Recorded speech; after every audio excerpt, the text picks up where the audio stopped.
I'm uploading copyrighted content on Patreon at Cultivation Audiobooks*. You can follow and request any novel you'd like. Please like, follow, and comment on the videos of this YouTube channel. It's free for you and a great motivation for me. Breakthrough and success. I will first use the Destiny spell formation to amplify the power of Destiny's coin, and then draw out the power of fate from the coin all at once. I had previously narrowed down the location of the Purgatory world in the vast astral realm to the calm Jade constellation already, staking everything on the destruction of Destiny's coin. The attempt this time it has a 70% chance of success. A blazing light shone from Leylin's eyes, and he held up his hands, the power of Destiny. Please guide my way, and led me to the Purgatory world. Bang! At the moment of Leylin's chant, the radiance of Destiny's coin was at its highest point. The entire laboratory was wrapped up in the dazzling dark golden light. The power of Destiny reached its peak at this moment. At this moment, all of the astrologers in the entire Magus world raised their heads in amazement, sensing that the undulations of the river of Destiny was shifting. Threads of dark golden light continuously touched the door to the star realm. The image of the calm Jade constellation grew ever smaller on the surface of the silver mirror, moving slowly towards the location of the Purgatory world. Ka-cha, ka-cha. The Purgatory world, however, was the world where the laws of the Snake Dowager existed. Even though it had merely calculated the coordinates, fine cracks constantly appeared on the surface of Destiny's coin. Warning, warning. Destiny's coin is rapidly destroying itself. Countdown. 1.1s. 1.0s. 0.9. The AI chip quickly produced a blood-red countdown frame. At this time, although he was continuously drawing closer to his goal, the Purgatory world had not yet appeared. Ah, it's not enough. It's still not enough. Leylin's face flushed red and he suddenly commanded, AI chip, commence the overload of the Destiny spell formation. Beep. Further amplifying the Destiny spell formation, currently overloading at 200%. 300. 400. Along with the AI chip's voice, the energy stack around the Destiny spell formation immediately let out an ear-piercing explosion. The terrifying power of amplification emerged once again. Crackle. A vast amount of energy unceasingly flowed about in all directions. Many runes even exploded, and the entire Destiny spell formation collapsed in a flash. Just before the spell formation collapsed, the frightening power of amplification had appeared on the surface of Destiny's coin. Bang. First, the skull which represented misfortune on one side of the coin exploded. Shortly after, the Destiny bird seemed to come alive, unfolding its wings and letting out a resounding cry. Destiny's coin suddenly exploded into fragments. At this time, a ray of dark golden light slashed open the display of the calm Jade constellation as if it was a sharp sword. This caused the astral gate to show the edge of a dull-colored star on its surface. Beep.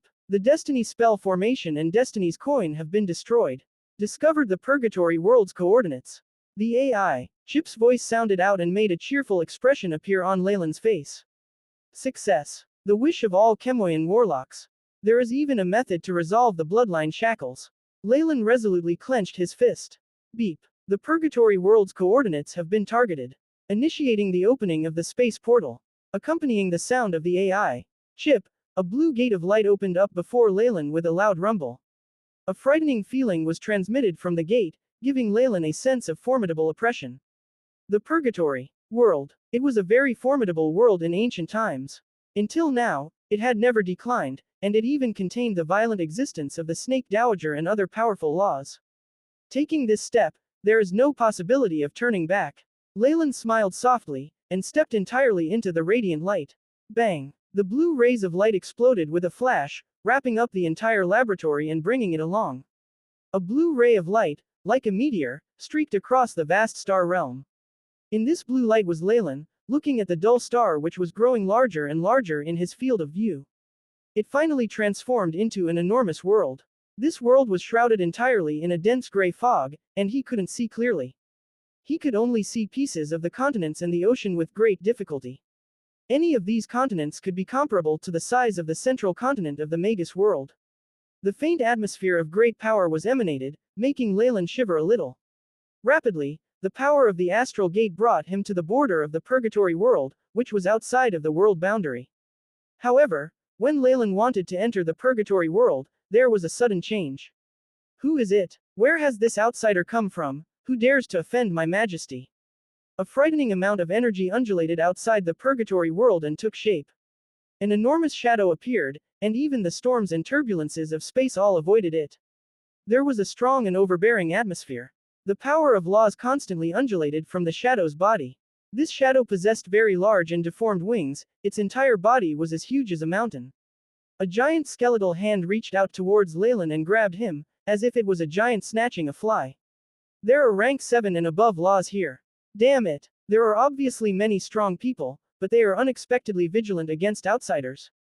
Leylin's expression changed, and soon after the golden red patterns on the dreamless mask continuously flashed with light. The bloodline of the alabaster devilsnake from earlier was released. This is the bloodline of the alabaster devilsnake.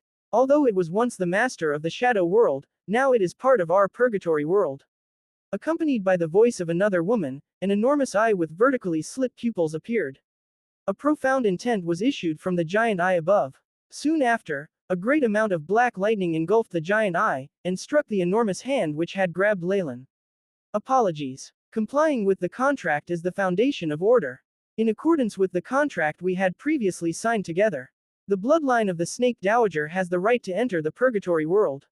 Within the mass of black lightning, the enormous skeletal hand shattered to pieces, which made the shadow let out an infuriated roar in response. Damn you, Trial's eye.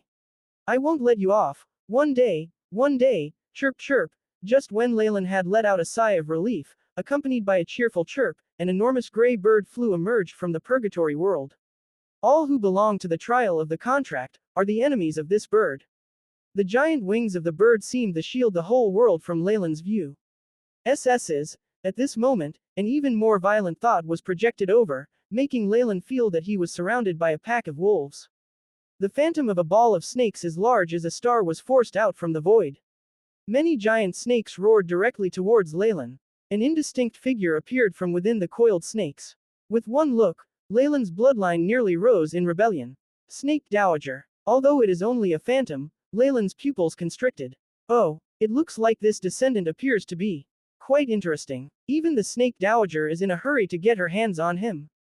The bird bantered ridiculously, as if it was a person. In that case, it fanned its huge gray wings and the obstacles in front of Leylin disappeared. A terrifyingly powerful space storm followed this, which rapidly increased its speed. In a moment, it had crashed through the world boundary.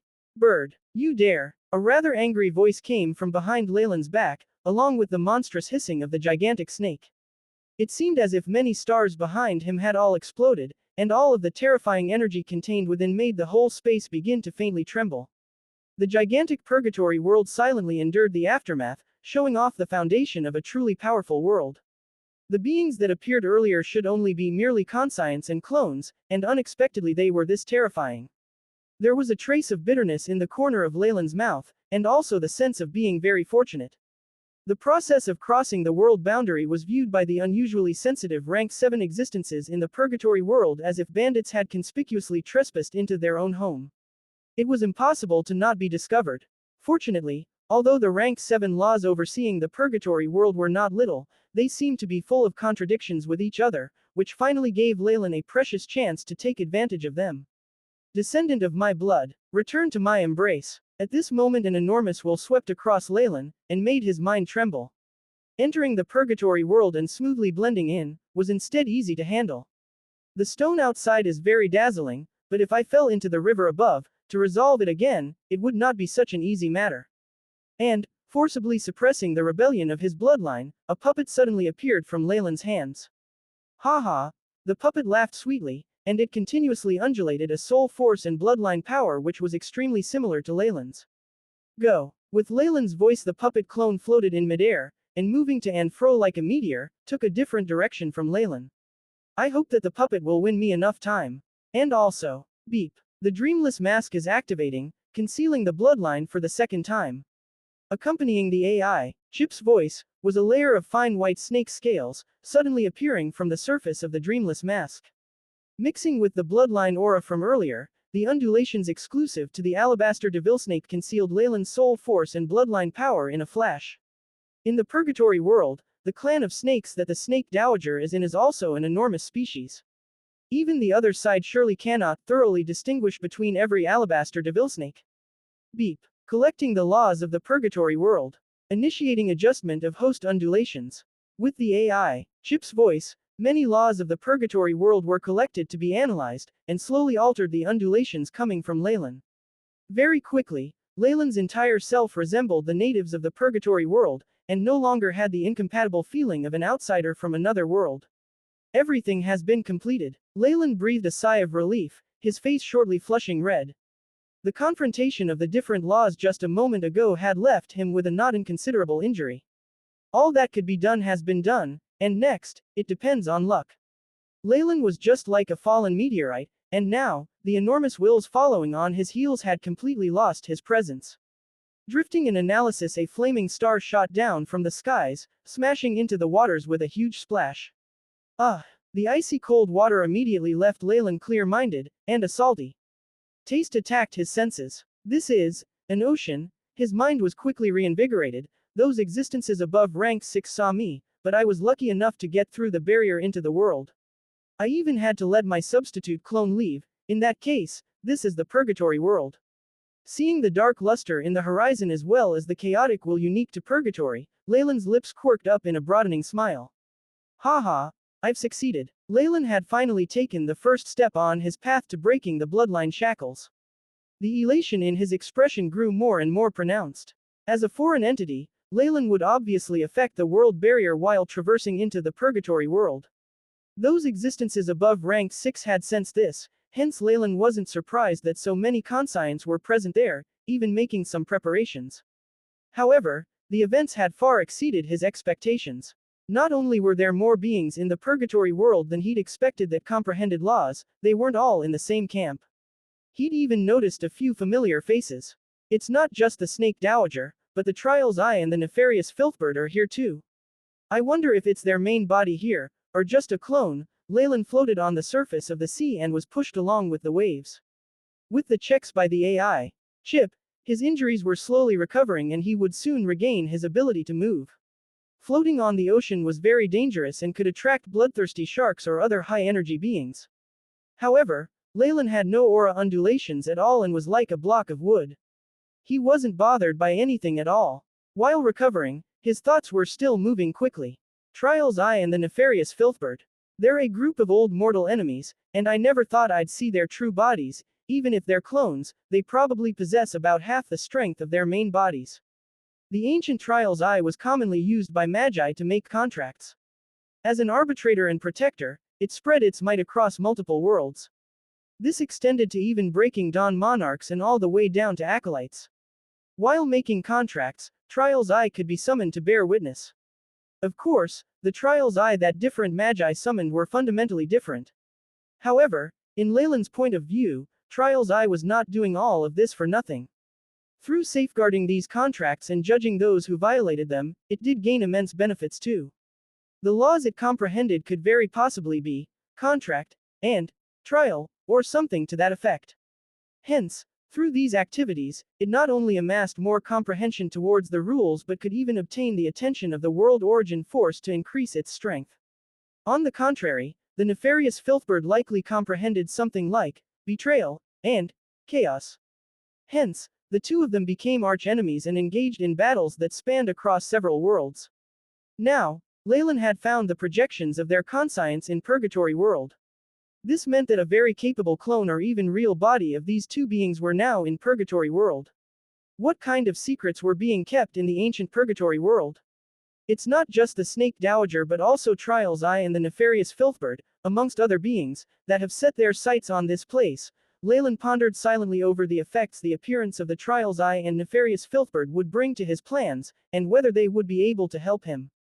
Based on what I saw, the Trial's Eye seems to be a protector of laws, which was why it helped me out and let me off leniently after seeing I was a descendant of the Snake Dowager. The nefarious Filthbird was clearly opposed to the Eye and, after seeing that the Snake Dowager had not protected me and even wanted to kill me quickly, changed its initial plans and sent me into Purgatory World. Leylin's eyes flickered with wit as he analyzed the scene multiple times. If I really had to divide them, Trial's Eye is probably on the Snake Dowager's side. Of course, I can't rule out the fact that it was just following the contract. The nefarious Filthbird obviously thinks nothing of the Snake Dowager. There's hatred on both ends, As for that strange beast with destroyed wings that appeared at the beginning, it's probably sitting on the fence. Of course, this could be misleading. However, these beings are very arrogant. It's too unlikely that they'd team up to cheat a mere rank 5 warlock like me, and the possibility is almost negligible, but it's not bad to be on my guard against it. Leylin felt himself getting a headache. Having to deduce so many secrets regarding these beings as a mortal human himself made him feel like his brain just wasn't doing enough. AI. Chip, how's the analysis of the surroundings and world law? Leylin shut his eyes and let his body drift along the waves and communicated with the AI. Chip inwardly. Beep. Scanning of surroundings completed. Constructing elemental diagram. The AI. Chip quickly projected the image of an elemental composition diagram. The water elemental particles are very dense, which is understandable since this is like an ocean. On top of that, there's darkness and fire type elemental particles. As expected of purgatory, Leylin read through the analysis of the surroundings and couldn't help but nod. The concentration of elements around was slightly lacking compared to the central continent, but they were almost on the same level. That really made it worthy of being called an ancient powerful world. Beep. Deduction of host's location complete. The AI. Chip projected a map in front of Leylin. This was a scene of purgatory world that he had seen from outside the barrier.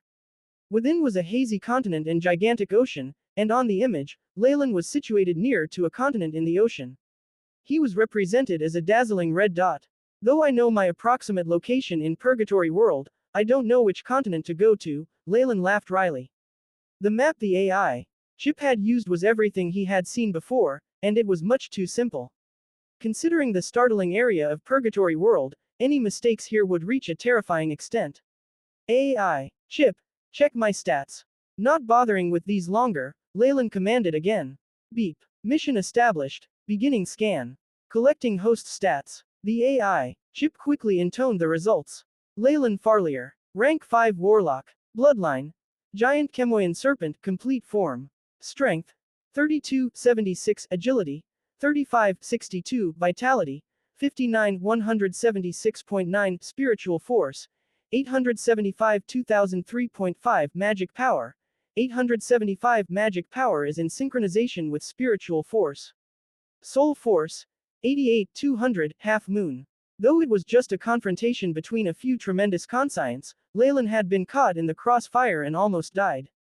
The terror of rank 7s and above were something he couldn't stand up to as he was now. Due to the curse mark of 10,000 snakes, my stats keep dropping. On top of that, I'm grievously injured. If I still had my vitality from before, I'd probably be able to recover in a few hours. It looks like I'll need around 2 days. Leylin observed the beautiful starry sky and sighed slowly. Meanwhile, he could feel that his body was like a sponge, with the darkness-type elemental particles in the air and even moonlight being absorbed into his cells, restoring his life force. This, Chemoyan Serpent's devouring ability, or a natural occurrence in the purgatory world. Whatever it was, Leylin was rather stunned at this discovery. Purgatory world truly was most suitable for the Snake Dowager and her clansmen. If not for that damned purgatory chaotic intent that resulted in a bloodline illness, it could even be comparable to the shadow world before. Beep. World law analysis at 2.16%. Determined to be not letting foreign creatures and souls have too drastic reactions. At this moment, the AI. Chip's newly investigated conclusion was placed in front of him. In other words, the purgatory world has nothing against the entrance of the powerful. It's no wonder the Snake Dowager, Trial's Eye and the rest chose to come here. Leylin suddenly understood. Most worlds' latent wills were very opposed to foreigners. All those who entered would feel a terrifying malicious intent. Even their bodies would be suppressed by the world force and cause them to drop in rank. A situation like that would be very obvious in the Magus world or world of gods. However, Purgatory world seemed rather exotic as well. It accepted all foreigners and its degree of openness was second only to the dreamscape. When he had just entered, Leylin had not felt any pressure whatsoever from the world will. After he completely adjusted the frequency of his aura and soul undulations to the purgatory world, he was more like a native. There was no longer the feeling of being pressured and spied on by some malicious intent. What a mystical world. However, the will of purgatory world was initially already very chaotic. That's normal. Leylin nodded. For world wills, all from outside were locusts that would even take over their precious origin source. Hence, they were very against this. Some worlds even had their natives in chains, and then expelled them after their strength went past a certain level. Only Purgatory world with chaotic intent like this could tolerate the existence of foreigners like the Snake Dowager. Even then, perhaps the Snake Dowager wouldn't brazenly absorb the world origin. If not, no matter how chaotic the will of the Purgatory world is, there would be a powerful opposing force. That might be my chance. Gigantic ship and merfolk Leylin never forgot his primary goal. He had to break through his bloodline shackles and rid himself of the Owlsnake curse. Sneaking into Purgatory world and lying low was the first step to success. While he still didn't have a concrete plan for what happened later, he needed to keep adjusting and then adapting it anyway. Now that I've gotten into Purgatory world and have the help of the AI chip, my aura and undulations are now adjusting so that it's more similar to natives. With the bloodline concealing by the mask of the Dreamless as well as my wooden puppet used as a target amidst the chaos, the Snake Dowager shouldn't be able to find signs of me in a short period of time no matter how powerful she is. Unless she's reached rank 9, where there's nothing she doesn't know or cannot do. Rank 9 was the highest realm for all magi. It was said to be where one grasped truth and there was nothing they could not do or did not know. In Leylin's eyes, this surpassed the power of gods. However, that was what had been described in ancient volumes. Who knew whether this narration was real or fake? Even during the most splendid ancient era in the Magus world, the records of the most powerful Magus had only reached rank 8. Real great rank 9 magi had never appeared before. Perhaps rank 9 was just a fantasy for a highest rank. Leylin was certain that the Snake Dowager was at most comparable to a rank 8 Magus. It was impossible for her to have reached rank 9. Purgatory world was vast and boundless, and also had many rank 7s and above in charge. It was possible that even the Snake Dowager would have to search for him continent by continent. Hence, based on Leylin's deductions, she would probably trace back to him on the sly using his bloodline or order his capture.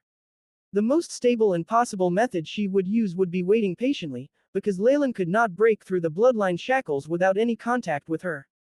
In this short period of time, it was impossible for Leylin to rank up several times such that he could be on the same level as the Snake Dowager. The priority right now is to blend into Purgatory world, find the natives and understand how the organizations are divided. Leylin pondered over this silently and then closed his eyes. Under the moonlight, there seemed to be a layer of vague luster passing over his body and emitting sparkling rays within the ocean. Night passed and orange rays rose from sea level, the reflection gleaming atop the waves. At the end of the reddish-orange rays of light was a dark red sun. Dim golden lights spilled down and the surrounding white fog gradually dissipated. Leylin, who was lying on the surface of the water while recuperating, flexed his fingers.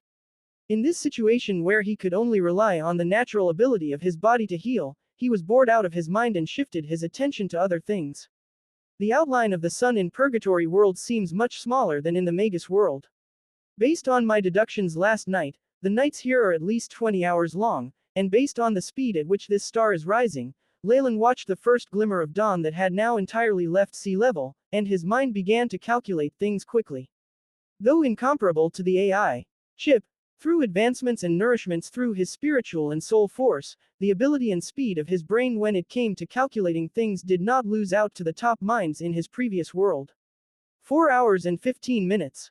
It might be even shorter than that, but that's the time for this sun to complete a whole cycle of ascending and descending. Leylin was very confident in his calculation skills. Purgatory world isn't like a planet. This only has a boundless land and sea that are of almost the same volume.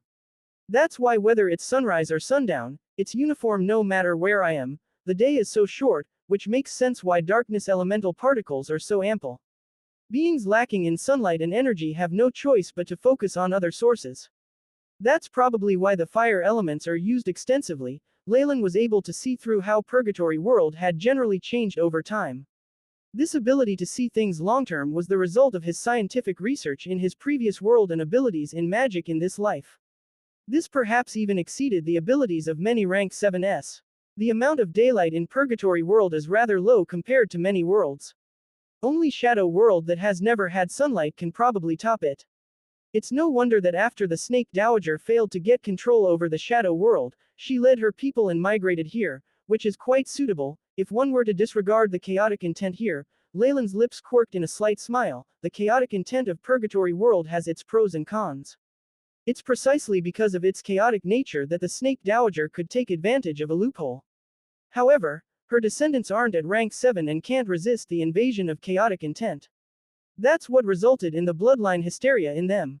That can only be completely healed with the world origin force of the icy world. Perhaps I'll be able to find powerful natives of Purgatory World to help me in my plans. Leylin's eyes flashed with intelligence. Yo. At this moment, a few snow-white seagull-like creatures that were 10 times larger than their counterparts flew in the air. The giant bird soaring caught Leylin's attention. Leylin's pupils shrank slightly. Beep. Found traces of a large ship. Based on course, possibility of encountering host is 99.999%. Discovered abnormal heat energy and radiation undulations, determined to be existence of exemplary strength. The AI chip loyally intoned. It's been about only 2 days and I managed to bump into a native already. I'm in such a vast ocean, which means I have pretty good luck. Leylin turned slightly. Is it because the place where I landed is close to some continent? In the direction in which Leylin had turned where the water met the sky, a tiny black speck appeared and then increased in size, sailing over like a little mountain. Yo. The gigantic birds flying overhead in circles chirped intensely, so excited as if they had found their relatives. Someone's pets. Seems like I was discovered long ago. Leylin's injuries had yet to completely heal, and he could only do very slight movements. For this reason, he was still lying here. A tremendous black figure that covered the skies finally revealed itself. This was a huge group of ships, and there were 3 with large white sails like canopies and a hull tens of meters high. At the moment that the ships arrived, the skies above Leylin were completely hidden and created great shadows. Beep. Detected life force undulations from large creatures. Position. 1,200 meters below host's location. The AI chip's voice sounded at this moment. 2 large eyes that were like searchlights in the deep sea suddenly brightened from the black depths of the water underneath him. It must be some creature like the giant dragon whale in the south coast. Looks like the main driving force of these ships is obtained by subduing creatures. Leylin decided. When they were much closer to Leylin, a cry of alarm sounded from atop the deck. Great eyesight allowed Leylin to see a few heads that seemed to belong to humans from above the deck, yelling at him. The ship parted the water into waves, and Leylin's body began to move again. Finding that shouting was pointless, the sound of a bugle horn could be heard from above the deck. The sound that was low and held a hint of fragility was made from maybe a cow horn or conch. Along with the sounds of the bugle horn, Leylin could sense even more life undulations appearing from deep in the sea and arriving around him. Merman. The marine tribe. Leylin watched the beings surrounding him, shock evident in his eyes. Those who had been attracted by the sounds were a group of merfolk with the upper body being a human and lower, a large tail. There were shells, corals, algae and all type of decorations on their bodies. They looked very similar to a branch of the marine tribe in the south coast, but there were still some differences. Xianxia, there were scales on their faces and the parotid gland unique to fishes at their cheeks. In their hands were harpoons and other weapons. One of them with the best physique and that was situated closest to Leylin made a sound. It's similar to the Byron language, but it's still different. Leylin had already gotten used to the inability to communicate from the usage of different languages. Thankfully, with the recuperation in this period of time, I can use part of my soul force. Clear and cool soul force spread from within his eyes and then quickly flitted across all the merfolk, and especially the leader. Leylin's half-moon rank soul force invaded his sea of consciousness without his knowledge, and he obtained large amounts of spiritual force undulations. The AI chip worked quickly and tidied up a new language, inputting it into Leylin's memories. Looks like I'll need to invent a spell that allows me to be proficient in all languages. If not, it's going to be very troublesome every time. Meanwhile, seeing that Leylin had not replied after a long while, the leading merman asked, "Who are you? Why are you here?" Though they'd seen many people caught in danger from the ocean, there were truly very few who were like Leylin, floating on the surface of the water. The atmosphere was stifling, and a few surrounding merfolk grasped the forks in their hands tightly. "Oh, my apologies. I was just too emotional just now."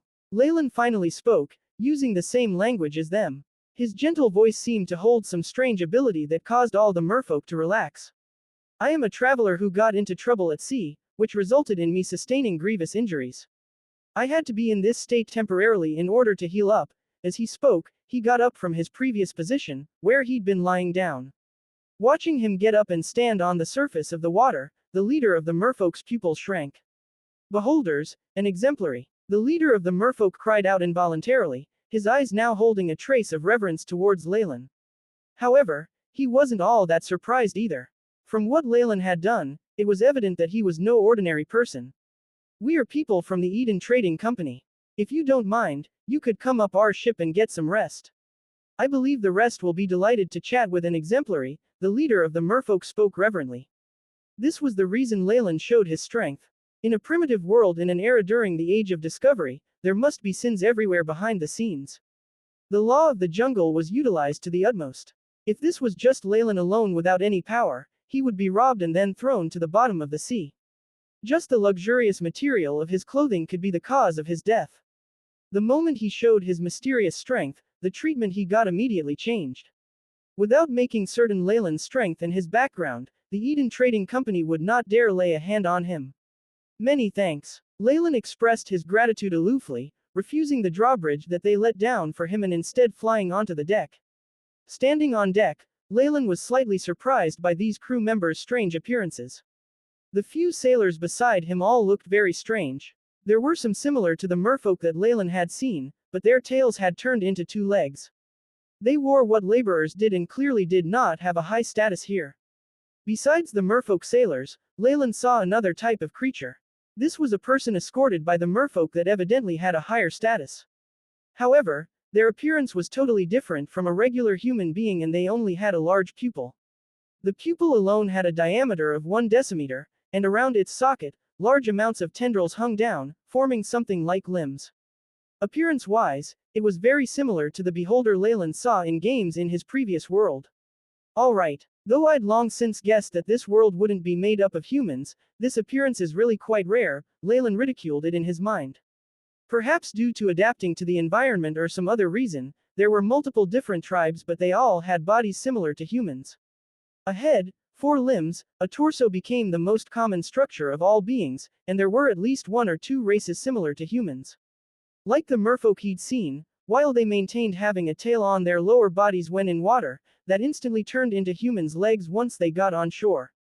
Creatures that were completely different from humans like the beholder did exist, but were never that common. Leylin had already named this being the beholder tribe.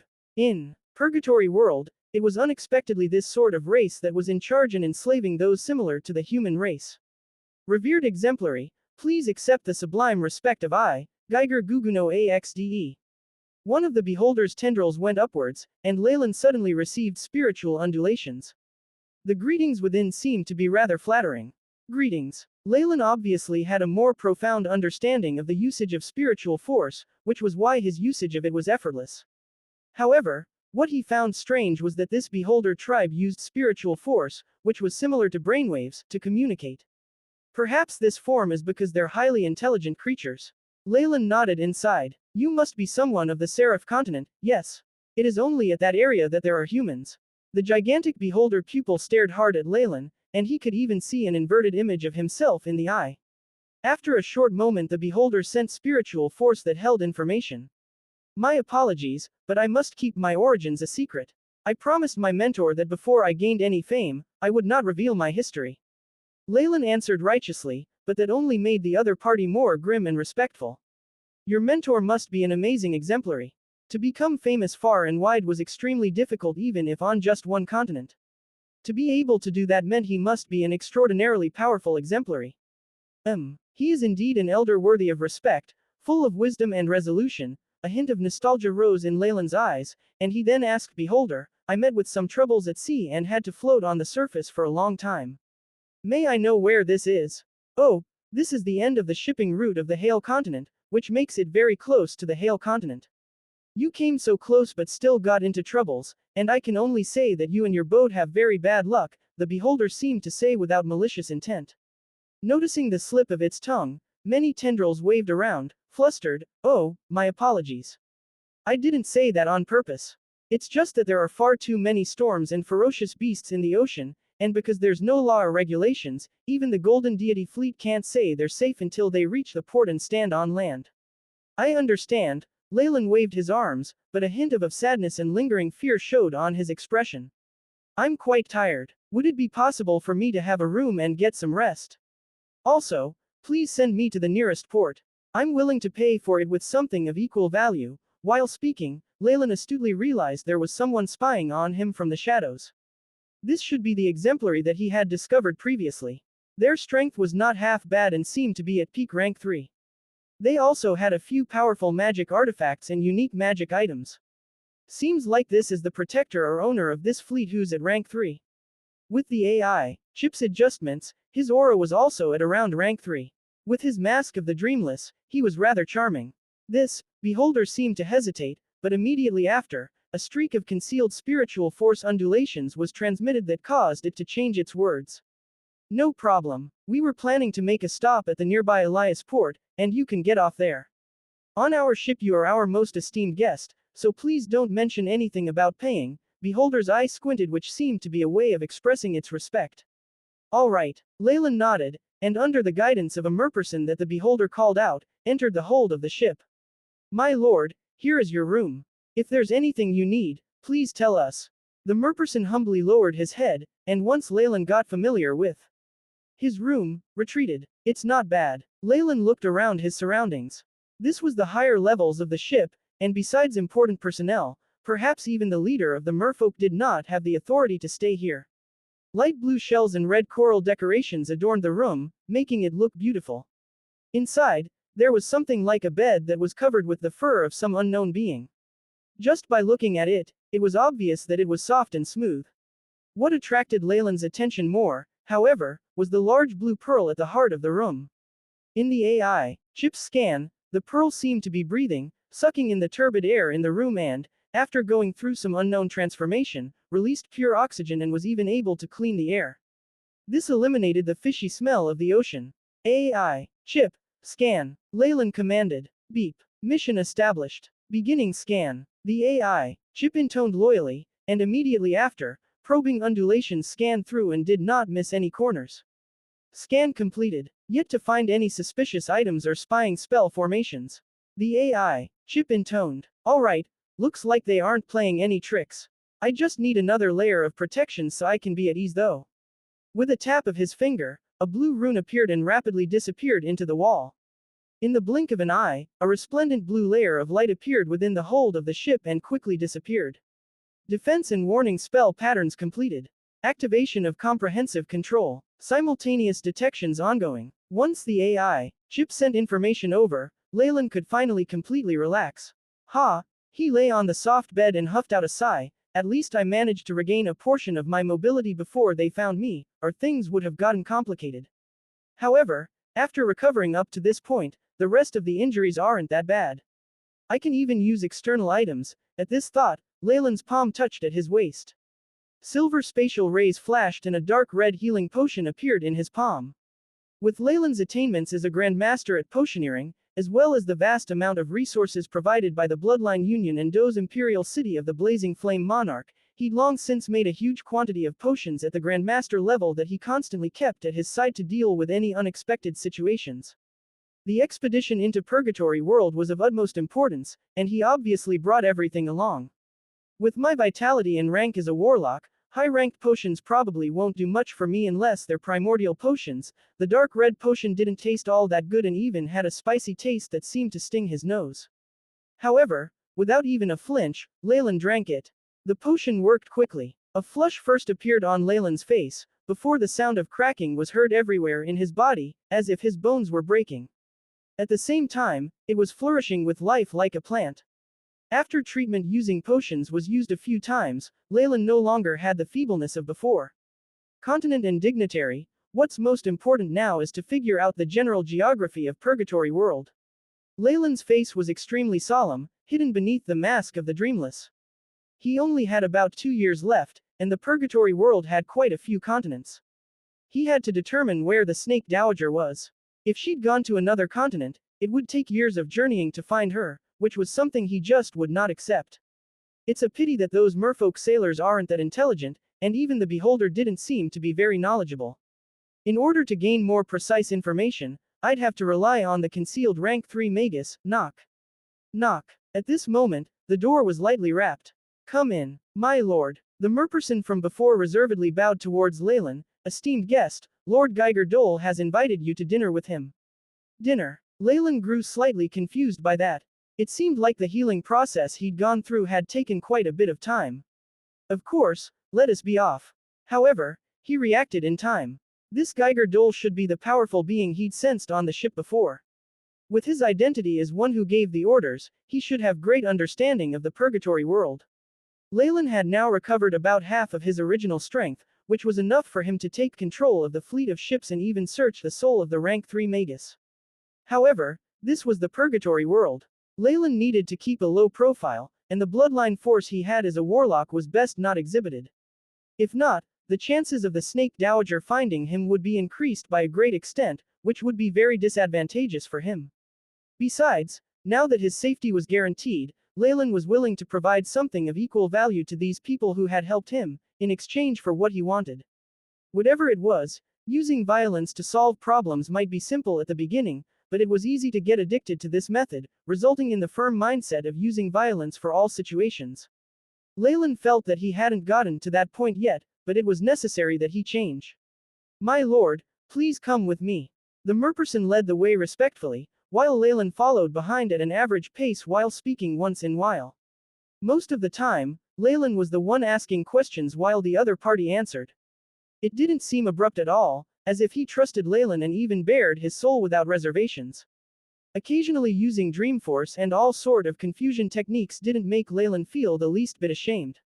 It was a pity that the merfolk weren't that intelligent and information about their world was less important than filling their stomachs. Hence, Leylin heard things like, the meals of the basic sailor aren't that tasty. That kelp should be fed to beagle beasts. The caviar of the list fish is the best. The large Tamaha spur octopus during the flood season have the most tender flesh, and similar information, which rendered Leylin speechless. These merfolk probably have gotten off their ship once or twice. They move about only on the ship. Leylin clutched his forehead, giving up on conversing with him further to gain intel. Looks like if I want to do anything, I'll need to deal with that beholder. With this thought, Leylin followed the merperson to the topmost floor in the hold of the ship. A scarlet carpet, white tablecloth, silver tableware and a candle holder had Leylin feeling like he'd returned to Earth and its aristocracy. The four walls with decorations used by different races as well as this person of another race at the main seat reminded Leylin that this was Purgatory World. Hee, welcome, exemplary from afar. I am Geiger's father, and my name is rather long, so just call me Geiger Dole. Sitting at the head of the table was a large beholder. Compared to Geiger, the body of this beholder was even larger. Some of the tendrils on the ground were snow white, and seemed to be aging. However, the dense spiritual force undulations that it emitted showed that it had reached peak rank 3 if using the rating of the Magus world. Greetings, Geiger Dole. I am, Lay. Thank you so much for your help. Leylin introduced himself, and then sat at the other side of the table. A spiritual energy that isn't half bad. Such purity means there's a possibility of developing into soul force, which seems quite similar to the spirit-sucking creature in the legends. Leylin sized it up, realizing that the spiritual energy it emitted was different than that in the Magus world. The owner of our Eden Trading Company is a very benevolent and just sage. I imagine they would not mind us saving you. On the contrary, if they were to find out that we had met someone in need and ignored them, they would probably get mad. Geiger Dole, who was in the middle, chuckled and then transmitted a spiritual force undulation, served the dishes. A few female merfolk from the kitchen carefully walked out holding earthen jars that emitted heat. One of them stood beside Leylin and placed the head of the jar towards Leylin's silver bowl, beginning to pour. Leylin was slightly disconcerted. Seeing this dish that he had no clue was soup or the main course, he began to hesitate slightly. In front of him was clearly soup. Amidst the dense and creamy light green soup were reddish and white eyeballs floating. These eyeballs, shape and size were similar to humans, and Leylin frowned slightly. AI. Chip. Scan. A flicker of blue appeared in Leylin's eyes and quickly scanned the soup in front of him. Beep. Scan completed. Derived composition. Protein, glutamic acid, high energy albumin. Unknown trace element determined to be from the eyes of a physically large tribe. Great effects in regaining energy and can restore some spiritual force. What, dear guest of mine, do you not like it? The beholder Geiger Dole opposite him ate with gusto, its many tendrils agilely using the ladle and making slurping sounds. The merfolk eyeball soup from the deep gem coral sea is quite famous. Oh, I was just wondering about that. Leylin laughed and scooped up some soup. No matter what the taste was like, it would at least give him nutrition and help him restore spiritual force, which was not bad. Could it be because it has such a large eyeball that it has a huge desire for the eyes of other creatures? Seeing how the other party was devouring the food, Leylin judged him silently. With the dinner, time passed quickly. Leylin and Geiger Dole chatted. While conversing, Leylin astutely found that Geiger Dole had secretly made inquiries and spied on his history, and had even set up discreet spells that would detect lies. Leylin could understand where it was coming from, since it was strange for there to suddenly be a strange being in the middle of the deep ocean. However, what kind of wily old fox was Leylin? He not only did not reveal his past but spoke in a roundabout way, obtaining much information from it. After the dinner, Leylin returned to his room and closed the cabin door. AI. Chip, how is it? Immediately after, Leylin half lay on the bed and closed his eyes, silently communicating with the AI. Chip. Beep. Conversation from before has been recorded. Deleted 68.23% of useless portions and obtained definite intel. Beginning reorganization. Soon enough, a 3D projection of the map was projected into Leylin's mind. As he had been able to see a rough outline from outside the barrier to the world, the map was now more intricate with information from Geiger Dole, and even the precise scale had been obtained. There were 7 gigantic continents in Purgatory World. Each had an area as large as the Magus World's central continent. Between each continent, there was an enormous sea, and there large organizations within the sea that even rank 6 magi did not dare intrude on. Around the continents and sea were a series of small islands that were like gems and pearls on beaches, decoration for the ocean. Determined host's location. Nearby the Hail continent, a blue shipping route had been clearly marked out. The area where the route began was where Leylin was situated, marked with a red dot. At the heart of the shipping route was a fragmented mark of an island, as well as a sign with Magus letters Elias Port. The Hail continent. Leylin stroked his chin and sunk into deep thought. Based on what Geiger Dole said, the Hail continent is land governed by another race filled with barrenness and primitivism. Many areas still have yet to develop and find joy in killing as well as giving up offerings. On the Hail continent, there is one species with the most beings around, and that is the high-energy snakes. It's rumored that deep inside Hail continent, there are temples for all snakes. If I didn't guess wrong, the Hail continent should be the Snake Dowager's territory. Leylin's eyes suddenly sparkled with light. While traversing through the world barrier, he intentionally moved based on his bloodline and landed near his bloodline source. It seemed that while he was slightly off, he wasn't that off.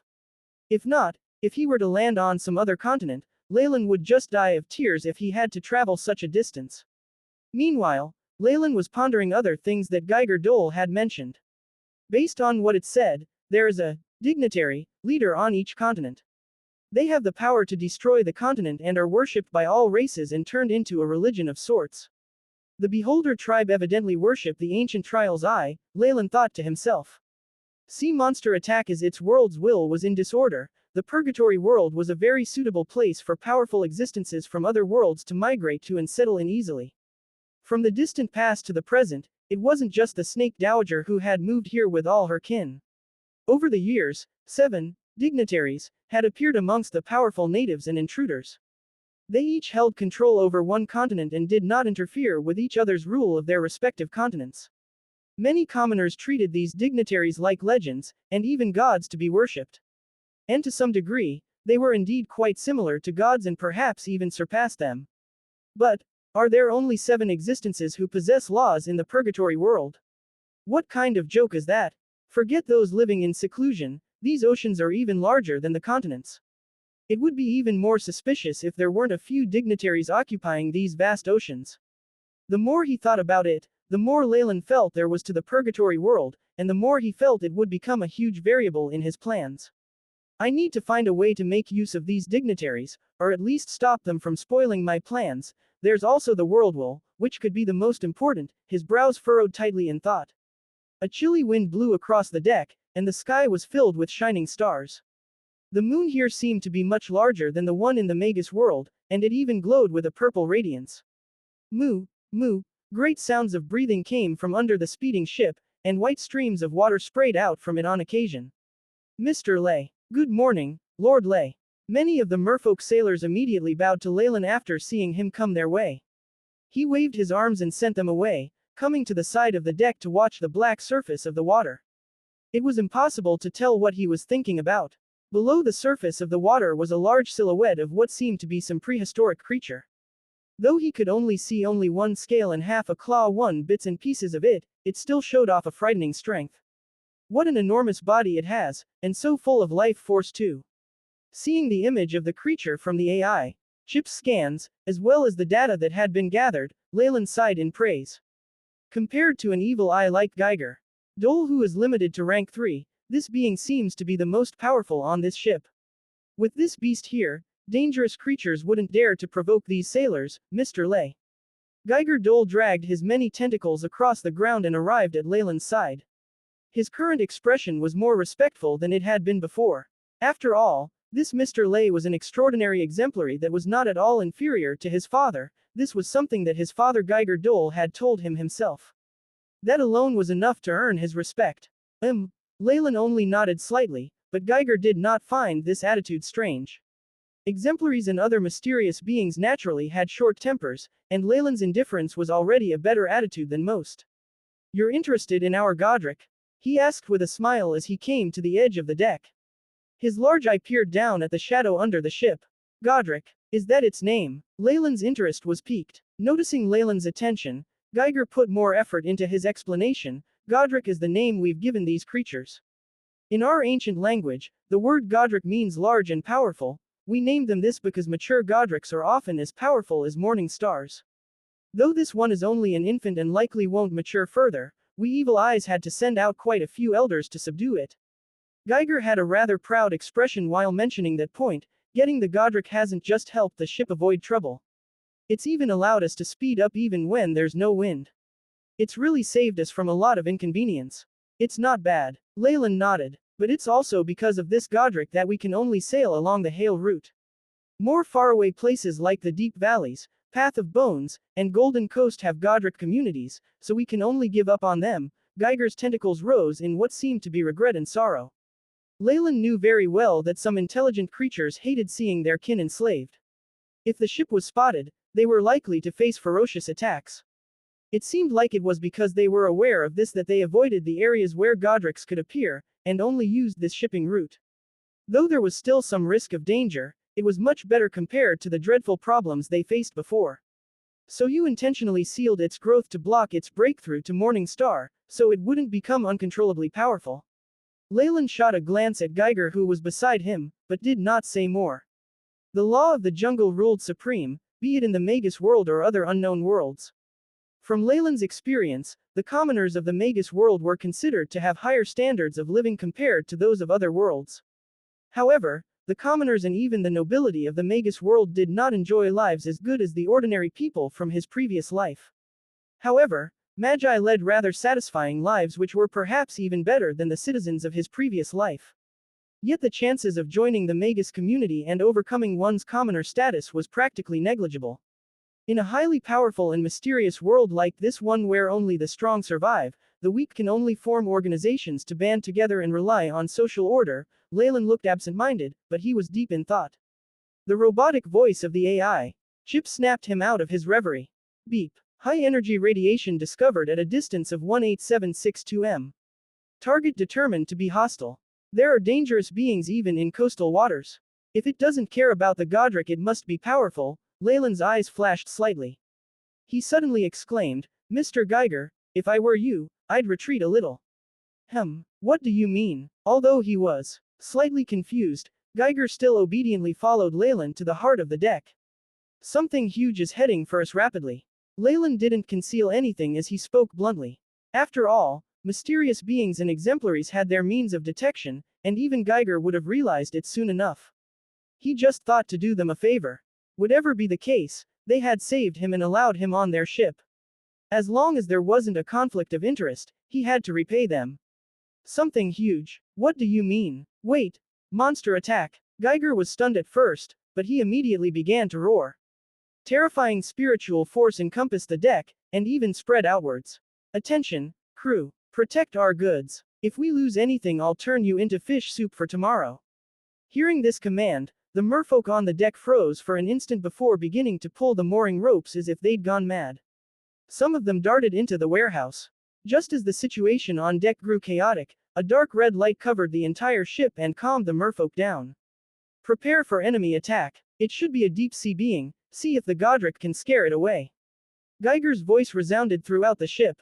He then thanked Leylin. Leylin was half-hearted in his assistance, more interested in such spells that could envelop the area. Let's see, their soul appeasement, maximize potential, natural instinct, though paths to power varied in different worlds, Leylin would rather analyze such things from the viewpoint of spells.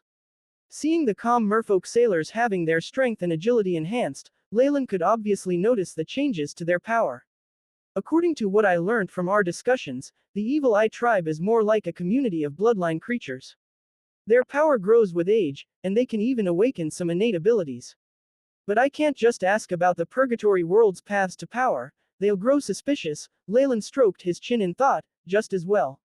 Though there'll be a little danger, I'll get to see the power of this world's natives, as well as how they channel energy. Anything else will have to wait until I get to Port Elias or the Hale continent so I can understand in detail. Moo. A low voice that sounded like a cow's came from under the ship while Leylin was still speculating what was happening. A gigantic black figure rose from the depths of the ocean, appearing in its entirety before Leylin. This sea monster was absolutely enormous, and looked similar to a manta ray with many irregular brown stripes everywhere on its body. There were many thick iron shackles firmly binding it to the body of the ship. The Godric roared, and terrifying sound waves burst out in a specific direction. A large figure slowly emerged from that spot, starting with many metallic spikes that looked like sharp blades rising from the surface of the sea. The creature parted the water into two long white sea waves. The large head that poked out was like that of a fish, and two pectoral fins followed. The beast's entire body was covered in a metallic jet black luster, and its orange eyes were like searchlights in the deep ocean. A bloodthirsty, ruthless aura erupted from its body. Thornback ironwhale, could this be the Thornback ironwhale? Traces of fear could be felt in Geiger's spiritual force. How's that possible? How can there be deep-sea predators here when we're so close to the coastline? The Thornback ironwhale was a large being unique to the deep sea. Every single one of them had immense strength upon maturing, but their most terrifying characteristics were their temperaments. Once one set its sights on a target, it wouldn't lose track of it until it managed to seize it. The Thornback ironwhale's terrifying aura overwhelmed even the Godrics, and it was the reason for Geiger's fearful expression. Watch out! Just as Leylin gave the warning, the Thornback ironwhale charged forth, its large metal thorns piercing deeply into the Godric's body. Moo! The Godric cried out in pain. As the two gigantic beasts collided, huge tremors traveled throughout the ship. Ah! Under such tremendous force, Geiger collapsed to the deck, unable to hold his weight. His numerous tendrils wrapped around the mast like vines. Geiger was still in quite good shape. In the moment of the collision, there were a few merpeople sailors at the sides of the deck that had been sent flying off by the huge crash, letting out piercing screams as they fell into the waters. Along with their kinsmen in the sea, they were drawn into the battle between the two gigantic creatures. In the end, they were turned into mincemeat. All that was left of them were traces of red on the waves. Usually, the chains fastened around the Godric were immensely helpful for sailing. Now, however, they were no more than a huge burden. Noticing this, Geiger immediately commanded, "Break the chains." A few sturdier merman soldiers pounced on the control valve with furious eyes, using a thick hammer to split it open. Crash! The Godric's gigantic chains then broke away, and the tremor on the ships lessened greatly. Turn the ship at full force. Leave this sea region. At some point, Geiger Dole's voice could be heard at the bow of the ship, body floating in the air. Great spiritual force undulations swept the area and even forcefully took control over the merpeople sailors, causing them to begin to work with reddened eyes. Creak, creak. The large ship suddenly turned around and left the two large beasts behind. Water kept splashing into the air, and terrifying sounds could occasionally be heard from under the sea. Even though they were under the effect of magic, a lot of sailors trembled in fear. Prepare the cannons at the bow of the ship. We need to eliminate that Thornback ironwhale, or it won't let us off until it sinks us to the bottom of the sea. Geiger Dole exclaimed as he flew towards the scene of the battle. Geiger had evidently regained his composure and scared the sailors witless, making them work even more intensely. Hurry! Prepare it! Geiger's large vertical pupil was filled with blood vessels, and its tendrils seemed to turn into powerful whips that kept hitting the merfolk, hurrying them to carry a large and heavy harpoon that was around 5 meters long above the cannon. The thornback iron whale has the metallic skin ability, with an effect similar to physical damage reduction. We need to use this. Geiger produced a few black and white spotted stones and began to rub them together as if he was starting a fire. A layer of black and white light suddenly enveloped the steel fish. Oh, it's using temporary enchanting techniques. What is the medium? Is that a sacrifice or a scroll? Leylin's eyes gleamed as he watched from the sidelines. The enormous monsters kept roaring at the other end of the battlefield, causing huge waves that resulted in the ship swaying violently. The Godric of the fleet was no match for the thornback iron whale. Although it had the potential to reach the Morning Star realm, the sad truth was that after being treated as a slave for many years and being specially sealed, it could no longer completely develop its bloodline power. The same didn't apply for the thornback iron whale. For all of its life, it had grown up in the treacherous deep sea and was extremely experienced in fighting. Hence, at the very start of the fight, the Godric had a huge chunk of its flesh bitten off by the thornback iron whale. That was not all, the whale's sharp iron thorns also left many wounds on the Godric's body. An enormous amount of blood flowed out from the Godric without stopping. The blood shed by the merfolk from before was nothing compared to this, as the entire region was dyed red with the Godric's blood. Moo, the Godric's thunderous voice gradually became weaker, and there was even a pleading note in its voice. Damn it! At this moment, Geiger Dole had rushed to the site to support the Godric in battle. After witnessing the scene unfolding in front of him, his large pupil immediately went completely red with rage. The Godric was still the valuable property of the Eden Trading Company. If anything happened to it, or worse, if it died, then the amount that needed to be paid in reparations would be astronomical, enough for the company to go bankrupt. Geiger and his crew could be sent to some barren or dark region to be forced labor. On fleets like this, there was a shipment of very valuable goods which absolutely could not be lost. Geiger Dole immediately acted in violent rage. A great deal of formless spiritual force turned into whips as it was pulled from the void. The seawater in the surrounding area converged to form a large wall of water. At this moment, Leylin froze on the deck, as if he had discovered something. Is there any problem, Lord Ley? What do you think of this situation? Geiger transmitted to Leylin after noticing his actions. Although he was extremely busy, he'd kept his eye on the area. Oh, there's a stalemate right now, and with your father and the Godric working together you have an advantage. At first, Leylin consoled him. However, he then spoke in a solemn voice, nevertheless, the thornback iron whale has a high resistance against spiritual attacks. You need to be careful. According to most theories, the larger a monster that relied on its physical strength, the more it would be lacking in terms of the spirit and soul. This thornback iron whale was obviously an exception to that rule. Not only did it have a high resistance against Geiger Dole's spiritual force attacks, it could also reflect them back at him. The thornback iron whale already has the steel willpower trait. If it goes crazy again, Geiger was filled with unease. Mr. Ley, he looked at Leylin expectantly. Don't worry. Since you went out of your way to help me, it's only natural for me to return your kindness. Leylin nodded, and hearing this made Geiger relax considerably. He then began to operate the cannons himself, and aimed at the giant thornback iron whale that was fighting both the Godric and Geiger Dole. With a loud bang, the giant cannon roared. The force of the recoil sent the ship backwards by a large distance, and even caused the stern to sink slightly below the water. A thunderous explosion, like the roar of a monster, rang out. A black ray that was tens of meters long shot out, striking the triangular fin on the thornback iron whale's back. Roar! Large amounts of blood spurted out, and the whale let out enraged howls. Pock! At this moment, a chain filled with runes was pulled until it was stretched out. Now's the time, pull. At the other side of the chain was the ship from before. Geiger's spiritual force undulations intensified to the limit as he howled in anger. The ship was pulled with such force that the hull started to shake abruptly. A game of tug-of-war was now happening between the thornback iron whale and the ship, hindering its movement. As this opportunity revealed itself, Geiger Dole launched his final attack from the air. The King of Evil's true eye, Death Ray. Tremendous amounts of dark red rays appeared from Geiger Dole's large vertical pupil, piercing into the eyes of the thornback iron whale. It suddenly closed its eyes and its body started to convulse and thrash wildly, as if it was having a fit.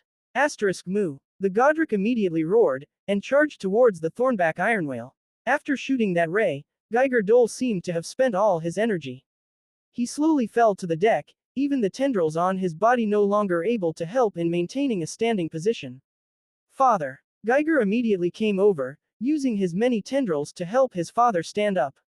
Roar. Following its berserk howls, the Thornback Iron Whale's eyes flew open once more. However, there was now a significant amount of blood pouring out from both eyes. The Thornback's bloodthirsty berserker transformation. I never thought it would awaken its bloodline. Geiger Dole stared at the outburst of strength from the Thornback Iron Whale as it sent the heavily injured Godric flying. His complicated feelings couldn't be masked by his spiritual force. Geiger Dole saw the crazed Thornback Iron Whale charging towards the ship and immediately came before Leylin, pleading with him, "Mr. Ley, please help us." "Don't worry." Leylin revealed a good-natured smile from behind the mask of the Dreamless, and arrived before the giant cannon. Due to the iron chains and the harpoon anchoring it, the whole fleet's movement was restricted.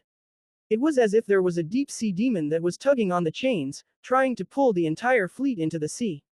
This world's paths of power seemed to be reliant on awakening one's bloodline innate abilities as well as on sacrifices. I can't use anything too outstanding, otherwise it'll raise suspicion. Having decided what action to take, Leylin came beside the chain and placed his palm on its surface.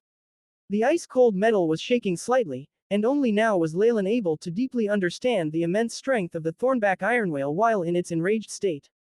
The best spell model for the situation was transferred to him by the AI chip, and immediately after a dim layer of light covered his hands.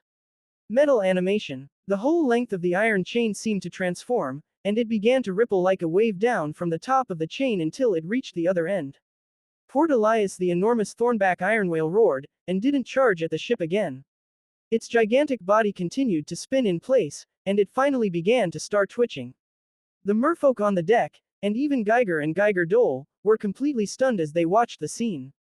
This terrible deep-sea creature that had nearly destroyed their entire fleet had been left like this with one strike from Mr. Ley. They couldn't even understand what method he had used. For a moment, they gazed at Leylin with reverence. However, it was as if he didn't notice that at all.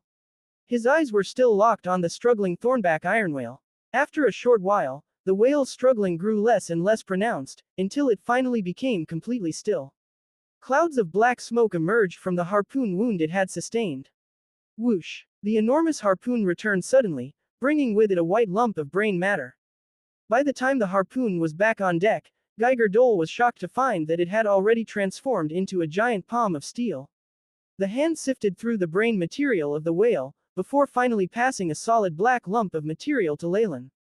Immediately afterwards, it withdrew into the opening of the cannon and returned to being a harpoon once more. It seemed to have lost all of its previous vitality. What terrifying power! Geiger Dole felt a trace of fear in his heart. That type of living metal, once it entered his body, just the thought of it made him shudder all over. From Leylin's view, it was foolish to wish the entire world would know about every impressive fight one fought. A magus was someone who grasped the power of the truth, and ought to know how to use a minimal amount of power to reap the maximum amount of benefits. As a result, he only modestly shook his head and said, "My current strength doesn't count for much, it's all thanks to Mr. Leylin's strength that our fleet survived. If not for you, I'm afraid our fleet would have suffered great losses this time." Geiger Dole expressed his thanks sincerely. Also, this is the Thornback Iron Whale's most valuable resource. Leylin raised the dark solid in his hand, a fishy smell spreading from it. "Congratulations, Mr. Leylin. This is the essence of the whale, a resource unique to the Thornback Iron Whale. It's very rare to see such a big piece." Although Geiger Dole said this with some envy, he didn't have any sinister thoughts. If Leylin was a normal person, he would have already snatched this kind of precious material away and thrown him into the ocean to feed the fish. However, he didn't have the courage to do this to Leylin, in fact he wouldn't even think of it. "Oh," Leylin nodded, and simply tossed the whale essence to Geiger Dole. "Treat this as compensation for allowing me passage on your ship." This type of material wasn't worth much in Leylin's eyes, so he'd given it away without thought. However, Geiger felt that Leylin was shrouded in mystery. An adventurer who could so easily give away such a treasure was likely to be very strong. Under Geiger Dole's command, the fleet of ships then arrived at the place where the battle had taken place and began to strip the Thornback Iron Whale to pieces. Every part of a rank 3 sea creature's body was precious, not to mention the special whale essence. This was worth up to 5 times more than the original goods they were carrying. Leylin did not care about that sort of thing, but it was serendipitous for Geiger and Geiger Dole. Leylin did not interfere with the resource gathering, only watching them break down the thornback iron whale as they cut out pieces of its flesh and skin. Simultaneously, the Godric was once again called back to the ship, with groups of merfolk sailors roaming around its body, applying a gelatinous material to its wounds. This continued for nearly a day. Although the majority of the Purgatory world's daily cycle was night, the bright moonlight made it seem like day. By the time the fleet had set sail once again, the smile in Geiger Dole's large vertical eye was so pronounced he was almost squinting. They'd had no choice but to discard some of the miscellaneous low-value goods in order to lighten their shipment weight. The Godric had recovered from most of its injuries as well and had regained its vitality. It pulled the ship even against the strong headwinds, and after the sails had been let down, even the larger ships ran at a decent speed. An unbroken group of islands appeared on the horizon after the third sunrise, looking like a string of pearls. A few white seagulls let out excited cries as they circled the sky. Port Elias, we've finally arrived. Leylin was leaning against the mast, looking at the nearby waterway. This was the last supply point on the Hale Continent route, and was a prosperous port. Surveying the area, Leylin was pleased to find many boats. These boats had aged model numbers similar to Geiger's, and there were even metallic warships in the place. There were also many ships far larger than the ones in Leylin's party. It wasn't just alchemy technology, magic drove the extraordinary ships as well. Leylin even saw a pirate ship that was entirely under the control of undead creatures, with numerous skeletons and flame spirits manning the deck. A tattered black skeleton flag that was triangular in shape hung from the top, reeking of a bloody and savage aura. However, what surprised Leylin the most was that they weren't attacking the other vessels.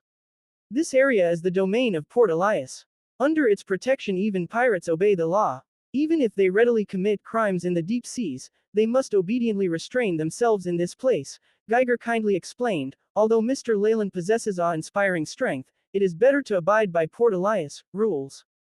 After all, there are some strong people overseeing Port Elias, who possess power comparable to those of the star rank. I understand. Thank you for your kindness. Leylin nodded. He had understood the power ranking of the Evil Eye tribe completely, and they weren't as strict as the Magus world about it. They simply judged strength by age. The tribe members only had a few stages of strength. There was the stage of infancy, followed by adolescence, adulthood, and at the peak were the elders. There was less than one elder eye among 10,000 evil eyes. As for Geiger's description of the port overseers having strength on par with the star rank and things like that, those who were talked about in that way could be considered morning stars. Although a thorough classification was impossible, it was still possible to understand the rankings to some extent. Once someone was labeled a star rank, in the eyes of the Evil Eye tribe only the oldest of the elder eyes could compete with them. Geiger was considered to be in his adolescence, possessing a strength similar to rank 1 or 2 magi.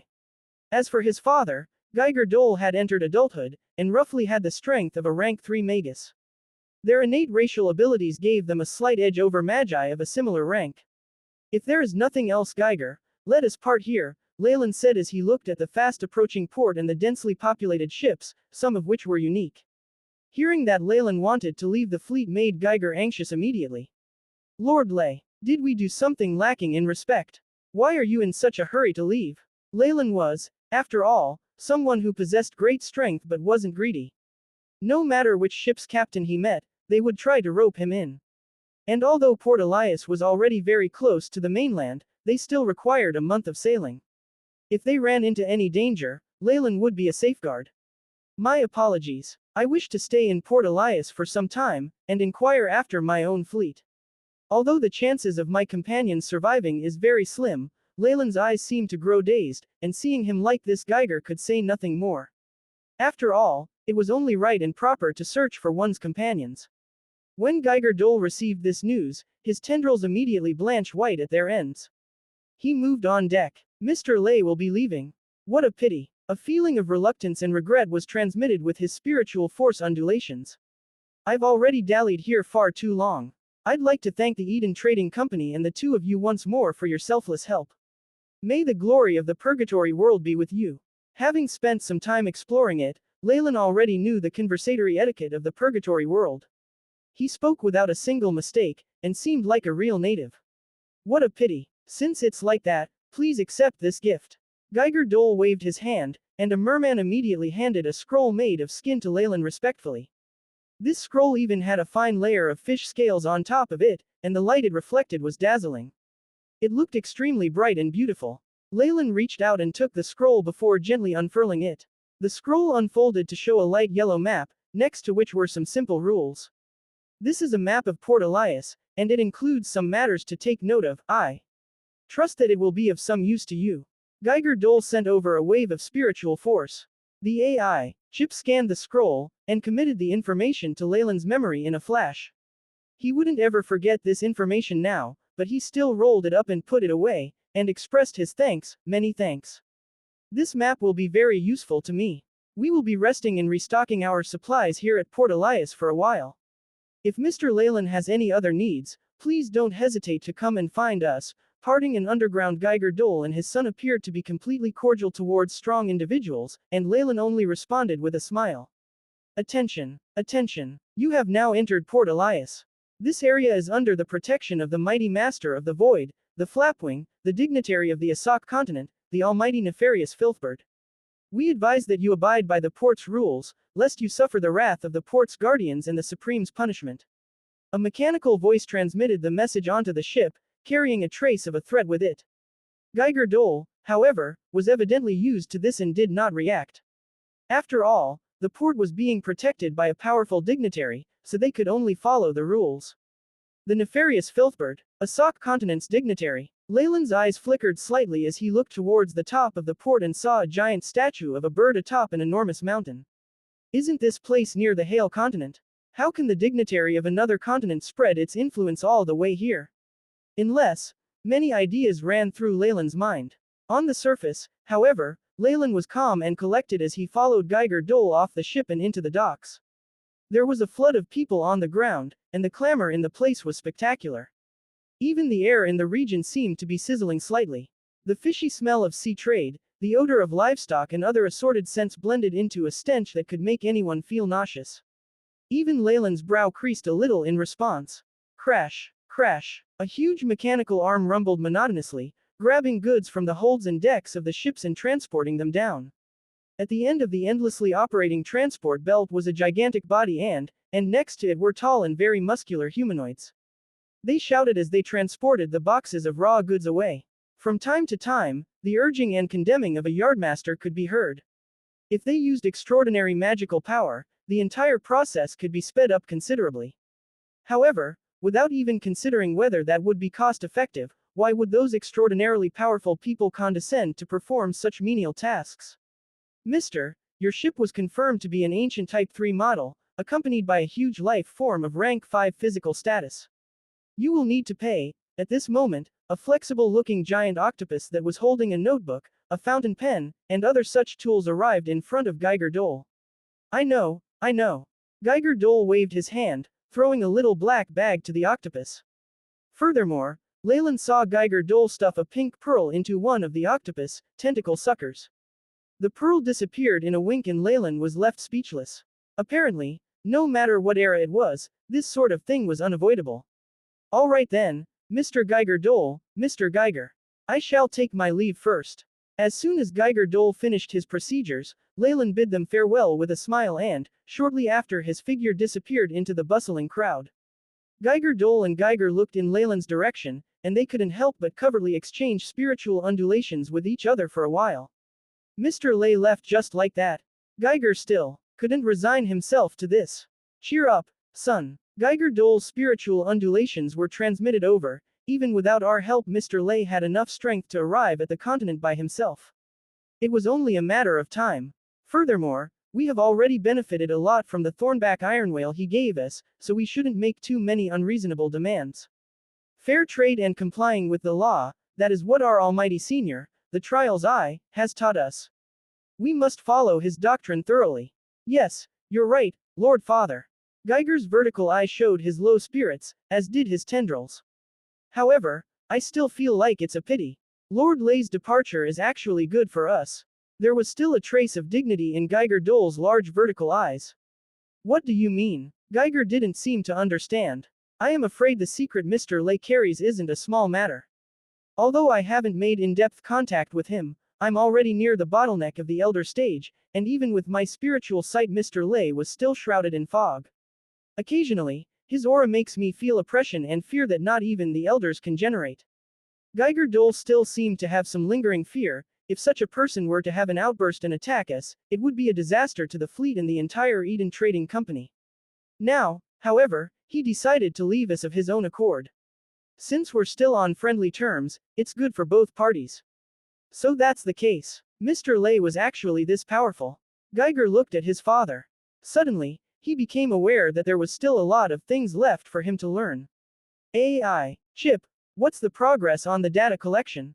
Leylin leisurely strolled around the streets while secretly communicating with the AI. Chip. Beep. Collecting data on the outside world. 79 new species were discovered. 34 species match information on the database. 25 unknown. 20 species are completely foreign organisms. The AI. Chip's reply was lightning quick, and it projected a great amount of data in front of Leylin. In ancient times, the Magus world was incomparably powerful and had taken over many worlds.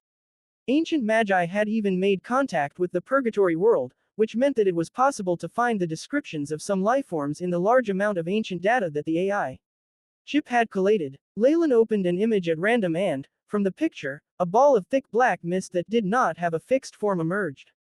This was a member of an alien tribe he had seen earlier. Black Mist Clan, a semi-elemental lifeform, enjoys living in environments full of darkness particles, suspected to be native to the Shadow World. In ancient times they had migrated to many other worlds, and there are currently 12 subspecies that have been discovered. The many passers-by on the street did not make a fuss over the appearance of the ball of black mist, so they were clearly accustomed to it. In addition to the Black Mist Clan, Leylin had discovered many ancient tribes that were recorded in the ancient books and even some completely unknown creatures. All these existences lived harmoniously and prosperously in Port Elias. Different tribes had different lifestyles. This could cause some contradictions and disrupt harmony, especially for those kinds of dark existences at these docks, but Leylin didn't notice any intense conflicts or fights. It was clear that they were under strong suppression. In terms of biodiversity and number of special species, the Purgatory world has probably surpassed the Magus world. Leylin's expression was slightly grave. Just the power of laws that the Purgatory world's 7 dignitaries possessed was enough to crush the surface Magus world. If not for the Magus world, will suppressing foreign laws to a terrifying degree, perhaps it would already have been conquered by powerful beings from other worlds. No, I'm afraid the world will's suppression wouldn't be enough to deter the Snake Dowager and the others. Leylin stroked his chin. Even if they've been suppressed, entities that wield laws can very easily deal with rank 6 Breaking Dawn monarchs. Only creatures of equal rank could make them worry. Could it be that there are some rank 7 or greater magi from ancient times still in the Magus world? Perhaps they are hiding in a secret location and have become enough of a formidable force to intimidate other worlds. No, if they were on the surface, no matter how low a profile they kept, rumors of these entities would have spread, unless they are underground.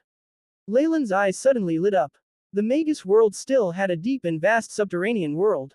Even the powerful magi from ancient times had only explored and discovered 7 layers of this underground world. Going into the subterranean world was too dangerous even for the ancient magi. If an abyssal matriarch-ranked existence appeared in the 7 layers of the subterranean world, it was enough to rival the strongest law magi. Therefore, ancient magi were not able to completely control the subterranean world they had discovered. If it was like this within the 7 layers, then how about even deeper underground? Leylin suddenly felt somewhat fortunate. The underground of the Magus world was indeed deep and no one knew what terrifying existences or shocking secrets were hidden there. He had boldly cooperated with the Lias family to develop the underground, and as expected it was a sensible decision. Otherwise, if they attracted the attention of some powerful existence, let alone magi who wielded laws, even with the assistance of the strongest Breaking Dawn monarchs, there would be no profit left for him and Eam to make. All the influence would be taken over by others, and it would be working for nothing. This outcome was something he could never accept. Although the probability of the power of laws appearing in the first layer of the subterranean world was small, there would definitely be magi on the level of Breaking Dawn. Then there was that King Arthur who had established the Arthur Empire. He had to be a Breaking Dawn magus, and could even be a powerhouse among the rank 6 magi. Leylin's eyes twinkled without end, boldly exploring the subterranean world, even if only the first layer, is truly an irrational thing to do before reaching rank 6. With this thought, Leylin couldn't help recalling that Thorn Thunderbird Warlock clan's elder Lias. Perhaps was indeed making preparations to explore the subterranean world, and was waiting for Leylin to return. However, right now it was impossible for Leylin to return in the short term, and the earlier treaty was merely an agreement of intentions. The most crucial point was that Leylin had not agreed on a specific time to explore the subterranean world with Thus, it could not be said that he was violating the contract. I'll have to ask you to wait a bit longer, Wait for me to advance to Breaking Dawn, then I will definitely go and fulfill our agreement. The corners of Leylin's mouth curved into a smile. Offerings and Beast Spirits Port Elias not only had the title of the Pearl of the Hail Continent, but also housed so many different races that even Leylin was left overwhelmed. That was not all. Both sides of the busy road were filled with multiple shops, selling anything from the lowest quality armor and protective gear to the highest grade equipment such as high-grade sealing scrolls and other things. Everything one might need was present in these shops. Based on Leylin's understanding, the beings in Purgatory World were of varying races, each relying on their physical bodies and bloodline-specific innate abilities to battle. There was no need for them to train themselves, their bloodlines would increase their strength with the simple passage of time until they reached their peak. Of all the systems, only 2 were used throughout the whole world: sacrificial offerings and beast spirits. These offerings meant sacrificing something, or someone, to a certain dignitary. After obtaining their blessing, an inhabitant would have their power increased in some form, be it a pure boost to their strengths or mysterious new abilities. The path of offerings was more like an exchange in Leylin's eyes. The natives would offer up items that were of value to their chosen dignitary, and in turn, these dignitaries help the natives increase their strength. Such methods were very similar to the gods in the world of gods, while still being somewhat different. Since he hadn't delved deeply into the subject, he couldn't be certain what exactly the difference was. Perhaps it had to do with the devotion that these beings held for their chosen dignitaries, but they did not request the beings to bring offerings every day or at fixed intervals. There were even some that could rely on their support even though they hadn't offered anything at the time, although there was the need to have offered something of extraordinary value to the dignitary prior to that. This was a distinct difference from the gods of the world of gods. It looks like even power systems from the world of gods were assimilated during ancient times, and those past rank 6 in the Purgatory world have made some changes to them. Leylin touched his chin. In this enormous universe, the Magus world and the world of gods were like 2 extremes. They were the greatest in size and held the most powerful beings. These 2 worlds had real information about existences up to rank 8 in power. The primordial entities deduced that only when one of the 2 managed to seize the other's resources and gain their laws, power systems, and their knowledge that they could advance to eternality, to rank 9. This was what sparked the ancient Magus War. Having already advanced to the peak of rank 8, there was nothing else that would attract the attention of the Magi in the myriad other worlds. Only the guidance and understanding necessary to reach rank 9 would ignite their desire to fight for it, no matter how slim the chance. Of course, as these 2 worlds were about equal in power, the result was that both sides were severely crippled. The collective strength of the Magus world deteriorated greatly, and the world of gods had gone so far as to completely seal itself. It wasn't just these 2 worlds that were involved in the war, countless smaller and weaker worlds suffered from collateral damage as well.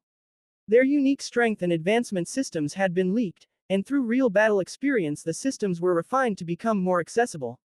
The path of offerings was something Leylin believed was an evolution of the system of faith that the gods used. They removed the restrictions between gods and their followers, and turned it into a system of equivalent exchange.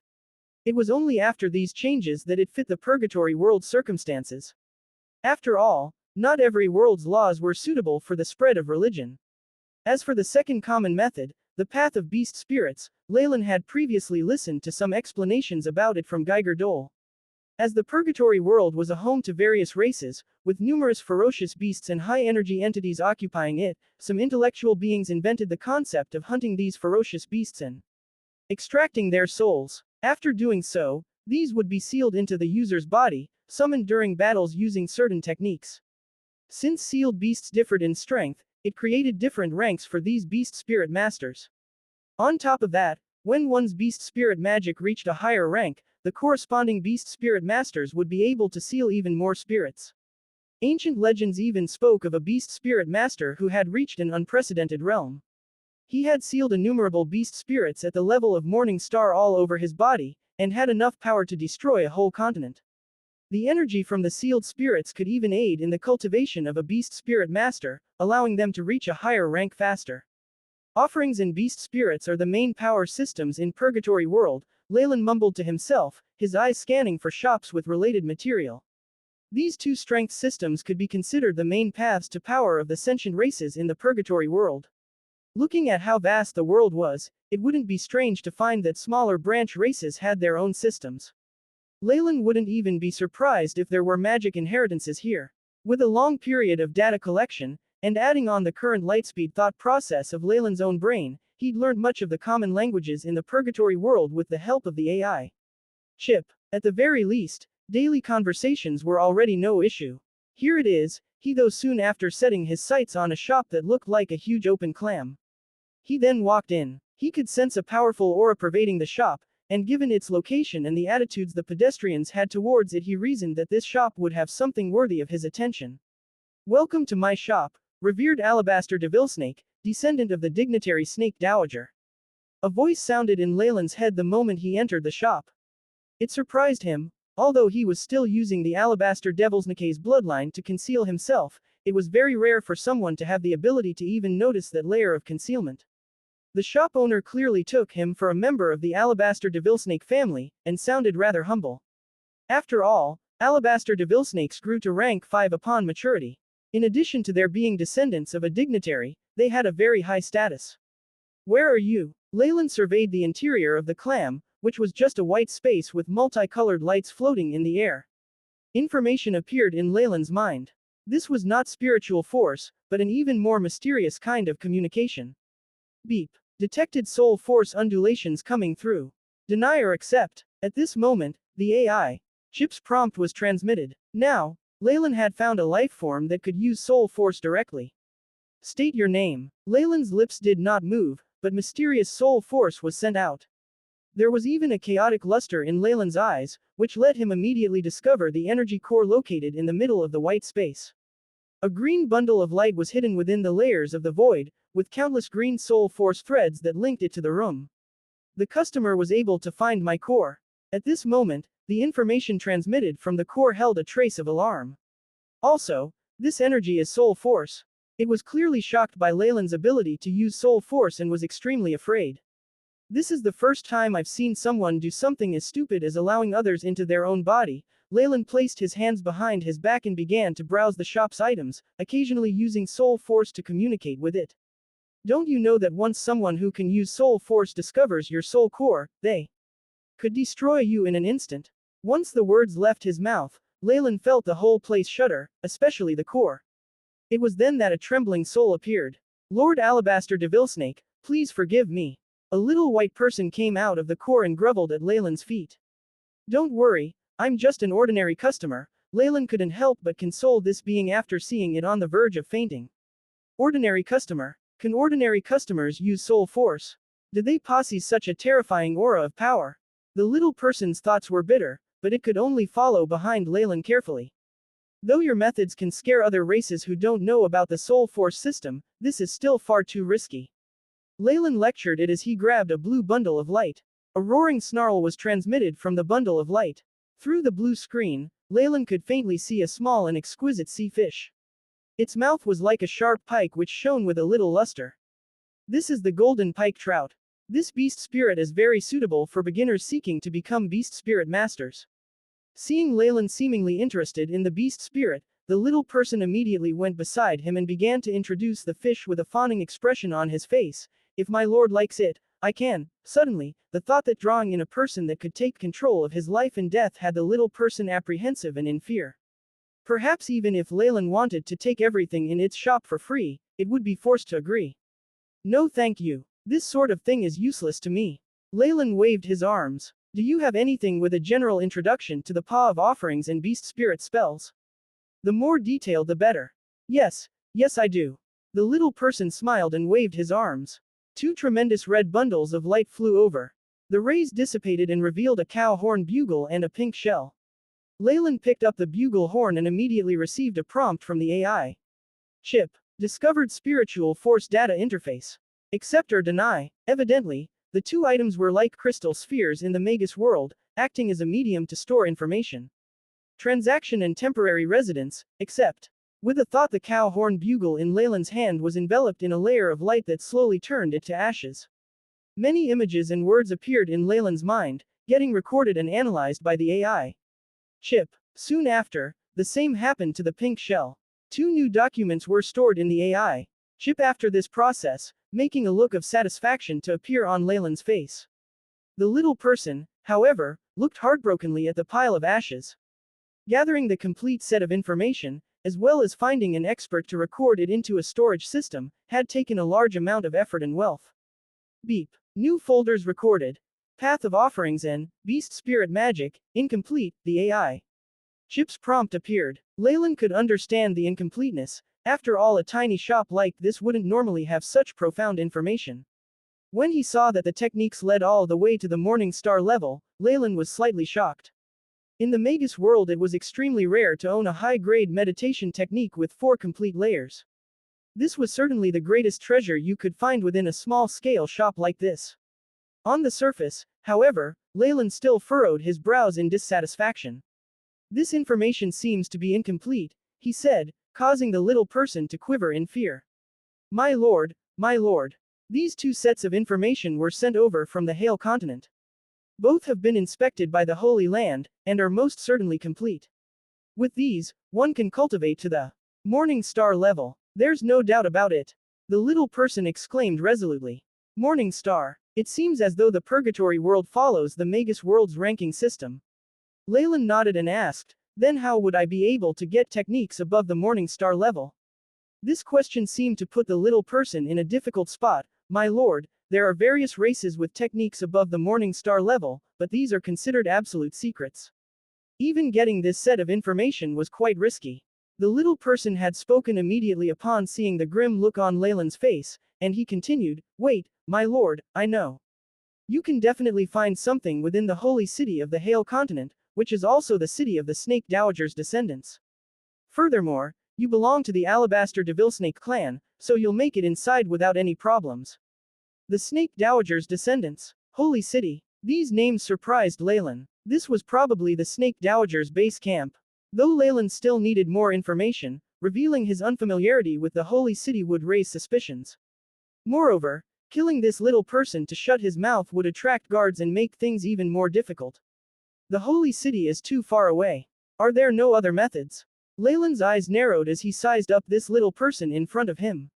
I'm sorry, my lord, but there really are no other ways. The little person had a suffering expression, and Leylin confirmed that he was telling the truth and did not pressure him any further. Immediately after, Leylin proceeded to wipe the store clean. The little person's life was in Leylin's hand, so he could do nothing about it. A map of the continent. Though it doesn't seem to be very detailed, it will still prove useful. This should be the beast spirit of a Godric. So even souls of Morning Star beings can be collected. Though it's only in its infancy, this spirit can still be used. I'll also take this, and that. Leylin's insight allowed him to eliminate all the good things from the shop. My lord, the little person called out in a sobbing tone. He felt desperate as he saw all his collection of treasures disappearing, and he secretly regretted letting Leylin even enter his shop. Leylin found the little person's manner hilarious. Who do you think I am? Do you really think I'd rob you and have you call for the garrison or the guards? After all, I know the rules of Port Elias well. Leylin's words frightened the little person even further. Respected lord. This little one didn't mean to. All right. I already told you I'd pay, so just take this, said Leylin as he threw a bag of pink pearls to the little person. Neither magic crystals nor astral stones could be used as currency in the Purgatory world. Thus, Leylin wouldn't take them out and risk revealing himself. Since the Purgatory world was not unified, there were all sorts of currencies and measuring systems in the different dignitaries' territories. Consequently, bartering was still the main strategy in long-distance trading. While on Geiger's ship, Leylin had gathered many deep-sea items using his own strength. Although it was just for fun, He had collected quite a few good ones with the AI chip's assistance and his soul force. Geiger was left stunned when he discovered this, and ended up purchasing most of Leylin's items with a pile of pink pearls. Leylin was also willing to sell them, and in exchange receive items of equivalent value that could be used in this world. These pink crystals were very popular here and had very high value. One small bag was enough to buy everything in this shop. Many thanks, my lord.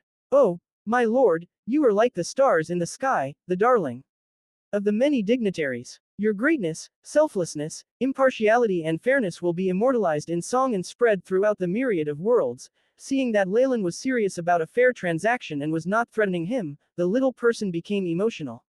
A song of praise for Leylin sprang from his lips immediately, but that only made Leylin shudder with goose pimples. All right, now our deal is complete, I'll be off.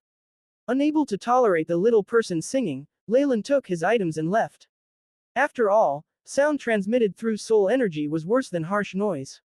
Crash. After he left, the two large shells outside the shop closed and abruptly began to move, falling into the ocean nearby and splashing water everywhere. Why is old Cripple's shop closing so early today? A few passers-by were astonished. Doesn't he find joy in prying into his customers' secrets? There was even that saltwater octopus who was scared to the point of going mad. Soon after, they seemed to have thought of something, and they looked at Leylin, who had just walked out of the shop, with reverence. However, he quickly squeezed into the sea of people and disappeared without a trace. It seems like this shop has quite a reputation. Though it doesn't seem to be a particularly good reputation, Leylin shook his head speechlessly, and went further inside the port. He could now confirm that the Snake Dowager was the dignitary that ruled over the Hale continent.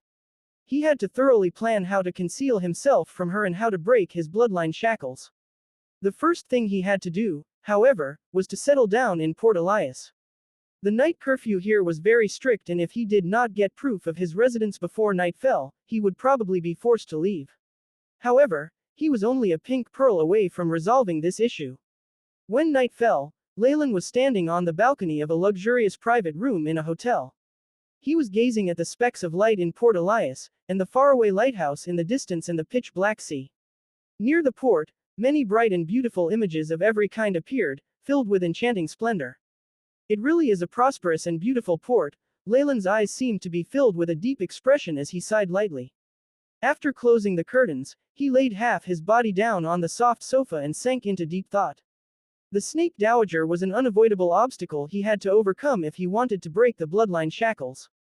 Fortunately, she resided in the Hale continent.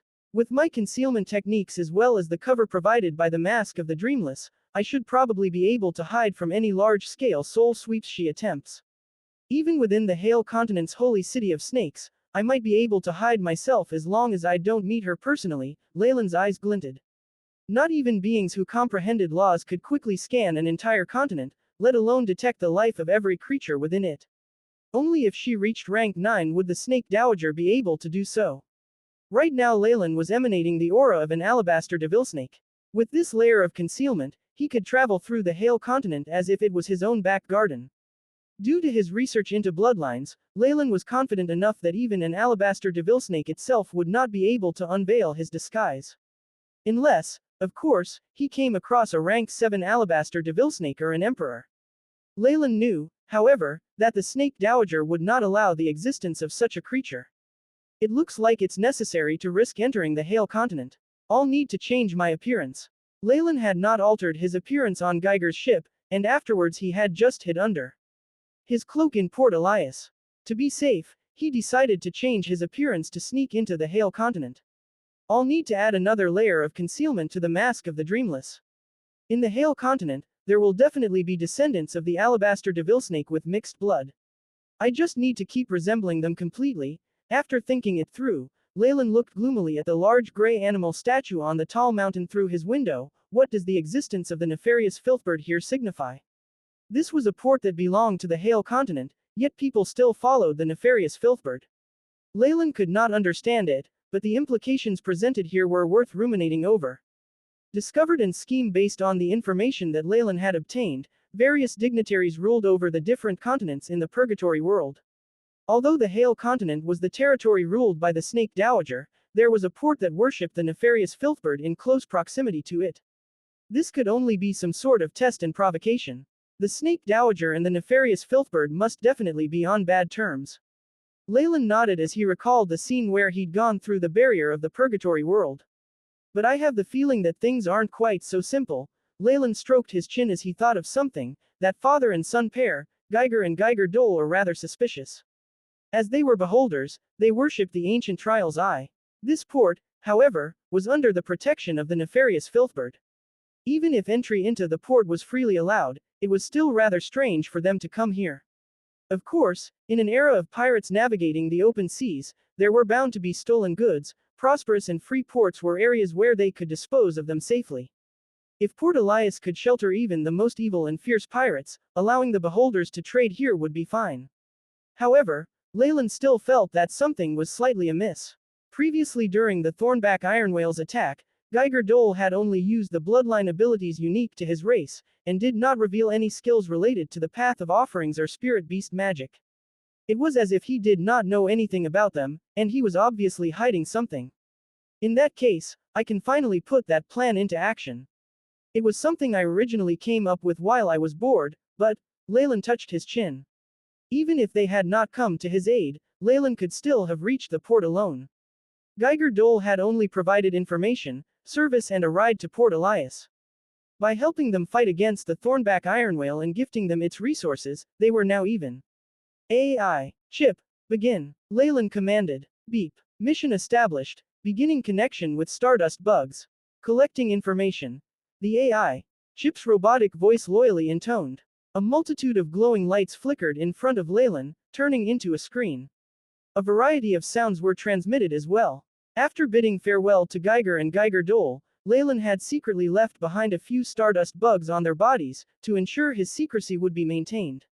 With neither of the two having reached the Elder Phase, the Morning Star realm, they couldn't even discover the Stardust bugs, let alone get rid of them.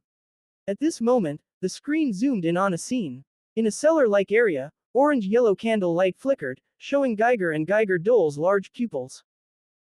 This, Leylin immediately focused on the scene with interest. The AI. Chip analyzed the spiritual force communication, translating it into words that were displayed on the screen. At the back of the cellar was a third figure. They were clad in a large cloak that did not reveal their race or gender. This person seemed to hold a very high status. Geiger could only kneel in a corner while Geiger Dole reported respectfully, "My lord, this time there were no issues with the transportation of our goods. Although we met a Thornback Ironwhale, the casualties were minimal. Also, along the trade route we met with a humanoid exemplary who called himself Lay. Not only does he have powerful magic abilities, which allowed him to face the Thornback Ironwhale head-on, he's also proficient in metal alteration spells."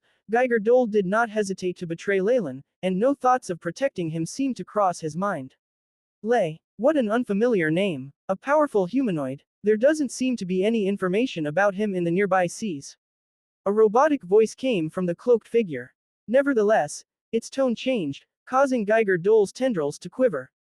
"Are you not aware that, based on the rules of our organization, should you find anyone at or above rank 3, you are to rope them in or even make them accept the Holy Eye baptism, so they too can feel the greatness of the mighty ancient trial's eye?" Seeing this lord on the verge of flaring up, Geiger, who was kneeling on the ground nearby, suddenly exclaimed, "My lord. The truth is, we already did all we could to keep that Mr. Lay around." He, however, seemed to be very resolute in going on his own way. "As we were afraid that he would notice anything, we did not press him further to stay, Geiger." Immediately after, Geiger Dole turned back and shouted, a whip of spiritual force had already formed. Alas, it was too late. "You seem to be dissatisfied with my reprimand." The dark figure shot Geiger a cold glance. Along with its words, the temperature in the cellar lowered. HS's asterisk with a terrifying hiss, the faint image of a giant snake appeared from under the cloak, and abruptly bit Geiger. Pock. Geiger's large, only eye enclosed in many bloody veins. Numerous tendrils shrunk back, leaving only a ball of meat, unceasingly rolling on the ground. "My lord, I beg of you, please forgive Geiger's rashness." Geiger Dole's giant eye quickly touched the ground. "Make sure this never happens again."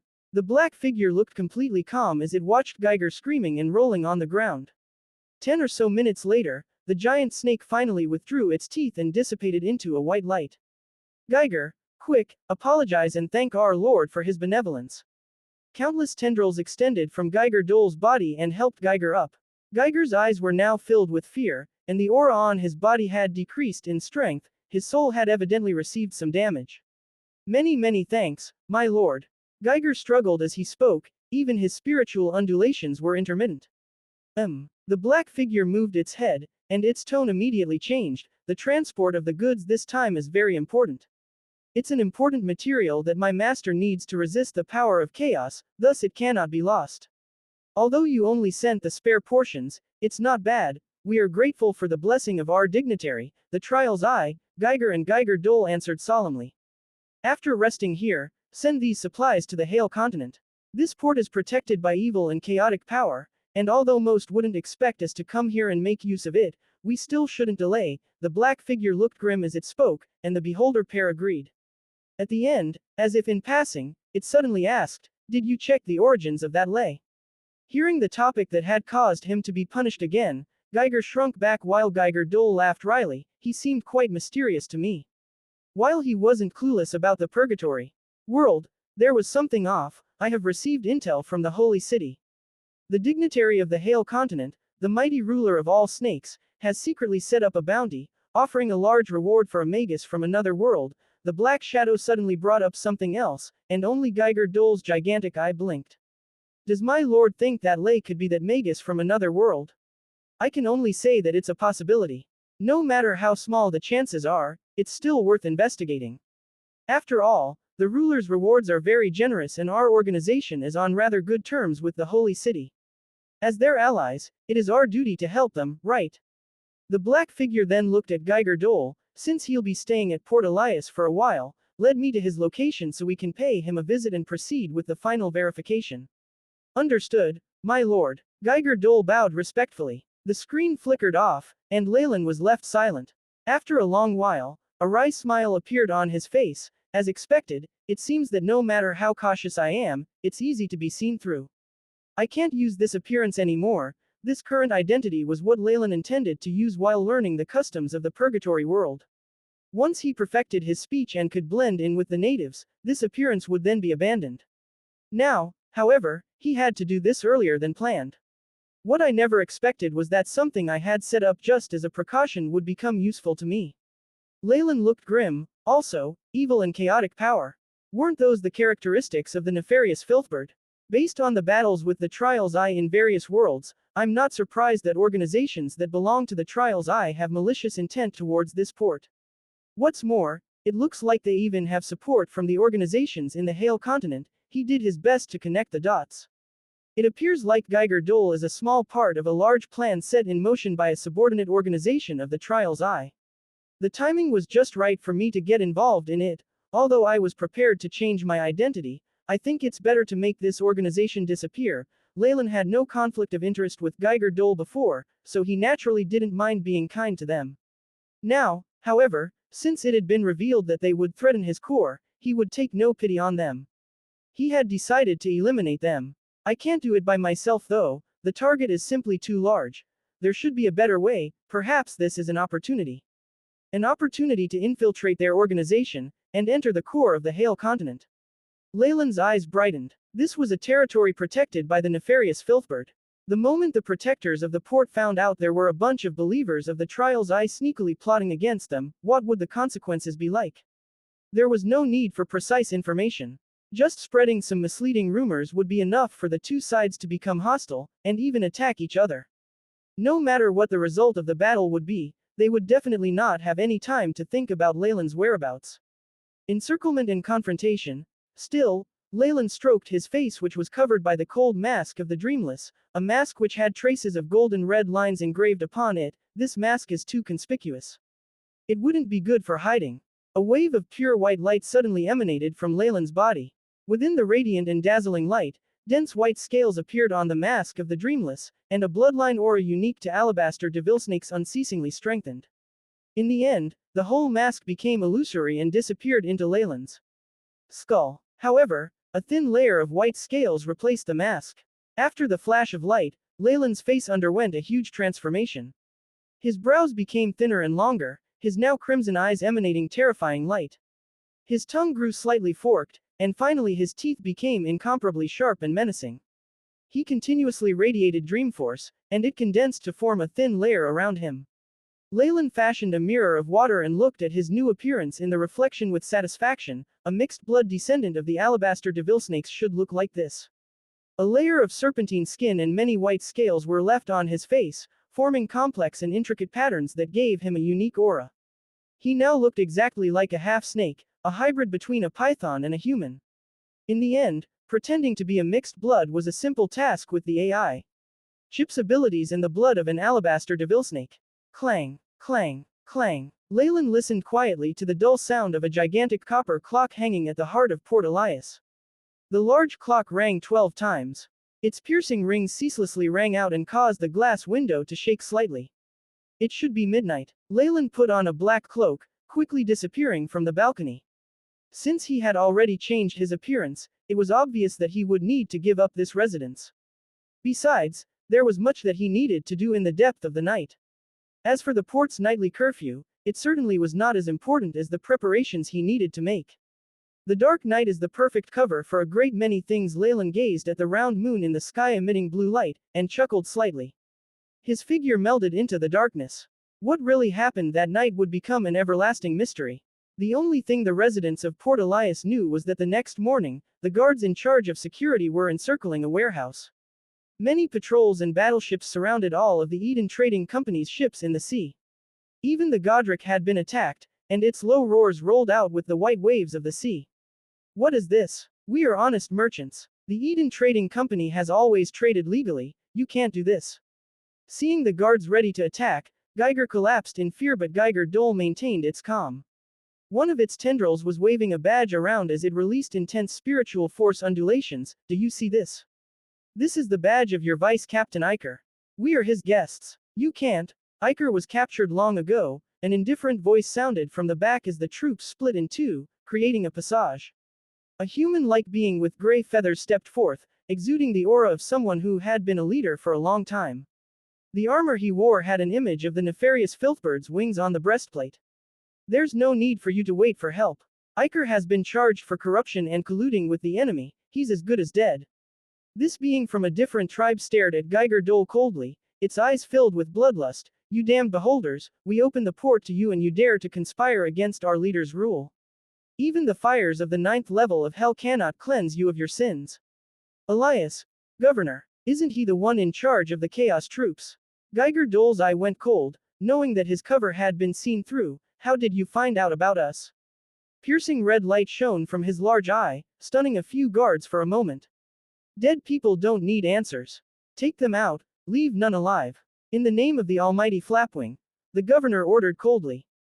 The guards beside him roared with a fanatical expression in their eyes. They pounced forth while brandishing their weapons. These guards were all natives of the continent, devout worshippers of the ruling nefarious Filthbird. The beholders were their greatest enemy. True eye of the nefarious monarch, Death Ray. Rays of death that were even more terrifying than before burst out from Geiger Dole's eye. A few giant sea lions nearby crumbled to the ground, and even their soul undulations were completely destroyed. This time, Geiger Dole did not collapse after using the rays of death. A few ash-gray tendrils extended from his body, at the very tip holding eyeballs of an unknown creature. Almighty ruler of justice, protector of all contracts, selfless judge, extraordinary dignitary. The trials eye that has existed across the past, the present and the future, accept this offering from your humble servant. Geiger Dole released strange spiritual force undulations, causing the air to shimmer. A multitude of light rays transformed into a small spell formation. An orb of red flames floated atop the spell formation, wrapping around the animal eyes in Geiger Dole's tendrils. TS's, a shadow of the trials eye appeared behind Geiger Dole, and its expression showed approval. Threads of pure energy surged forth from this phantom, pouring into Geiger Dole's body. Having gained strength from the trial's eye, Geiger Dole's body expanded. A berserk aura was released, and any weakness from before disappeared completely. Swish! Large pure white tendrils grabbed a guard with the head of an ox, lifting him into the air. Geiger Dole snarled, and the guard made pathetic sounds as the tendrils slowly tightened around him. Blood and crushed bones leaked out of the gaps, dripping to the ground. A rank 3 sacrificer, we've caught a big one. Elias, Governor looked extremely solemn as he watched Geiger Dole, who seemed to have gone insane. In addition to the abilities of his own race, Geiger Dole had evidently trained the Path of Offerings to the 3rd rank. The Path of Offerings seemed very simple, as it only required a suitable item to sacrifice in exchange for power. However, it was quite troublesome when it came to raising one's rank. After all, there weren't that many things a dignitary would covet. A rank 3 sacrificer not only had offered something unique to the dignitary, but also devoutly followed the dignitary's doctrine. In other words, this was someone who had been brainwashed. For the trial's eye, a rank 3 sacrificer was a devout believer that should have its wishes answered very quickly. Furthermore, other than the territory of the dignitary they followed, sacrificers weren't welcome in any other places. Hence, when the Thornback Ironwhale appeared, Geiger Dole decided not to show his power as a sacrificer. After all, using this power would show that he was a crazed believer of the trial's eye. A person with that status would not be accepted in a free port like Elias. Sacrificers of this rank had to be closely monitored any time they went to a continent that was not under the rule of their dignitary.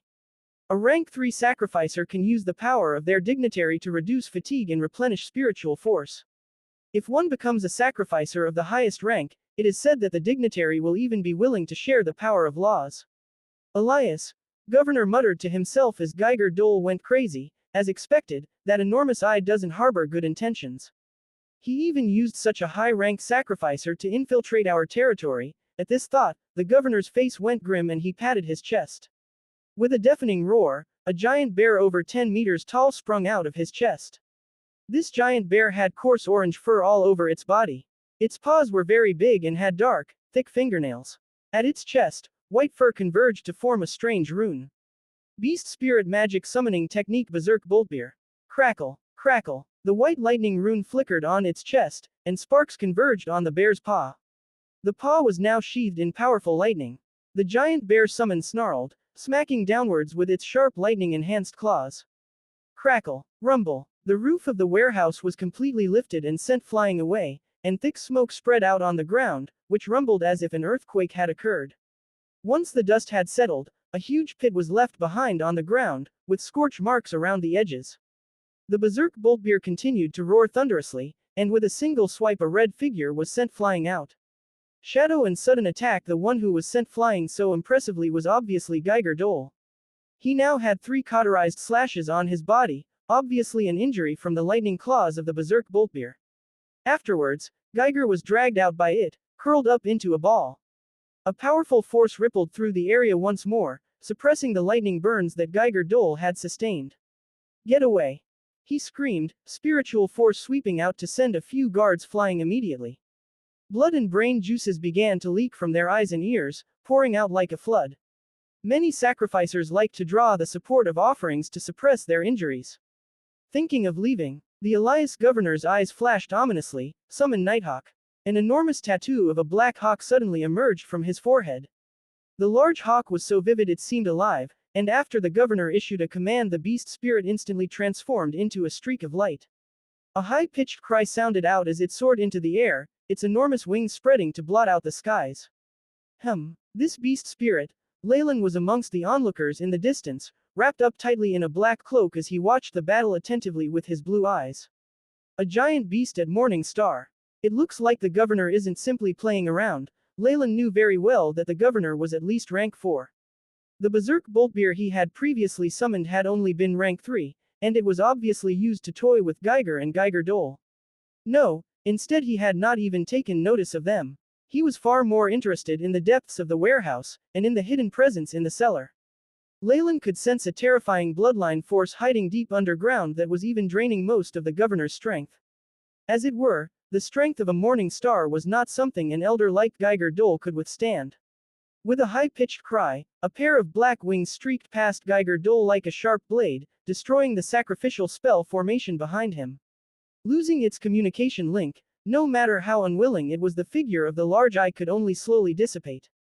Geiger Dole crumpled to the ground. Having lost his dignitary's support, the frailty and injuries from the battle had resurfaced.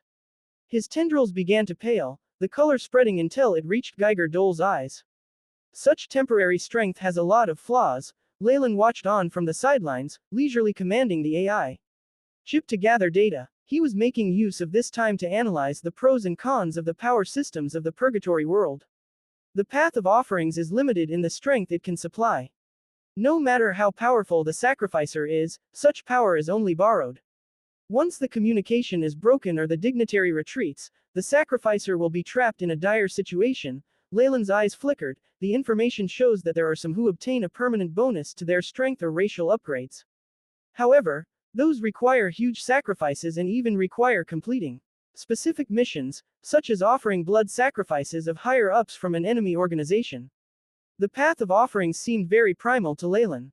He was even beginning to suspect that this system was the original path to power in the purgatory world. In that case, Leylin stroked his chin, suddenly thinking of other aspects. I'll probably need to dabble in the training the path of offerings. No, it can't be superficial. I need to be proficient in it in order to complete my final plan.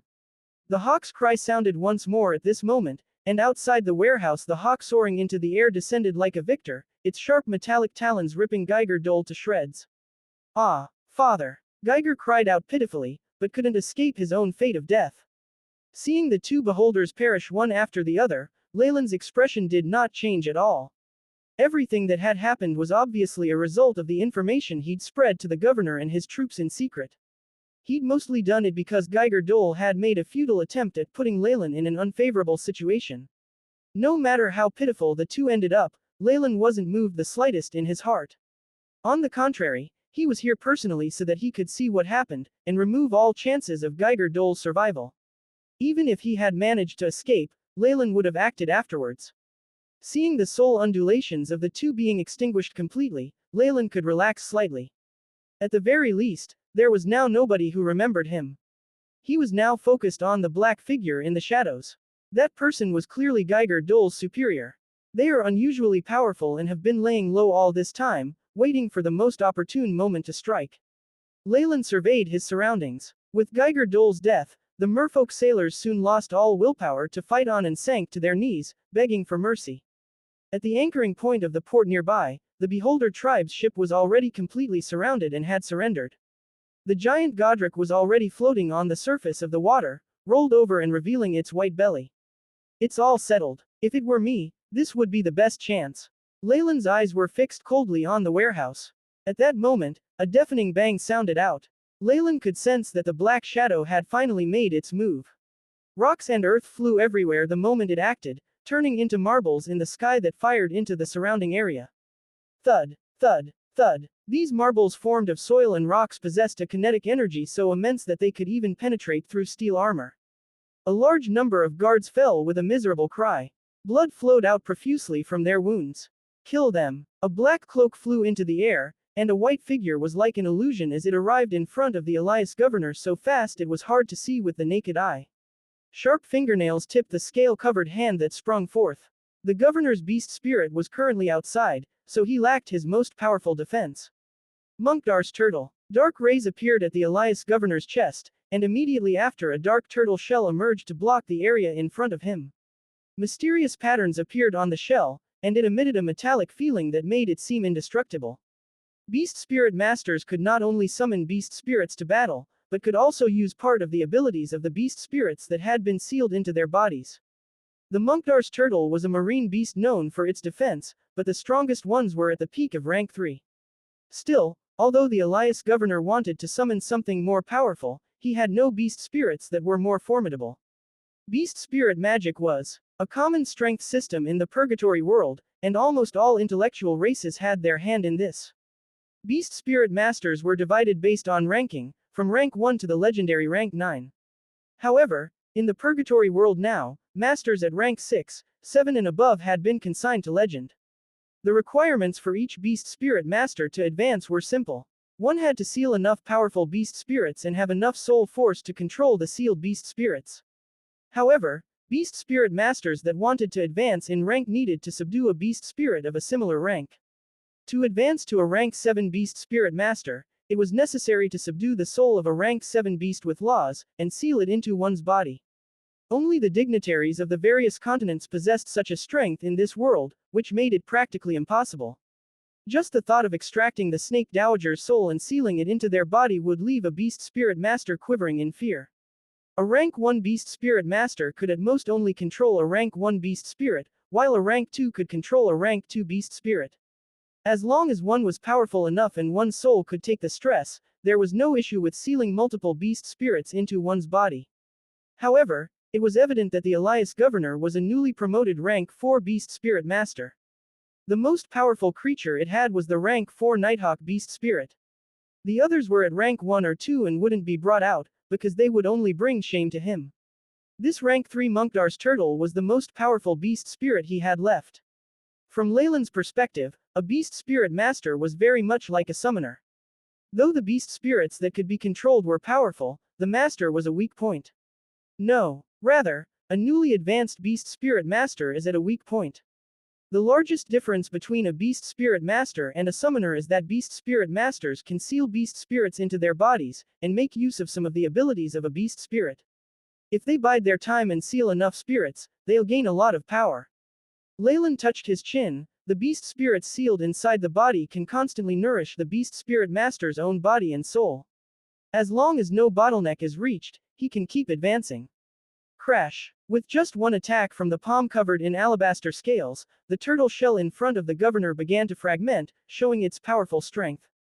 Whether it was the berserk boltbeer or the nighthawk from before, even if they were hurrying over, they were still a distance away. The governor was in a very dire situation. However, Leylin merely watched on coldly, not having any plans to make his move. In his opinion, the governor had obviously discovered the other party and still sent out his nighthawk, evidently having plans of his own.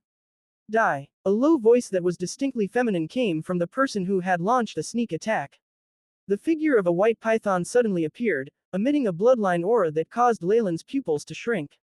Sacrifice and rescue. This bloodline force, Alabaster Devilsnake.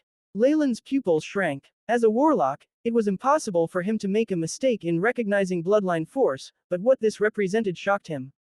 A descendant of the Snake Dowager actually has such a high status in an organization of the Trials Eye. Is it for personal reputation, or is it some kind of exchange of benefits between the Snake Dowager and Trials Eye? The large serpentine figure was covered in smooth white scales all over, its scarlet pupils emitting a chill that could almost suffocate a person. The tooth of the giant python merged with the palm of the attacker, bringing with it even more terrifying energy. The white scales on Leylin's face were now beginning to flicker uncontrollably. Beep. Discovered undulations of bloodline of Alabaster Devilsnake that host is using for concealment. Accept or deny. The AI chip prompted at this moment. No. Leylin's eyes flickered and chose to deny it. A trace of bloodline force emerged from his body, and in that instant, the attacker sensed it. Leylin could clearly see the moment where they looked over to investigate it. At this moment, they definitely could not withdraw their attack. The terrifying palm that was reinforced by bloodline power grabbed the Elias governor's chest with their sharp nails. Besides the silver armor on his chest, the governor had no other defenses. There was no question that his stomach would be ripped through. Bang. However, the palm with sharp fingernails halted in midair, not able to descend further. What grasped this slender scaly hand was another large hand that was like steel. Did you think I only had my beast spirit magic to rely on? The Elias governor's voice was low, and he exerted force from his hand. Like an iron hoop, it tightened around the attacker's wrist until creaking sounds were produced. HNN. The attacker made a sound, and an orb of white flame extended from their hand. The flames crackled as they crashed into the body, their boiling temperature causing even the surrounding air to distort. However, it was to no effect. The governor's entire body was currently enveloped in a layer of dark gray light. In front of the flames, this powerful barrier wasn't the slightest bit damaged. In the meanwhile, the phantom of a huge gray bird appeared behind the governor. Its feathers closed around him as if wrapping around him. The large gray bird seemed to be very vivid. While it was a clone, there was a world of difference between it and the one summoned by Geiger Dole. My master, the mighty Flapwing. You are the master of chaos and the very personification of freedom. Upon seeing the large gray bird figure, many residents of the port who were watching them immediately knelt to the ground, looking pious. This was what happened when followers saw the real gods they prayed to and believed in. Sacrificer. A rank 4 sacrificer. The attacker quickly retreated, at the same time exposing their identity. A face with patterned white scales was topped by a head of snow-white hair. This slender person was evidently a demi-snake that had descended from the alabaster devil snake. With the sharp voice and distinctive traits, Leylin could confirm that this one was female. However, her right wrist began to twist at this moment, falling down without strength. She'd obviously received serious injuries from the governor's counterattack. A hybrid snake girl. Interesting. Leylin looked worried, as if concerned for her safety. Meanwhile, the AI chip was constantly scanning the Elias governor. He was more interested in a rank 4 sacrificer than the snake girl. On top of that, the governor was at the 4th rank in both the paths of offerings and of beast spirits. Rank 4, comparable to a morning star in the Magus world. A sacrificer at this level is a treasure to any dignitary. It's a devout follower who has complete faith in their path.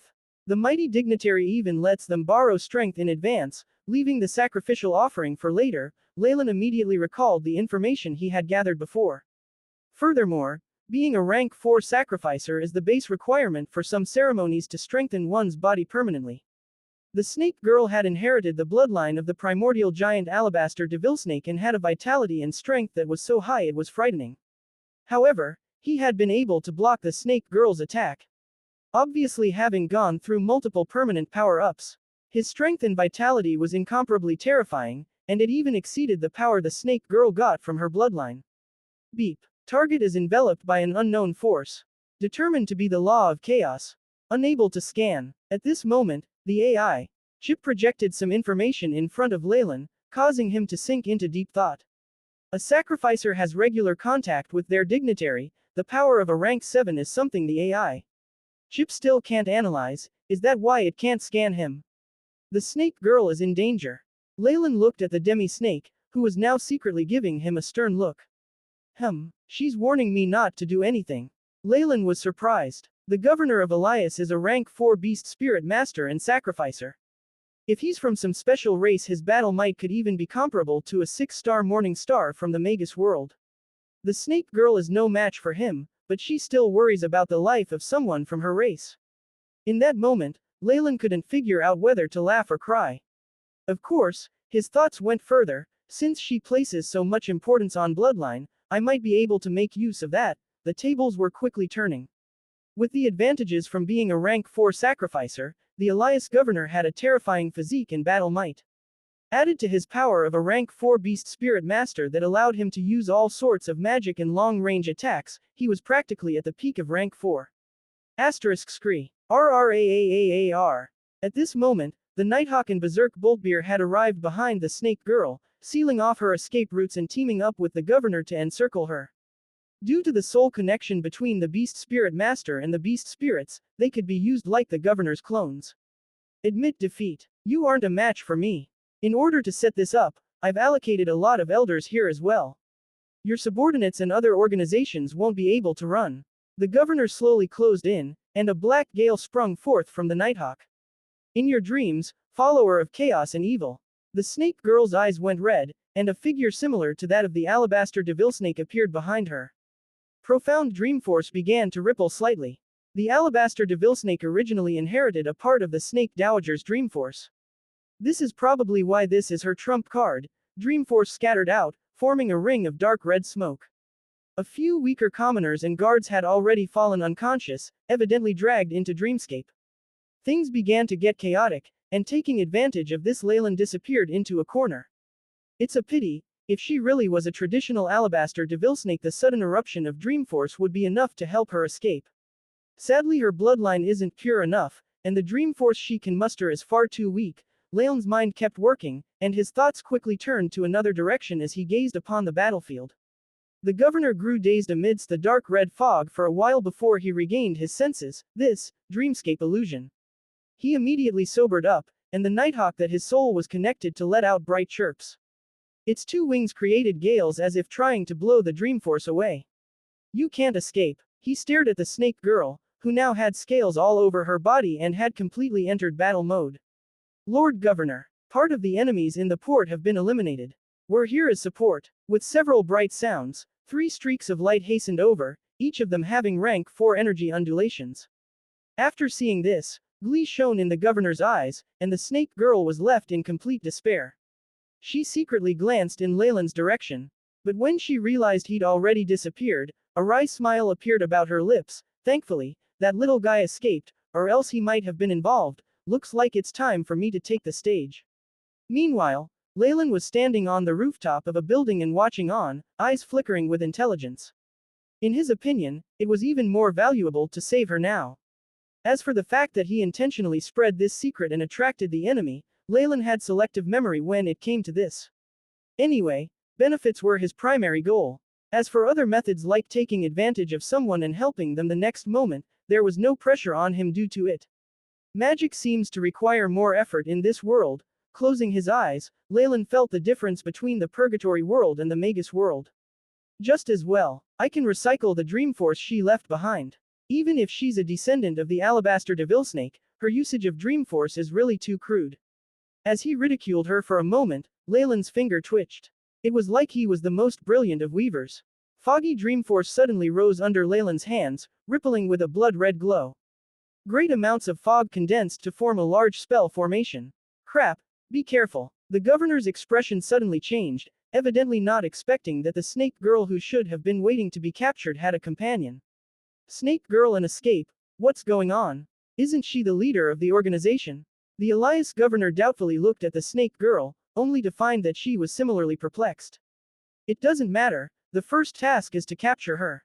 Those who try to insult our master's glory must be punished. The governor would not have reached rank 4 as a sacrificer if he didn't worship the nefarious filthbird so fervently. However, how could Leylin really allow him to make a move? In any case, he is still a rank 4 elite from the nefarious filthbird's group, so it won't be possible to just take him down in one strike. The power of Dreamforce spells was amplified to an alarming extent by the array, like charcoal being transformed into diamond. Rank 4 Dreamforce spell distorted labyrinth. Dreamforce surged out violently to create an enormous labyrinth which enveloped the governor and the 3 morning stars who were assisting him. The walls rumbled under impact, and the Nighthawk's cry could be heard as the Dreamforce labyrinth began to morph and warp. Let's go. I can't trap them for too long. Leylin transformed into a black hurricane that swallowed the girl up. Even though he'd conjured the spell himself, it was being sustained by the Dreamforce the girl had summoned and not much remained. Leylin was not certain of how long it would last, so it was necessary to quickly flee the scene. The snake girl's scarlet eyes flashed as she sensed the bloodline power within Leylin, and she did not resist. The dark hurricane screamed with destructive power, drawing life force from the miscellaneous fish along the way. Only mummified corpses were left behind. As they continued on, there were still some who tried to stop them. Soon, however, they disappeared into the horizon. Bang! Rumble! After 10 seconds, a great amount of lightning appeared above the dark red labyrinth. Shortly after the lightning struck down, and the elated chirp was let loose by the gigantic hawk. Crash! The entire labyrinth fell apart, exposing the silhouettes of the flustered Elias governor and his companions. Chase after them and send out a warrant. Do not let that woman escape. The Elias governor's eyes had reddened and even his voice had become hoarse, frightening the surrounding bodyguards into chilly silence. The Purgatory world seems to be different from the Magus world. The atoms, chemical bonds seem to be sturdier. Consequently, more power is needed to manipulate them. Leylin was thinking of what had happened before when he used his full magic power as he ran away with the girl. Ever since he had snuck into the Purgatory world, he had always maintained an extremely low profile. He had previously used the metal activation spell formation once, and that remained the only time he had used such a large-scale spell in this world. This is worse than before, the physical laws here are even more severe. While the power of spells has decreased, the cost to activate them has instead increased. Leylin looked at the AI chip as it projected the newest results into his memory bank. Beep. Based on on-site detections and theoretical experiments, all levels of magic from the Magus world are weakened by 89% in the Purgatory world. This weakening effect is very strong. Could it be that the Purgatory world didn't allow entry to other strength systems in ancient times? Thinking of this other idea, Leylin ordered the AI chip, search the database. Find the most suitable strength system for the Purgatory world. Beep. Mission established. Scanning. The AI chip found the answer immediately. Based on simulations, the 2 most suitable power systems are 1. Path of Sacrifices 2. Beast Spirit Magic. Leylin wasn't surprised by the results. He had already guessed this outcome. As expected, these are the most suitable systems. They seem to be the purgatory world's most fundamental paths. As a result of differing world laws, every world had its own unique points and paths to power. This inspection made it clear that the path of sacrifices and beast spirit magic were the most suited to the purgatory world. It looks like I'll have to rigorously train to a high realm in both methods. Leylin stroked his chin in thought. Although he was restricted by the Owlsnake curse, it only affected his bloodline force. While it was still a weakness, the curse had no effect on other paths to power. Fireplume. Leylin called out, and a ball of black flames appeared in his hand. Multilime strength. The phantom of a multi-armed race member appeared behind Leylin, boosting his strength. These other cultivation methods were what had allowed Leylin to retain strength at Morning Star even after his bloodline force was sealed. His bloodline force, however, was the main source of his strength. If the Owlsnake curse was not removed, he would be drained until he fell. Even if he encountered success with other power systems, the outcome was still set in stone. Since he chose the path of bloodline as his main path, he had even let his own soul be affected by the bloodline. Consequently, other paths could only be considered the icing on top of the cake. As expected, the purgatory world will suppress the strength of those from other worlds. Leylin's expression became gloomy. Dreamforce was another usable source, but its intensity was unpredictable. Therefore, Leylin did not hold many expectations towards it. My bloodline force has been sealed, so I can only rely on other methods. When these other methods reach their highest realm, I will probably be able to use them to remove the Owlsnake curse. Leylin steeled his resolve. The AI chip will allow me to quickly advance in rank. The paths of sacrifice and beast spirit magic are of the utmost importance, and Fireplume and Dreamforce come afterwards. As for Multilime strength, the original information that Leylin had gotten was extremely lacking. Even with AI chip's calculations, it had hardly improved. Thus, Leylin decided to abandon it as it could at most serve as support. By this time, the snake girl had opened her eyes. She said in a frigid voice, "Put me down. This place is over 300 nautical miles away from Port Elias, it should be safe for the time being." Leylin shrugged as he stopped on a barren island. The black hurricane disappeared, exposing both their silhouettes. Only now did Leylin have the time to carefully size up the snake girl. She had long, snow-white hair and scarlet pupils. The white scales on her face were patterned, giving her a distinct aura but not seeming sinister. These features paired well with her air of superiority, giving her a unique charm. It appears as though all bloodline descendants of the Snake Dowager have this characteristic, with charm to spare. Could it be that she specializes in illusion techniques? Leylin was left speechless. The AI chip, however, had had enough time to collect information. Unknown name, Snake Girl. Sex, female, paternal bloodline, Alabaster Devilsnake mixed maternal bloodline, unknown, deduced to be a humanoid species. Strength, 79, agility, 50, strength, 65, spiritual force, 463, soul force, 46. Passive abilities. 1. Illusory force field. Shrouds the area around the body in a layer of illusion force field. Lifeforms with spiritual energy below 200 cannot resist, losing their free will. 2. Dreamscape attraction. The Alabaster Devilsnake bloodline possesses the ability to draw Dreamforce. The AI chip very quickly projected the Snake Girl's image and specific data. Morning Star Realm. This Snake Girl's stats are actually pretty good. Leylin nodded his head surreptitiously as his thoughts hovered around the mixed tag. Even though her bloodline is of a rank 5 creature, it is clearly not concentrated. It can't even match the one I embedded in my mask. No wonder I don't feel any suppression whatsoever from her, and her ability to attract Dreamforce is so weak, but the ability to connect to Dreamscape is worth more intense research. Although he already possessed a number of Dreamscape spells, he had reached a bottleneck when it came to using Dreamforce. The appearance of an Alabaster Devilsnake, however, gave him hope to resolve this issue. This rank 5 species had inherited the Snake Dowager's talents in controlling Dreamforce, to the point of being able to connect to Dreamscape. This ability was very useful to Leylin. The most crucial point was that he now had in his grasp the pure bloodline of a rank 5 Alabaster Devilsnake. Although Dreamforce isn't reliable, it is still useful as a contingency plan. This girl doesn't seem to have the ability to travel to and from Dreamscape, but she might be able to give me some inspiration. Leylin shamelessly observed the girl, making her feel rather angry.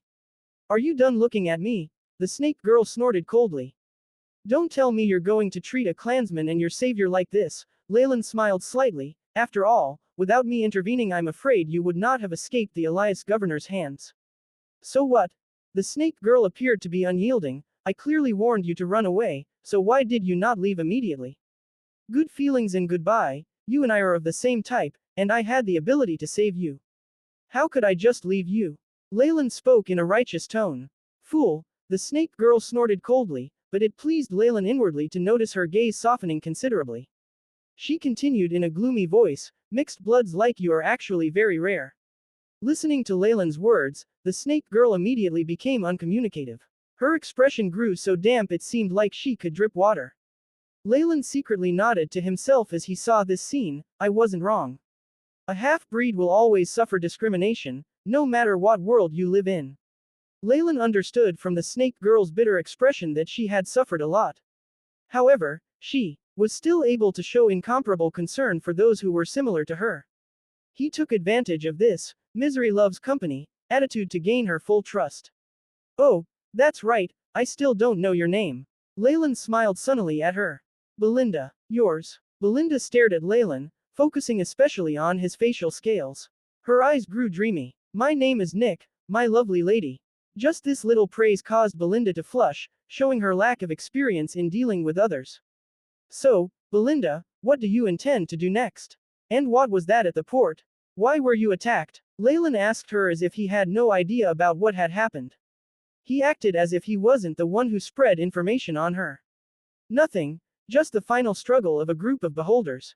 The mention of the earlier incident caused Belinda's expression to turn cold. It was evident that she felt extremely resentful. Leylin understood her feelings. After all, her organization hadn't planned to act against Port Elias. At most, their plan was to turn the port into a hub and use it to smuggle some goods. Thus, it was normal to feel resentful when their plans went down the drain. Nick, I have a question. Belinda looked at Leylin with a solemn expression. Are you a follower of the Snake Dowager or a part of the beholder crowd? Or do you believe in other dignitaries? Identifying which dignitary you followed was an extremely serious matter in the purgatory world. The hostility between opposing factions often led to battles to the death. I am a wanderer. I have yet to choose an exemplary. Leylin naturally caught the hidden meaning behind these questions and answered without the slightest hesitation. I am, however, more inclined towards the matriarch. After all, she is our progenitor. The matriarch. This was the title that the snake descendants, in the purgatory world, mainly used to address the snake dowager. Since your belief is skewed towards the matriarch, there is no risk of conflict between your belief and mine in the beholders. Leylin expressed his understanding. It seemed as though the snake dowager and the trials I made an alliance. I am under the command of the trials I came to Port Elias to receive some resources to use in the rebellion against the powers of evil and chaos. Belinda told Leylin of her origins. She explained the conflict between the trials I and the filthbird and went through the history of how civilization had developed in this world. And in the purgatory world, where the two exemplaries' original bodies were located was an endless conundrum. There was no peace at all between the sacrificers on both sides. Every time they met, there would be a fight to the death.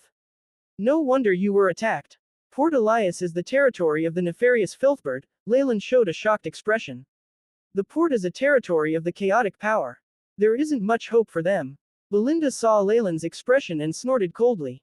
Oh, what do you mean? Leylin asked interestedly. I already reported what happened to my superiors. The organization will surely send support. The head of the organization is, at the very least, a rank 5 sacrificer. A flash of gloominess appeared on Belinda's face. Port Elias dares to forcefully seize our goods and kill our members. This is the Hale Continent's territorial waters. No matter how powerful Elias Backer is, this place still belongs to us. At this point, Belinda was very confident. Port Elias had been sneakily founded through the bird's influence. It had not received approval from the Hale Continent's holy city nor the Snake Dowager.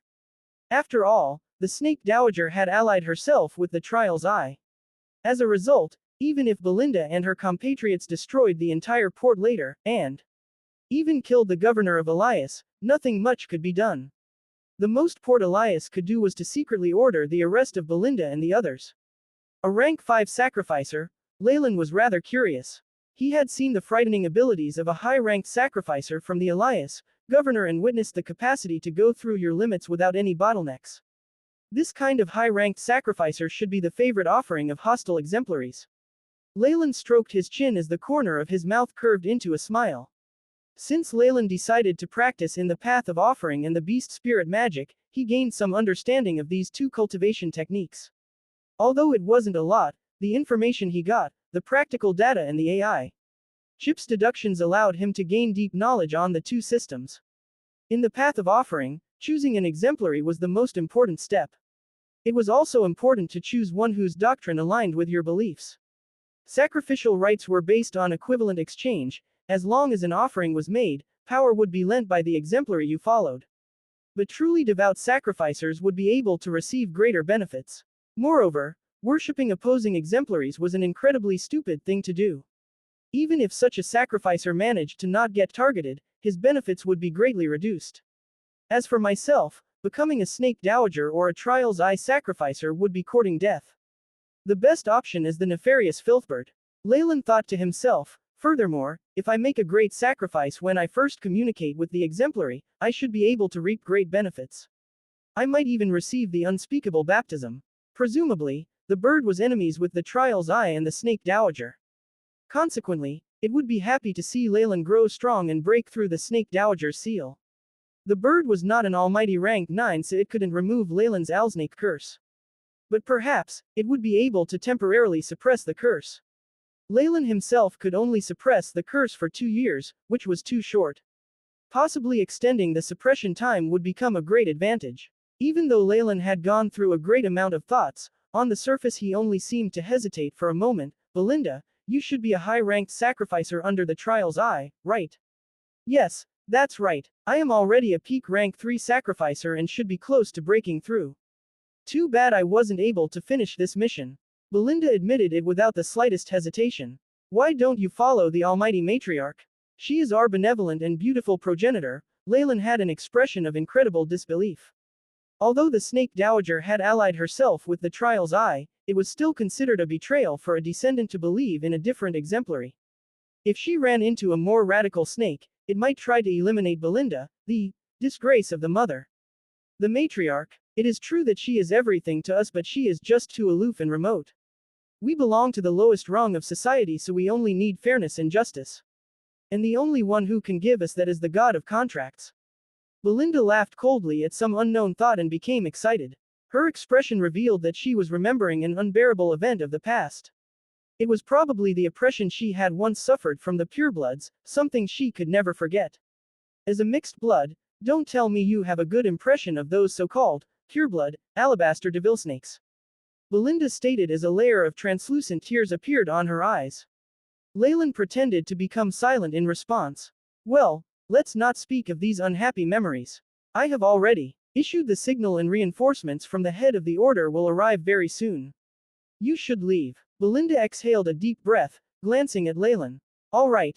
The organization was approaching and, since they had different beliefs, staying any longer would arouse suspicion. Besides, he had made a lot of profit today. Not only had he eliminated hidden dangers, he had even established a good relationship with Belinda. In the future, he would arrange another, coincidental meeting, so there were no problems at all. Threat and action beep. High energy magnetic field discovered. Determined to be from a rank 5 being. Host is advised to be careful. The AI chip's immediate prompt surprised Leylin. Looks like I can't leave even if I want to at this point. A mysterious smile rose at the edges of Leylin's lips. Still, he pretended to be oblivious to everything, planning to leave after bidding Belinda farewell. Just as Leylin was about to move, tremendous soul force undulations full of just as Leylin was about to move, a streak of tremendous soul force undulations full of astounding strength and intent was transmitted over. Wait, he can't leave. A figure gradually appeared from the surface of the water. A layer of transparent distortions gradually dissipated, revealing a large beholder. This one, however, was different from Geiger. It had 3 different giant eyes of varying sizes. The 3 eyes were in triangular formation, with the central one connected to a few fleshy red channels. Pure white tendrils drooped to the ground, forming the beholder's legs. A great and powerful aura emanated from its body. This one should be an elder eye of the beholders, Leylin judged inwardly. An adult beholder had the strength of an ordinary rank 3 magus. Elder eyes usually had strength at Morning Star. This beholder was even more uncommon. Besides the power from its own race, it was a powerful sacrificer. The power of judgment emanated from its body, causing Leylin's eyes to narrow. This beholder should be the leader that Belinda mentioned. Doesn't that mean it is a rank 5 sacrificer? As a rank 5 sacrificer, this beholder had strength comparable to a regular radiant moon magus. What was most terrifying, however, was that its body had been fully branded by the trial's eye and even the AI. Chip was unable to scan and determine its stats. Greetings, Lord Bayclark. Belinda knelt reverently while pulling at Leylin's clothes to do the same. Greetings to Sire Bayclark. Leylin merely bowed slightly. This made him seem arrogant, and a hint of disapproval was evident in the beholder elder's large eye. It glanced towards Belinda, transmitting tremendous soul undulations. Fury was evident within its eyes and it criticized her, Belinda. Your actions today have tarnished the glory of our master. And it's not just your failure at Port Elias, Stronghold, all your decisions so far have been rash. Lord Bayclark. While still kneeling, Belinda straightened her back. Your subordinate is responsible for the failure at Port Elias, but allowing Nick to leave was a very ordinary matter. He might not be a subordinate of our Master of Order, but he is a descendant of the matriarch. And a fellow clansman of yours, the beholder added coldly, I have long warned you to not be too kind towards those of your kind with mixed blood. They can only bring trouble. Lord Bayclark, I can vouch for Nick. He's on our side, he helped me at the port. Seeing Bayclark's eyes flash with red, Belinda gritted her teeth and spoke on Leylin's behalf. All right, I'll let him go. I hope your luck continues, or else there'll be another pair of vertical pupils in my collection. Bayclark twisted his body and turned towards Leylin, or should I say, 2 pairs. Belinda was badly frightened by this rank 5's threats, ridicule and lack of trust. Leylin obviously wasn't the same. Outwardly he seemed indignant at this, his face and ears turning red. However, he was making a calm analysis on the inside, it arrived far too quick. That means it was already nearby, perhaps it was the commander of this operation while Belinda was the one in charge of Port Elias. Numerous sea tribes arrived as Bayclark and Belinda conversed. Mermen, Octomen, and Sharkmen, each outfitted in custom-made armor, brandished their assortment of weapons that included pikes and choppers. There were even magicians among their rank, neatly spread out into rows that formed a huge legion of staffs behind Bayclark. Followers of the Master of Order. Evil, chaotic power has taken over Port Elias and even killed our companions. This entity has committed the worst sin under the skies. What should we do? The beholder elder turned, transmitting tremendous soul force undulations and radiating it in all directions. Eliminate them. Suppress them. Burn them to death. The marine people in Bayclark's legion raised their weapons and roared. Very good. You are all devout believers of our master. The beholder elder's slit eyes seemed to be filled with traces of red. I hereby order all of you to attack. The target is Port Elias. At that, the clamor from the cries of these beings was enough to disperse the clouds in the sky. The surface of the water split apart amidst their thundering voices, countless enormous sea creatures revealing expansive level backs. All the troops climbed atop the enormous marine beasts in an orderly manner, making them look like terrifying war forts. You, mixed blood of the alabaster, believer of the mistress. You must come with me and use the blood of chaos to prove your loyalty. What right do you have to do that? Leylin exclaimed in annoyance, pretending to be a hot-headed person. What right do I have? Well, I can kill you whenever I want to, Bayclark chuckled, while vast soul force wrapped tightly around Leylin. This was clearly a threat. Leylin was playing the role of a mixed blood with at most Morning Star strength, so he immediately paled. Belinda, he looked at Belinda who was still kneeling and giving him a pleading look, fine, I'll do it. That's the spirit. Chaos is an old enemy of your matriarch too. Your actions will surely earn her favor. The beholder elder released his soul force. It went near the coastline where a large golden octopus appeared, which let Bayclark stand on its head. I merely approve of some of the matriarch's ideologies. I don't follow the path of sacrifices. A bloodbath won't bring me any benefits. Leylin looked grim as he mounted a large marine beast with Belinda. Belinda was apologetic, and she transmitted over to him, I'm sorry, Nick. I dragged you into this. When the time comes, just protect yourself. Leave the rest to me. It's not your fault.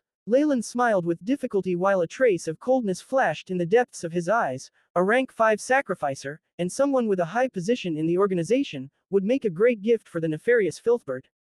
A curfew had been imposed in Port Elias due to the recent events. Streets that were usually bustling with life were exceptionally quiet. Boat wreckage and blood could be seen floating in the ocean, and the houses that had been wrecked in the incident were left desolate, yet to be repaired. Groups of troops jogged around in an orderly manner on the streets, occasionally charging into shops and demanding they be allowed to search the area. It was pure chaos. At this moment, an urgent alarm rang out and a piercing defensive air signal sounded. From a high vantage point, one could see a large wave of giant marine beasts with countless figures on their back surging forth like a tide on the surface of the waters. Aggressive beings approached the port from the sky as well. This scared a few of the free merchants, and they secretly put away their goods and escaped. After all, they could not afford to provoke either organization. Doing so would only lead to a horrible death. Merchants were not the only ones. Even the most evil pirates ran from such a dangerous place. They would rather fight the local troops trying to run away than stay here any longer. Just as the chaos was about to escalate, the bright cries of a hawk sounded out.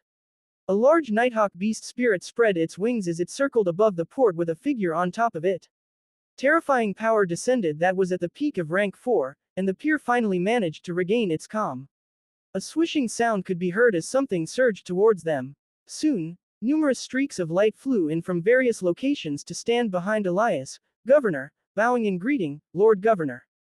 They all had Morning Star ranked strength, but they could not conceal the worry in their expressions. They are Trial's eyes followers. I can sense that nauseating smell coming from their bodies even from here. A white-haired elder with a hook-like nose and hawk beak spoke coldly. This should be about what happened this afternoon. I've already asked for support from the headquarters. However, they are too far away.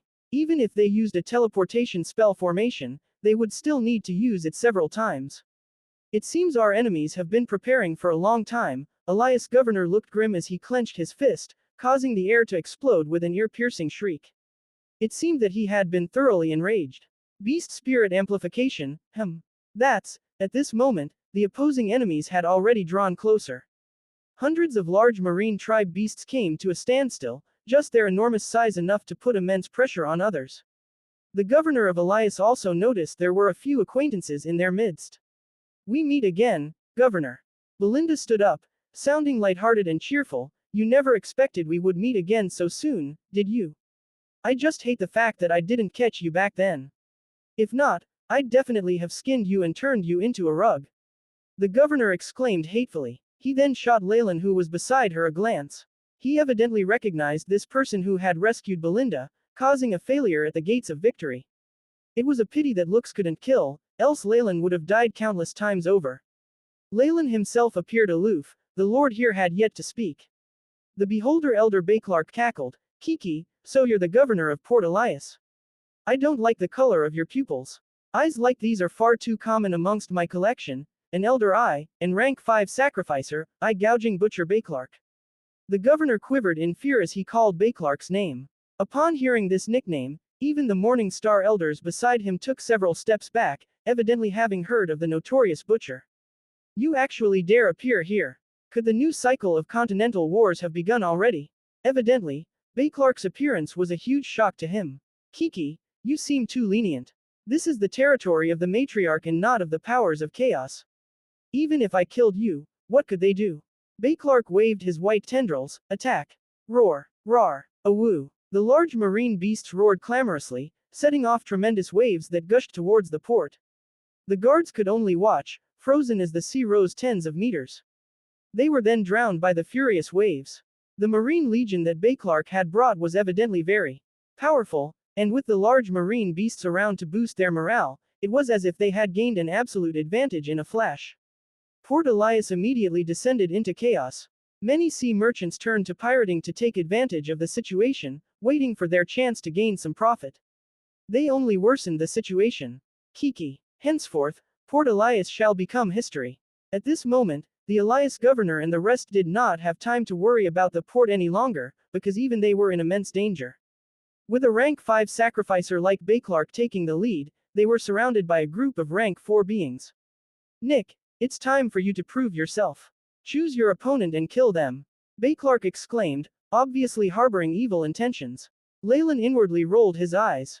The governor and the others were still rather powerful for Morning Stars, but they were the underdogs. With his current fake strength, even the weakest of that group could overpower him. Perhaps after he had been soundly beaten to death, he would even be easy pickings for Bayclark's subordinates. Beast Spirit Magic summoning Godric. While cursing inside, Leylin still went forward, summoning a figure that looked like a large manta ray, a Godric. The Godric would be boosted greatly in the sea. While this beast spirit was only at rank 3, its mature form would have Morning Star strength, so it had a good foundation.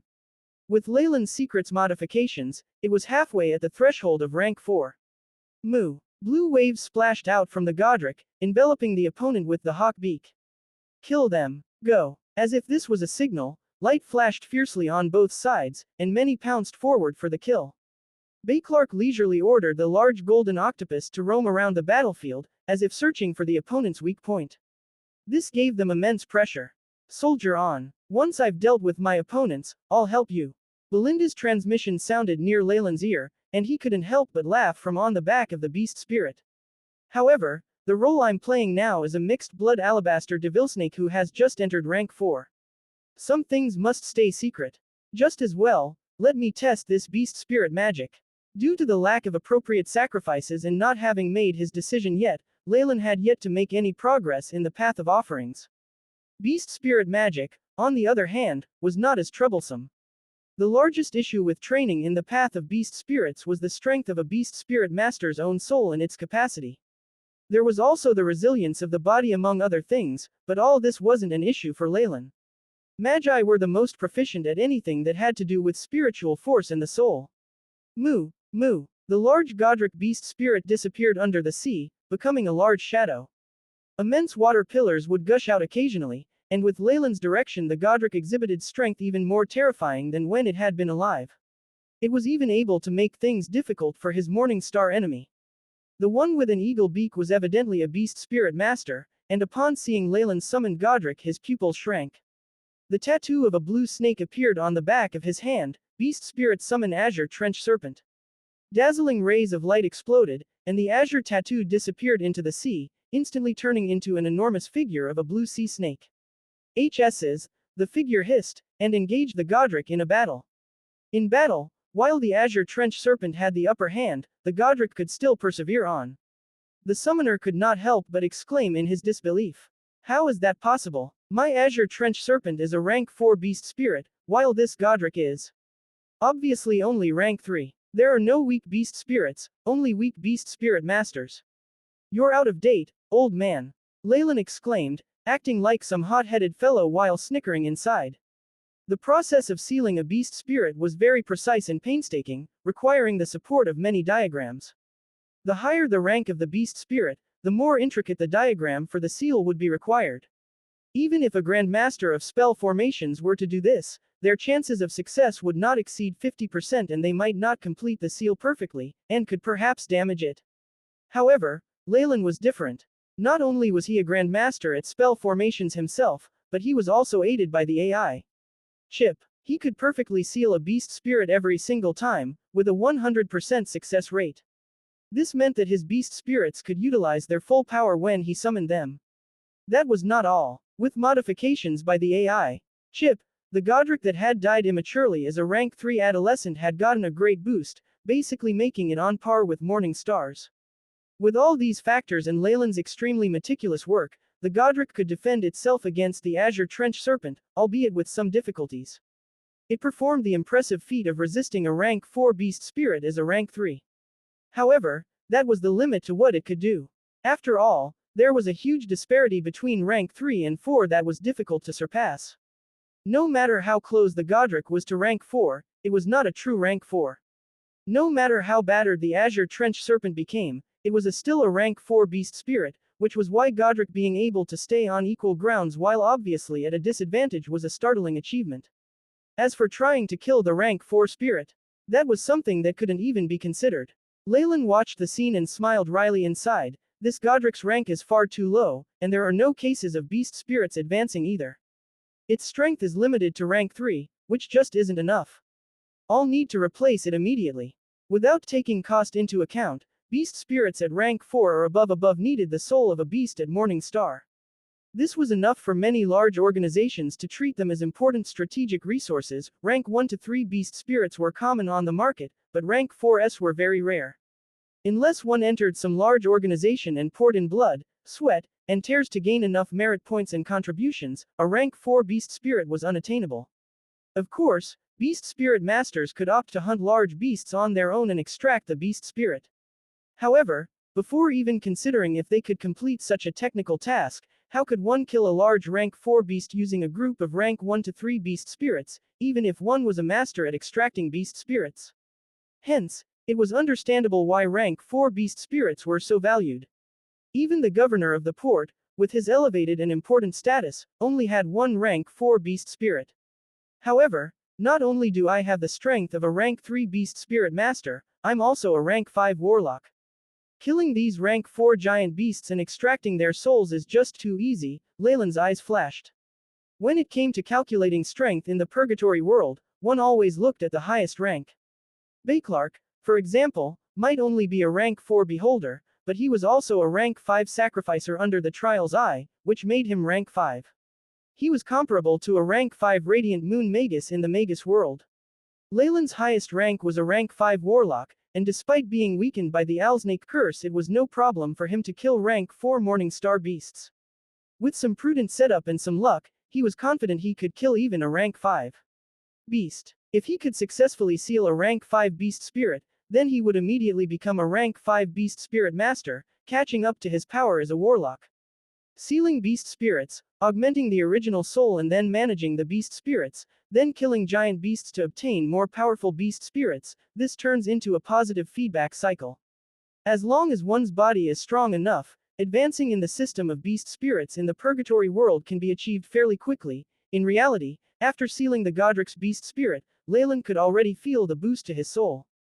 Though his true soul had already reached half moon and this tiny boost couldn't be considered much, it was a huge event for those rank 1, 2, and 3 magi. Refusal to budge and absolute defeat, sealing a rank 3 beast spirit could perhaps bring forward the advancement of a rank 2 magus to a rank 3 magus by 20 years. Leylin stroked his chin and began to ponder the AI chip's precise analysis of the situation. Of course, the strength of soul and body of an average rank 2 magus could never endure a seal from a rank 3 beast spirit, unless they were a warlock. Besides, there is a limit to the soul's capability and strength, which serves as a bottleneck to beast spirit techniques. As such, in the purgatory world, rank 6 beast spirit masters have never been seen, let alone anyone above that, either sacrificer or beast spirit master. At this time, the enemies were dumbfounded at the swift defeat of their rank 4 azure trench serpent by the Godric. How could a rank 3 beast spirit contend with a rank 4? It shook their beliefs. Beast spirit summon 4-winged bird. No matter how shocked and unwilling, they had to accept the reality. When the azure trench serpent could no longer withstand the Godric's attacks, a tattoo flashed once again on the body of the hawk-nosed man. A giant 4-winged bird emerged from him, wind elemental particles around its body circulating ferociously to form a violent energy, a wind blade. A giant pale green light blade split the ocean apart, revealing the silhouettes of the Godric and the azure trench serpents battling it out. Upon seeing that the Godric could not be beaten, the enemy once again called upon their rank 3 4-winged bird. When it was coupled with the azure trench serpent, Leylin's Godric was caught in a tough battle. The wind blades sliced its body apart over and over, if not for having transformed into a beast spirit, blood would have been gushing from its wounds. Even as a beast spirit, the Godric's voice gradually grew more muffled, and its soul dulled. Indeed, when beast spirits are involved, a rank 3 fighting head-on against a rank 4 is kind of a stretch. Leylin vaguely swept his eyes across the field. At this moment, Belinda was already fighting her opponent in their own small battlefield. Not entering the stage himself, Betrayal focused on the governor of Elias, occasionally turning with a hint of gloating in his eyes. What a narrow-minded and prejudiced old fool. Leylin was filled with disgust, and he secretly afforded him the death penalty. I can't use my energy and magic as a warlock, which extends to the Chemoian Emperor magic. I can only hide myself by using alabaster devilsnake magic. A thought flashed across Leylin's mind, and a layer of white scales emerged from his body. With the mask of the Dreamless and an alabaster devilsnake bloodline, it would be difficult for anyone, even Belinda, to discover that his abilities were just an imitation. Beep. Host is currently using Alabaster Devilsnake Bloodline. Scale simulation accuracy at 99.99%. Vitality and defense have increased. Dreamforce has strengthened the AI. Chip's voice transmitted over. Having completed the transformation, Leylin's body was covered in a layer of delicate white scales, and sharp fingernails burst forth from his hand. The scarlet tint in his eyes seemed to grow deeper and purer. Devilsnake Bloodline. The enemy shouted. Die. Leylin shouted, a white phantom as he launched towards them. His sharp claws chilled the air. Though he was confident in his own disguise, fake was fake. He was bound to leave a clue with the passage of time, so it would be good to end the fight quickly. Damned hybrid. The hawk-nosed man opposing Leylin glowed red with anger, and he started hitting himself in the chest. A faint blue circle sprouted blue flames that engulfed his body, and a hard mane grew on his face. Beast Spirit Union. Rank 3 Blue Flame Phantom Wolf. At the lowest point, the opposing Beast Spirit Master had already completed the union, turning into a half-man half-wolf monster. His energy grew tremendously. Blue Flame Phantom Wolf. It seems to be some kind of advanced creature, powerful with fire and close combat. It's strong physically too. Leylin managed to identify the Beast Spirit's characteristics from an archive he'd found on the market. He also remembered its strengths and weaknesses. A Beast Spirit Master at rank 4 or above could fuse with his Beast Spirit, using some secret techniques to acquire the abilities of the Beast Spirit they'd sealed. With an increasing number of Beast Spirit, the Beast Spirit Master became more terrifying as well. This technique solved the problem of a weak body, so much so that one could say that without it any Beast Spirit's value would be halved. A woo. Blue flame covered the enemy's palm, one that had already turned into a furry paw. It looked like a layer of glass. The giant wolf claw shot out, sharp and on fire. He charged violently towards the white phantom. A huge explosion sounded in the air, and a flash blinded onlookers. Leylin and his opponent retreated, and a few white scales fell to the ground with blue fur. Borrowed strength is still borrowed strength. Even if I were to use the rank 4 giant Chemoyan serpent power I could defeat him easily. Leylin's eyes filled with pity, and his opponent grew furious. This half-snake half-human wielded massive power, able to fight on par with and sometimes overpower a rank 4 Beast Spirit Master. He hadn't gained much of an advantage from the four-winged bird, and it was obvious that this battle would continue for some time. However, that would prove fatal in this battle. Belinda would come upon ending her own fight, and even otherwise Beauclerk's presence shook his confidence in being able to defend Port Elias. At this time, the battle at the port was already near its end. Engulfed in thick smoke, the port was left in tatters, with large paw prints all over the once bustling street. Walls everywhere were destroyed, and the road was steeped in blood. Obviously, Beauclerk had made meticulous plans so that the backup team at the port couldn't fight back. In this instant, unless a rank 6 warrior joined the fight, their defeat was inevitable. Unfortunately, they were near the Hale Continent's coast. This was the territory of the Snake Dowager, and the nefarious Filthbird sending a high-ranked warrior here would be a command of suicide. As the battle on the ground drew to a close, the battle in the sky ended as well. The Alabaster Devilsnake devours. Belinda's applause sounded as a giant Alabaster Devilsnake phantom emerged, its scarlet eyes focused on a broken-armed Filthbird phantom from a sacrifice. A dark red mist filled the surroundings, bringing with it a psychic power that instilled fear into even the Morning Star fighters. They did everything they could to avoid it. This Dreamforce posed a threat to those that hadn't come in contact with or couldn't comprehend. Dreamscape. In the meantime, this nefarious Filthbird who Belinda was focused on melted like wax into a mixture of blood and fat. Nick. Hold on. The giant Alabaster Devilsnake phantom suddenly turned and charged towards Leylin. Finally. I just had to endure for a little while and Belinda's come to help. She's defeated her own opponent, and I won't have to reveal anything else. With everything within control, Leylin let out a smile, expressing his relief. The enemy's eyes were filled with despair, and he gave up the fight with Leylin. The Azure Trench Serpent was forcefully ordered to retreat.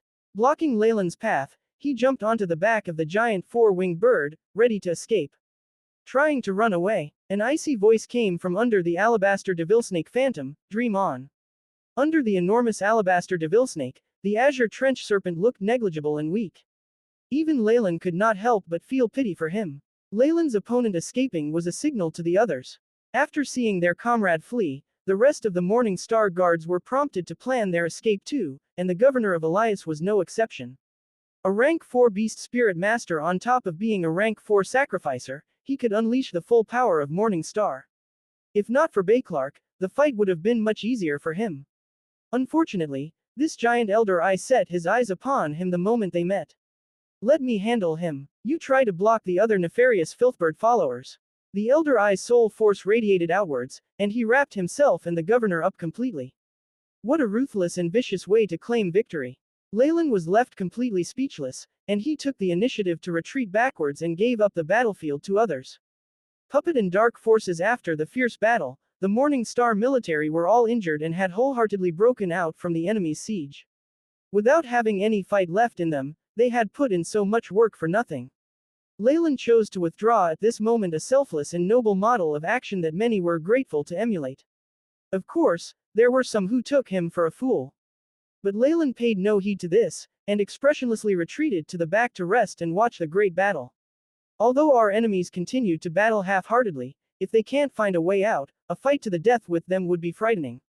The most important thing is that I am not a follower of the Trial's Eye, so there is no incentive for me to risk my life for this battle. Leylin shook his head and formed his own thoughts. And now is the chance. AI. Chip. Execute Plan 1. Beep. Mission established. Initiating plan. Intelligent body number 1 is ready. The AI. Chip replied faithfully. Very good, undo the bloodline seal. With Leylin's will, his body's formerly dormant bloodline power became berserk. Although the Thousand Snake Curse had absorbed a lot of bloodline power, the strength of a rank 5 warlock could still awaken in Leylin. This feeling is the strength of a warlock. Shadow Puppet. Leylin almost wanted to roar loudly, but managed to hold back. This was urgent after all, and a spell formation was transferred out immediately. A shadow puppet that looked exactly like Leylin began to take shape, and with the help of AI Chip, it simulated Leylin so perfectly to life, to the point where even acquaintances could not differentiate between the two, let alone these strangers. The enormous shadow of a serpent emerged like a black arrow shooting out from under the surface of the sea where Leylin was standing, and quickly disappeared into the deep sea. Due to the secretive nature of the giant snake, with the help of the power of the shadow, those fixated on the battlefield failed to notice anything. The evil king's true eye. Death ray. At this time, the battlefield had reached its climax. Several guardians tried to flee but were stopped, and the war continued. In the core of the battle, an enormous illusory shadow of a beholder emerged. The elder beholder Bayclark demonstrated the power of its innate skill, which was stronger than the power displayed by Geiger Dole. Not only did its phantom look real, the death ray that emerged from its pupils was also substantial, with a strong aura of death. My Lord Flapwing, the ruler of chaos, please watch over us and come to the aid of your loyal subjects, and resolve our current predicament. In the face of this death light, even the governor of Elias did not dare to be careless. In the midst of the high-spirited chanting, the bird dignitary behind the governor unleashed an enormous gray-colored power, without even asking for the slightest sacrifice. This was also the privilege of a rank 4 sacrificer. They were able to receive power first, then sacrifice later. The gray power was all over the governor's body, not only suppressing all his injuries but steadily flowing into the body of the nighthawk under him. Oh oh! Accompanied by loud and clear cries of the hawk, the giant nighthawk seemed to be covered in an extra layer of gray feathers. Its body even enlarged considerably and began to change from its original form as a nighthawk, transforming into the appearance of the bird dignitary. After the transformation, the nighthawk's aura became even more powerful, and its aura even suggested a breakthrough from rank 4. With a terrifying gale, it suddenly charged into the death ray. A massive red ray of light exploded with a faint roar, and even those with the strength of Morning Star could not look directly at it. From the core of the explosion, a few pieces of gray feathers seemed to float down softly. After the glare had dissipated, the nighthawk flew back to the governor. It barely suffered any visible injuries, but the death ray from earlier had disappeared without a trace. Ha! Using both sacrificer and beast spirit magic to this level, Governor, you are pretty good. Bayclark seemed to be rather surprised and said, your eyes are now worthy of being in my collection. While emitting the soul undulations, the shadow of the Trial's Eye emerged from behind Bayclark, along with gold lightning flickering midair. Trial's Eye, Trial's Eye, Trial's Eye. The friction from the thunder and lightning caused a sizzling sound, along with the faint whistle of a gale. The sounds all came together to form a deafening roar. As strong trial force descended through an unknown channel, Belinda and other priests were affected, seemingly reaping benefits from that. Ha! The gap between ranks renders all efforts futile. I am still a rank 5 sacrificer, and I can unleash a little trial power. Under the Lord's trial, everything will be burnt to ashes. Beauclerk looked incredibly pious as he made the announcement, which seemed more like a declaration. With that, a golden light fell and swept away the grey power. The grey power clashed with the golden light, and like snow melting away from the sun, it quickly began dissipating. The Elias governor's face turned deathly pale as he watched this scene. The reason why this had happened was not because the filthbird was not as good as the trial's eye, but it was due to their sacrificers being of different ranks, resulting in the different level of power being called upon. The ranking of the sacrificers were of the same as the magi, with an insurmountable chasm between each rank. If a rank 4 sacrificer's communication channel was like a river, then the rank 5 sacrificer's communication channel was like the ocean. The quality and quantity were unrivaled. Therefore, Elias Governor's defeat was inevitable. Dignitary. My clan and my dream will all fail just like this. The great trial power, even when it was isolated to this area, made the transmission of the filthbird's power much more difficult. It even severed his final escape route. The governor immediately looked all around him, and was utterly devastated at the sight of their soldiers and elder guards' defeat. The time where he had come to the Hale continent and established the colonial base was filled with hardships. The subsequent crises where he had faced life or death choices all came back to him, and the governor went into a trance-like state. This sort of situation happening to this formidable person was almost unconscionable. Ha! Have you lost all hope? Heathen, I'll completely restrict your ability, and then complete the final ritual. With your physical qualities, you might give me a pleasant surprise. Beauclerk laughed sinisterly, and suddenly, 3 vertical eyes widened. That's wrong. In this instant, he hadn't slipped into his fantasies of his own accord, but this is Dreamforce. Retreat. A massive force of trial power flowed into Beauclerk like a golden electrical current, forcing out traces of a dark red fog.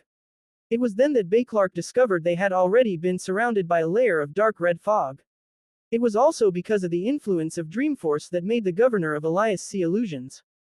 Belinda, Nick, what are you both doing? Under the influence of the dreamland, even Beauclerk's men displayed a certain degree of a trance-like state, allowing some important targets to escape. Upon seeing this, Beauclerk immediately burst out shouting. What's going on? Is there someone from the same clan here? Nick looked at this scene in shock, his eyes were filled with surprise. The shadow puppet and AI chip's intelligence worked together, vividly projecting Leylin's gestures and actions. No, this ability to connect to Dreamforce is not a mixed bloods ability. This was the work of a pure-blooded alabaster devilsnake. Belinda also recovered from her trance, but the price was the opponent fleeing the battlefield, though now she couldn't pay any attention to that. Although some of the mixed-blood alabaster devilsnake had the ability to connect to the dreamscape, when it was so large-scale and it could even pull Beauclerk into its illusory trap, it could not be the work of a mixed blood. Belinda was very sure of this. Belinda shuddered at what this could mean. Even if they were a direct descendant of the matriarch, is it possible for them to fight against the filthbird? Perhaps they have fully matured, otherwise they absolutely couldn't have concealed themselves from Lord Beauclerk. Thinking of this, Belinda quietly moved to Nick's side. Something is wrong. Take care of yourself and pay attention to my command. Belinda whispered to Nick secretly. Do not worry. I know we don't have to force ourselves. If we face a pure-blooded noble, the bloodline suppression would be enough to make us lose most of our strength. The AI chip's imitation of Nick was filled with a look of worry. Who is that? Come out. Golden lightning swept across and the increasingly concentrated red fog tangled together continuously. It was very obvious that after the initial rage and shock, Beauclerk also realized that the huge amount of power used to summon Dreamforce could not have been the work of Belinda and Nick, both rank 4 mixed blood. To its knowledge, this could only be done by a mature alabaster devilsnake or a Pale Devil clan member. Also, the Pale Devils had always been loyal to the direct descendants of the Snake Dowager. The meaning behind these actions aroused the suspicion of Belinda and Beauclerk. With loud rumbling sounds, the Crimson Dreamforce began to stick together, forming a few red silhouette which surrounded Beauclerk and the rest. Let's go. A giant force pulled the governor and several other survivors into the red fog. captivity and escape. Watching the governor of Elias and the other survivors scurrying to flee the waters, Leylin revealed a trace of an evil smile. There was no doubt that Leylin was responsible for secretly constructing the massive field of Dreamforce.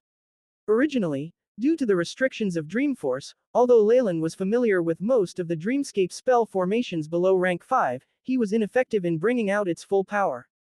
However, with the appearance of Belinda, and the rank 5 Alabaster Devil's Nicae's bloodline on the mask of the Dreamless, Leylin met the necessary requirements to do this. The Alabaster Devilsnake had the ability to connect to the Dreamscape, and through the analysis of Belinda's energy pathways, Leylin was able to quickly familiarize himself with the details of doing this. Belinda was completely not wary of Nick, since he was one of them. It was relatively easy to gather intelligence or scan her system. Taking the next few steps would now be simpler. Leylin, who had secretly escaped from the battle, had decided to draw on the Alabaster Devil's Nicae's bloodline and summon a huge wave of Dreamforce, saving Elias, Governor and the others in a single move. After all, compared to the Snake Dowager and Trial's Eye, the nefarious Filthbird was still an ally, and Leylin had to be more considerate when it came to the Filthbird's power. In addition, there was still a need for him to keep in contact with the nefarious Filthbird, hence he could not risk performing poorly now. To conceal his identity, the Dreamforce was clearly the best choice, and the blame could even be placed on the Alabaster Devil's Nicae's clan, which killed two birds with one stone. Benevolence has been shown, and next, time for the greetings. Leylin stared coldly at the center of the huge dark red fog. Within it came a huge golden flash of lightning, which seemed to pierce the sky like a sword, carving out a terrifying channel. Who exactly are you? Why do you want to rescue the governor and the others? Golden thunder filled with overwhelming trial power surrounded Beclark completely. The crimson wall of fog exploded in an instant, revealing an indistinct figure. What appeared in front of them was a giant over 5 meters tall, whose body was enveloped in the crimson fog. The overwhelming Dreamforce formed into a malevolent-looking armor on the giant. There were dark red spirals on the surface of the armor which once again gathered shattered pieces of Dreamforce. I'm obviously here to take your life. An oppressive voice came from the fog giant. Beclark's face darkened upon hearing the rude answer, I will kill this shady fellow. Although the fog giant possessed a powerful aura, it had failed to break through to the realm of rank 5. Beclark was relieved at this discovery. Shortly after, Beclark got more frustrated at this thing. It was unforgivable to disturb the great Beclark when he was enjoying his games. Also, its behavior was so secretive, which unexpectedly corresponded with what Beclark had in mind. He had always considered Leylin as a powerful member of the Alabaster Devil's Nicae's clan, and his presence in the coastal area of Hale Continent as well as his rescue of the nefarious Filthbird's disciples put Beclark in a tough position. It was much simpler now that this fog giant did not reveal its identity. Beclark could treat this thing as hostile and exterminate it. Thereafter, Beclark instantly used his greatest attack. True Eye of the Evil Monarch, Death Ray. A more terrifying death ray than before shot out from its eyes. The golden ray of lightning filled with overwhelming trial power faintly enhanced the death ray. From afar, the death ray resembled a powerful rifle with a handle decorated with gold lines, with a sense of determined and courageous advancement, and it fired directly towards Leylin. A blitzkrieg strategy. 1A strategy to resolve everything in the shortest period of time. Great. Leylin looked at Beclark's performance, nodding in agreement as if this was also his plan. After all, Beclark was a rank 5 sacrificer. Leylin feared that this opponent would have a hidden ace up its sleeves. And it would be an even more incredible feat if Beclark managed to summon a clone of the Trial's Eye. They had only used a portion of the dignitary's power in the previous battles. If Beclark had called out a clone with the main body's intelligence, Leylin did not have the confidence to keep up his pretense. Its power is rather good, it's comparable to a rank 5's killing move.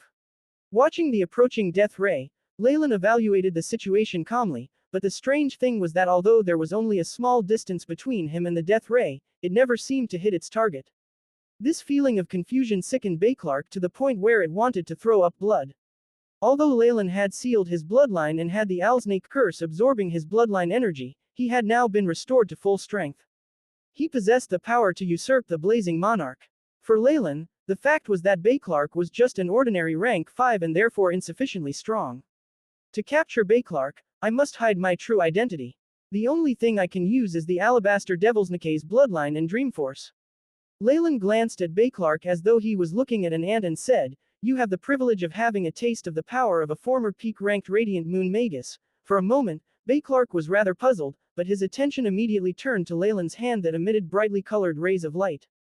It was fascinated by the countless streaks and fast-moving spell formations. Bleep. Alabaster Devilsnake bloodline depleting, drawing energy from the dreamscape. With the AI chip's reminder, the golden red lines on the mask of the dreamless faded a little, and immediately Leylin's true soul connected to an incredible world. A violent wave of dream force surged and converged on Leylin. The power that formed was enough to shake the heavens. Rank 5 Dreamscape Spell Formation Splendid Lunar Illusion. Leylin's currently strongest dreamscape spell formation, which could trap even breaking dawn magi, burst out violently. Dreamlike undulations spread out suddenly, and Belinda and others were the first to space out, glassy-eyed. Clark bore the brunt of the attack and lost vision in its 3 giant vertical eyes, and even the energy shield on its body dissipated. Splendid lunar illusion utilized by Leylin, the AI chip's projected dreamscape spell formation was able to penetrate through all defenses, directly transporting the opponent's true soul into the dreamscape with a 90% attack accuracy against a Radiant Moon Magus. Clark was clearly not a strong rank 5, and after getting hit by the splendid lunar illusion, had completely lost all its will to fight. Let's go. Leylin's silhouette instantly appeared in front of the despondent Clark, and many seal charms entered into its body, the most important point being its now sealed 3 giant vertical eyes. When the seal was complete, the place where Clark was standing initially was left with only a huge iron chain sphere. Beep. Hidden triple seal complete. True seal has been completely sealed. Dreamscape seal has completely penetrated. The targets. Energy undulations. 0 AI. Chip returned the updated information from the scan. Leylin held onto one end of the iron chain, his whole body instantly changing into a long crimson streak, as he was dragged by the iron ball to leave this place at lightning speed. Belinda and the other morning stars only recovered after the red streak disappeared from the horizon. This is too scary. Is this the power of a pure blood? I have a premonition that if I were to face that power, my true soul would probably be forever stuck in the dreamscape, never to return to my body. Belinda's eyes blurred and she was shocked by a loud scream. Lord Clark! Lord Clark! Lord Clark was captured by the attacker. Another morning star shrieked with sorrow, reminding Belinda of their current predicament. Although the operation had been very smooth in the beginning, their main target, the governor, had escaped, and even their commander had been taken away. This was the utmost insult to their dignitary, the trial's eye. It was highly likely that everyone involved would be punished. Being frozen was considered the most lenient punishment. Belinda felt bitter and bewildered about her future. Don't worry, Belinda, no matter what happens, I'll always help you. At this time, a familiar figure came over. Nick gave a smile that warmed Belinda's heart. With Nick's support and encouragement, Belinda regained her strength. Everyone. She stepped forward with great strength, looking over her panicking comrades. Things have happened. Whatever we do now will be useless. The most important thing we have to do is to report this back to the headquarters and inform them of this incident. A loss of a rank 5 sacrificer is enough to alert the Master of Order. Now, we can only wait. The role of a leader was important in times of crisis. Those Morning Star warriors left the ocean surface with the sea creatures and soldiers as if they were awakening from a dream. They did not seem too concerned about the ruined Port Elias. From Nick's point of view, they just wanted to find a scapegoat. Belinda being here was just what they needed, being able to pin all responsibilities and blames on her. After all, by the time the headquarters sent someone to here, Belinda would draw most suspicion. Her Alabaster Devilsnake bloodline would make her an easy target. It seems that even with the dignitary's influence, corruption was unavoidable. The intellectual body of Nick looked coldly at this scene. Giant tortoise and sacrifice swish. A brilliant blood-red arc of light cut through the air, wiping out the massive flames. The outside world looked extremely distorted from within it, and it gave one a momentary feeling of isolation.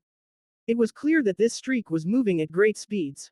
The ray of light vanished in an instant and all became still, but it did not seem too abrupt. A black silhouette revealed itself, and beneath it was an enormous iron hammer with many iron chains firmly sealing a large number of runes. This place is at least 1,000 miles away from Port Elias. It should be far enough.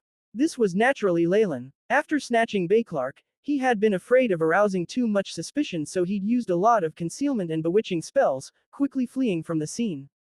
Although he did not know how much effect the spells he cast had, it was always better than nothing.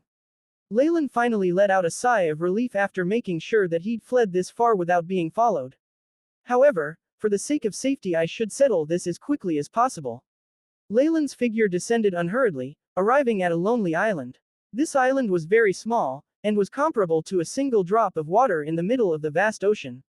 It also looked desolate, with no vegetation or fresh water sources that could be found.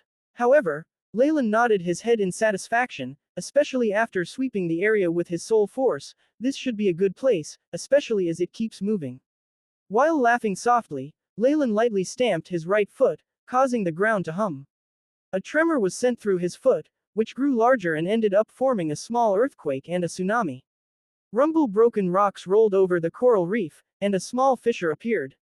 By the time the earthquake had calmed a little, even stronger vibrations began to sound out. An oppressive hiss from an animal, like the cry of a dragon or the roar of a tiger, sounded out from the dark sea. Crash! All of a sudden, Leylin's isolated island began to move. The black rock rose higher and higher from the sea, with kelp and black shells attached to it. In the end, the small island became a huge and irregular piece of circular land. Crash! On one side of the island, numerous rocks fell to the bottom of the sea, revealing a large, pitch-black hole. Promptly, a snake-like head stretched out from this hole. The howl from earlier had evidently come from this monster's throat. Its body was immense and its eyelids were still covered in algae and green moss. Beep. High-energy undulations have been discovered, scan completed. Accompanying the AI, Chip's voice, a complete image of this monster had already been projected in front of Leylin. This monster was an impressively huge tortoise whose length reached tens of thousands of meters. Leylin's island was actually part of its shell, and since the monster had been floating motionlessly for far too long, it had started to show vestiges of life. It's a miracle of life, or should it be called the beauty of this world? It really is quite fascinating. Leylin murmured a few words of praise. This type of giant tortoise could sleep for thousands of years at a time. If this island had been discovered by ignorant people, even a city could have developed on the tortoise's back. Good day, Your Excellency. Sorry to disturb your rest. I was wondering if you could give me a ride. I'll be sure to make it up to you later. The AI, Chip had determined the giant tortoise to be rank 4, but it still had to be subservient to him when faced with his half-moon true soul. Thus, it began to slowly move through the depths of the sea. Very good, Leylin nodded his head, and his body automatically descended into the bottom floor of the coral island. It was as if the floor had melted under him. A moving target is clearly less likely to be discovered. Now, I have to dispose of this fellow, lest it becomes a hidden danger. Soon after, a small yellow light radiated out to clear out an expansive underground space. The walls fused to become a marble-like material, the structure evidently stable. Leylin sat cross-legged on the dry floor, with a very solemn expression on his face. AI. Chip, transfer the content on the Purgatory World Sacrificers. Beep. Establishing task, commencing transfer. Along with the AI, Chip's feedback, a large amount of data was very quickly gathered and saved in Leylin's memory bank. The Path of Offerings had a very long history in the Purgatory world and had become the main strength system after many years of decisions. In the past, Leylin had believed that this kind of sacrifice was a technique from the world of gods. However, there seemed to be evidence that the technique had appeared before the end of the Great War. Although the origin of the Path of Offering could not be verified, it had gone through such a long period of development that it was very rich in core content. The so-called sacrificers offered sacrifices to a higher existence, which required that the receiver have some comprehension of laws. This way, amplification power could be sent down through their subconscious communication channels. The higher existence would amplify the sacrificer's strength. Even if it was for a limited time, it was still an extraordinary thing. With the correct sacrifice, it was possible to almost borrow the power indefinitely. Assuming the sacrificer could endure it, of course. The sacrificer's rank could be improved through continuous sacrifices, and once they reached rank 4 they could perform a ceremony to permanently increase their attributes. After the ceremony, the sacrificer would be branded by their chosen dignitary and their sacrifices wouldn't be accepted by others. After many amplifications, the sacrificer could receive power that surpassed their race. Take the governor of Elias for example, his physical prowess exceeded even Melinda, who was a mixed blood rank 4 alabaster devilsnake.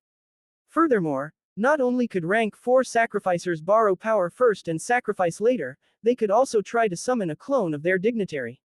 From what Leylin understood, the sacrifice represented the limits of what you could get from the dignitary. So high-level sacrifices meant receiving greater attention and a quicker response from the dignitary. This was why he had to run far away after capturing Beclark. Since he was a rank 5 sacrificer, he was sure to capture the attention of the trial's eye.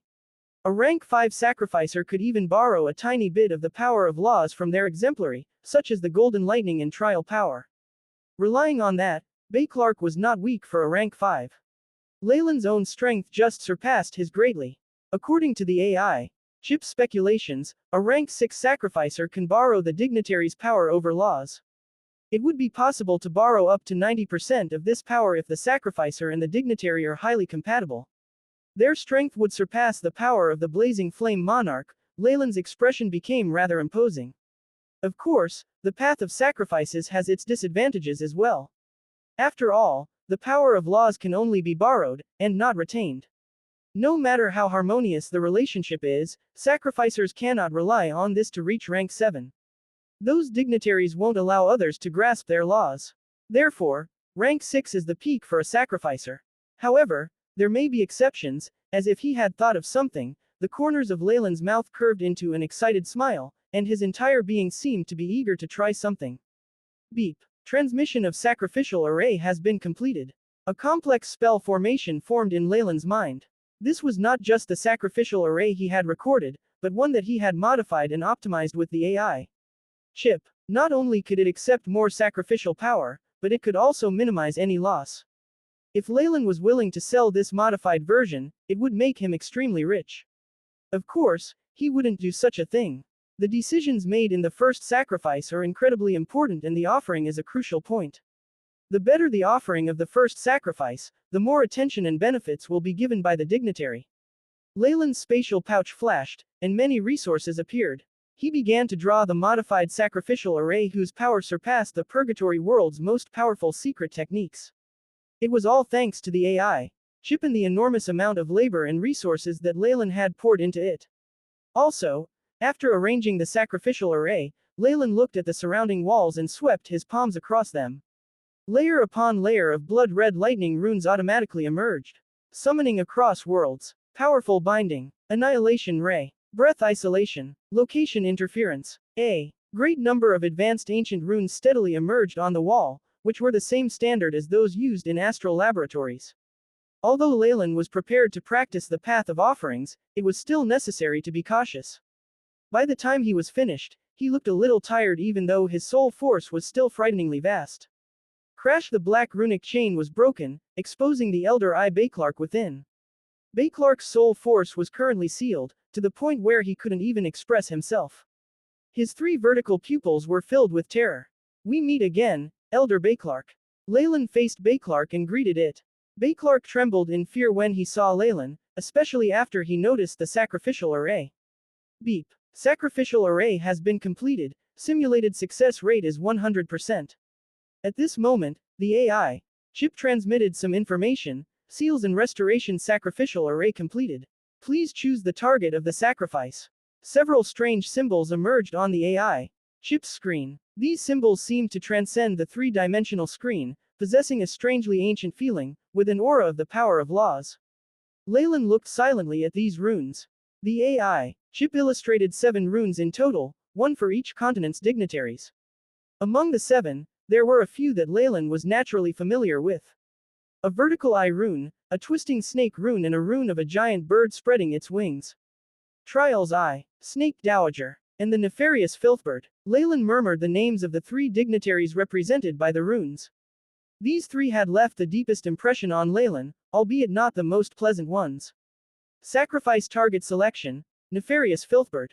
Leylin held out his hand and lightly touched the rune of the giant bird spreading its wings. The rune was, almost instantly, copied into the previously empty core of the sacrificial array. A foul and chaotic power seemed to have penetrated the barrier through deep and unknown channels, reaching this place. Threads of gray mist lingered above the array, and it was possible to hear faint crowing sounds coming from within. Seeing this scene, even though he was firmly sealed, Beclark's body reacted slightly in anticipation of a fight. After all, being sacrificed to the order of the Eye's greatest enemy was unacceptable to this pious believer. Unfortunately, no one would listen to the barking of a loser, be it in Leylin's previous life or in the Magus world. Almighty ruler of chaos, the flapwing, the free will that soars in countless dimensions.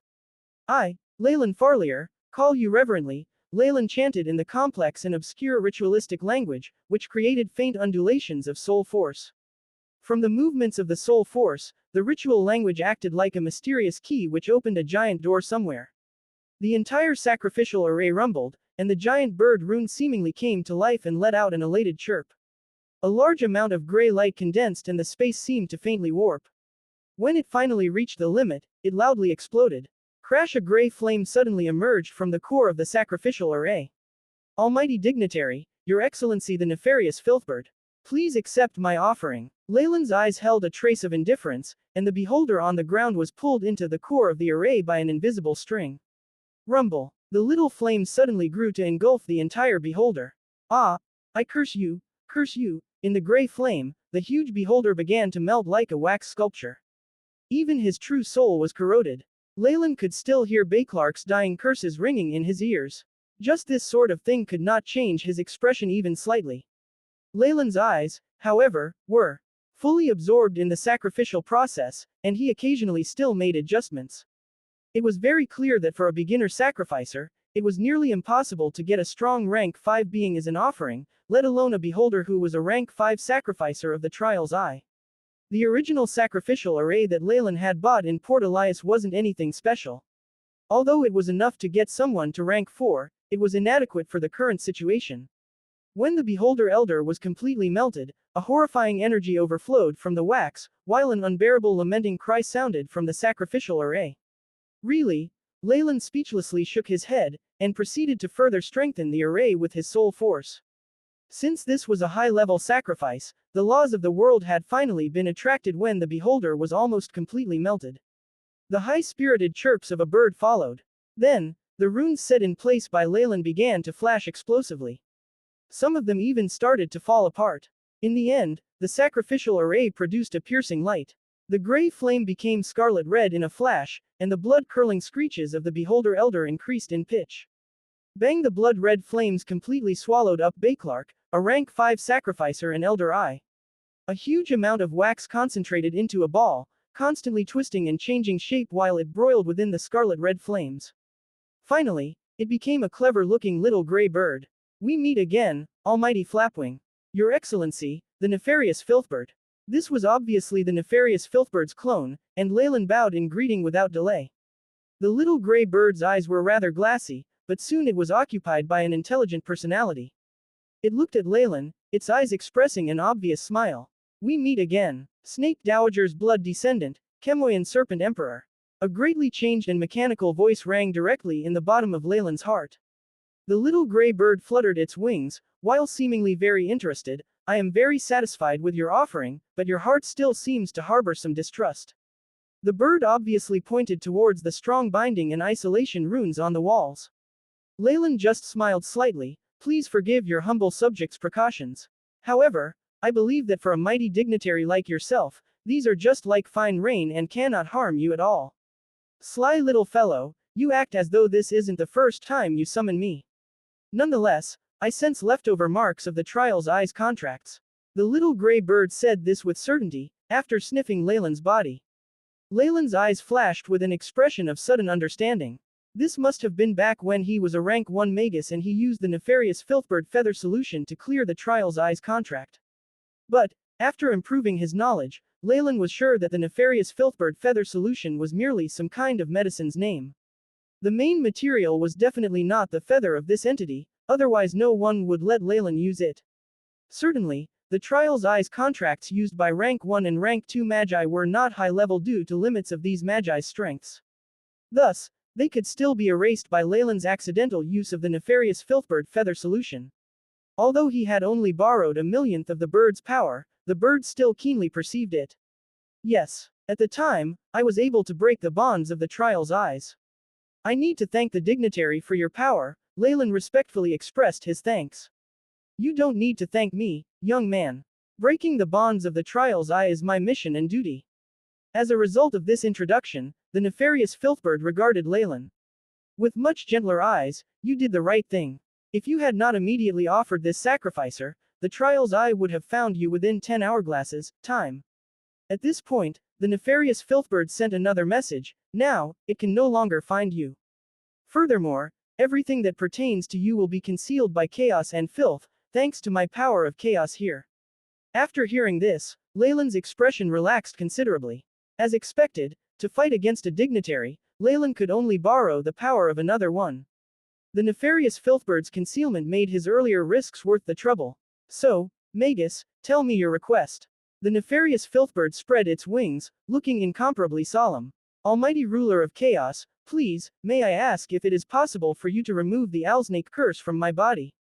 Leylin restrained the excitement in his heart, and asked in a dignified voice. The owlsnake curse comes from the snake dowager. We are of the same rank, so I am unable to completely remove it. The little gray bird shook its head, but, just when Leylin became disappointed, it continued, however, the power of chaos is enough to postpone the flare-up from the curse. Do you want to suppress it? Please, go ahead. Leylin gnashed his teeth. It went without saying that entering the purgatory world was already a risk, so he would not reject this offer. This seal will consume half of the sacrifice's power. The little gray bird looked deeply into Leylin's eyes, and shortly after the terrifying gray power of chaos began to pour into Leylin's body. The immense power of chaos spread through his skin and flesh, then extending to his sea of consciousness and soul. Beep. Invading energy detected. Eliminate. A red warning box popped up from the AI. Chip. No. Leylin gnashed his teeth, but continue monitoring. Removing resistance. Initiating monitoring mode. The AI. Chip dutifully sent back. A great quantity of chaotic power spread through Leylin's body. In the end, it converged in his forehead, forming a silver seal around it. The owlsnake curse seemingly squirmed, but very soon it was suppressed by the vast amount of chaotic power. Beep. The owlsnake curse's seal has been reinforced. Estimated time to outbreak, 20 years. Leylin's status box was very quickly refreshed with new information. The host sacrificer rank has risen. Current sacrificer target, the nefarious filthbird. Rank 4. Detecting that the host's bloodline power has been released, the sacrifice strength has increased as well. Host stats have fluctuated greatly, recollecting data. Soon, the AI chip showed the new stats. Leylin Farlier, rank 5 Magus, bloodline, Chemoyan Serpent Emperor, complete form. Strength 51-76, agility 46-62, vitality 135-176.9, spiritual force 1575.8, 2003.5, magic power 1575. Magic power is in synchronization with spiritual force, soul force 158. Status rank 4. Sacrificer strength is increasing in force. Estimated time to the owlsnake curse outbreak 20 years. Freeing part of my bloodline force, and the growth in rank as a sacrificer, has actually restored so much of my strength. After seeing his stats changing greatly, an ecstatic expression immediately appeared on Leylin's face. Feather of Chaos. The owlsnake curse caused all of Leylin's stats to fall and sentenced him to die in 2 years. These problems felt like a rope constantly tightening around Leylin's neck, stifling him. But now, with the nefarious filthbird's help, Leylin finally felt less pressed for time, allowing him to relax a little. My laws of confusion seal can delay the owlsnake curse from flaring up for up to 18 years. After 20 years, even if you contact a rank 8 being again, you won't be able to strengthen the seal and postpone it any further. Unless you are able to find a rank 9 everlasting one, the nefarious filthbird's voice was heard again. However, the small gray bird in front of Leylin seemed to have become slightly illusory, as if it had consumed too much energy. Thank you, almighty dignitary. Even if the curse wasn't completely resolved, Leylin still thanked the filthbird sincerely. After all, if it wasn't for it, he wouldn't have 20 years to solve his problems. There is still half of the power of sacrifice left. Tell me your other requests. The bird spoke within Leylin's consciousness again. Leylin pondered for a while and spoke of his plans. Almighty Flapwing, I hope to obtain something to conceal myself. After all, I am bound to go deeper into the Hail continent if I want to completely remove the owlsnake curse. He had already discovered long ago that, in the purgatory world where the path of offering was prevalent, there was still a fatal weakness in any disguise he could come up with. The weakness was the existence of a dignitary's clone when one sacrificed. As long as the sacrificers reached rank 4, they would be able to summon the clone of a dignitary.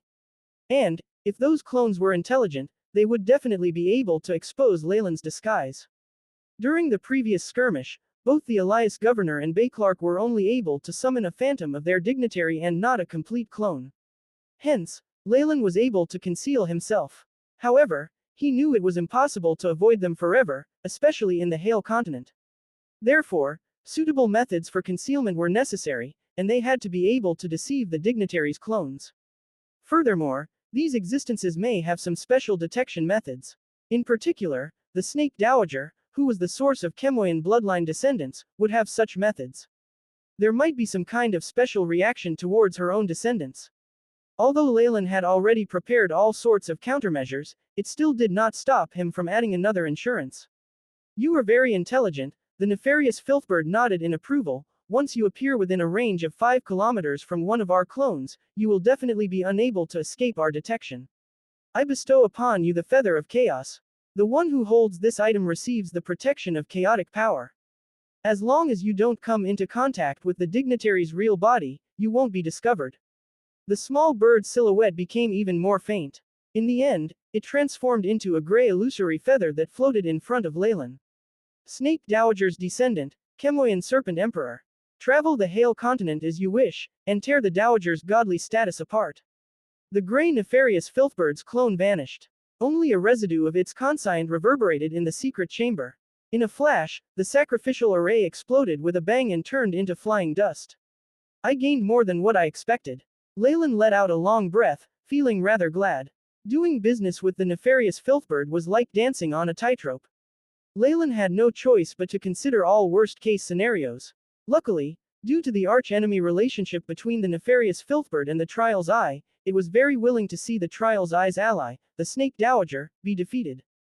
This was the foundation of the deal between both sides. Leylin's own power and his meticulous arrangements were the most crucial part of his plan. Even had the Filthbird's clone suddenly turned hostile, he had the confidence to break the sacrificial array and escape from it instantly. With a common enemy, and since Leylin himself could escape, the nefarious Filthbird was willing to see him as a pseudo-ally. Furthermore, Leylin still wasn't able to completely trust the nefarious Filthbird, since there was only a mutual relationship of wanting to use each other between them. Of course, the nefarious Filthbird still had the greater advantage and their interests did not clash. Therefore, it was possible to maintain their agreement. For instance, for Leylin, who was an insincere sacrificer, being promoted directly to rank 4 level by the nefarious Filthbird was a very good testimony that they could work together. There would never be a lucky person who became an everlasting one in the world. Only through careful, meticulous considerations and anticipating worst-case scenarios would one be able to guarantee success. Rank 4 sacrificers can already begin to amplify their body's attributes through attracting the dignitary's energy into their own body, and solidifying it permanently. Leylin muttered to himself, this kind of promotion often comes with a price. The whole body might be branded by the nefarious Filthbird's energy, which creates a tissue and cellular transformation that cannot be opposed. Ultimately, one might even be controlled by them. AI, chip, conduct an all-round inspection of my body's energy structure. Beep. Mission established, beginning to scan. The mechanical sound of the AI chip echoed. Soon after, fine blue light continuously swept across every part of Leylin's body. Discovered unknown energy structure. Determined to be the nefarious Filthbird's energy branding. Eliminate. Without spending much time, the AI chip responded. Leylin had long prepared for this outcome. Hence, he did not look surprised at all, and he commanded very calmly instead, show me the image. Soon after, Leylin was looking at the image of a cell that was magnified several times on the AI chip's screen. At the center of the cell was something that looked like a sea urchin, with peculiar energy waves of confusion. Beep. This energy is the crucial element to suppress the Alsnake curse. If eliminated, it would trigger irreversible changes. Probability of Alsnake curse showing advance in effect, 99.99%.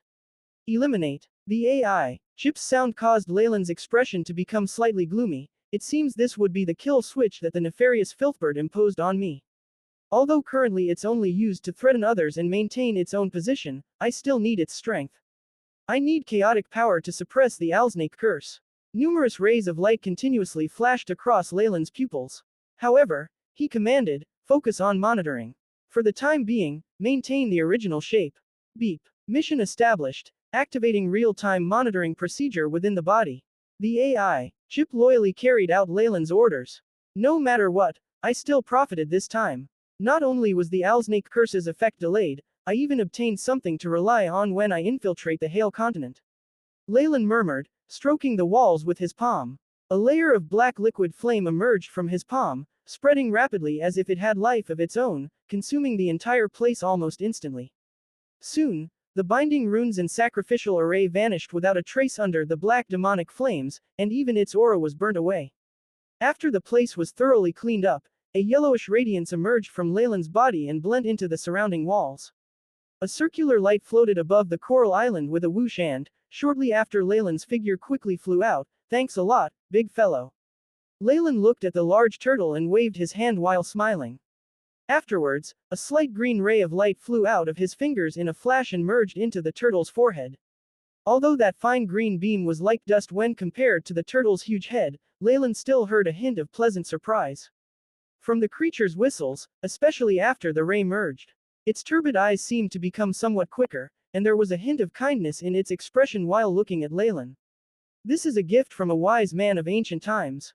Although it only has a faint external aura, it still has exceptional effect in raising creatures' wisdom. I know you want more, but, unfortunately, I still have a need for these. I cannot give you any more. Leylin smiled. His body transformed into a long black streak that vanished into the distant horizon, leaving the turtle with a regretful expression. The turtle howled in Leylin's direction as if it was seeing Leylin off.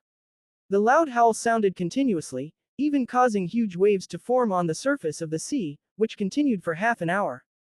Ultimately, the turtle's body gradually sank to the bottom of the ocean, leaving behind a huge white whirlpool. Ellipsis. The strong wind whistled into Leylin's ears hauntingly. Leylin's expression turned solemn. Although he had already thought about how to sneak into the Hail continent, even when the plan had yet to be implemented, he had some slight concerns. Partial AI number 1, report your position. Leylin pressed his temples and a faint blue radiance was revealed from his pupils. Beep. Current coordinates. Taking the main body as the origin, southeast, 786.67 nautical miles. An unusual message was directly sent by the AI chip. The people around the area are all agitated. Possibility of a conflict between military forces. It is advised that the main body arrive immediately, otherwise the puppet's identity will be exposed. At this moment, a warning sign was transmitted from the AI chip again, making Leylin's speed rapidly increase. Although using the AI chip to control the shadow puppet allowed it to imitate all of Leylin's actions and even his aura to the point of being impossible to check its authenticity, it would still be exposed once it made a move. By that time, even if Leylin managed to rush there and kill them all, he would probably still be unable to stop the news from being transmitted. Consequently, he would have to abandon the identity he had created, Nick. The most important point, however, was that the plans he had previously set up would have to undergo modifications.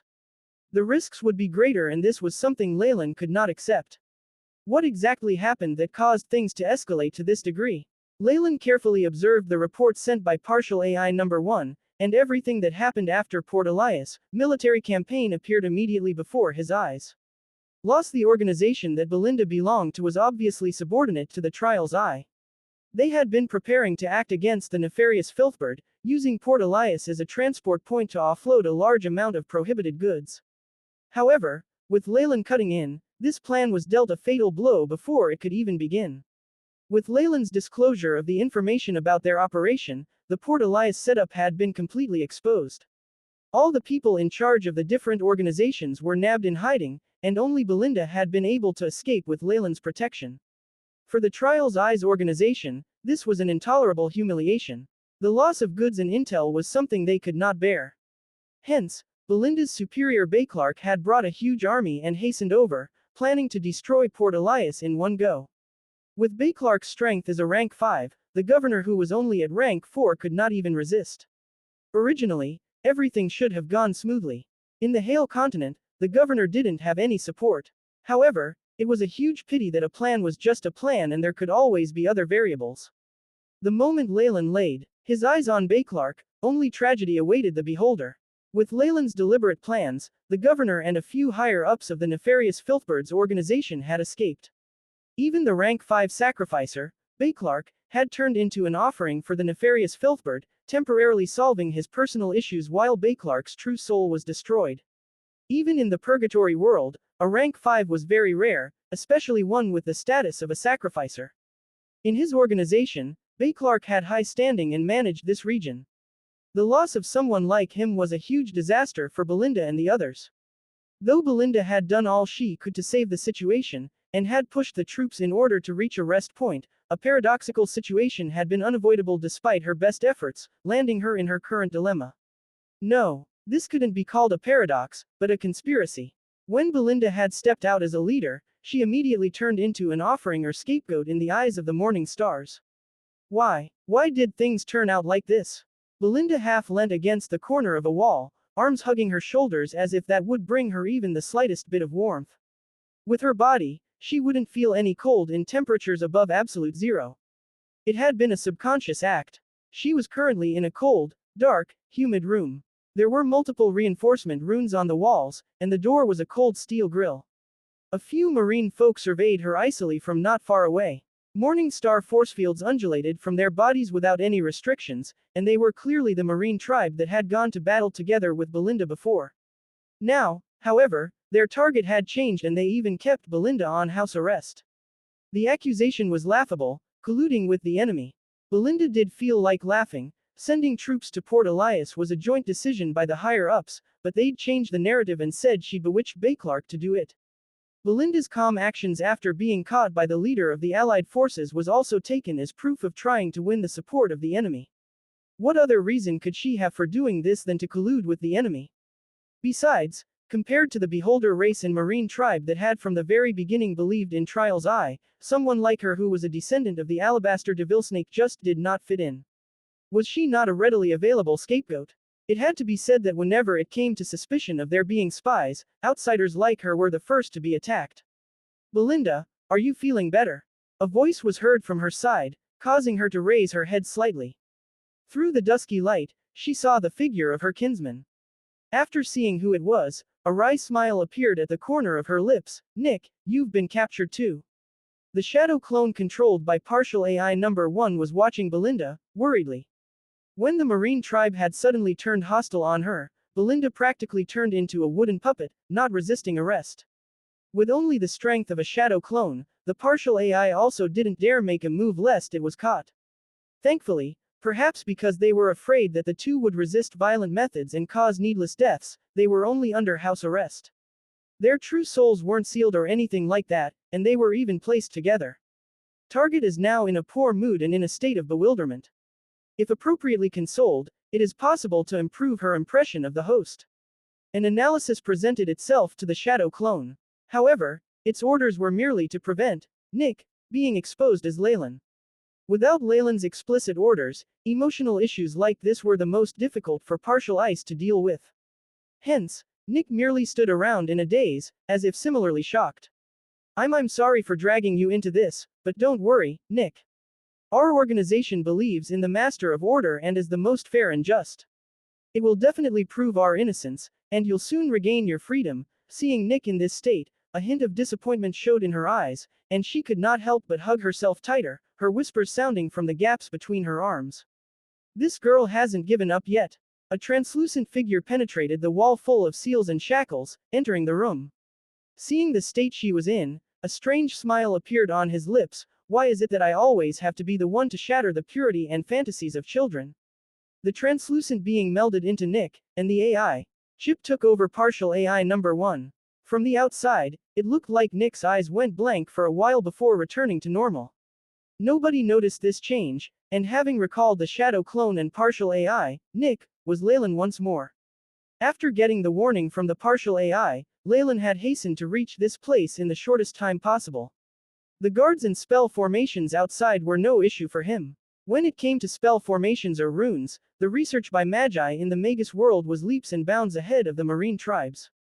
Leylin had regained most of his strength, and he could do all sorts of things with ease. Most importantly, He was now a rank 4 sacrificer of the nefarious Filthbird and had the wings of chaos. This made it even easier for him to break through the seals set up in the name of the Trial's Eye. These two were not just arch-enemies, but their strengths restrained each other. Of course, when compared to Leylin, the marine tribes outside were useless.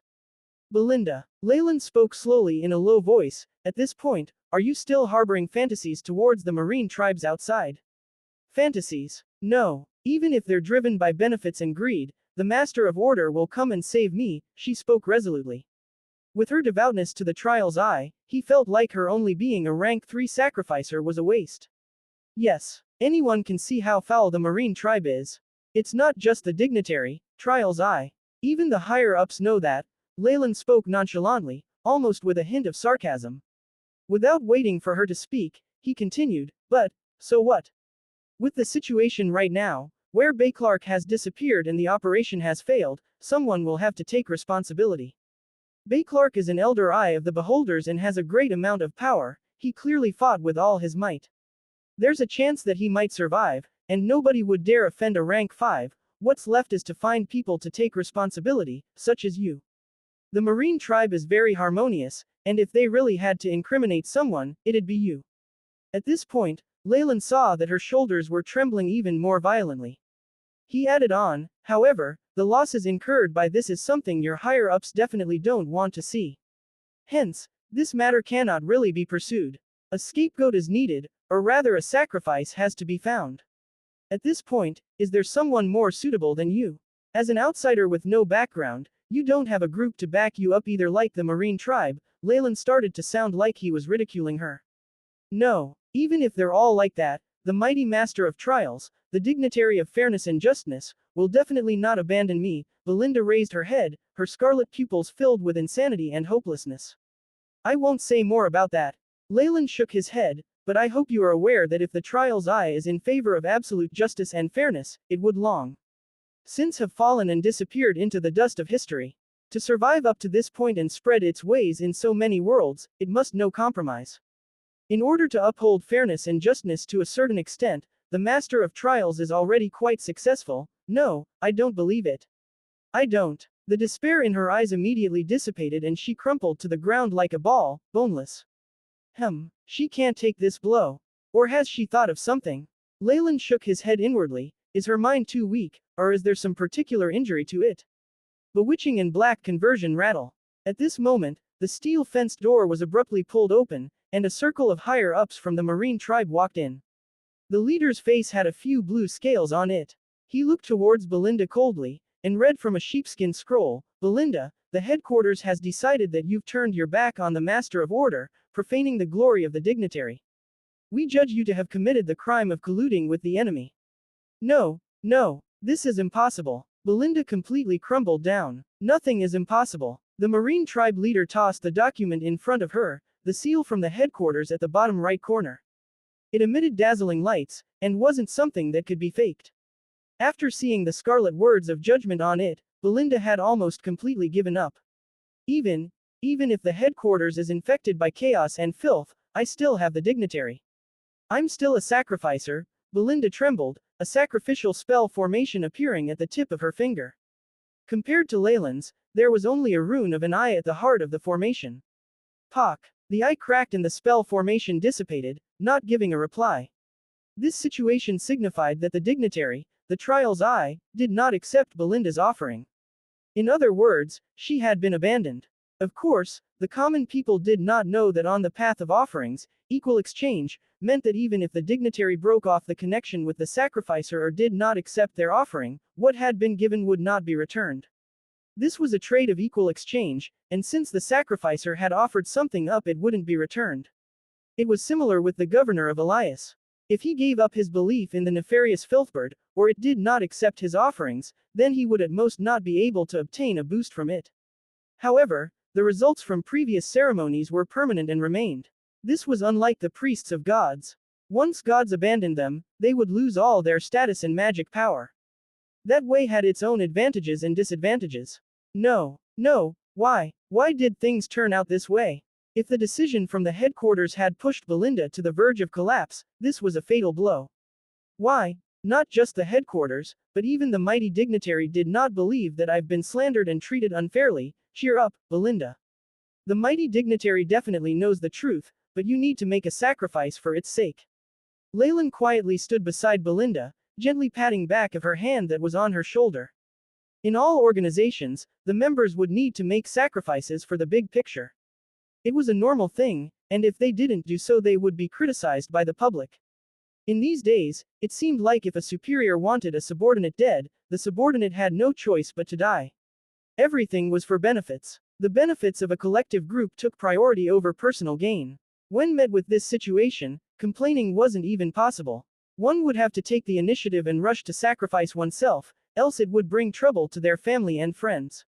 Of course, if this person did not care for their lives, nor their friends and family, and had nothing to be concerned about, things would become difficult to handle. However, these people were usually unstable, posing as a threat to their communities, and needed to be eliminated. For the current situation, the trials I had made this decision despite knowing that Belinda had been maligned. Belinda would thus be sacrificed. Perhaps after pacifying the marine tribe, the headquarters would send people over to tidy up, removing any malignant tumors and people who could not be controlled.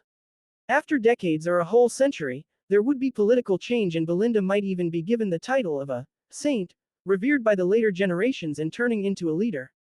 However, if the person was dead, what was the point? However, Leylin could not deny the point of the organization's actions. In a physically weak world, joining forces to form organizations was the way of the powerful. When one member's benefits were sacrificed, they could do nothing but exhibit enthusiasm for it. However, this was different. When a person's personal strength was immense, then they would have the right to go against the organization. In a world where extraordinary strength existed, individuals who were powerful became important. Especially in the purgatory world, where a few dignitaries governed all the continents, murder and plunder was the best proof of this concept. Hence, besides obediently dying, there was no other better option for her. Of course, she still had other options, like how Leylin was preparing to work some magic. There's no slandering or conspiracy. This is the truth. Belinda, you colluded with the organization of the nefarious Filthbird and entrapped Lord Beauclerk. We are going to punish you. Seeing Leylin stand out, the marine tribeman's pupils shone with dissatisfaction. This was a natural feeling when a subordinate dared go against a superior's authority. All right, I'm not of your organization and obviously can't commit the crime of colluding with the enemy. I wonder when I can leave. Leylin spread his arms and laughed. You must be a believer of the nefarious Filthbird, and must be communicating with the enemy organization with Belinda. You must be punished as well. The leader did not even blink as it spoke. Leylin almost wanted to give the leader applause, as he had guessed a truth that not even the trials I knew about. It had to be said that the leader had gotten it completely right by luck. What's with all the bullshit? Just kill them. A morning star beside it already had shining undulations of a beast spirit summoner. For them, leaving Belinda and Leylin around was just going to create more issues. They'd had to contact headquarters before, and now that they had the permission to there was nothing left to consider. In that case, Leylin shrugged his shoulders. Suddenly, his aura changed, turning from a little rabbit to a large, fierce tiger. HSSS's a tremendous alabaster devilsnake phantom suddenly squeezed out behind him, producing ear-splitting roars. Rumble. Bang. Terrifying explosions reduced the room to fragments. Kill them. Don't hold back. The leader yelled out, and a large shark-shaped beast spirit appeared, roaming in the air. Light flashed, energy undulations from sacrifices and beast spirits constantly appearing. It caused even this islet to begin shaking slightly. Wahaha! You're all liars. Liars. At this moment, Belinda, who had been under Leylin's protection, suddenly seemed to go mad, and her face flushed unusually. I was treated that way and even by the trials What value does my faith and persistence have? Along with her complaints and questions, 2 rows of bloody tears flowed from her eyes. In that case, let filth destroy the world. An evil aura emanated from her body, and large amounts of dream force filled the surroundings, even turning black. Could this be the rumored black conversion? Leylin wanted to say something, but he stopped himself. It's not the time to say such stupid things. Let's go. The dream force that was summoned by Belinda abruptly converged in Leylin's hand. It seemed to be weaved subtly, transforming into an even more powerful force. A large black net brought with it an oppressive force that gave rise to despair as it enveloped the islet. Deafening roars were heard everywhere, but whether it was the rank 4 sea shark beast spirit that belonged to the marine tribe leader, or the attacks from others, nobody could take on this large black net. Hazy dreamforce even caused the guards to lose their sight and crumble to the ground. Synphobic flames. With Leylin's soul strength, countless black flames appeared on the large black net.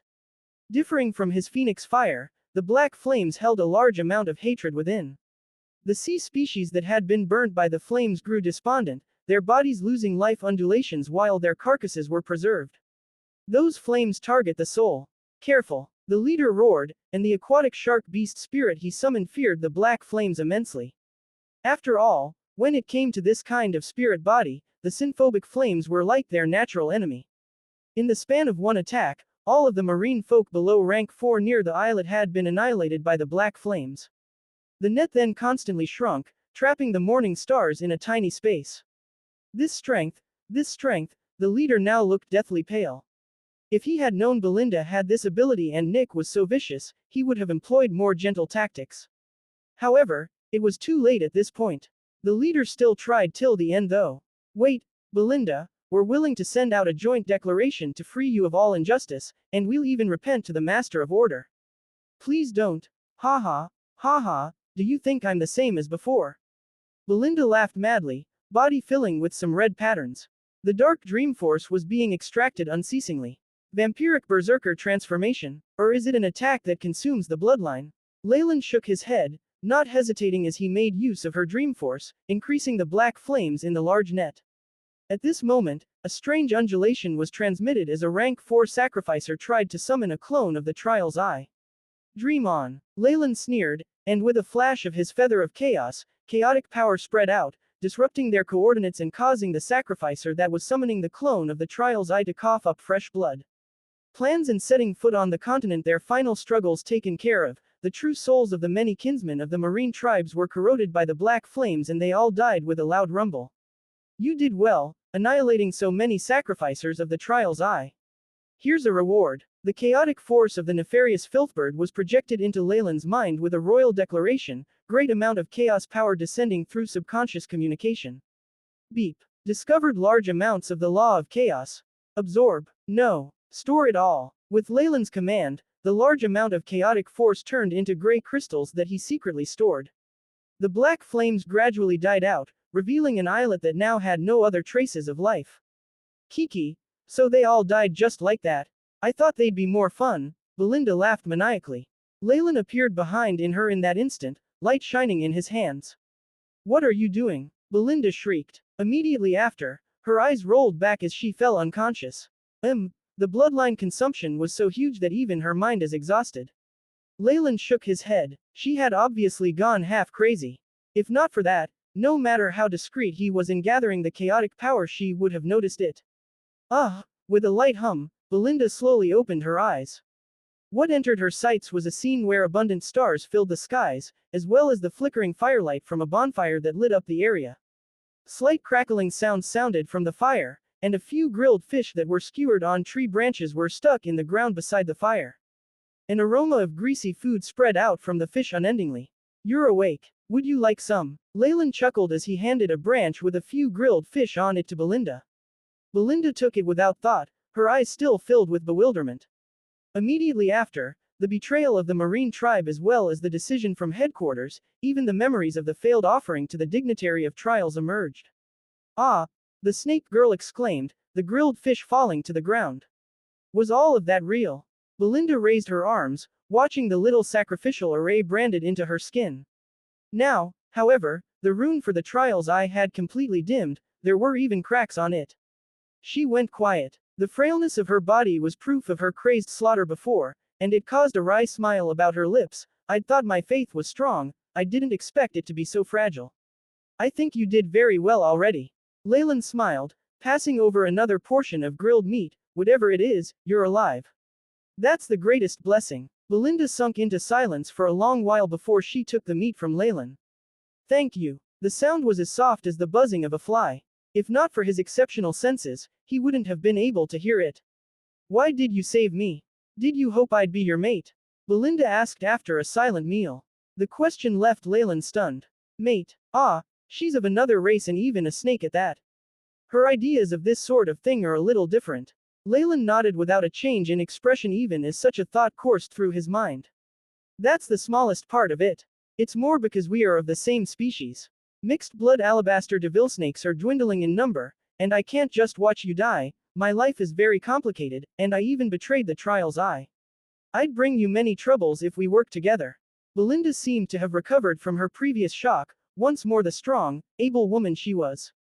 The branch in her hand snapped as she huffed, her whole body relaxing as she seemed to have come to a decision. Since I've already offended the Master of Order, we can only hide in the depths of the Hale continent, Belinda calmly analyzed, though the matriarch and the trials are allies, they wouldn't send out a bounty just for this. With our bloodline, going to other continents would only lead to discrimination. My own situation is a good example. It's not an issue for me. I've been traveling around the archipelago, I've been thinking about going to the Hale continent. Leylin was in favor of her decision. In reality, that was his main goal. If not, why would he spend so much effort on saving her? We will enter through the borders of the nearest continent and then traverse through the Serpent Plains to reach the Holy City. I have connections there, so they might be able to help us. Belinda stood up. In return for your help, I will find you a mate with a bloodline purity that does not lose to mine. Of course, if you're certain about your choice, that's not a problem. All right. Leylin touched his chin, appearing embarrassed. He was actually rendered speechless at her using such a simple method to thank him. Beast spirit summon Godric. A layer of blue patterns emerged from Leylin as he stood by the coast. Their rest was done, and the figure of the quick-witted Godric appeared. It was just that the injuries from the last battle left it dull. Healing beast spirits was a very advanced technique. Only a few high-ranked beast spirit masters in the purgatory world could do such a thing, so even if Leylin had methods to heal his beast spirit he couldn't show them now. The large Godric moved as it turned into a streak of light. It spread its two large fleshy wings on the surface of the waters, its expansive back as flat as land. Let's go, Leylin said while jumping on. Belinda soon followed as well. Her scarlet pupils scanned the Godric and she shook her head, eyes full of pity. Godrics mature to rank 4 beasts, but they are very difficult to control. Those merchants capture young creatures and then seal or even extract their souls. That's Zhu. Following that, she glanced towards Leylin. I see that the beast spirits you have on you is meager. Don't you have a healthier beast spirit? Injuries to the soul will only grow more serious in such a state, and even healers won't be of much help. I'm merely a rank 3 beast spirit master. Leylin touched his chin, slightly embarrassed. He had bought this Godric at the port, using it as a temporary substitute. He had no plans of healing it, and at most was prepared to make use of this trash once more. I'm more proficient in innate spells and the manipulation of Dreamforce. Belinda nodded, evidently recalling Leylin's astounding skill at using Dreamforce. Since we're companions for now, we should be honest with each other. Let me reintroduce myself. My name is Belinda, and I'm a rank 4 beast spirit master and rank 3 sacrificer. Of course, my identity as a sacrificer is of no use. The Godric flew along the shipping route quickly, leaving long trails of white lines. Belinda gathered her disheveled hair and smiled at him. A rank 4 beast spirit master. I don't think I've seen you use your beast spirit though. In the crazed state before, she had even ignited her bloodline source and yet did not summon her own rank 4 beast spirit, which left Leylin surprised. My beast spirit is a little special. If possible, I won't use it in my whole life. She forced out a smile, her facial muscles stiff. She clearly recalled some bad memories, and Leylin tactfully did not question her further. My name is Nick, and I'm a rank 3 beast spirit master. I'm more proficient in physical battles as well as using the Alabaster Devilsnik's bloodline force. Leylin replied with a very sincere expression on his face. Which port are we going ashore at? Though the Hale continent doesn't get information from the outside that often, some ports might have long since announced for our arrest. We can probably only choose coasts with no beings around. Thankfully, we're using a beast spirit, so there won't be issues with anchoring and maintenance. Belinda naturally knew more about the Hale continent than Leylin. After all, no matter how hard Leylin tried to gather information, it was all theoretical. Nobody would know the place better than its inhabitants. The Godric's low moos continued to sound as the two gazed into the distant coastline, looking to be deep in thought. 2 days later, beside a wasteland. The black rocks outside emitted a pungent smell. Leylin was bored to death, leaning on a rock while quietly in wait. A large port showed itself in his line of sight, pure white marble carvings, lighthouses, and all sorts of noticeable buildings exuding an incomparable beauty. The whole port was bustling with life, and large numbers of beings of other races could occasionally be seen walking the streets. After sneaking into the Hale continent, Leylin and Belinda had stealthily hidden themselves near a port so they could gather important information, maps, and supplies. Belinda had volunteered to make some inquiries for more information. Knowing she was more experienced and familiar with this than he was, Leylin sensibly did not oppose her. Catch! A linen pouch flew over as a loud shout sounded. Thud! Leylin extended his hands and caught it. What is it? A map, and some other necessities. Belinda currently wore a thick cloak, covering all her characteristics as a demi-snake. She was obviously very cautious. How is it? What kind of information did you get? Leylin asked impatiently. So, are you finally scared? Belinda, on the other hand, teased him. Port and mount, of course I'm afraid. Leylin seemed to be very confident. After all, we destroyed a port belonging to the Master of Chaos and even massacred a branch belonging to the Master of Order. Oh, mighty dignitary, the matriarch. I hope they don't join together and put a bounty on us, else we really will become famous. Leylin's performance was a huge success, and the look of suffering on his face caused Belinda to mock him. HMPH. A port. Port Elias was only an illegal private port that their governor established himself. He didn't get any permission from the Hale continent, and even amongst the high-ranking sacrificers of the nefarious Filthbird, very few acknowledge it. In a colony like this, it's merely an attempt on the Filthbird's end. It would be great if it went well, but even if it were to fail, there aren't any major losses. Besides, this is the territory of the Eye of Order's ally, the matriarch.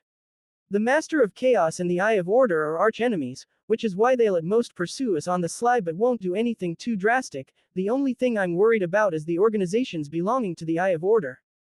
Belinda was clearly worried. I've already looked through the announcements at the port. Unfortunately, I seem to be wanted by the Eye of Order, and news will spread very quickly. Immediately after, she looked towards Leylin, with eyes full of reservation. While you did murder most of them, no news about you has spread. If you want to leave now, there's still time. Leylin was quiet. He obviously knew that this wasn't just because he'd silenced them, but because of the cover of chaos power. That was why his traces had been reduced to the bare minimum. However, watching Belinda, who was slightly nervous, Leylin merely smiled. Did you think I would leave you for my own safety? Why not? News of me being wanted by Trials I will spread through the Hale continent. Belinda laughed coldly. When the time comes, you and I will be pursued till the ends of the earth because we're working together. Oh, that seems rather interesting. Leylin stroked his chin apathetically. Belinda was so furious that her whole body began to shake, and she appeared rather agitated. Leylin astutely noticed the change in her mood. Laughing inside, he still looked serious. Where do we go next? Can the holy city at the heart of the Hale continent still take us in? You're really a fool. Belinda's eyes filled with tenderness. She stared hard at Leylin for a while, but she still ended up explaining, don't worry, the holy city is a sacred land for all descendants of the matriarch. With my connections, there shouldn't be any problem. That's good. Leylin patted his chest, looking slightly afraid. Belinda was so frustrated that she laughed instead, finding herself unable to speak while Leylin spread out the parchment paper in his hands. This map is so vague. Are we now at the port of the Andersis Union? This map that was yellowed at the ages was very crude, with only the names of a few places on it. Furthermore, this was only the map of a region. Leylin understood the reason for this. In this age, a complete map that had very high precision of the continent was so expensive that perhaps most magi would need to spend their whole fortune on it. Belinda being able to get a hold of this was mostly thanks to them being at a trading port. While commanding the AI chip to record the information, Leylin recalled the resources he had gathered, and the general appearance of the Hale continent slowly emerged in his mind. The Hale continent was one of the 7 continents of the Purgatory world, ruled by the Snake Dowager. Its lands were extensive with many undeveloped regions. Barbaric beings who ate raw meat and fowl, and even prehistoric giant beasts were common there. The main inhabitants of the continent were all descendants of the Snake Dowager. All sorts of pure-blooded giant snakes, mixed bloods with characteristics of giant snakes, and other species of snakes who were very distant relatives took up about 2/3 of its populations. The remaining races, such as beholders, purgatory pygmies, energy lifeforms, elementals and even humans were spread out across the continent. Of course, compared to descendants of the snake dowager, they were insignificant. They had tribes and clans, and existed between the cracks of two large cities or organizations. Something worthy of note was that the ruling structure of the Hale continent was a system of city-states governed by clans. War among various city-states were common, whether between two different races or amongst the same race. The so-called Holy City was established with the joint decision of the descendants of the snake dowager. In theory, this was the core government of the Hale continent, and was said to be the place the snake dowager favored. The Hale continent would have to listen to the commands from the Holy City, though in actuality it depended on the individual masters of the various city-states. From here all the way to the Holy City, it'll take us more than a year even if we hurry there with all our strength, Belinda unhurriedly pointed at a marking of a port on the map. At this moment, all sorts of emotions flitted past her face until she eventually grew resolved, but I found a very special route here. As long as we pass a certain region, we can make use of a teleportation spell formation and reach the Serpent Plains, which will save us a lot of time. Is that so? Then let's do as you say. Time was of essence for Leylin, and the more convenient things were, the better for him. As for whether she would find him suspicious, he had nothing to fear with his current strength. He, who had regained much of his strength and had a boost as a rank 4 sacrificer, felt like he could contend against even a rank 6 Breaking Dawn monarch. Breaking Dawn monarchs, rank 6 magi, had all grasped part of the power of laws. They were exceptionally more powerful than most other rank 6 beings. Of course, being able to contend against them did not mean he could defeat them. Leylin believed he was only comparable to a weak rank 6 at this point. However, in the purgatory world, it was said that there were a total of 7 beings at rank 7 or above, and a small number of rank 6s. With Leylin's current strength, if not for his fear for the snake dowager, he would be free to do as he liked in the Hale continent. Belinda currently had strength at the Morning Star realm at best. What could she do? Seeing her expression right now, she seems to be prepared to cut off her past. Could she be planning to settle some disputes within her family? Leylin wondered while stroking his chin. Adult. Alabaster devil snakes can only reach rank 5, which won't be a huge issue. I really want to gather a pure bloodline. After all, high-energy beings which can use Dreamforce and connect with Dreamscape are very rare. Though the Alabaster devil snake was a descendant of the snake dowager and was well taken care of, it was because they were right under her nose that she would definitely not allow the appearance of a serpent emperor amongst them. Even a rank 6 Alabaster devil snake emperor would not have a community of its own. For Leylin as he was now, it was like a dish served on a platter. I just need to be careful while operating in the Hale continent. If the snake dowager discovers me, perhaps the feather of chaos could be helpful. Leylin's palm subconsciously touched the area at his chest, where a gray nefarious filthbird feather emanated a hazy glow. The nefarious filthbird's law of chaos had the effects of concealment and misleading others. With the boost from the power of chaos, Leylin now had more confidence in hiding his tracks. If not, Leylin wouldn't be confident in sneaking into this nest of the snake dowager where there were so many sacrificers. Compared to his previous infiltration attempt, which had been very difficult, he was now much more assured in his success. In spite of the slight restrictions, the deal with the nefarious filthbird was worth it. But I still need to defend against the bird. If it were to betray me at the last moment, I might just turn into a gift for the snake dowager to improve their relationship instead. Leylin's eyes shone with blue light, the nefarious filthbird energy in his body under strict surveillance. Leylin did not have to worry about the same with the Trial's eye. The nefarious filthbird was archenemies with it and their rivalry extended across numerous worlds. That was perhaps something that extended to the current day from primordial times, an irreconcilable hate. But things were different with the snake dowager. She was merely an ally of the Trial's eye, which might not even mean that much to her. If it could pay a price and entice the snake dowager to join its side, he was sure that the filthbird would be very willing to do so. Though this was a tiny possibility, Leylin had to prepare for it. Such was the sorrow of the weak. Leylin was currently walking on thin ice, a small misstep causing irreparable harm. Oh, right, I bought this too. With Belinda's voice sounded, the roars of two large beings traveled to Leylin's ear. At this moment, Leylin saw her pulling the reins, and the two beings' silhouettes gradually emerged from the shadows. What appeared in front of him were two large earth-yellow lizard-like creatures. There were even man-made seats fixed atop their backs. Since we are going to traverse through rather special environments, this sort of mount is essential. Dreamscape forest under the radiant light of a purple moon, two dirt-yellow figures were galloping across the fields at a fast speed. These two yellow figures were naturally the two yellowish-brown earth lizards. The two figures sitting on their backs had their entire bodies tightly wrapped up, only exposing their scarlet pupils which flashed coldly from time to time. This earth lizard is a rather good way of getting around. Leylin looked at the lower limbs of his mount. Above the lizard's barbed feet was a translucent membrane, rich in energy particles which converged around its surface. With this, it could very easily traverse jungles, swamps and other complex terrain. When we cross the Dreamscape forest, we will arrive at the White River Valley. That's where my family is. Belinda's voice did not carry a single trace of joy.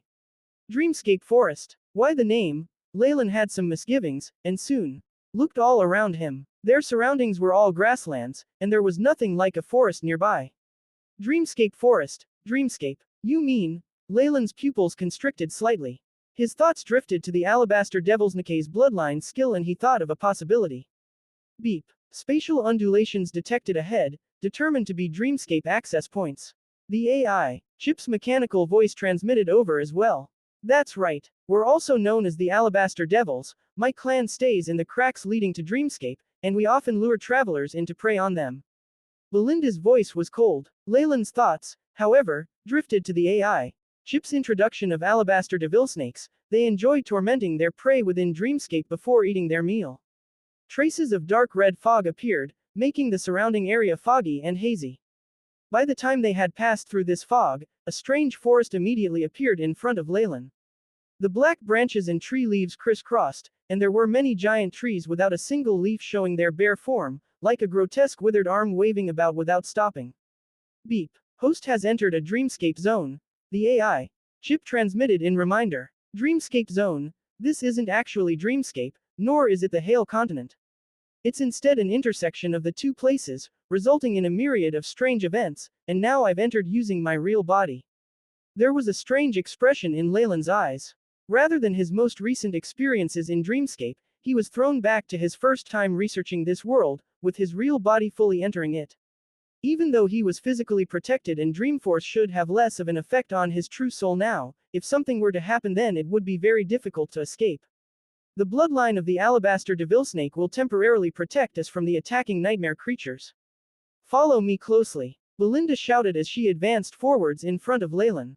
The Alabaster Devilsnake bloodline. Leylin allowed a layer of white scales to cover the surface of his body. As expected, after entering the Dreamscape zone, these scales became even more brilliant. They seemed to come to life, breathing in the dark red Dreamforce. It was like a traveler had returned home, and there was not the slightest sense of unfamiliarity. The earlier oppressive feeling that Leylin had felt from the Dreamscape forest also disappeared without a trace. Alabaster Devilsnakes are darlings of Dreamscape. As expected, they are direct descendants who inherited a part of the Snake Dowager's ability with Dreamscape. There was an admiring look in Leylin's eyes. AI. Chip. Scan the entire area and establish task. Probe the Alabaster Devilsnike's ability to travel to and from Dreamscape. Beep. Task established. Beginning data collection. The AI. Chip faithfully implemented Leylin's command. A pure-blooded Alabaster Devilsnake could travel through Dreamscape to the outside world. This was how one had originally attacked Leylin. A mixed blood like Belinda only inherited a weakened form of this ability, and could merely communicate with Dreamscape and draw upon the strength of Dreamforce. Although Leylin did not belong to the Alabaster Devilsnake bloodline, he possessed the blood of a rank 5 Alabaster Devilsnake, and was even in such a good environment to use it. Using the AI, Chip to find a way for a real body to travel through Dreamscape would be very beneficial for him. If I grasp this technique, I'll be able to enter and leave Dreamscape anytime I want, anywhere I want. Perhaps, there seemed to be fires blazing in Leylin's eyes. Freely entering and leaving Dreamscape would require a huge amount of Dreamforce as well as the resources of an enormous world. But the important thing was that he could use the infinite space of Dreamscape to travel to different worlds. After all, limits such as distance and time were simply a joke in Dreamscape. It seems like the transport array was a lie. Belinda wants to use Dreamscape as a springboard to travel directly to the Serpent Plains, Leylin concluded in secret. Of course, using Dreamscape as transit wasn't easy either. Forget the monsters and dangers that lurked there, just the extremely indefinite nature of Dreamscape gave Magi a great headache. It was likely that Belinda's ancestors spent countless painstaking hours to explore the region and find this passageway. The Dreamscape's drop point was just a hair's breadth away, but it could completely defeat their purpose. If they hadn't possessed the Alabaster Devilsnik's Dreamscape ability, they wouldn't have dared to experiment so boldly. Leylin sped up his earth lizard and moved to Belinda's side. Belinda, is it possible to enter this Dreamscape forest at any time? Of course not. Although the Dreamscape forest has always been in the wilderness plains, only those with the Alabaster Devilsnake bloodline and the special opening ceremony can make the forest appear. Otherwise they could travel the entire wilderness and only see the grasslands and sand. Belinda hadn't even turned to give him this immediate answer. This is how. A spiritual force message immediately entered Leylin's mind, full of information about incantations and signaling runes as well as special refining techniques. Seeing this, Leylin immediately realized how much Belinda's clan had sacrificed to open up this safe pathway. And now he'd gone so far as to give this huge secret to him. Leylin remained silent for a while, then asked, "Aren't you afraid that I will sell this secret to other Alabaster Devilsnake clans?" There were definitely other Alabaster Devilsnake clans in the Hale continent. There were 10 noble Alabaster Devilsnake clans, each varying in size, and these clans also had their respective branches and extended relatives. Because of their open-minded nature, there was a large number of mixed bloods and illegitimate children. This led to a huge number of bloodlines draining out, and it was only because of this that Leylin dared to impersonate a mixed-blood Alabaster Devilsnake. According to what Belinda said, her family was only a branch of a pure-blooded clan, and only her father, the head of the family, was a pure-blooded Alabaster Devilsnake. The rest were all mixed bloods or young children. Do as you wish. I've already given the information to you anyway, so it belongs to you. Belinda seemed very casual, and her attitude shocked Leylin deeply. It looks as if Belinda's preparation to break off her relations with her clan will not be some easy matter. However, does this really concern me? A sly smile slowly curved at the edge of Leylin's mouth. This could be my chance. Not just for a bloodline, but also for research materials on Dreamscape, and even beast spirits and sacrifices among other things. Haha. At this moment, a yellow figure flashed in front of Leylin's eyes. Although the earth lizard's speed in the forest was already very fast, the yellow figure clearly effortlessly surpassed them, flashing past them like a phantom. What is that thing? Leylin asked in shock. After a startlingly brief glimpse, he had seen the full view of the yellow figure from earlier. Wearing an outfit of ridiculously wide-fitting trousers, with clothes that were brightly colored strips of cloth, this being had a face painted with oil colors. It looked like a clown from a play, but it managed to run at lightning quick in spite of cumbersome wooden shoes. No, he couldn't call it running. This clown was actually kind of floating, leaving many afterimages in its wake. Nightmare creatures. They are a special patrol of the Dreamscape forest. They don't normally appear. Belinda looked very imposing, but if they drag us into the real Dreamscape, even if we're mixed-blood Alabaster Devilsnakes, it will be hard for us to escape. After all, we're not purebloods and don't have the ability to freely traverse it. Nightmare creatures. Are they after me? Leylin was shocked, and an idea flashed in his head. After all, he didn't have a true Alabaster Devilsnake bloodline, and even his ability to link together with Dreamforce came through consuming the Alabaster Devilsnake bloodline. As a result, this anomaly of being discovered by the nightmare creatures could be understood. Haha. Haha.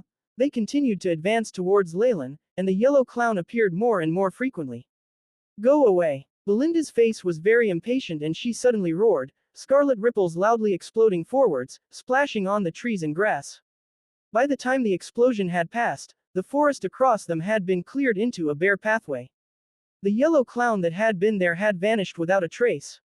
Cuckoo. The sound of fluttering bird wings could be heard, and soon after a gigantic black tree next to Belinda came to life. Ah!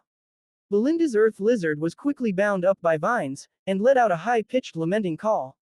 Eternal light. A scarlet light suddenly appeared in Leylin's hand, making the vines shrink back swiftly as if they had seen their natural enemy. Let's go. Belinda flew behind Leylin, and his earth lizard began to flee at the speed of lightning. Re-entering the Dreamscape, these vile Dreamscape creatures, we clearly had an agreement before for the protection of our bloodline. Belinda snarled rudely, flushing red with anger. Dreamscape's changes are too strange. We can't judge it by normal standards. Leylin had already faintly guessed the reason for the creatures chasing him, but naturally he wouldn't tell her. Perhaps these dreamscape creatures are not the same as those you signed the agreement with. Hearing his words, Belinda became silent. Indeed, the strength of dreamscape creatures is not governed by any laws. Perhaps the nightmare creatures we had previously signed an agreement with have all died. These new nightmare creatures could even have evolved from earthworms yesterday. A wry smile appeared on Belinda's face, as if she had figured it out. Even with our bloodline, our use of Dreamforce cannot match that of these natives. We're in trouble. She looked at Leylin with a twinge of regret in her eyes. She clearly felt very apologetic about involving him in this. Never mind, I agreed to this path myself. Leylin spurred on the earth lizard he was riding, making it increase its speed without stopping. However, the rays of light in his hand did not fade in the slightest. AI, Chip, attempt to detect the position of these nightmare creatures. While silent, he was conversing with the AI, Chip in his mind. Beep. Scanning. Unknown interference experienced, unable to determine positions. The AI, Chip's answer filled Leylin with regret. Crash. At this moment, waves seemed to be traversing the earth itself, causing it to violently rise and fall. A great number of the giant black trees roared, unrooting themselves from the earth. Their vines were so thick that they obscured the sky completely, sheltering the trees from the light.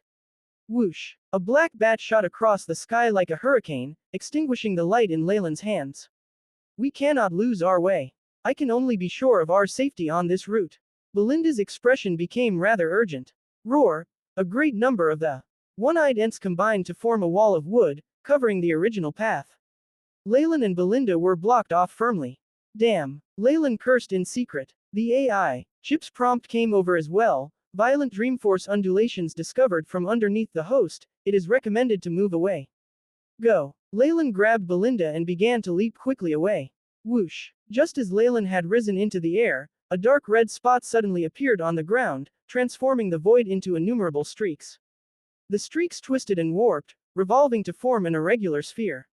This sphere suddenly shrank and began to emit terrifying undulations. A massive explosion rumbled out, and Leylin's mount was immediately reduced to a skeleton before even its bones vanished completely. Leylin and Belinda were immediately caught up in a frightening shockwave halfway into the sky, sent flying violently. It was as if they struck a wall of solid steel.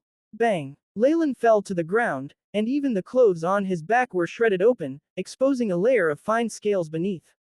It was because of this layer of protection that he hadn't suffered a massive injury from the earlier explosion. Belinda! Belinda! Leylin flicked away the soil on his body and loudly shouted, but did not receive any response. He looked around him. He was in a neat garden, with clear spring water splashing out of a white marble fountain. Belinda and the forest from earlier had completely vanished without a trace. Beep. Scanning complete. Dreamforce intensity increased. Host determined to be in Dreamscape. The AI, Chip's prompt appeared before Leylin's eyes. As expected, that explosion earlier took me directly from the crack between Dreamscape and the Purgatory world to Dreamscape itself. This, Leylin had a premonition.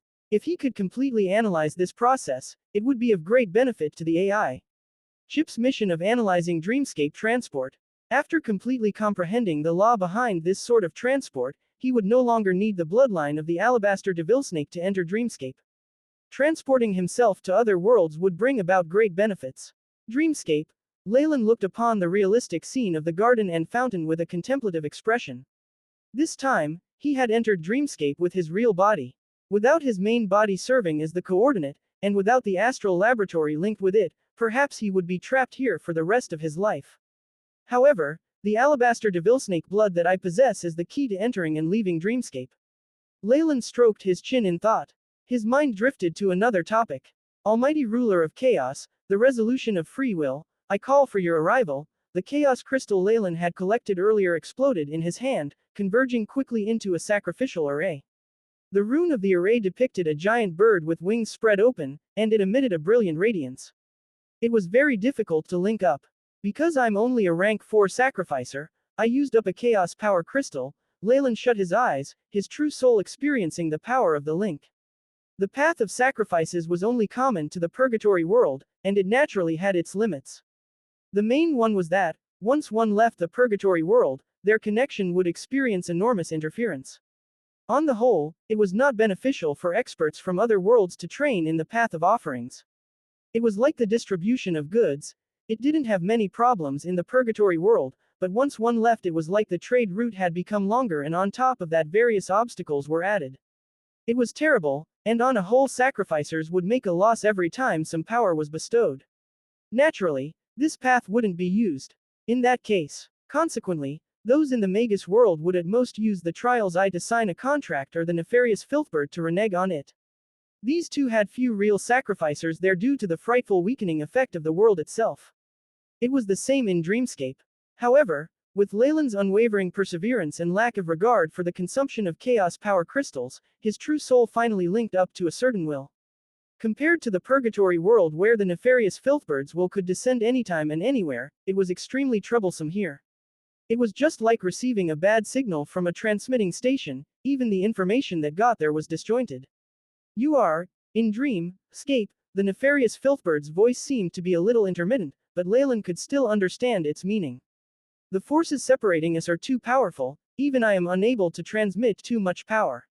Perhaps only my feather of chaos can give you some hope, feather of chaos. Leylin still had some doubts, but the sacrificial array did not have any other response. The communications had quickly broken down, and even receiving these few short sentences had consumed nearly half his chaos crystal reserves. It was necessary to understand that this chaos power was a part of his reward for getting rid of a portion of the Trials I forces in the Hale continent's coastal waters. He'd even dispatched many rank 4s to acquire it. In actual fact, these crystals with the nefarious filthbird's power were enough for a rank 4 sacrificer to amplify his attributes by more than tenfold, and at the very least they would reach the level of the governor of Elias.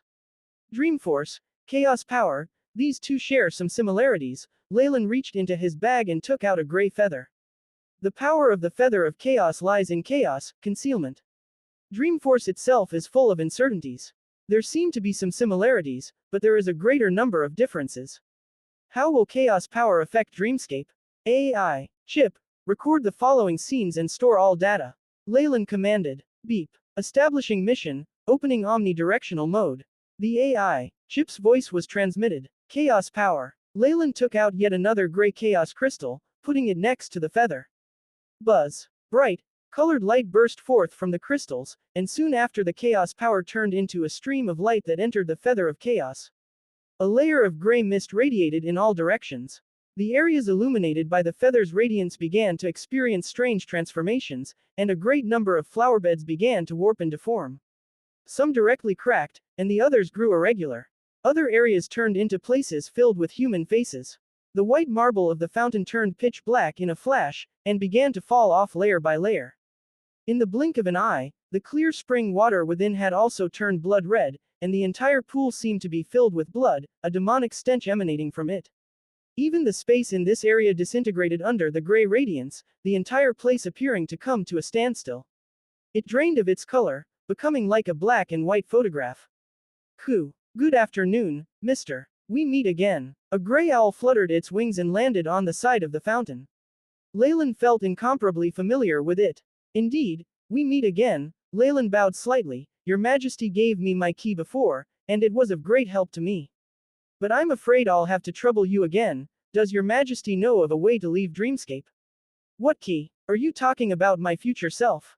The owl nipped at its wings. That doesn't concern me at all. That was my future self acting on its own initiative. As for the issue of leaving, perhaps Madame Manaz could help you.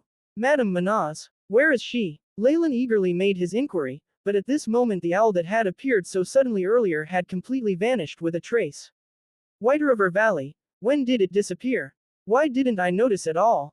Leylin's pupils shrank as he watched the now empty fountain of blood. Crackling sounded as the fountain disassembled itself at a faster rate. The bricks, rocks, soil, flowers, and grass all came apart into tiny beads that banded together to form a twisted humanoid figure. This twisted figure constantly drew in parts of the garden and became increasingly solid, until at last it turned into a woman who had a black beach umbrella with her. I heard from Owl that you're looking for me. The woman had her back to Leylin, dressed in black clothing and using the large area of the umbrella to cover her upper body. Leylin could only see her black dress and crystal shoes, and hear a pleasant rich voice that could subconsciously intoxicate a person.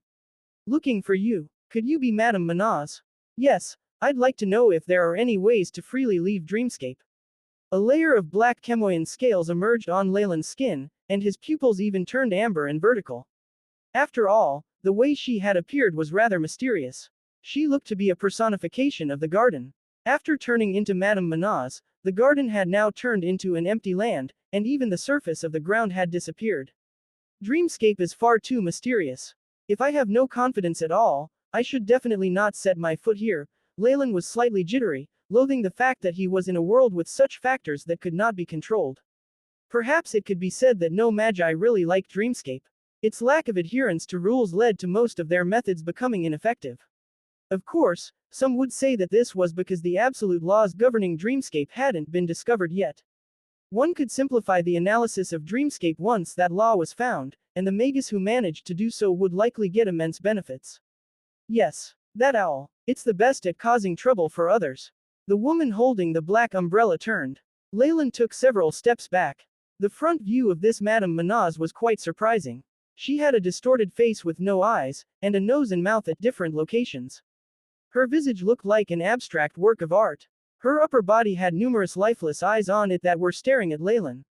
Thousand-eyed woman. It's rumored that a gaze could cause a magus to fall permanently. Leylin exclaimed, and a tremendous chemoyan emperor phantom appeared behind him. You're afraid? Why? At this moment, her voice had undergone a huge change. It lost its previous tenderness, becoming robotic and icy, even hiding a hint of contempt. The eyes on her upper body suddenly released a multitude of rays of light. Light spread into the skies and blanketed the region, making the so-called death rays of beholders look like child's play. The powerful radiance seared Leylin's eyes, forcing him to cover them. The moment he opened them again, Leylin was stunned. Around him was a dark forest, and the one-eyed ent from before had long since disappeared. The earth lizard was still moving up and down underneath him. Belinda's voice was heard from the other side, do whatever you like. Since I've already given it to you, it's yours. This scene, it's when I just entered the Dreamscape forest and commanded the AI chip to analyze this. Leylin's pupils shrank, and he looked at the records of the AI chip. However, it left Leylin disappointed, even in shock. The chip's records were all blank since the moment he'd ordered it to analyze the methods the alabaster devilsnakes used to traverse Dreamscape. Why did this happen? Beep. Unpreventable interference encountered. Records are abnormal. The AI chip's robotic voice caused Leylin's expression to go dark. Immediately after, he saw the newest records. Beep. Analysis of ability of alabaster devilsnake to traverse Dreamscape has been completed.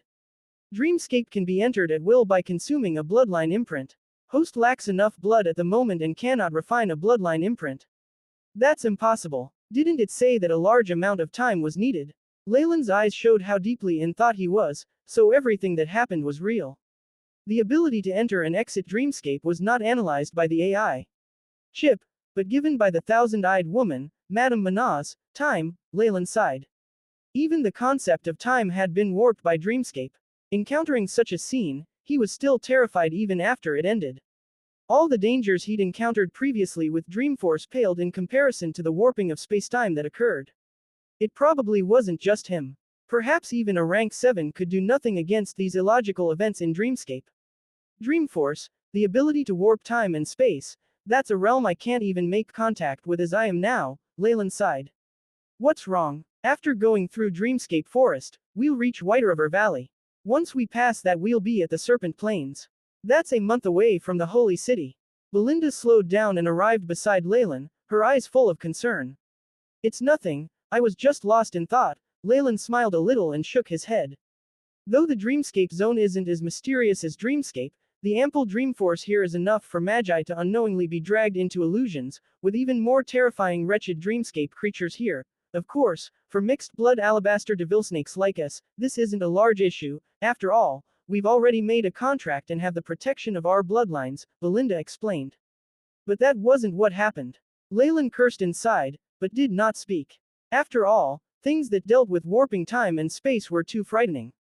Unlike last time, this trip went very smoothly.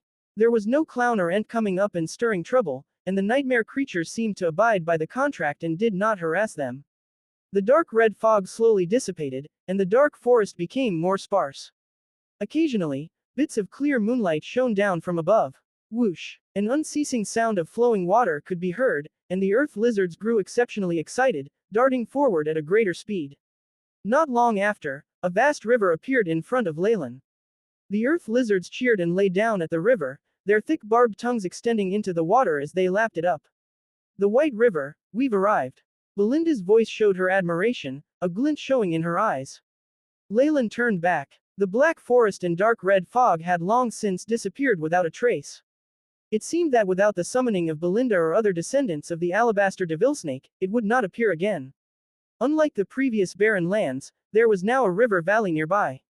Even the temperature and concentration of elemental particles had undergone a drastic change, allowing Leylin to know that the short period of time where they had run at night had allowed them to traverse a huge distance. Using the indeterminacy of dreamscape space and hurrying along a world crack to leave through a node, this is something like teleportation. The person who thought it up was a genius, either that or a lunatic. Fear still lingered in the depths of Leylin's heart.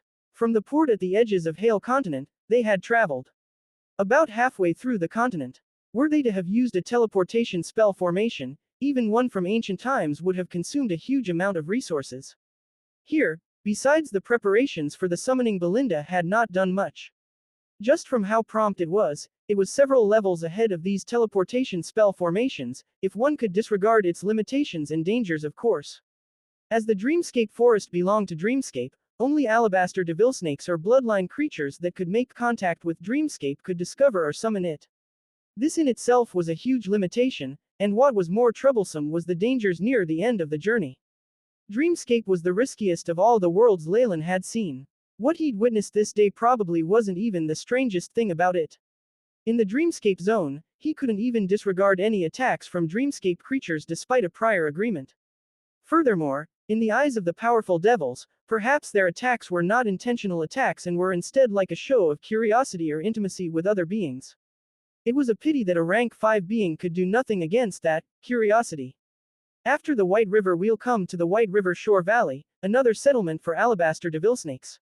Belinda sounded muffled, and looked towards Leylin. That's also where my family is. Oh, are we going there to visit them? Leylin nodded. There's no need to. We'll recuperate nearby. Meanwhile, I'm preparing to go there and take care of some matters, so don't interfere. A resolute look appeared on her face. This was a realization through several life and death experiences, giving Leylin a premonition that this would involve blood. Of course, he wasn't against it. Looks like Belinda and her family have a very unique story. Leylin watched Belinda's back and stroked his chin. This is good timing. The AI chip has already analyzed the bloodline imprint to traverse Dreamscape. It's not bad to gather some materials. Sophia, it was obvious how determined Belinda was, and how adamantly she was against Leylin's interference. After settling Leylin at the White River Valley, Belinda regularly headed out early and returned late, seemingly in a hurry as she prepared for something. 7 days later, she brought a girl who was about 15 or 16, pulling her in front of Leylin. This is my sister, Sophia. How is she? Do you like her? Lord Nick, good morning. The girl called Sophia pulled at her skirt and bowed towards Leylin. Sister Sophia. Leylin laughed as he sized her up. She looked similar to Belinda, with long silver hair and eyes that were like rubies. However, there was a hurry and uneasiness on her face. What's this about? Leylin glanced towards her, not knowing if he should laugh or cry in this situation. It's nothing much. There's stuff I need to do, so I'm hoping you can take care of her for a while. Belinda ruffled her hair lovingly. When she was young, Sophia was seriously affected by a leakage in an experiment. Her appearance, and even her intelligence, have been frozen at age 15. I secretly brought her out of the family. Sophia, when your sister is not around, you have to listen to Brother Nick obediently, all right? Belinda pulled at Sophia's hand and carefully reminded her. All right, sister, and Nick, Brother Nick. Sophia ducked her head, and her cheeks flushed. Leylin was left at a loss for words. The purgatory world only had 4 hours of daylight every day. The sunlight wasn't burning hot either, instead exuding an extremely rare warmth. The bright light shone down on the plains. All of Sophia's fears from coming to a foreign environment had dissipated, and she was cheerfully watching a few butterflies that emitted light. A childlike beam plastered her face. A distance away, Belinda and Leylin stood side by side. I can rest at ease now that I've handed her to you. Belinda spoke as if she had been relieved from a burden. I hope you can treat her well. With her bloodline, your descendants will definitely be pure and of the alabaster devilsnake nobility, Belinda spoke calmly, while Leylin merely rolled his eyes. It's like you're entrusting an orphan to me. Are you prepared to die? Leylin asked without reservations. Die? No, just tying up some loose ends. Hatred was evident on her face. With all the years of been making preparations, it should be enough to. Seeming to realize what she had said, Belinda hastily stopped. Of course, I'm only requesting that you take care of her for a period of time. Once everything here is settled, I'll meet with you. Let's meet at the Holy City. Seems like that was your plan from the start. Leylin was unhurried, and your preparations are the petals of the serpent intoxicating flower, as well as the stealth magic equipment you have. Please forgive me for being so direct, but while serpent intoxicating flowers are remarkably effective against high-energy snakes, they're still lacking if you want to deal with pure-blooded rank 5 alabaster devil snakes. Your magic equipment might have the function of hiding your tracks, but I don't think your plan will go well. That's a community belonging to a rank 5, how did you know? Her expression changed as she subconsciously took several steps back. I'm rather well versed in potions, and I smelled the serpent intoxicating flower on you. Leylin laughed and rubbed his nose. Even if you have insiders there, your preparations shouldn't be enough. No, it's enough. You don't need to know what's going to happen. Anyway, as long as I'm still alive, I'll definitely meet you at the Holy City. Belinda shook her head resolutely, as if she had returned to her previous state as an unfeeling leader. It seemed like she had made more preparations in that area. In that case, I'll go with you, Leylin spoke deliberately. He was going to harvest the bloodlines of alabaster devil snakes sooner or later, he could just do it now. No, you just need to take care of my sister. Don't mind any other things. If anything happens to Sophia, I won't let you off. Belinda glared at Leylin and disappeared into the shadows, not even bidding Sophia farewell. What a staunch resolve. Leylin's eyes seemed to smile as he headed towards the sunlight and back to Sophia. Brother Nick, Sophia exclaimed sweetly. Sophia, darling, can you tell brother where your home is? Leylin now had a smile that was as bright as the sun. Sophia doesn't know. There are a lot of strange uncles in there who all look scary. When sister brought me out here, I couldn't recognize the way. She gnawed on her finger, looking dazed. Is this a natural intellectual disability or a seal that was placed later? Blue light flashed in Leylin's eyes as he stroked his chin. Soul force rippled through the place, and he found that Belinda really had left without bidding farewell. Such a stubborn lass, it's a pity. Leylin's lips quirked up in a smile. With his strength, it was far too easy to find Belinda even if she was trying to conceal herself. Some stardust bugs or a soul mark would do the trick. After all, he was using methods of the Magus world, while Belinda would be on her guard against probes and local abilities of the Purgatory world. The huge differences between the two was enough for her previous preparations to come to naught. Well then, Sophia, what do you think of brother bringing you home? Leylin felt like he was grinning like a big bad wolf. I don't want to. Sophia, however, suddenly paled and grasped his hands tightly, as if recalling something horrifying. Even her body began to quiver. But your sister, Belinda, is there. How about we bring her back? How does that sound? Leylin used a bit more strength in his hands, as if giving her strength and consoling her. Sister Belinda. She looked around and, after noticing Belinda was nowhere to be found, she was now feeling anxious. Sister. Sister. She jogged around and began to call out, tears pooling in her eyes. Sister can't go back, or else father won't spare her. 2 rows of tears fell from her eyes, and she looked immensely frightened. Is that so? Let's go and get her. Leylin didn't really want to bother with rivalries amongst families. All he knew was that he needed the bloodlines of alabaster devil snakes, and there were purebloods amongst Belinda's family at Werebeasts Valley. That was enough for him. Alright, let's get sister. Sophia bit her lips, evidently having made her decision. Let's go. Leylin had to resist the urge to pinch her exquisite cheeks. A black energy storm formed with a twirl of his fingers, enveloping the two of them within. After the Werebeasts Valley was a huge plain. There were only a few scattered tribes and towns in the vast region, and it was no small feat to find a specific family. However, Leylin had already placed some stardust bugs on Belinda's body, so this task was easy for him. In order for this to go smoothly, Leylin specifically came slightly later and gave Belinda enough time. He followed slowly with Sophia in tow, and even secretly took the time to do some other things. I never thought there's another race making use of a town as a cover near the valley, using the stardust bugs. After Belinda had made her move, Leylin brought Sophia to enter a little town with an obviously foreign style. The buildings here were made with black rocks and coated with nice colors. The sharp roofs were like upside-down awls, and even the pavements were very orderly and even. Sophia grabbed Leylin's hands after reaching this place, evidently having thought of something. It was still the wee hours of the morning and the town was quiet, only the occasional sounds of wind resounded in the empty streets.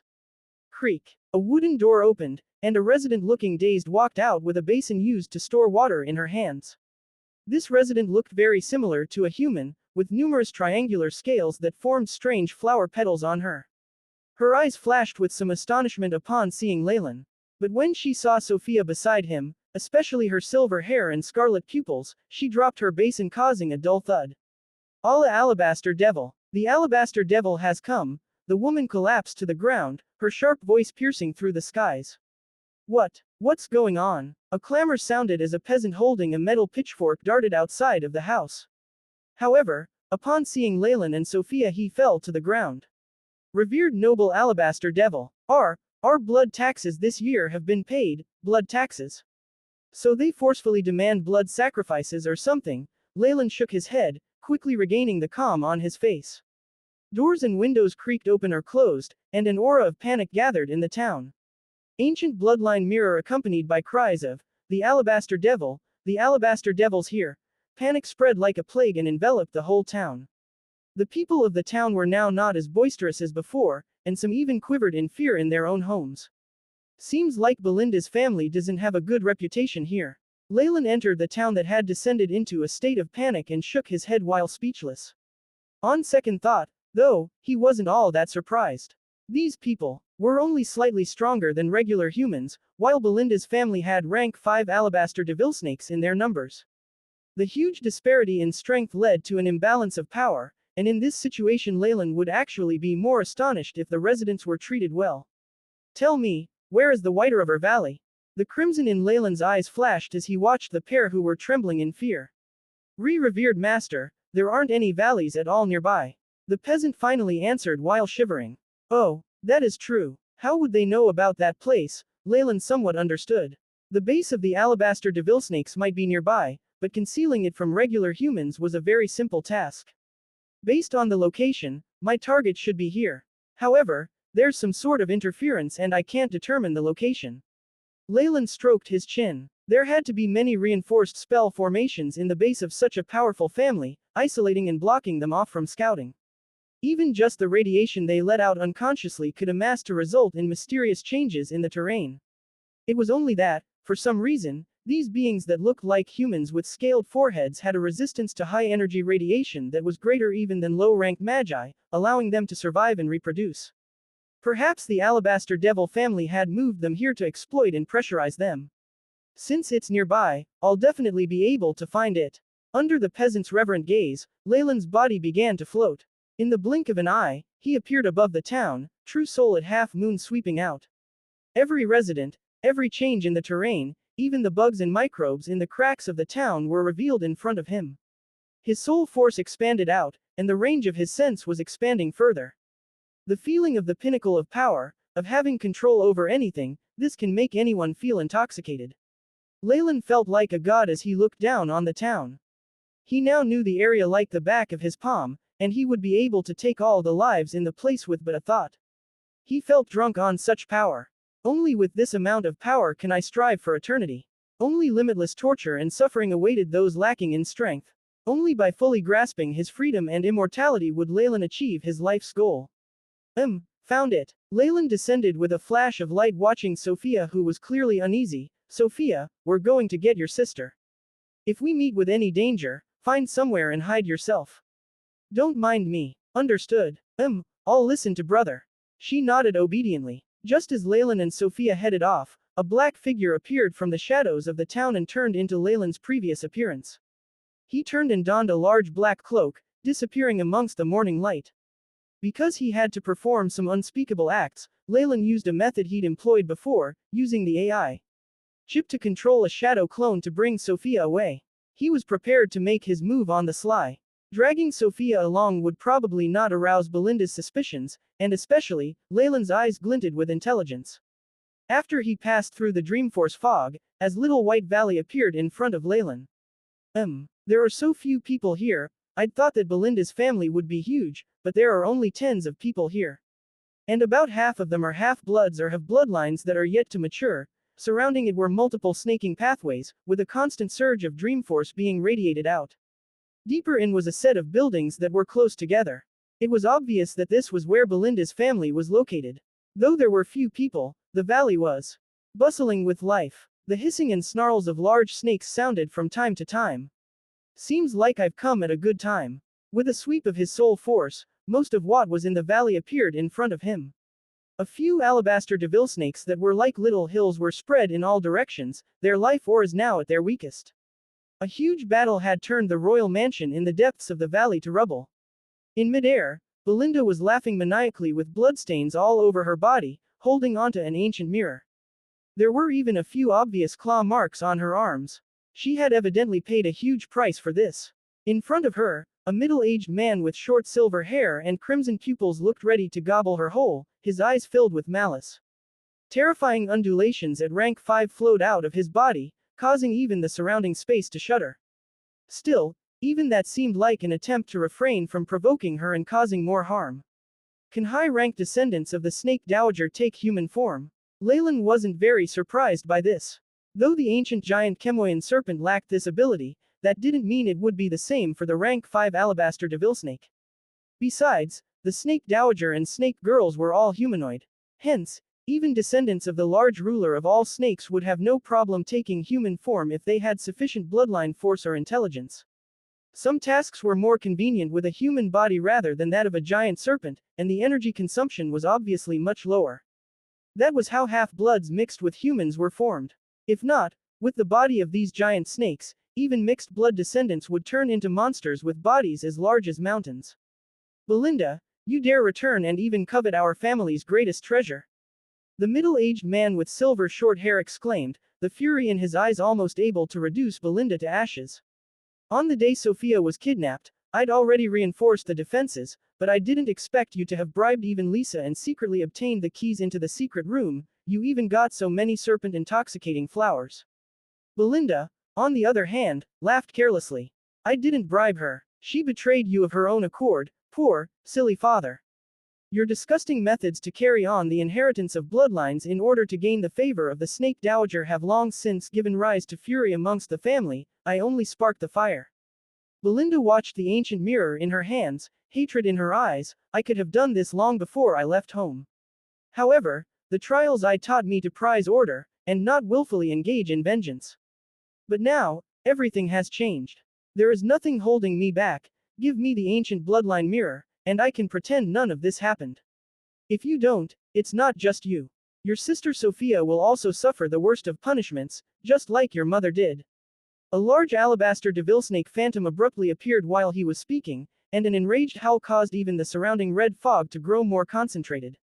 There were even signs of a link to Dreamscape.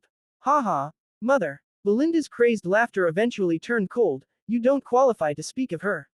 It was like she had been triggered. Crimson light exploded in her hands, and the ancient mirror creaked, unable to bear the pressure. Don't. The middle-aged man's expression immediately changed and he made his move. A terrifying red hand appeared and grabbed at Belinda, even as a large number of dark red tendrils appeared and extended towards the mirror from beside her. Kiki, such a pity, it's too late. Black light burst forth from her body, forming a layer of black armor that blocked the tendrils. Clang, clang. Black cracks now appeared on the ancient mirror in her hands, spreading out before it exploded. Boom. At this moment, Belinda was thrown backwards by the large red hand, and the black armor on her body was smashed to pieces.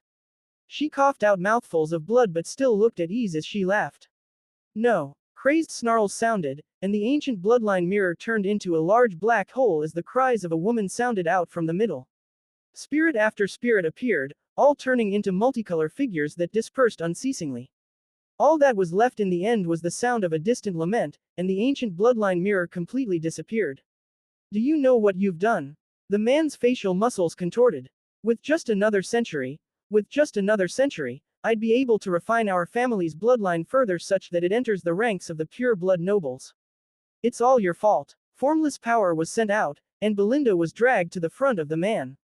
Without the ancient bloodline mirror, he now had no reservations against acting. In front of his powerful rank 5 strength, even a full-strength Belinda couldn't resist at all. Not even taking into consideration the exhaustion from stealing the mirror, the discovery and pursuit had caused a great loss in her strength. A formless giant beast in the sky widened its mouth and bit down. Ka-cha! A large portion of Belinda's flesh and bones disappeared, causing her to let out a low grunt.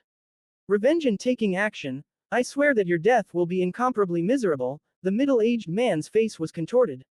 The plans that he had meticulously thought up had been completely destroyed, causing him to sink into exasperation and fury. Thin scales appeared on his hands in an instant and shot out like a giant cannon, striking Belinda's abdomen. Pure-blooded rank 5 alabaster devilsnake strength caused Belinda to fly backwards like she had been hit by a train, and the sounds of fracturing bones rang out. Some of her internal organs were even ripped apart, mixing with blood as they spurted out of her mouth. Did you think you would die? No. No. Let me heal you, and we'll repeat this process unendingly. A large white snake figure emerged from the smoke, with a furious middle-aged figure at the bottom. He came before Belinda, eyes sparkling a bloody red. Belinda's body floated in the air, and as if she was being crushed by tens of thousands of tons, her bones were crushed inch by inch, but for some reason, she remained clear-headed. Her expression was that of one suffering incomparable pain. Now, tell me, what kind of pain would you like to feel? The man approached Belinda, a palm with a few tiny white snakes writhing their bodies appearing and flicking their tongues at her.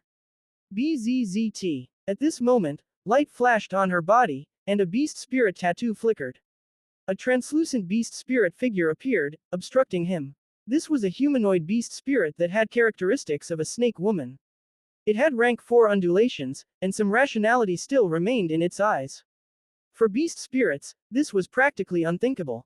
When Belinda was in the face of danger, the beast spirit had automatically appeared and protected her, and even retained some memories of when it had been alive. It's you. The man now had a demonic charming grin as he watched Belinda. So you're still protecting that trash? How about I annihilate you first? I believe our precious Belinda will be very agitated. Don't you dare! An intermittent and unclear voice sounded from Belinda's lips. No wonder she hadn't been using her beast spirit. So this was the reason. Leylin nodded in understanding. As a rank 4 beast spirit master, Belinda had not summoned a beast spirit with morning star strength, and Leylin had long since found it strange. At this point, Leylin found that the beast spirit and Belinda had very similar faces. With this show of automatically protecting her, it seems that this rank 4 beast spirit on Belinda's body should be her mother, and seeing what's happening, this should be the work of her father. When it came to matters like this, it was no wonder that Belinda's nature had changed and she'd prepared for a bloodbath to take revenge.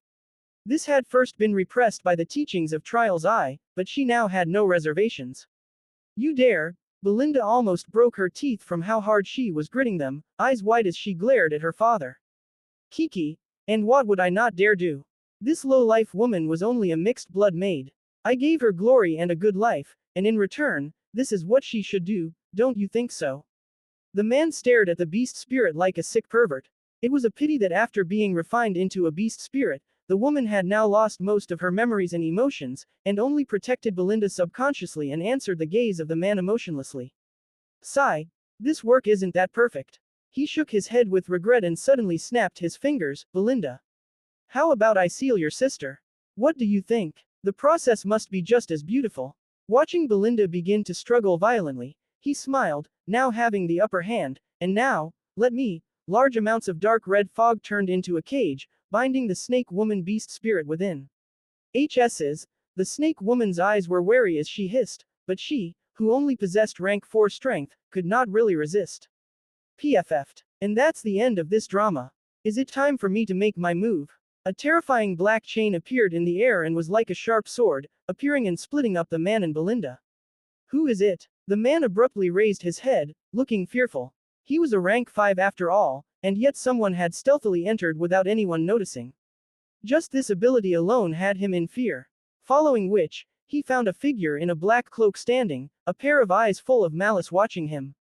No, not malice, but apathy. It's like a regular person stomping and killing an ant. That's how he feels about killing me. In that instant, the man, who had understood the meaning of the indifference in Leylin's eyes, became violent. Who is it? Who dares belittle I, Kenta? Mighty alabaster devil nobility, descendants of the mistress, a large alabaster devilsnake figure abruptly emerged and snarled at Leylin, dark red dreamforce floating in its surroundings. This is, Belinda's vision went red, the figure in black seeming familiar. Right. It's the same person who took Lord Bayclark away, or perhaps it's just his temperament that's similar. But why did he appear here? Kiki. At this moment, the black-cloaked man in the sky laughed coldly, the malice causing everyone around to tremble in fear. If a rank 5 alabaster devilsnake is turned into a beast spirit, I imagine it'd be very powerful even amongst rank 5 beast spirit masters, right? Beast spirit, you dare have such thoughts and dare use the descendants of the mighty mistress as a beast spirit? The man's eyes widened like saucers, evidently astonished by Leylin's gutsy behavior. In the Hale continent, the descendants of the snake dowager were naturally the mainstream, and because of their statuses as large beasts, they were repulsed by practices of capturing snakes and refining them into beast spirits. This was especially so for descendants of the snake dowager. That was a huge taboo, and all beast spirit masters who were found making use of the descendants would be chased till their deaths regardless of how they were obtained. Hence, on the Hale continent, beast spirit masters never dared use the descendants as beast spirits, and that extended to snake species disappearing as beast spirits. Even on the other continents, in order to avoid being viewed as hostile by the Great Hale continent, the beast spirit masters who controlled snake beast spirits were few and far between, and even had to live their lives secretively. In these circumstances, Leylin's words were offensive and shocking. You're dead meat. You're dead meat. The mistress and all of her descendants on the continent will be your enemies, the man roared. For you, who dare offend our revered bloodlines, I, Kenta, will give you the appropriate punishment. HMPH, what nonsense. Leylin snickered, and a demonic pressure released from his body, giving him a feeling of being in the presence of an emperor. Dreamforce is useless to me. Don't bother. Leylin waved his arms, and the great amounts of dark red fog congealed in his hands, forming a black bundle of light. Rank 4 Dream Spell Chains of Dreams.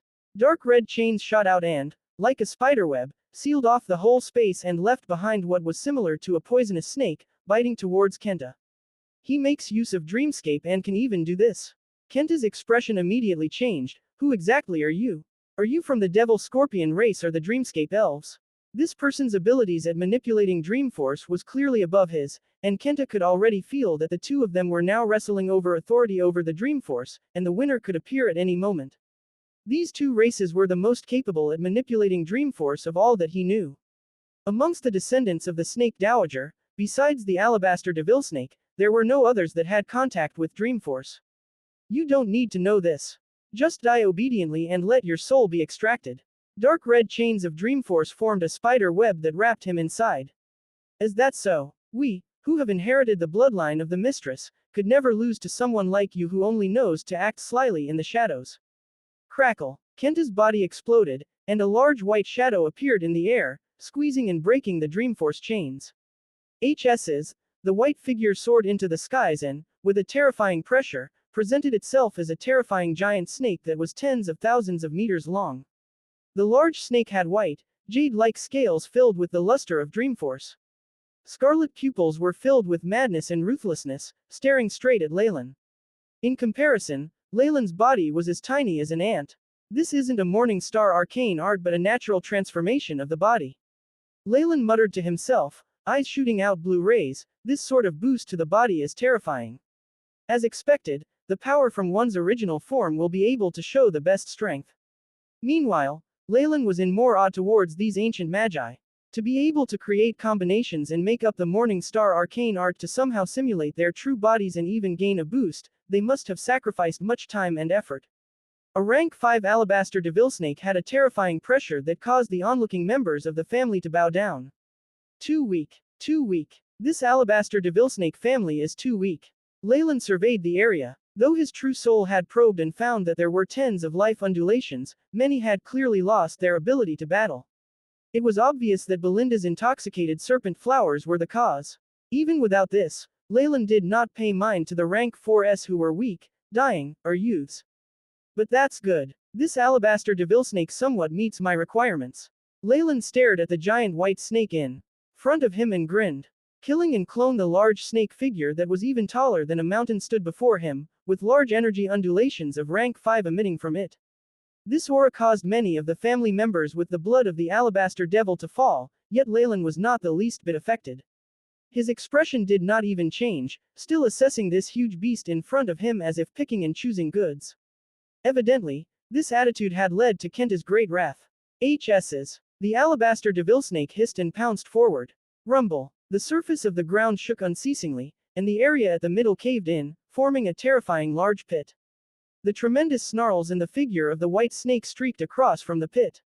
Terrifying explosions sounded continuously. A tremendous white snake figure was sent flying at the end, large droplets of blood sprinkling across the sky. Impossible. The large snake rolled in the sky and then regained Kenta's human figure, though there were now numerous tiny wounds all around his body. His clothes had long since become tattered, and his expression showed his disbelief. How's that possible? How can there be someone more powerful than me? I am favored by the mistress, a rank 5 of the noble alabaster devils. Boom. Immediately after, a streak of black flashed, and Kenta coughed up blood as he frantically retreated. There's nothing that's impossible. While a giant rank 5 serpent is powerful, there's still a huge disparity when compared with the primordial thousand-eyed giant, golden titan and the like. Leylin's black figure slowly emerged, a mysterious multi-limb race appearing at his back. The figure was now shimmering with gold and seemed to have solidified, turning into a golden deity statue. Though it looked very delicate, there seemed to be a primordial giant beast concealed under Leylin's black cloak. The strength hidden within caused even the alabaster devil snake to look fearful. Hand over your blood and soul obediently, and I might even let you die more comfortably. As Leylin closed in step by step, Kenta let out a strange shriek and transformed into a streak of white, preparing to abandon his family and escape. Pock! Many dark red chains appeared once more, sealing the whole White River Valley. Your strength and speed are all lacking. Even your manipulation of Dreamforce can't measure up to me. Leylin stated the truth calmly while ambling over. No. Kenta kept falling back, almost pressing his body on the chain walls. Such a ridiculous pose filled Belinda with pleasure and eased her desire for revenge, but she then found this pitiful. Mighty mistress, I am willing to give up everything that I am. Please release a clone and protect your descendant. At his wit's end, Kenta's expression suddenly flashed with ruthlessness and began an offering spell formation. Silver rays of light flashed, and immediately after, blood and flesh splattered everywhere. An arm that was still dripping blood fell onto the spell formation. The offering shall be the flesh and blood of your child. Rumble. Crimson flames flashed, and the attention of a conscient in the void descended on the area. Under the red flames, Kenta's arm was melted till it turned into a blood-red mask, the tremendous conscient making use of this item and descending. Oh mistress, please protect your descendant. Watching the mask take shape, Kenta might look pale and had an arm on the shoulder with a gaping wound, but his eyes were filled with elation. Begin the experiment. In front of him, Leylin merely muttered something. Chirp chirp. Gray rays of light flew from his chest, within which was a gray feather that was like an illusion, bringing with it the power of chaos. The gray luster spread, in the surroundings, forming an overcast sky. While the feather of chaos might be able to conceal and have the power of misleading others, how effective would it be after the snake dowager's clone is summoned and descends? That's worth investigating. Leylin's eyes glinted with intelligence. While the nefarious filthbird had already told him this, Leylin preferred to determine this for himself. If he found there was an issue here, he wouldn't need to head to his death in the holy city. AI. Chip. Record the following scene carefully. Remember to collect data. Leylin commanded inside. Beep. Mission established. Beginning scanning of surroundings, recording data. The AI. Chip loyally intoned. The crimson mask opened its eyes, revealing a pair of bewitching pupils. Just meeting the gaze caused the bloodline force in Leylin's body to begin rebelling. The clone of the snake dowager. Leylin muttered to himself. Mighty mistress, it is he who futilely tried to kill your descendant and even tried to refine us into beast spirits. Such evil behavior must be punished. Kenta roared, while the conscient in the crimson mask stared at Leylin silently. We finally meet, Snake Dowager. Through his true soul, Leylin's voice was transmitted to the mask in the offering spell formation. Emperor of the Chemoians, you dare appear before me. The eyes in the mask showed doubt followed by ire, a great voice sounding in Leylin's mind, the power of chaos. You've sided with the nefarious filthbird and sealed off this region. Eyes swiveling, they rested on the gray feather in the air. Let's just say this is a temporary cooperation. Leylin's expression showed his sincerity as he bowed towards the clone of the snake dowager and greeted her carefully. Well then, mighty mistress, is there a possibility of us settling this? If you take the initiative and abandon your Chemoyan serpent bloodline and let me seal you myself. The clone went silent for a while and then answered coldly, as if this was the furthest she was willing to go, while Leylin's pupils showed his hostility in answer. Sealing his emperor bloodline meant there was no chance of advancing forever, and his warlock rank would fall to 4. That was not something he could bear to let happen. Then, this discussion will come to naught. As expected, Leylin sighed and manipulated the feather of chaos in his hands. A crystal with the power of chaos from before appeared in his hands, burning up fiercely. Great amounts of the power of chaos, mixed with Leylin's own strength, swallowing up the offering spell formation like a tsunami. Whistle's crimson rays emanated from the mask and quickly showed signs of being unable to endure the pressure, and was then drowned out by large amounts of grey power of chaos. How's that possible? Kenta watched the scene, stunned, feeling like all the faith he had crumbled. Leylin and the Snake Dowager's clone had chosen to communicate through the soul, which was why these outsiders could not understand what had just happened. All they saw was that the black-cloaked being, Leylin, and the Snake Dowager's clone in the mask had gazed at each for an instant and, immediately after, the clone had been swallowed by the grey strength. The Snake Dowager was a mighty dignitary for them, and was everything to all bloodlines. How could it be extinguished so easily? The shock rendered them speechless, and Kenta lost all will to resist. Beep. Recorded all data. Confirmed that no information has been leaked. The AI, Chip's robotic voice sounded, allowing Leylin to heave a sigh of relief. He had used the power of chaos to seal off the area, so that the clone had no way of returning, and even all information would not be transmitted back. If not, even if he were to dispose of the clone, he would immediately be found by the Snake Dowager herself. Thankfully, with the help of the nefarious filthbird and its strength being proficiency in misleading, it had even temporarily cut off all connections between the clone and the Snake Dowager. The reason the clone had lost was not that it had lost to the nefarious filthbird, but because it was caught by surprise, as well as a boost from me. Leylin clearly understood the situation and would not be proud that he had been able to destroy an energy clone. The loss of a clone was, to the Snake Dowager, like a human losing a strand of hair. It was not worth even mentioning. However, this was a good start. At the very least, Leylin was certain that with help from the Feather of Chaos, he could conceal himself completely and sneak into the Holy City without trouble. By concealing myself with the Law of Chaos and help from the AI chip, I'll be able to hide myself unless I meet with the main body. Leylin completely sighed in relief, gaining more confidence in his plans. How can the mistress of all snakes, a dignitary, be defeated and die so easily? How can that be? He headed over to Kenta. This guy was now not in his right mind. For bloodline holders, the Snake Dowager was everything to them, and they could not accept this fact. Once he regains his wits, he might begin to harbor doubt towards her. I've planted the seed, allowing them to understand that she's merely a powerful existence. That seed will then sprout and grow till he begins to seek to surpass his limits and obtain more power, with that tiny possibility of 1 in a million, that could awaken the Emperor bloodline of the Alabaster Devilsnakes and allow him to become a rank 6. Next, he'll be like me and try to break away from the restraints of the Snake Dowager, or be sealed with the curse mark of 10,000 snakes and have his bloodline absorbed till his death. The AI chip analyzed, and a large number of possibilities in the future appeared. This was not the power of destiny, but precise estimations based on a massive amount of analysis and behaviors of individuals. Though its rate of having inaccuracies was quite high, Leylin was confident that someday, the AI chip could be like a god of the future, simulating everything that had happened and could happen in a world. If it reaches that point, I would probably have reached rank 9 by then. Leylin sighed, it's a pity, but you won't get that opportunity. Dark red blades of light slashed, and Kenta's head fell to the ground. Serpentes plains after death, Kenta's corpse swelled and regained its form of a giant snake that was tens of thousands of meters long. A flicker of a true soul abruptly emerged, as if about to accept guidance into the cosmic world and turn into a floating island for all eternity. Trying to leave, Leylin sneered, terrifying power sealing the surroundings. Dark red chains trapped the true soul and was emptied into the black crystal ball in Leylin's hands.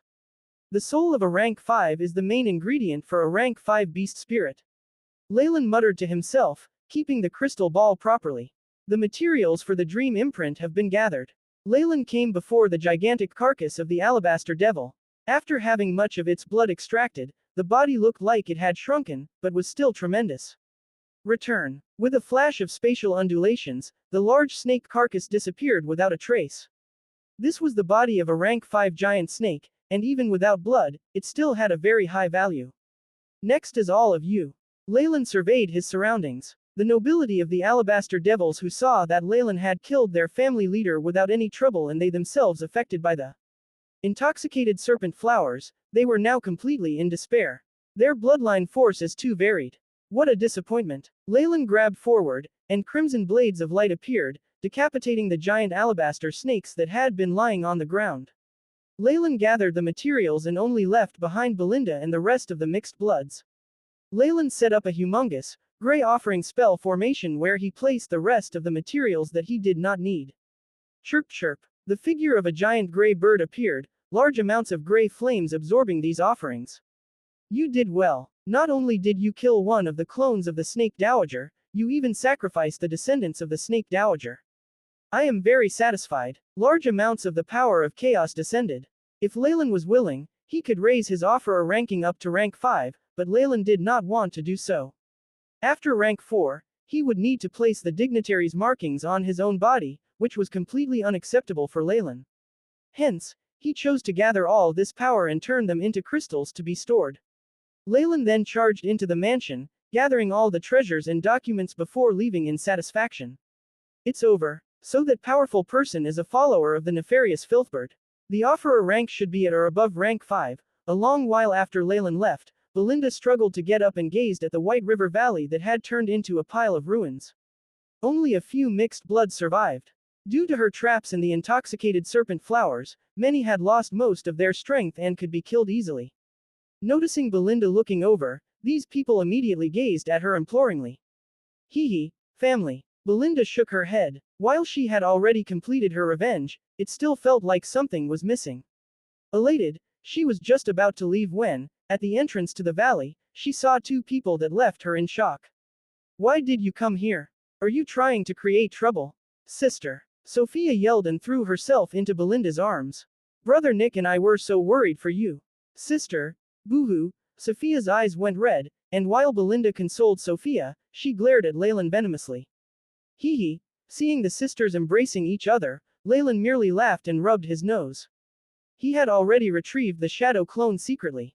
With his strength, he wouldn't find any trouble hiding from a bunch of rank 4 or 5s, much less a little lass.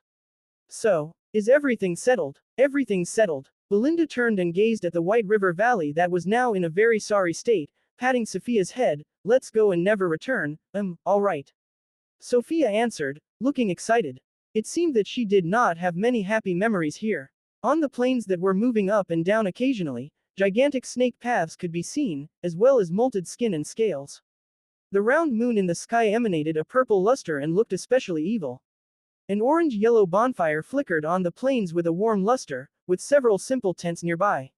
There are descendants of the mistress on the Serpentine plains, as well as many mixed bloods.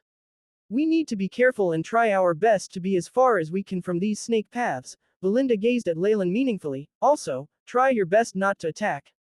These large snakes have parentages that can be traced back to various large families. Amongst the descendants of the Snake Dowager, even in the family of the Alabaster Devil snakes, there were many branches. The top were of course the tens of pure blood families, where practically every member was a pure blood. Belinda's family was a mere distant branch with a bloodline that was not very pure. In the whole family, only her father was a pure blood, and his lifelong wish was to refine the family's bloodline till it was pure. He did not mind committing sins for this reason, which had resulted in much suffering during Belinda's childhood years. Of course, all of this was already over. Belinda was now just warning them. All right. Leylin smiled tenderly, passing over the grilled meat with sizzling oil that was emitting steam. Thank you. Belinda extended her arm and took it, and then passed the food to Sophia. He watched her tear it into pieces carefully, smiling so much that his eyes were like crescents and traces of gentleness could be seen on his expression. Did you notice anything? Leylin had a varying opinion. Yes. Even if I get Sophia to be an alibi, the timing at which I appeared both times is too coincidental. Anyone would suspect that. Of course, that's merely a suspicion. Belinda was no fool. At most, she had guessed that Leylin had hidden his true strength as he was a follower of the Filthbird, but would definitely not connect him with the fugitive magus. Besides, the few times I acted were all for her sake. Even if she discovers anything, she won't leak news of it. Leylin was confident in this. He could tell Belinda's nature, and her reliance on those of her own race was so much so that it was almost abnormal. This time, especially, she had passed her sister to him. That already indicated that she regarded her as someone close to her. In this situation, the possibility of her betraying Leylin was low. Furthermore, she didn't know Leylin's true identity. But I still need to guard myself against this situation. Leylin rubbed his chin. He had yet to retrieve the stardust bugs he had left on her. Whether it was on the Serpentes Plains or the Holy City, he needed a guide. Take for instance the traversing. Without her providing the dream forest, Leylin would probably still be hastening along the coast, and it would take about half a year to even reach the Serpentes Plains. For Leylin, who was tight on time, this was very useful. You guys can eat first. I'll go get some rest. Gobbling up his food, Leylin elegantly bade the sisters farewell and entered his tent. On the surface, he merely lay on the soft mat and closed his eyes to rest. Inside, however, he was conversing with the AI. Chip. AI. Chip, have you reorganized all the materials gathered yet? Leylin asked. These were naturally items gathered from Belinda's family. After killing the leader, Leylin had charged into their mansion and plundered it, taking not just treasures and resources, but also all sorts of books. This information was then passed on to the AI.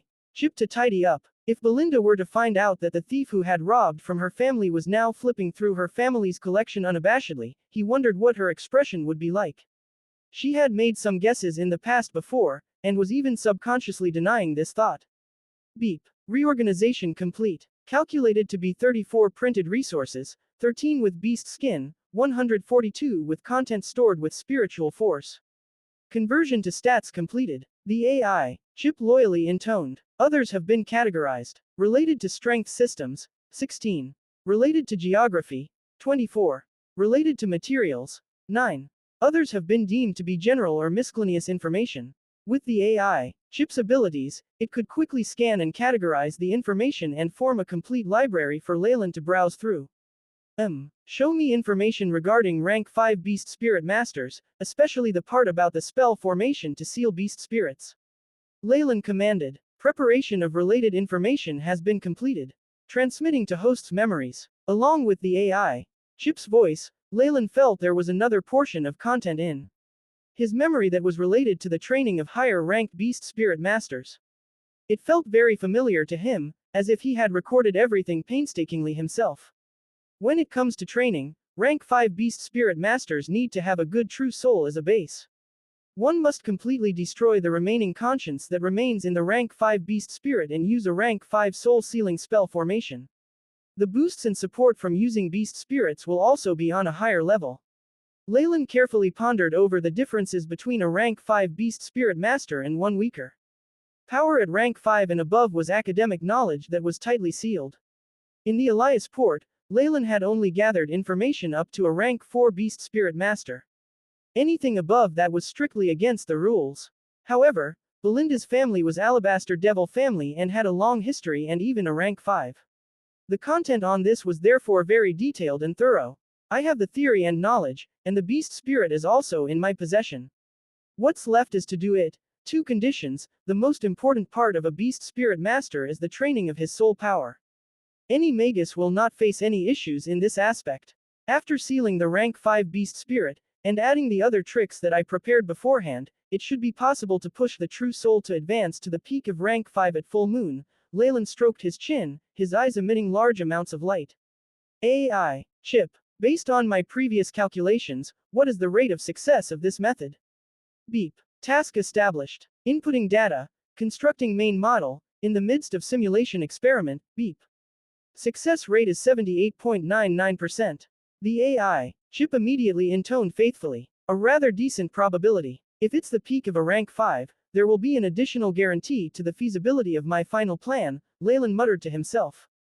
His fundamental purpose of coming to the purgatory world was to break the bloodline shackles, the eternal curse that perplexed all warlocks. Due to the restrictions of the bloodline shackles, even if the warlocks could have advanced by leaps and bounds in the earlier stages, so much that they could be stronger than magi of the same rank, these chains still held them back. A mere look at the current central continent would reveal that there were many rank 6 breaking dawn thrones among those magi, yet not a single warlock was of that status. If not for the support from the Morning Star Fort and a few rank 5 warlocks, the entire warlock heritage would be broken off, and one would be able to imagine what would happen next. According to Leylin's own understanding of the bloodlines, and the guidance previously given by the wisdom tree in the Scarlet Ruins, Leylin had obtained a greater knowledge of such bloodline shackles. Bloodline shackles. The root cause is still the bottleneck in bloodline strength, which has infiltrated every single cell, and even the genes, of warlocks. It was much like the gene locks hypothesis proposed in his previous world, but of course, even scarier, forming a shackle that restricts the soul, because it had transformed one soul and turned into a spiritual chain, and to break through the confinements of the bloodline strength, it requires an advanced force that is at least of a higher grade than bloodline strength. Also, the blood of the origin. Leylin's pupils twinkled with a fervent glow, which even contained a hidden trace of fear. Leylin previously did not know about a force that was of a higher grade than bloodline strength.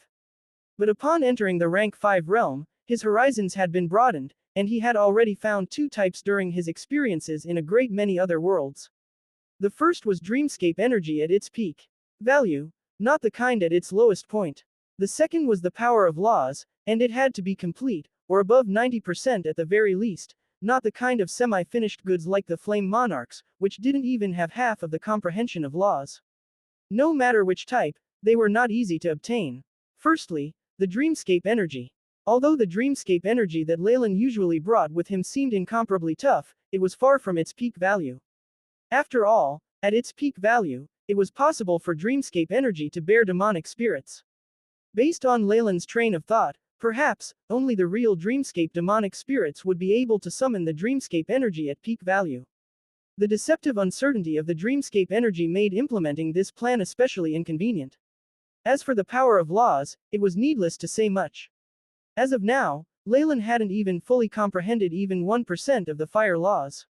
To truly come into contact with the energy of the rules, one had to be at least a rank 6 magus, and to completely gain control of it was something that only a rank 7 magus could do. This formed a paradox. In order to break through the bloodline shackles, one had to grasp either the dreamscape energy of the energy of laws, or they would be unable to advance to realms that were above rank 6. Yet, these 2 types of energy required one to be at least a rank 6 before they could attempt to master them. But without breaking through the bloodline shackles, it was absolutely impossible for Leylin to promote to rank 6. This mere vicious cycle was enough to dash the hopes of all giant Chemoian serpent warlocks who wished to break through their bloodline shackles, much less satisfy the other conditions after that. Fortunately, the gift from the wisdom tree previously, as well as the information obtained in the purgatory world allowed Leylin a method around this knowledge gap. The second condition was the blood of the origin, which would be the blood that was the source of the giant Chemoian serpent bloodline. This origin was something that Leylin felt a trace of dread towards. The origin of his bloodline was a rank 8 being, the exemplary of the Hale continent, master of all snake species, the snake dowager. Stabbing a rank 8 being. Hey, it was probably easier to think of how to die, but no matter how challenging, Leylin would not give up. This was a stumbling block in his journey to become a rank 9 warlock at his peak, and his pursuit of an eternal path. Without removing it, it was simply impossible for Leylin to advance to a higher realm. However, the difficulty of having to stab a rank 8 being was something that Leylin could only laugh bitterly about. Anyway, in order to stab the snake dowager, the problem of whether he'd be able to defeat her aside, he would have to find her at the very least, no matter what. Therefore, Leylin had no other choice but to head towards the holy city of the Hale continent. Besides, this was the sacred place of the descendants of the snake dowager, and also a place rumored to be favored by the snake dowager herself. According to the intelligence reports and the analysis of a few resource materials that Leylin had gathered, the possibility of the snake dowager being there was high. After all, every once in a while on the snake dowager's birthday, the dignitary snake dowager would appear, giving rise to the holy city's rumor of it being her favored place. Other than waiting idly outside the holy city and leaving it to chance, Leylin didn't have a better plan. Of course, if she didn't appear in the end, Leylin would have to take the initiative to show himself instead. He believed that she would definitely rush over by hook or crook upon discovering his tracks. But in doing so, Leylin would lose his chance to make the first move, and he thus dared not take action. What he hoped for was to secretly stay low in the holy city, then find a suitable opportunity and strategy so that he could firmly seize the upper hand and give himself the advantage of making the first move. Although I already have a defined draft and contingency plan in mind, why do I feel like I'm indulging in a wild fantasy? Leylin gave a bitter laugh. Taking into account his strength as a rank 5 warlock, wanting to challenge the snake dowager and even seize control of the dreamscape or energy of laws was a wild thought no matter how he thought about it. However, he didn't regret choosing the warlock path then. After all, at that time, Leylin was an acolyte who did not even hope to obtain other high-ranking meditation techniques. Moreover, with his average natural endowments, if he didn't pick the bloodline path, perhaps he might still be a rank 2 or 3 magus fooling around in the south coast. Without the supplemented bloodline energy, even if he had other methods, he would be far from having the graceful bearing of someone practically without a rival of the same rank, which had allowed him to acquire more resources. In both the magus and warlock paths, the greater one's strength was, the more one gained. The weak would only be slowly tossed to the sidelines, and eventually lose all hope. Even if they lived longer than ordinary people, and grasped formidable strength, it would still be hard to escape the evil palm of death. When in pursuit of the path to eternity, naturally the faster one walks, the more one is at an advantage. Leylin reminded himself and ingrained it in him. As he had chosen the bloodline path, he was now a rank 5 Radiant Moon Magus, and would be considered a decent contender in ancient times. Additionally, due to the amplification of the bloodline energy, his multiple advancements were strangely quick. As compared to his life, which would be thousands of years long, he was still in his infancy years. This was under the circumstances in which spells that contributed to his life expectancy were not considered. Even if those rank 5 magi possessed all sorts of spells that would increase their vitality, they would have spent a great amount of time climbing to the rank 5 realm, and it would be amazing if they could live for another millennium. In comparison, Leylin virtually held a huge advantage. Of course, everything evened out. Since Leylin had obtained extraordinary strength and a longer lifespan, he naturally had to carry the burden of the corresponding restriction, the bloodline shackles. Once this restriction was broken through, it would be time for Leylin to shoot for the sky. Even if it's a gamble, so what? If I can't obtain eternity in this life, what's the point of me traveling here? For my body to decay in another world, for my true soul to be annihilated, and to turn into filthy soil. Large amounts of radiance glowed in Leylin's pupils. On the other hand, even if I fall on my journey in pursuit of eternity, I would have accomplished my dream and achieved a marvelous life experience, second to none. Now that I've laid my cards on the table, this would naturally increase the probability of success. Although a half moon and full moon would appear like ants to a rank 8 being, the main difference being their size, but at a critical moment which would determine life and death, an increase of the success rate by even a millionth would be useful. Leylin communicated with the AI. Chip, how's the progress on the analysis of the rank 5 spirit seal spell formation? Beep. 100% of the spell formation has been analyzed, ready for optimization. The AI chip projected a simple and unadorned spirit seal spell formation in front of Leylin. The runes on it reeked of the distinct style of the purgatory world. Optimization will lower the beast spirit's willpower to resist, raising the degree of a harmonious relationship by 15%. This probability is slightly lower than the rank 4 spirit seal spell formation from before. But it's understandable considering how the quality of the spirit seal spell formation gathered by Belinda's family was already very high. A gloomy radiance unknowingly came into view all of a sudden, forming a barrier that isolated the inside of the tent from the rest of the outside world.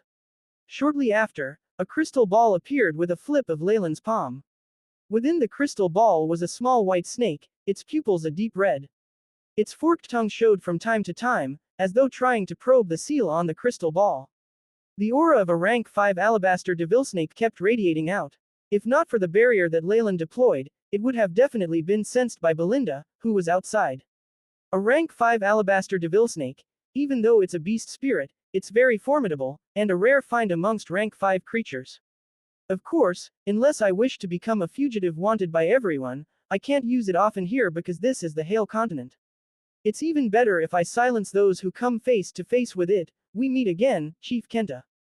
Leylin smiled weakly. A soul force of half-moon rank probed into the crystal ball, and it immediately sensed the tremendous and brutal spiritual force engulfing it, complete with hostility. Since he wanted to train it into a beast spirit, its memories had naturally been destroyed long ago. However, its enmity towards Leylin was instinctively left behind, and was still considered an inconvenience. A strange environment. The beast spirit had to be attacked personally, resulting in a blood feud between the two. Its hostility, along with its instinctive resistance against being enslaved, simply made subduing this beast spirit a fantasy for any average beast spirit master. Resistance is futile. Leylin shook his head. Magi and warlocks definitely cultivated their true souls to a greater degree compared to the aboriginals of the purgatory world. With his tricks and refined manipulation techniques, it was possible to even extract the hatred from the beast spirit directly, as though it was a highly precise surgery. This would greatly reduce the difficulty of subduing the beast spirit. However, in comparison to making use of one's true soul to defeat it, the difficulty of such a surgery would be much higher, and the time required would be much longer. Thus, Leylin chose to subdue it forcefully, instead of taking an approach that would make the beast spirit's hatred simmer down. If I get rid of the beast spirit's will to resist entirely, as well as its hostility, I'm afraid that perhaps even a rank 4 beast spirit master would be able to make this rank 5 beast spirit submit to him, especially Belinda. With the effect her bloodline energy has, the probability of success is much higher. Of course, it's of no use to me all. Leylin was aware that he might have unintentionally unearthed an even more terrifying way of utilizing the purgatory world's beast spirit spells. It was a pity that he didn't belong to this world, and that he didn't major in beast spirit spells. Hence, he could only toss this idea to a side. Following the invasion of Leylin's soul force, the alabaster phantom within the crystal ball started to appear abnormally irritable. The scarlet tongue kept flashing continuously. It's just like a mantis trying to stop a chariot. Leylin snorted coldly. The horrifying soul force that followed after immediately made the little snake shrink to a corner, as though it had been struck by lightning. Even the radiance in its pupils became dull. If we maintain this pace, it would be possible to thoroughly tame it within roughly half a month's time. Before arriving at the holy city, this beast spirit can be sealed. Leylin nodded as he assessed his progress. For an average beast spirit master, the amount of time spent on subduing this beast spirit would often need to be measured in years. Leylin's method of removing the fragments of resentment from the beast spirit would also take as long. Only the most simple and cruel method of subduing it would require the shortest amount of time. It would take about a month to traverse the Serpentes plains and arrive at the holy city. In that case, I should be able to advance the true soul to full moon rank before we reach the holy city. Leylin stroked his chin. Judging by the strength of rank 5 beast spirits in repaying their owners, advancing the true soul to full moon was initially a feasible task. But now, with the presence of the curse mark of 10,000 snakes, Leylin probably needed to prepare a few more things. Taming a beast spirit is not something that can be done in a day. It will need some time to prevent it from crumbling straightaway. When his work was done for the day, Leylin kept his crystal ball. There was a hint of rumination in his eyes. Since we've arrived at the Serpentes plains, it should have started. A glaring chill was dispelled from Leylin's pupils. It reeked of extreme evil, and it even made the temperature of the surroundings fall greatly. Fortunately, he had deployed a barrier. Otherwise, Belinda and her sister would have detected that something was off. By then, after seeing what brother, Nick, had turned into, it would be questionable whether Sophia would still continue to stick to Leylin like before. Ellipsis. Swish, swish. The yellowish-green underbrushes swayed continuously. Shortly after, the stout shadow of an animal ran across in a flash, making Sophia scream in excitement. Maybe it was because she wasn't very intelligent, or perhaps it was the result of being constrained within the family for a long time, but everything that the young girl had witnessed on her journey amazed her incessantly. It even made for a few jokes.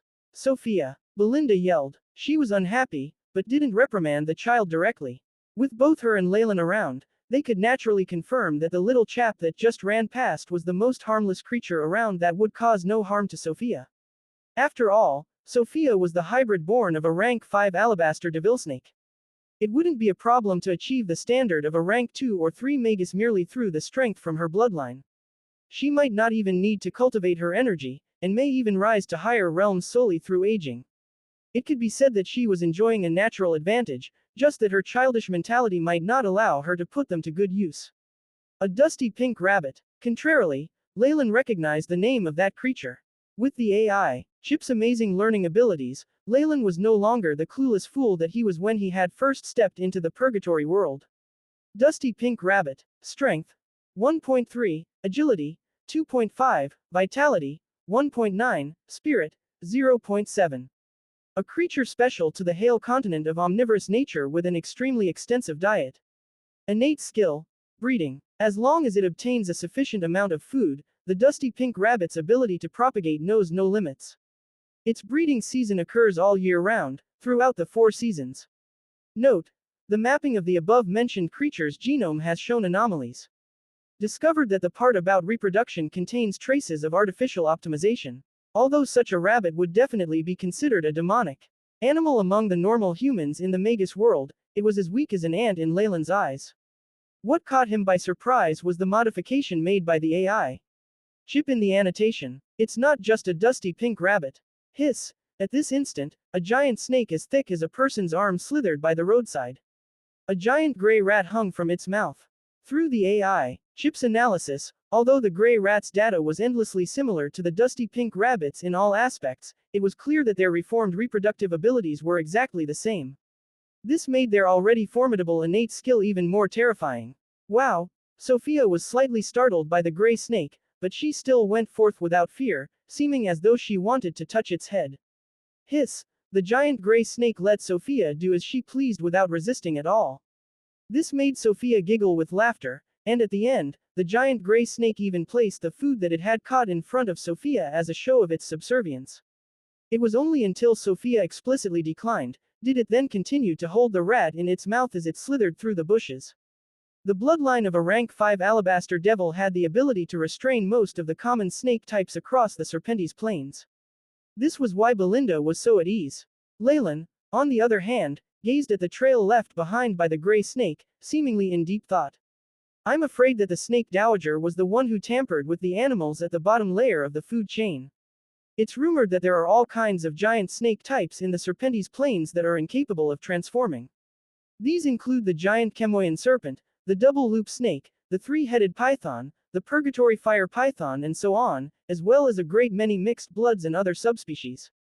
Even though the Serpentes plains is incomparably plentiful, it might not be able to withstand such a tremendous consumption of energy. But if it's just the bottom layer of the food chain, perhaps there wouldn't be enough. Leylin grabbed a weed at random.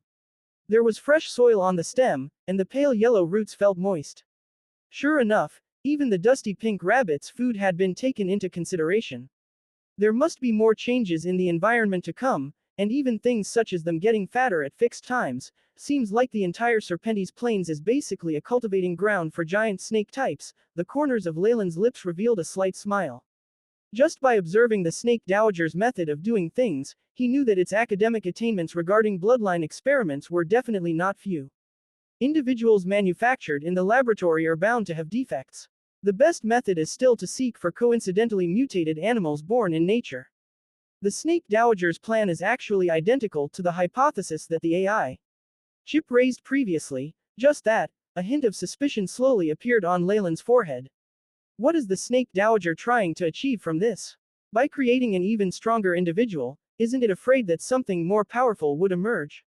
No. Perhaps it wouldn't allow a powerful being from the various tribes to arise, but maybe a first-rate mutated individual would be permitted. Or maybe she's trying to cultivate an emperor bloodline that can fully take control. It's also possible that she's performing these experiments purely out of curiosity. Or perhaps she wants to break through a bottleneck herself, and attain the rank 9 eternal realm or something. There are way too many possibilities. All sorts of possibilities flashed across in Leylin's mind, making him frown slightly. Anyway, no matter what, the environment here is much better than I expected. There will absolutely be no problem in carrying out the plan, Nick. What are you thinking about?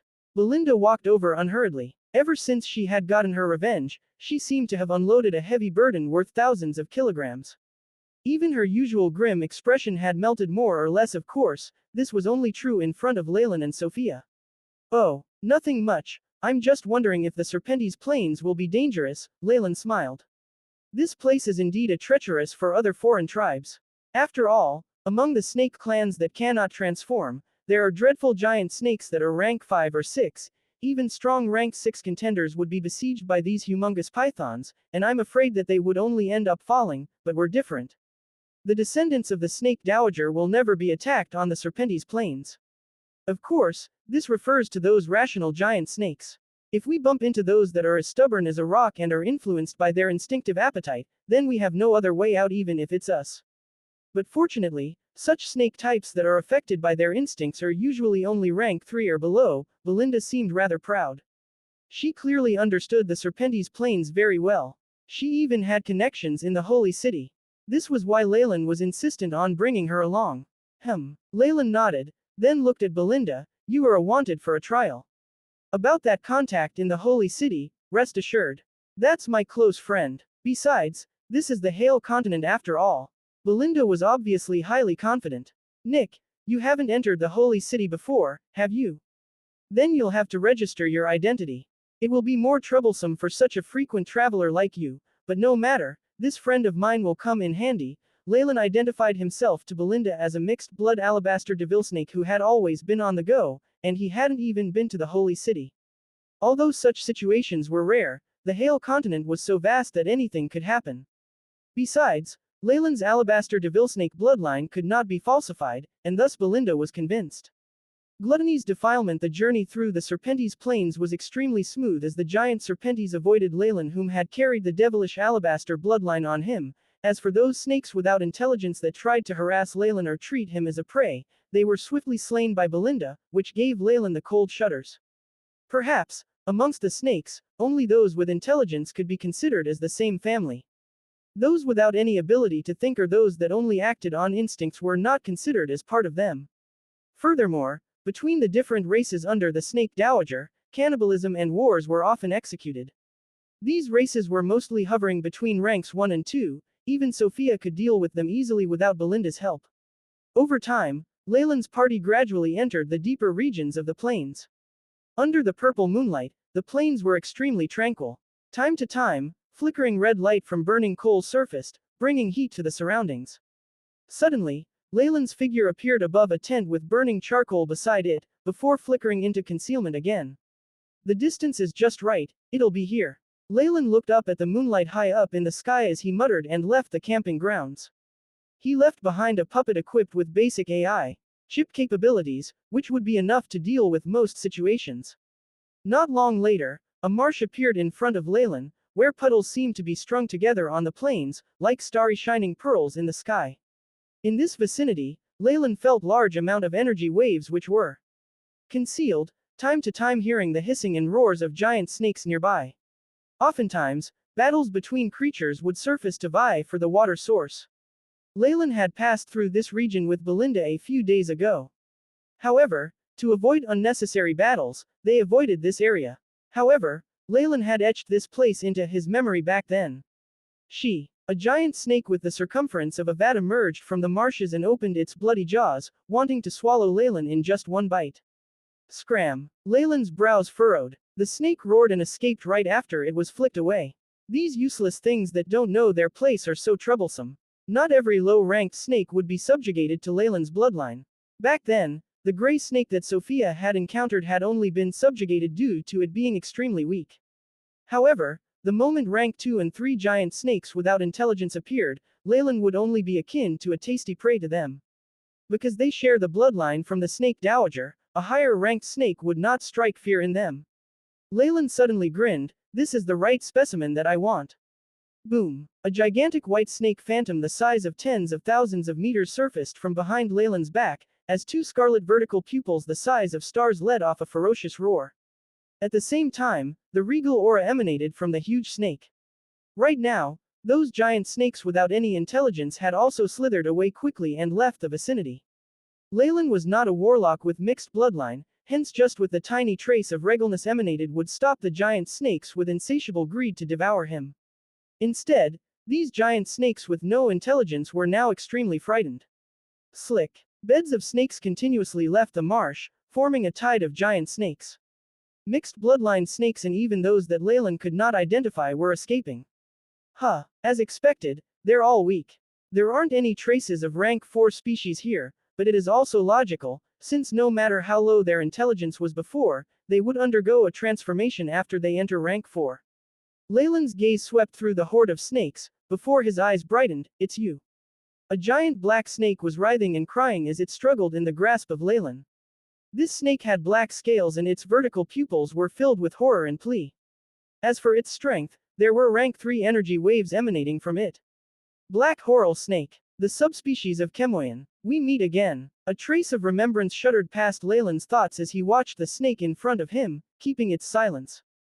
Back then, his Chemoyan bloodline was extracted and purified from the Black Horal Snake.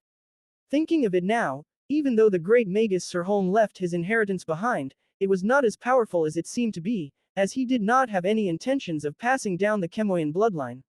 Perhaps, in Sirholm's eyes, a rank 3 warlock was strong enough to conquer the south coast and he did not want his inheritor to be swept up in the perilous dangers of the central continent. However, it was all for naught. Even the great Magus Sirholm did not expect that his inheritor would be this heaven-defying, purifying the Black Horal Snake's bloodline into the giant Chemoyan serpent, turning into a powerful presence. I have already done this much, now I will need your strength.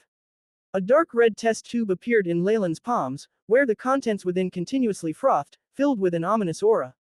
The quintessence from the clone of the monarch of gluttony Beelzebub. Leylin muttered. This was the huge risk he took to summon Beelzebub through the constraining spell formation before he entered the purgatory world. Although it had been purified many times, the quintessence still contained large amounts of Beelzebub's branding. Once used, the target will definitely be affected by the sin of gluttony. The target's intellect will disintegrate, turning into Beelzebub's puppet or the preparatory body of a clone.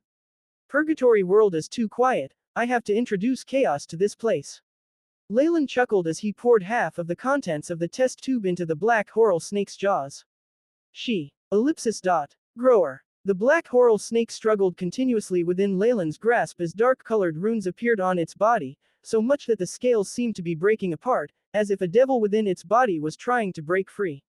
Go. Leylin tossed the Black Horal Snake back into the horde of snakes.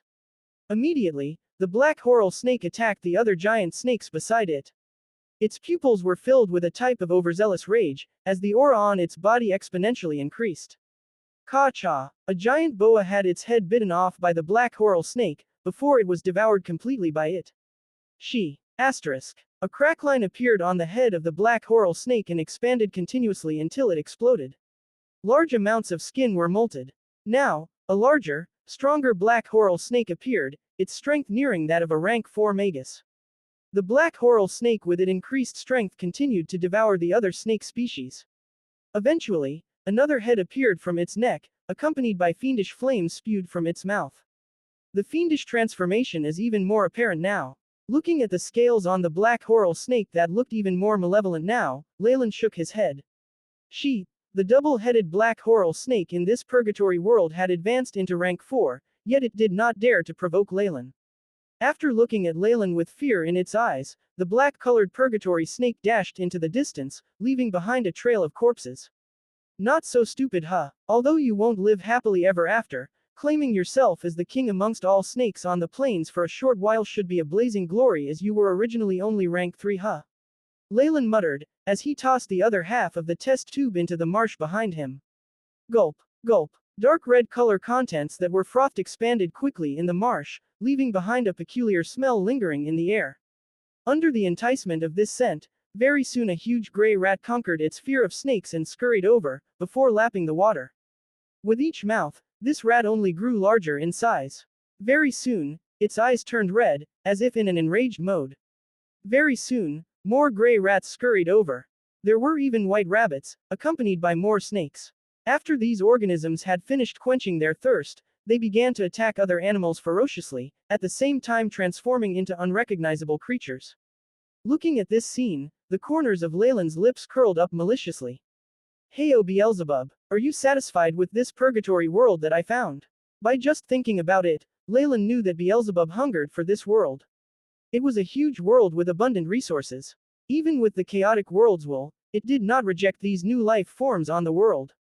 To Beelzebub, such a world held an incomparably huge enticement. Even if Beelzebub knew what Leylin was scheming out in the open, he would still be attracted by the benefits and take a gamble. It was an irresistible trend. Of course, the power of gluttony is still weak in the beginning and has to be protected. Leylin smiled, as a pair of chaotic gray wings appeared, with the power of chaos, enveloping the marsh and its nearby region with a gray barrier. With this disguise, high-ranked organisms would not be able to notice it until it's too late. Leylin laughed blandly. Although the Snake Dowager was considered a dignitary, she would not be able to understand the continent like the back of her palms, much less monitoring the happenings across the Hale continent. Furthermore, with Leylin using the power of chaos intentionally for disguise and concealment, nothing can be changed when the Snake Dowager has realized it. Moreover, this was the marshes. Any organisms which were attracted were just expendables. Leylin would not feel the pinch in his heart even if all of these creatures were completed dead. Man-made environments are often the weakest type of ecosystems. After this has blown out of proportions, I'm sure it will cause the Snake Dowager and the Holy City enough headaches for a few years. Eve of the arrival, man-made environments were often the weakest and the most susceptible to external influences. Through the Snake Dowager's power that boosted reproduction rates, coupled with the defilement of gluttony running rampant through the plains, the combined results of both of these would not just be a simple addition, but a powerful immeasurable change in the rate itself. Even Leylin himself highly anticipated the changes that were bound to happen. The most important thing was that those effects were all due to the power of laws. Leylin had barely done anything at all to make that happen, which fully removed him from the situation. Even the Snake Dowager herself would only suspect that it was the monarch of gluttony invading from another world, and thus her attention would be diverted away from Leylin. With these two law-wielding existences vying to control this world, what sparks would it bring about? Just thinking of it amused Leylin.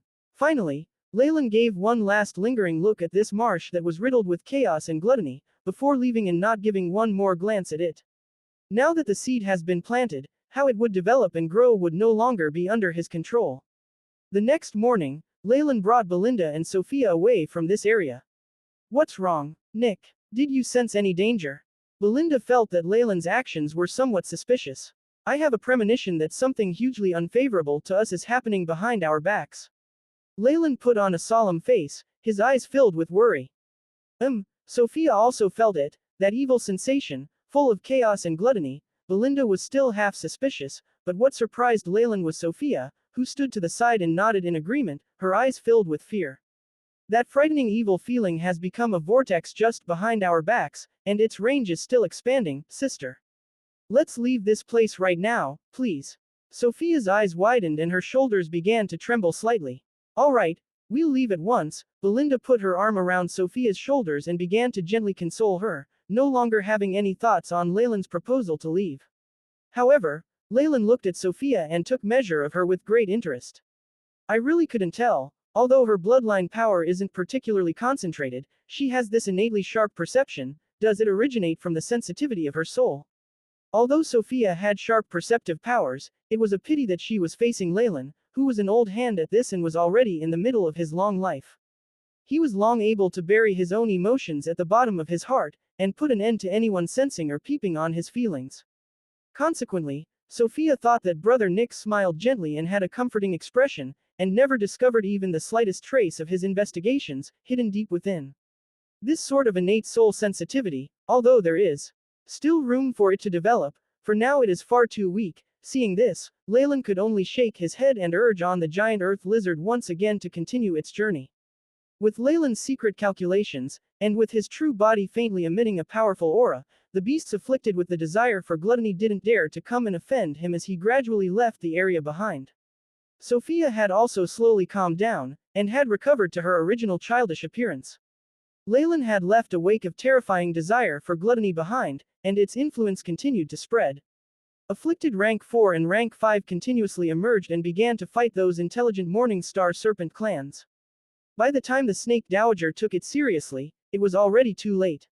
The abundant resources of the Owlsnake Plains, as well as the superior snake species living in it, were nurtured by the Snake Dowager with utmost care.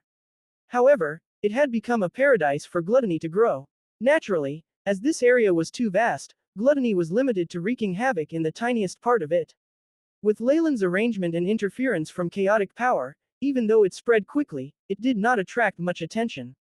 Only with the passing of time did this situation become more and more complex, and became even more frightening. As the originator of this disaster, Leylin didn't particularly manage the matter further. After 10 days had passed, after they passed through yet another long journey, the holy city of all snake descendants and the heart of the Hale continent had appeared before their very eyes. At our current speed, we will arrive at the holy city tomorrow at noon, at the very latest. Belinda looked at the map in her hand and spoke confidently. Leylin only lightly nodded. In reality, he had already seen some changes on their journey today. A few small snake hybrids began to appear, and there were even established ranches and botanical gardens. Everything he had seen told him he had entered an area of superior intelligent species. My friend, Agnes, holds the post of the highest ranked guard in the holy city. I believe she will definitely help us.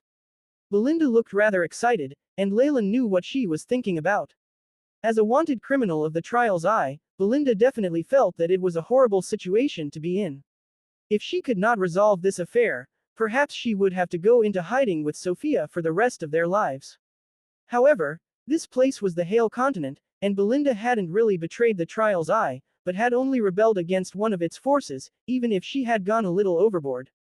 If she gained the protection of a powerful person in the holy city, although it couldn't undo the trial's eye influence and repeal the arrest warrant, it would be possible to keep the affair under wraps. Belinda certainly would be able to live with Sophia freely in the sunlight. To do this, one would need to be rather powerful. Belinda's previous status wouldn't let her do it, unless her friend is a direct descendant from a major clan. Leylin stroked his chin and had already guessed everything. That Agnes, is she from a great clan in the holy city or an influential direct descendant? He directly asked. You really guessed it. Belinda froze, apparently surprised at Leylin's perceptive abilities, but she did not deny it. Yes, Agnes is from the Steward family, one of the top 10 most influential families in the holy city. They possess the matriarch's most noble bloodline as direct descendants, and for generations they have served as the holy city's fundamental defenders. As long as I rely on the Steward family, the earlier, Eye of Sacrifice, organization I was in wouldn't dare to offend them. So after some time, there is some hope for me to renegotiate with them about the arrest warrant. Belinda had evidently planned everything out, and so, with her help, we will definitely be able to secure a settlement certificate. Nick, are you? Belinda was clearly rather worried that Leylin wouldn't be able to save face in this situation, but this was something she was needlessly worrying about. Don't worry, I have no issues with this, Leylin smiled. What was the point of saving face? Leylin didn't care about it at all. Additionally, he had helped Belinda from the very beginning, and had even secretly taken her feelings into account. Wasn't it all for this purpose? Leylin had previously heard of the stringent rules of the holy city. If one didn't have a powerful guarantor vouching for them, then with his status as an unidentified foreigner, it would be incredibly difficult for him to settle there, to the point where it would be easier for him to fly than to become a citizen. Especially after he had secretly set things into motion, one could gather that the holy city would become more and more lively.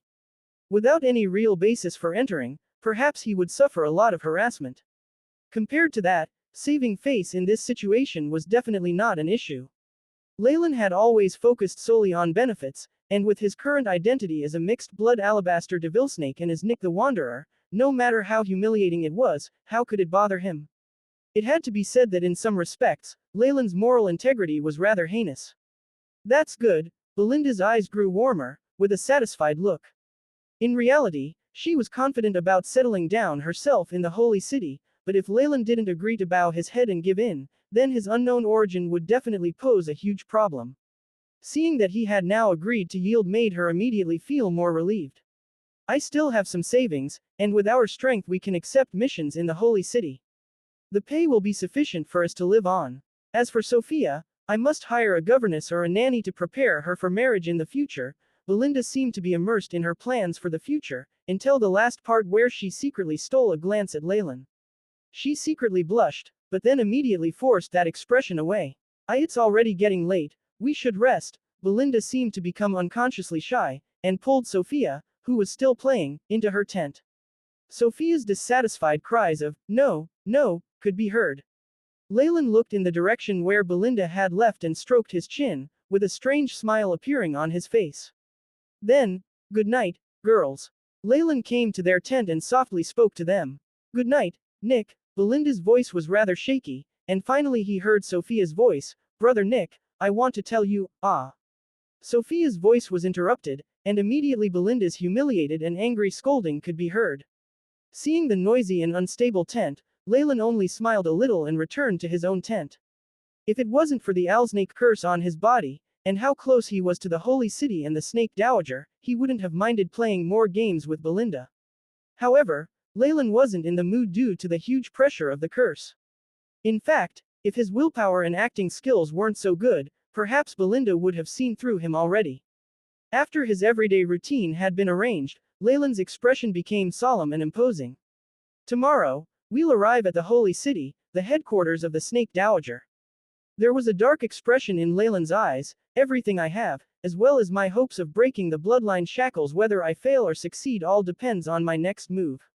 Beast spirit seal, but before that, I should finish doing everything else." A crystal ball emerged in Leylin's hands, with a red-eyed little snake, with scales as pure white as jade, wriggling around within. Bound within the ball was Belinda's father, a rank 5 pure-blooded alabaster devil. This was the beast spirit of Kenta.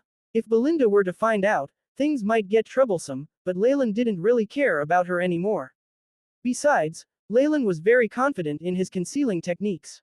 Now, the hatred and obstinate look in the beast spirit's eyes had disappeared, and all that was left was bewilderment. Leylin was very satisfied upon seeing this. Beep. Scan of target completed. All hostility in its subconscious has been removed. At this moment, the AI chip prompted in a robotic tone.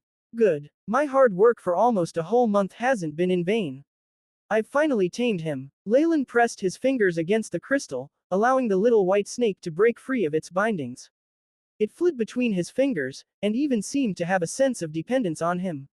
A month ago, that would have been unthinkable. No matter how poor my spirit sealing spell formation is, it seems that there's a chance of success over 50%. Leylin's lips quirked in a smile. "Just as well. I'll seal him completely tonight." Leylin was very attracted to the Purgatory World's strength systems. In this period of time, he had almost completely figured out and understood the strength systems here. In Purgatory World, besides the innate abilities of the various races, these two strength systems were the most widespread: the Path of Offerings and the Path of Beast Spirits. The Path of Offerings entirely depended on the dignitary. If you gained the dignitary's favor, you would attain more power and reach a higher sacrificer rank even if you weren't as devout, or even if the offerings were lacking. However, the price was having your body completely branded by the power of the dignitary, or even breaking off all possibilities of entering rank 7, the realm of laws. Of course, for devout followers, this method of existing together with one's god might perhaps satisfy their thirst and desire even more. The path of beast spirits was more primal. This path depended on hunting large beasts and refining them into beast spirits, and then sealing them to be ordered around in combat. Though it sounded simple, every time they sealed a beast spirit there was a huge challenge to a beast spirit master's own soul, in terms of its cultivation and strength. If the seal failed, there were far too many instances in Purgatory World of the beast spirit devouring the master instead. The higher rank the beast spirit, the more terrifying their resistance was. Hatred that retained from the soul were extremely dangerous for all beast spirit masters. Of course, once a beast spirit of a certain rank had been successfully sealed, the beast spirit master would naturally rise to that rank. After sealing, the beast spirit master could not only order the beast spirit to fight, one could also enjoy the many benefits to the soul from the beast spirit. For this reason, there were so many beast spirit masters who did not fear death and pursued high-ranked beast spirits and did their best to seal them, though failure was very common. While Leylin had a deep understanding of the path of beast spirits were very difficult to obtain. He only had a Gudrick beast spirit that was rank 3 and yet to mature. Hence, his beast spirit master ranking was only 3.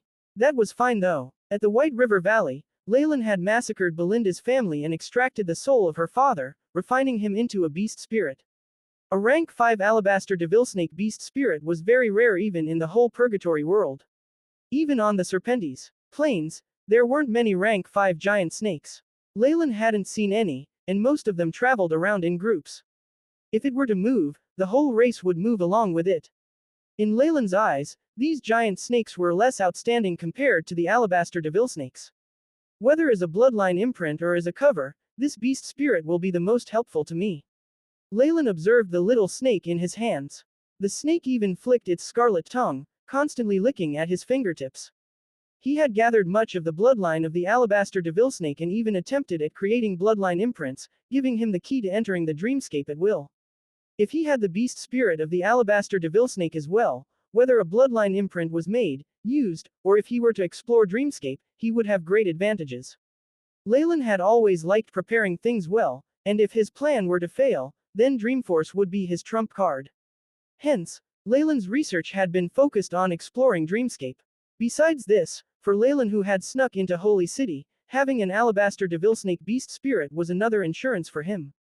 While he had the bloodline traces on the mask of the Dreamless, as well as the cover from the nefarious Filthbird's power of chaos, Leylin didn't mind adding another layer of security.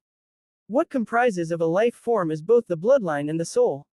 Leylin mumbled, with replenishment from her family, the consumption to the mask of the Dreamless, bloodline has been made up for. With this beast spirit, I can use it in place of my soul at crucial moments. Even if the snake dowager were to scan over a large area, I'm sure I can hide from her. Using the aura of a beast spirit as a substitute for his own might be just a dream to the inhabitants of Purgatory World, but this was no issue for Leylin.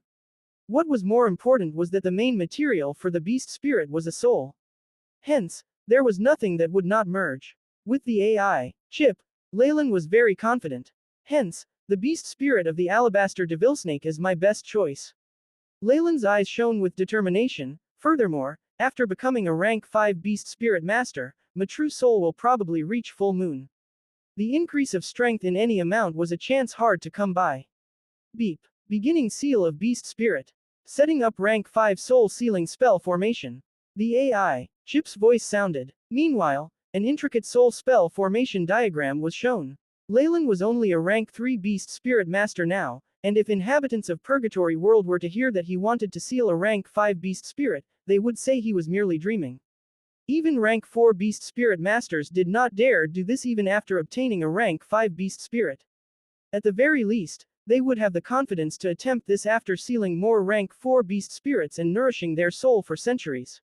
A rank 3 beast spirit master. The body would probably not be able to bear the powerful undulations of a rank 5 beast spirit and just crumble, with there being a chance of exploding into bloody mist. But Leylin was no ordinary person. His true soul was at half moon, and his body, which had been strengthened by bloodline force and various techniques over time, gave him this confidence. Compared to rank 5 beast spirit masters of Purgatory World, rank 5 magi souls have already condensed their true soul. The density and quality is incomparable. The power of their soul, what the soul can withstand and precision in controlling it exceeds that of a rank 5 beast spirit master by several levels. Besides, my body and vitality has already gone through bloodline force and multiline strength and received boosts from body tempering spell formations. A mere rank 5 beast spirit masters of Purgatory World could seal beast spirits as long as they were lucky enough. Their bodies would then be nourished by the beast spirit, which meant just lying around would allow them to increase their strength. Once they hit the limits of the beast spirit, they could just seal a new spirit. This turned into a cycle. Compared to magi who had to be cautious at all times, study continuously in advance, their method might seem comfortable and easy, but it lacked the most important experience and knowledge. At the soul level, magi of the Magus world could definitely look down on these beast spirit masters. If they obtained suitable beast spirits, the speed at which magi would adapt to and seal the beast spirit would be faster than beast spirit masters. The reason the path of beast spirits did not prosper in the Magus world is related to the different laws of the world, and might have something to do with the extinction of species in the central continent. After all, which world has as many beast spirit resources as in Purgatory World? Making sense of his thoughts, Leylin looked solemn. The path of beast spirits was worthy of magi looking into. At the very least, the soul-sealing spell formation, the beast spirit turning on the owner, coordination between the soul and the flesh were all huge inspirations for Leylin to conduct experiments. While he focused on the path of bloodline warlocks, Leylin would not look down on other strength systems. No matter how insignificant it might seem, anything that was passed down was definitely worthy of looking into. Only by constantly studying would the path of magi be filled with fervor and life. Starting atomic microscope, helping with carving of rank 5 soul sealing spell formation. Along with the AI, Chip's voice, an intricate spell formation began to appear at the back of Leylin's hand. At the heart of the profound spell formation was a twisted pentagon diagram and many soul runes filled with mystery and savagery. These were key to subduing beast spirits, and even led to beast spirits turning on the beast spirit master. Even the AI, Chip was unable to analyze some of the runes and could only use them as much as possible. The rays emitted from the spell formation enveloped the alabaster devilsnake beast spirit, and the little snake began to float. While already tamed, the little white snake showed signs of resistance. However, the familiar soul force from Leylin's eyes felt very familiar to the little white snake, and it now had an internal conflict. Gradually, the bundle of light around the little white snake came closer to the spell formation on the back of Leylin's hand. Now's the time, seal. Along with Leylin's cry, the soul-sealing spell formation suddenly emitted rays of light that absorbed that bundle of light. Next up, is a contest between souls. Full moon true soul Leylin closed his eyes. Now, in his gloomy soul space, his half-moon true soul showed itself. Opposite it was the little white snake from before. This contest had already happened many times in the past month. Hence, after sensing the familiar soul aura that belonged to Leylin's true soul, the alabaster devilsnake beast spirit immediately became fearful. Obey or die. Leylin did not give the beast spirit much time and immediately warned, boundless half-moon true soul strength descending and pressing the little white snake to the ground. The snake flicked its tongue and chose to obey. A flash of cold, clear moonlight entered through its eyes, controlling it completely. Gradually, the eyes became dazed, and a half-moon appeared. Beep. Host has successfully sealed rank 5 alabaster devilsnake beast spirit. Promoted to rank 5 beast spirit master. The AI, Chip's voice sounded. Everything had gone extremely smoothly with how everything had been set up. A beast spirit above rank 4 usually had some malicious intent or memory fragments from the body.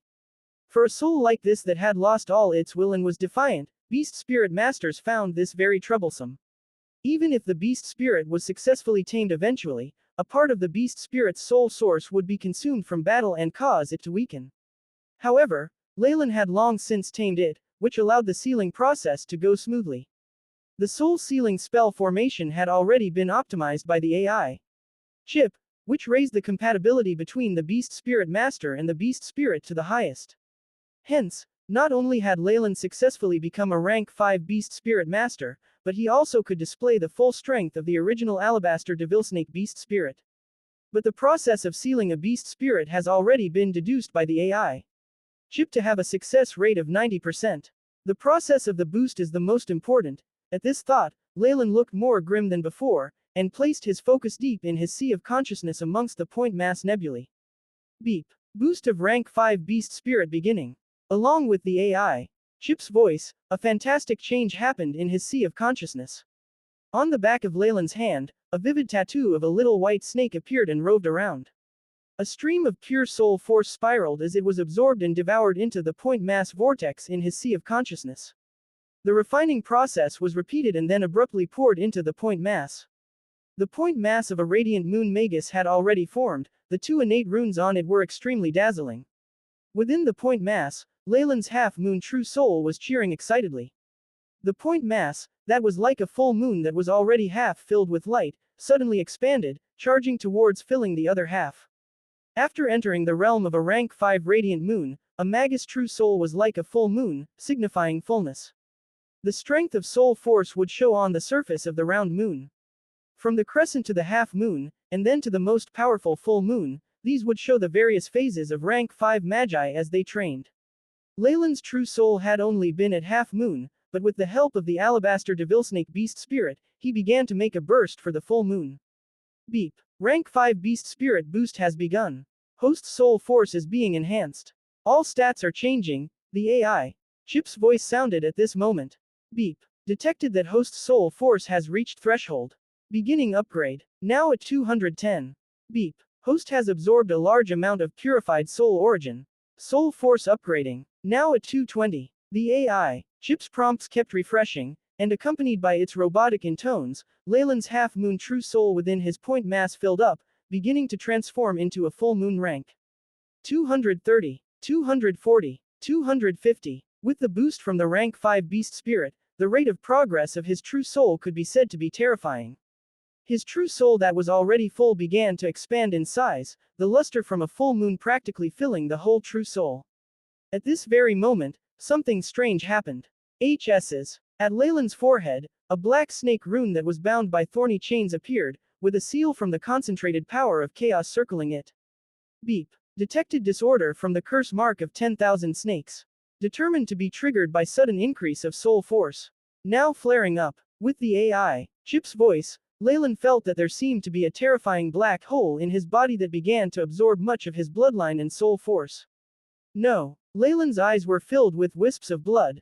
Immediately. Though he'd already known that with the seal of the curse, it would be difficult to increase his strength, Leylin did not expect it to be this serious. Based on his plans, after raising his true soul to full moon, he would then reach peak rank 5. Even with the suppression of the curse mark, he could still regain his strength and even surpass it. After all, if Leylin's previous strength was 10 and the seal decreased it by 2, the strength he had left would only be 8. But once Leylin reached peak rank 5, the limits of his strength would rise to 15, and even with the weakening of the seal by 2, he would still have 13, which far exceeded what he currently had. However, the terror of the curse mark and the snake dowager's adeptness at curses exceeded his expectations. Power of chaos. A gray illusory feather appeared in Leylin's hand. Large amounts of crystallization of chaos combusted, beginning to support the seal on his forehead. The curse mark even has the function of automatically increasing strength along with the increase of strength in the host body. Leylin looked terrible at this point, and his expression turned into one of determination. He'd already had a contingency plan for this, but it wasn't a crucial time yet and he didn't want to waste this. Fine. Don't you want to absorb me? I'll give you everything. With his eyes red, Leylin ordered. A fiery red jade-like crystal suddenly appeared from his spatial item, with flaming red luster and the indistinct phoenix cry. The sole unique item, the essence of the fragments of the phoenix egg, also the gem of lava world. It could enhance soul force as long as the host's vitality could withstand it. Though Leylin had already reached the limits before, after sealing a beast spirit, his own vitality had been enhanced. On top of what he had been amassing all this time, it was enough for him to use this essence again.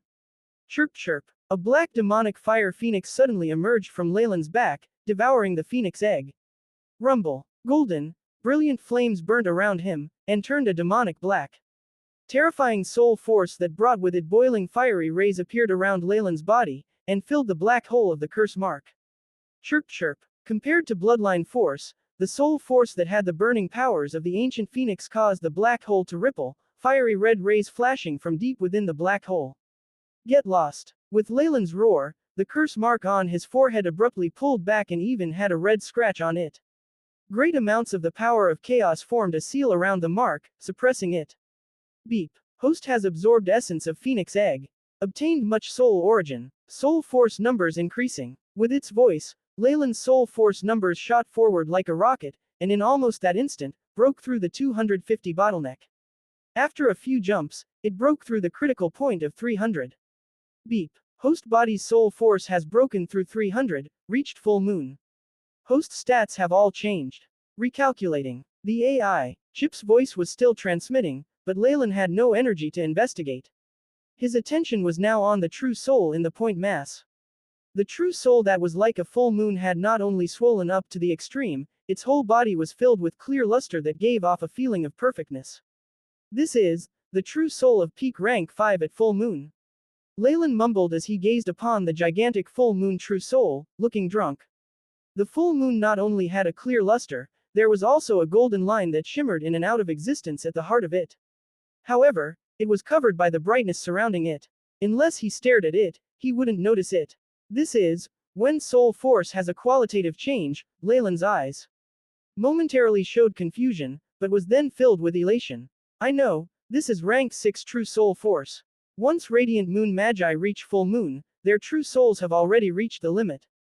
The next thing to do is to change the soul force from negative to positive energy, turning into the true soul like a scorching sun of rank 6 breaking dawn magi. This golden line signifies my true soul has already reached the limits of rank 5 and is beginning to transform into rank 6. Leylin sighed. For regular rank 5 magi, getting their true soul to full moon was already exceptionally difficult.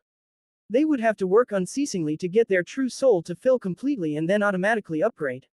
That would take centuries, but Leylin had reached full moon in an instant. With negative soul force, I need to produce positive energy from this dark negative energy in order to gain solidified positive force. It's not something a rank 5 beast spirit can achieve. The only explanation would be the essence of the phoenix egg. Leylin's pupils brightened. The phoenix egg contains not just a large amount of soul origin force that can strengthen a magus soul, but also possesses anode soul force, and it's the guide for full moon magi to promote. That saved me hundreds of years of hard work. In that moment, Leylin thought of the reason. Life curse. The method to refine negative soul force into positive and obtain the essence of positive soul force was the key for a rank 5 radiant moon magus becoming a rank 6 breaking dawn monarch.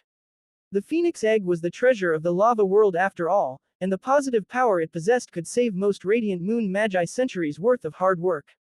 If this was seen by those breaking dawn monarchs who had broken through with hard work or peak rank 5 radiant moon who were still training desperately, they might be so jealous of Leylin that they might go crazy with envy.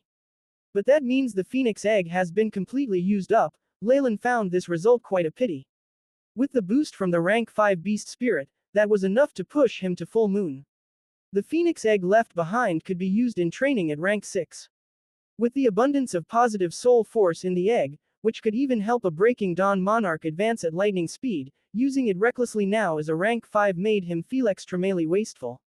Due to the limitations of his bloodline, Leylin's true soul already had signs of transforming into an substantialized positive soul, and he would never be able to succeed unless he completely rid himself of his bloodline curse.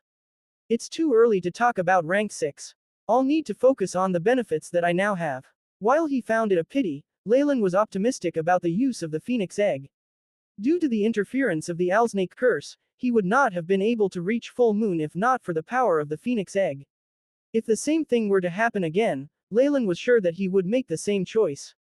Ridding himself of other thoughts, Leylin gazed at the AI chip's stats column. As he had forcefully broken through to full moon, much of his stats had undergone huge changes.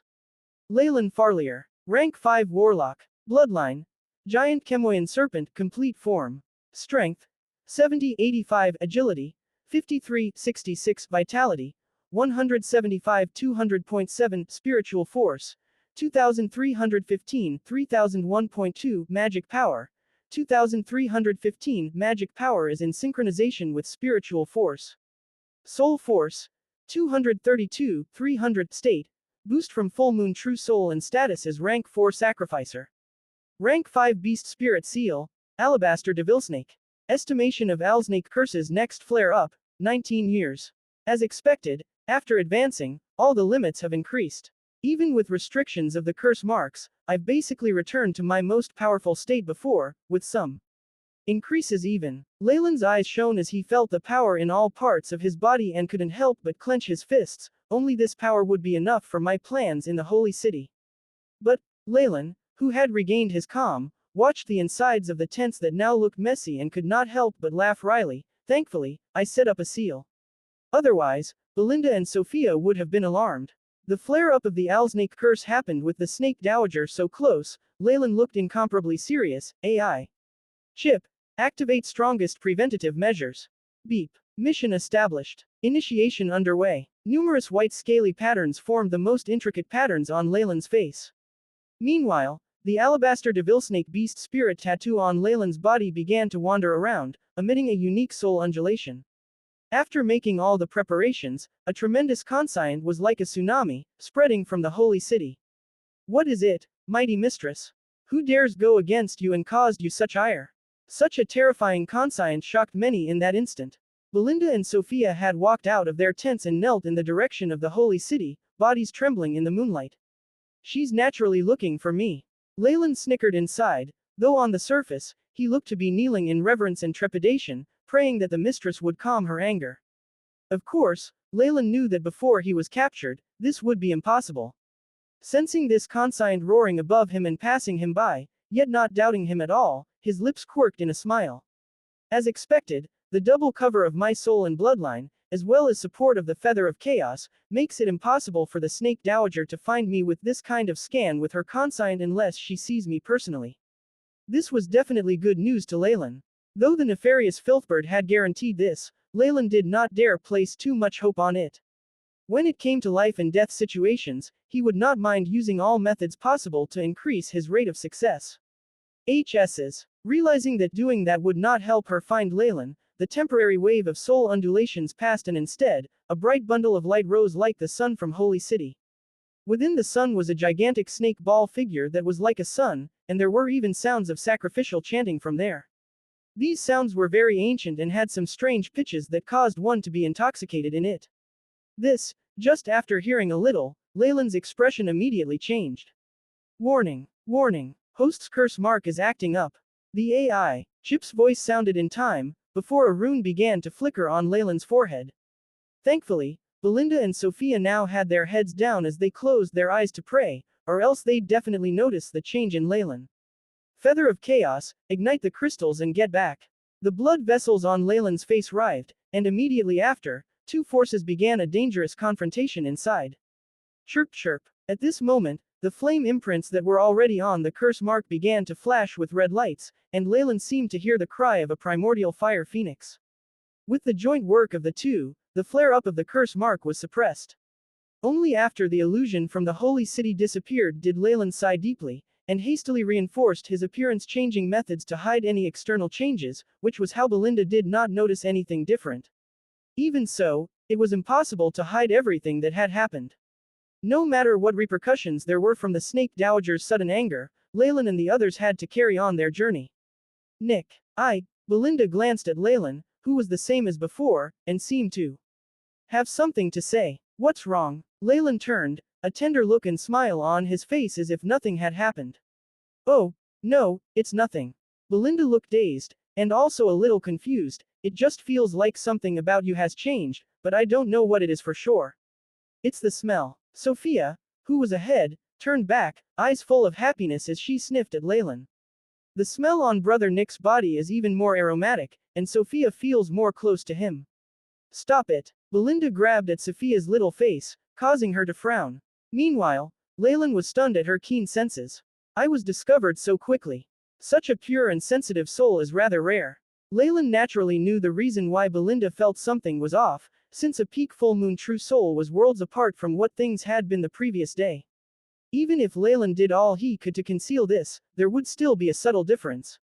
Besides, the rank 5 beast spirit that Leylin had chosen to seal was Belinda and her sister's father. The bloodline aura from someone of the same kind and family had caused Sophia to realize what was off. However, from her experiences, I doubt she's discovered this. If she found out the feeling of feeling closer to me came from her father, she might be fearful. After all, Kenta didn't give the siblings a good impression. Pondering over this for a while, Leylin continued the journey with the sisters.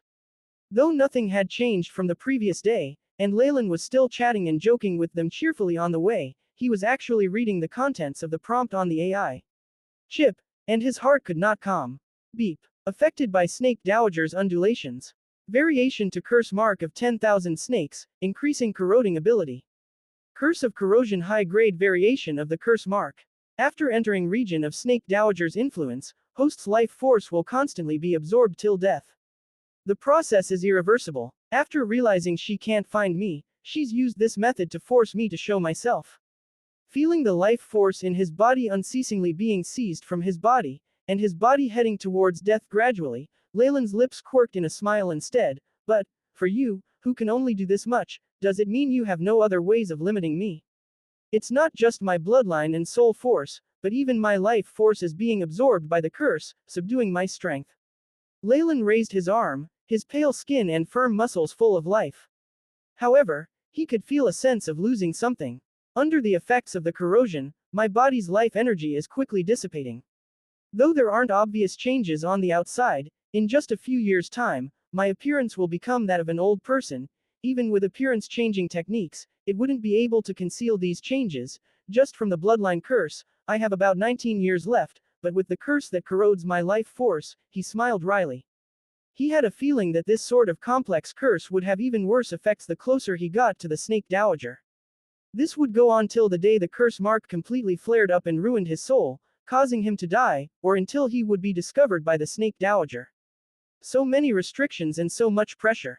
How enjoyable. This is too enjoyable. Leylin brushed the back of his hand against his lips slowly. Such power restrictions is so enjoyable. The greater the pressure, the worse the backlash. I can't wait to see the day I destroy these restraints and soar. Reaching Holy City, the Hail Continent's holy city. Leylin muttered as he sized up this city that seemed to have been built by giants. The entire city was filled with brilliant lights, and what was the most unforgettable was the giant sculpture at the very heart of the city. It was a very bewitching female with long hair which separated out and transformed into exotic snakes of all kinds. There were the Yontkemoyan serpents, the alabaster devil snakes, three-headed pythons, and many other species could be found within the hair of this snake chiefess. The sculpture must have been made with the Snake Dowager as the model. I can see it so clearly even outside the city, and if I were to determine the scale, it must be over tens of thousands of meters tall. Leylin's eyes were full of admiration. If not for the spell formations and other assistance from other worlds, a statue of this scale could never have been accomplished. The secret undulations hidden in various parts of the holy city made Leylin's expression change slightly. While he was unable to detect rank 7 existences, the radiation from rank 6 breaking moons could no longer resist the AI chip's scans. Hence, Leylin was certain that there were at least 10 rank 6s in the holy city, and they were all descendants of the Snake Dowager. From the intel and what I saw yesterday, the Snake Dowager is here, but I don't know where she is. Kiki. Leylin suddenly began to cough. What's wrong, Nick? Belinda and Sophia looked over, their eyes full of concern. It's nothing. Leylin laughed forcefully, hiding his palm that now had traces of blood. In the holy city, where the Snake Dowager's aura is even more concentrated, the rate at which my life force depletes is even faster. With this rate, I might not be able to hold on for a few years, but thankfully, these few years should be enough. I was just a little emotional after seeing such a huge city. Let's get in. Have you notified your friend yet? I've already notified Agnes. She'll be here soon. Belinda laughed. The three of them now stood outside the huge holy city. There were 3 huge triumphal arches, and a bridge that was tens of meters long. Below it was a surging moat, though the waters were black and gave an ominous feeling. The gates of the city opened, and many half-snake people and even pure bloods passed by in an orderly manner. Upon seeing this, Leylin's eyes narrowed. The queue that wound around like a long snake suddenly had a small disturbance near the gates, and immediately after, a half-snake person with black scales on its face wailed as he was separated out, and was pushed into the black moat. Ah! Its mournful cries vanished in an instant, and Leylin immediately saw only white bones, and even then, they melted quickly. Just now, Leylin's eyes shifted to the stone sculpture of snakes on the city gate. The vertical pupils of the sculptures were now flickering with green light. Seems like when that snake being passed by, the eyes of the sculptures turned bright red. Is that some sort of bloodline identification system? Leylin was slightly afraid, because he had not found anything strange about that snake person earlier. That is the snake sculpture found everywhere in the holy city. As long as there are residents whose souls or bloodlines aren't pure, or have not gotten permission, all will be detected and thrown into the howling abyss. There was a grim look on her face. Based on the system of the holy city, whether it's bloodline beings with unknown origins or wanted criminals, none can stay in the holy city. Oh, in other words, if you and I were to enter, the sculpture's eyes would turn red, and many soldiers would be attracted. Leylin stroked his chin. What benefits are there, for so many of them to scramble there? Benefits? Belinda smiled wryly. There are obviously a lot. First of all those who get permission to stay in Holy City will have their safety guaranteed. In the Hail Continent, there are few organizations who dare treat residents of the Holy City roughly. Absolute protection. Leylin nodded. In this era of living from hand to mouth, absolute protection was a dream come true for the weak. Also, the Holy City is the core of the Hail Continent. You'll be able to get anything at all here, even the most highly ranked strength systems, the best offerings and beast spirits, but most importantly, at the mention of the Holy City, she evidently became excited. What's most important is that the entire Holy City has gained the favor of the mistress, and all of those who live here will have the purity of their blood not fall in rank and even continuously increase based on the length of time they stay here. Another voice sounded from the side. and along with a streak of black light, there were two more figures appearing. Agnes. Upon seeing who had arrived, Belinda grinned brilliantly. Belinda, my sister. We haven't seen each other in around 132 years. Someone headed over and gave Belinda an enthusiastic hug. This must be the good friend that Belinda had constantly mentioned, Agnes. Leylin could not help but size up this being. She had short brown hair, a tall stature, fair and glowing skin, and she wore tight-fitting armor that seemed to be made of crystal. Her fine nose was raised, and she had a heroic air to her. While a female, she had a gender-neutral beauty to her. What surprised Leylin was the bloodline aura of her body. This even caused him some fear. This was definitely the bloodline of a rank 6 giant serpent, and Agnes herself had already reached rank 5. She evidently has the formidability of pure blood nobility. She's only half mature, and already has rank 5 strength. Once her bloodline completely matures, reaching rank 6 isn't an issue. I can't tell her sacrificer and beast spirit master ranks though. Leylin silently began to judge her strength. Compared to a mixed blood like Belinda, she had a pure bloodline from a giant serpent. In other words, her main body was a python, and her human form was just for convenience. It must have been a miraculous coincidence that these two could have become good friends from the beginning. Don't worry, I won't let off those people of the Trials Eye organization for treating you that way. I told you before not to go to that sect made out of lunatic eyes. Only the Might Mistress is worthy of our faith. Agnes warmly held Belinda's hand, completely ignoring Leylin's existence. She held Sophia, eyes sparkling. This must be your sister, Sophia, right? How adorable. I'd only seen her in portraits before. Don't worry, I'll take care of you and your sister's identities. You'll definitely be able to get the residence permit and gain the right to stay in the Holy City permanently. Seeing how she was itching to hug Sophia close and her facial muscles twitching, Leylin suddenly thought of another word from his previous world. Alright, Agnes. I have a friend who I've yet to introduce to you. Her friend's invasive gaze full of fervor was a little too much for Belinda, and she huffed as she struggled out of the devilish grasp of Agnes, before pointing at Leylin. This is the person I talked to you about, and a good friend who's rendered me a lot of help, Nick. Belinda placed emphasis on the two words, good friend. Good friend, him. It was only at this point that she noticed Leylin and glared at Leylin challengingly. He doesn't seem all that strong. He's only a rank 5 mixed blood alabaster devilsnake. Oh, sorry, my beloved Belinda, I wasn't talking about you. Whether it's the blood from your father or mother's side, they have combined magnificently on you. Whether it's your ruby red eyes, or long silver hair full of luster, they are so intoxicating. Agnes, Nick is my friend just as you are. Belinda smiled wryly and had to repeat herself. Alright, friend. Agnes flicked at the hair at her forehead. Since it's your friend, I'll do it too. Wait, sister, how can you let people with unknown origins just enter the Holy City? Did you forget our work? At this moment, the person behind Agnes suddenly spoke. Leylin noticed the person at this moment. He had short brown hair like Agnes, and there was a faint resemblance. It seemed that they had blood relations.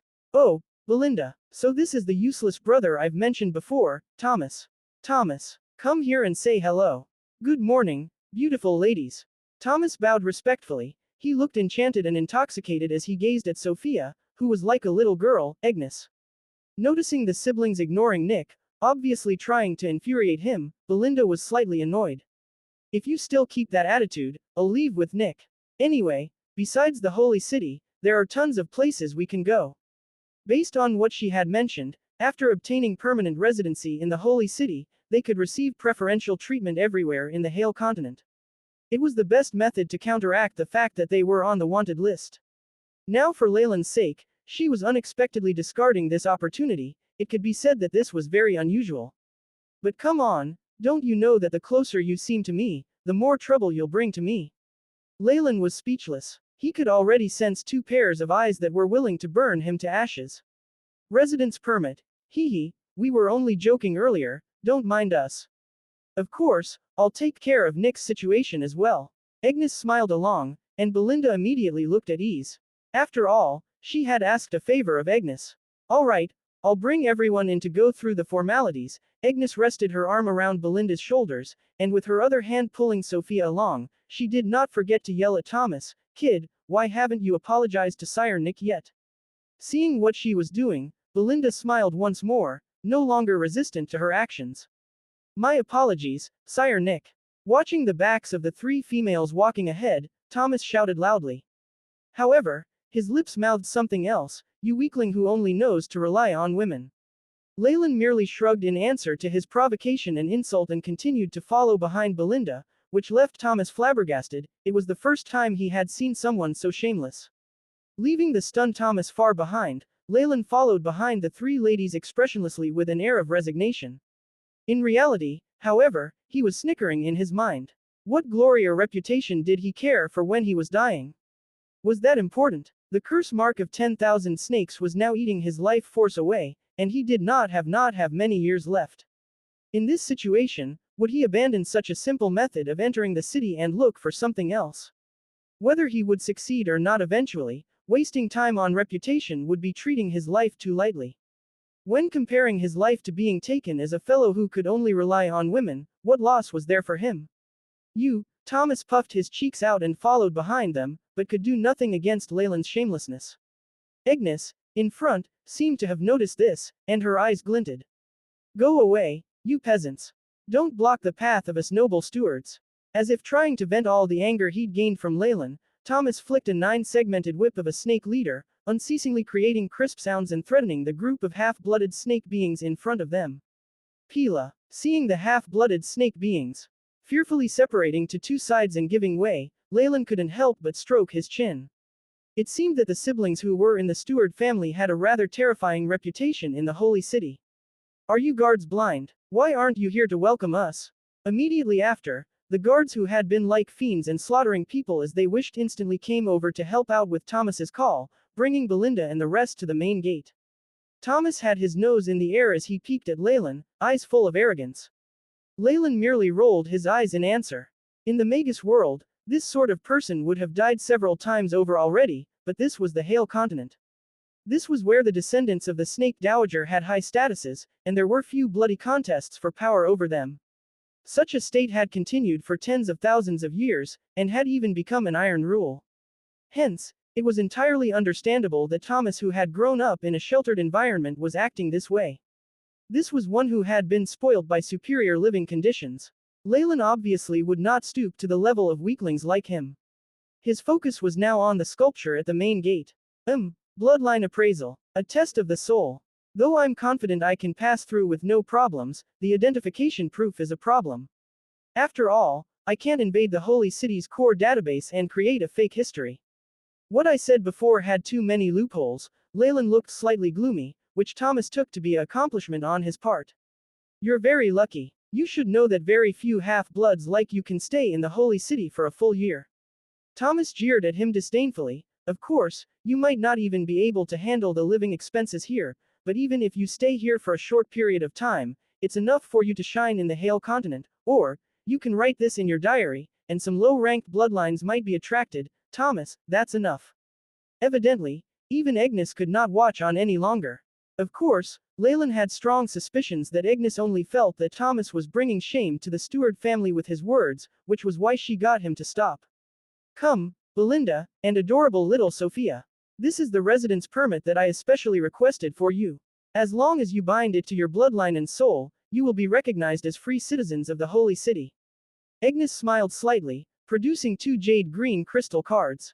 From the envious gazes from the half or even pure-blooded snake beings, they should be amazing items.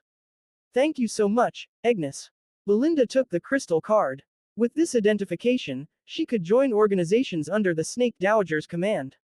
Trials I would not be so brazen and might even automatically withdraw the order of her arrest. Then, how about Brother Nick? Sophia bit at her fingers, finding that something was off. Sire Nick, when Belinda contacted me, she didn't mention it, so I didn't prepare it. Agnes rubbed at her feelings as if embarrassed. Permanent residence permits are hard to take care of in the holy city, so, seeing that Belinda seemed to be on the verge of flaring up, Agnes shook her hands. Though I didn't get a permanent residence permit, I still have a temporary certification. It's for 10 years, which should be enough for Sire Nick. In these 10 years, I'm sure he can handle the procedures for his identification.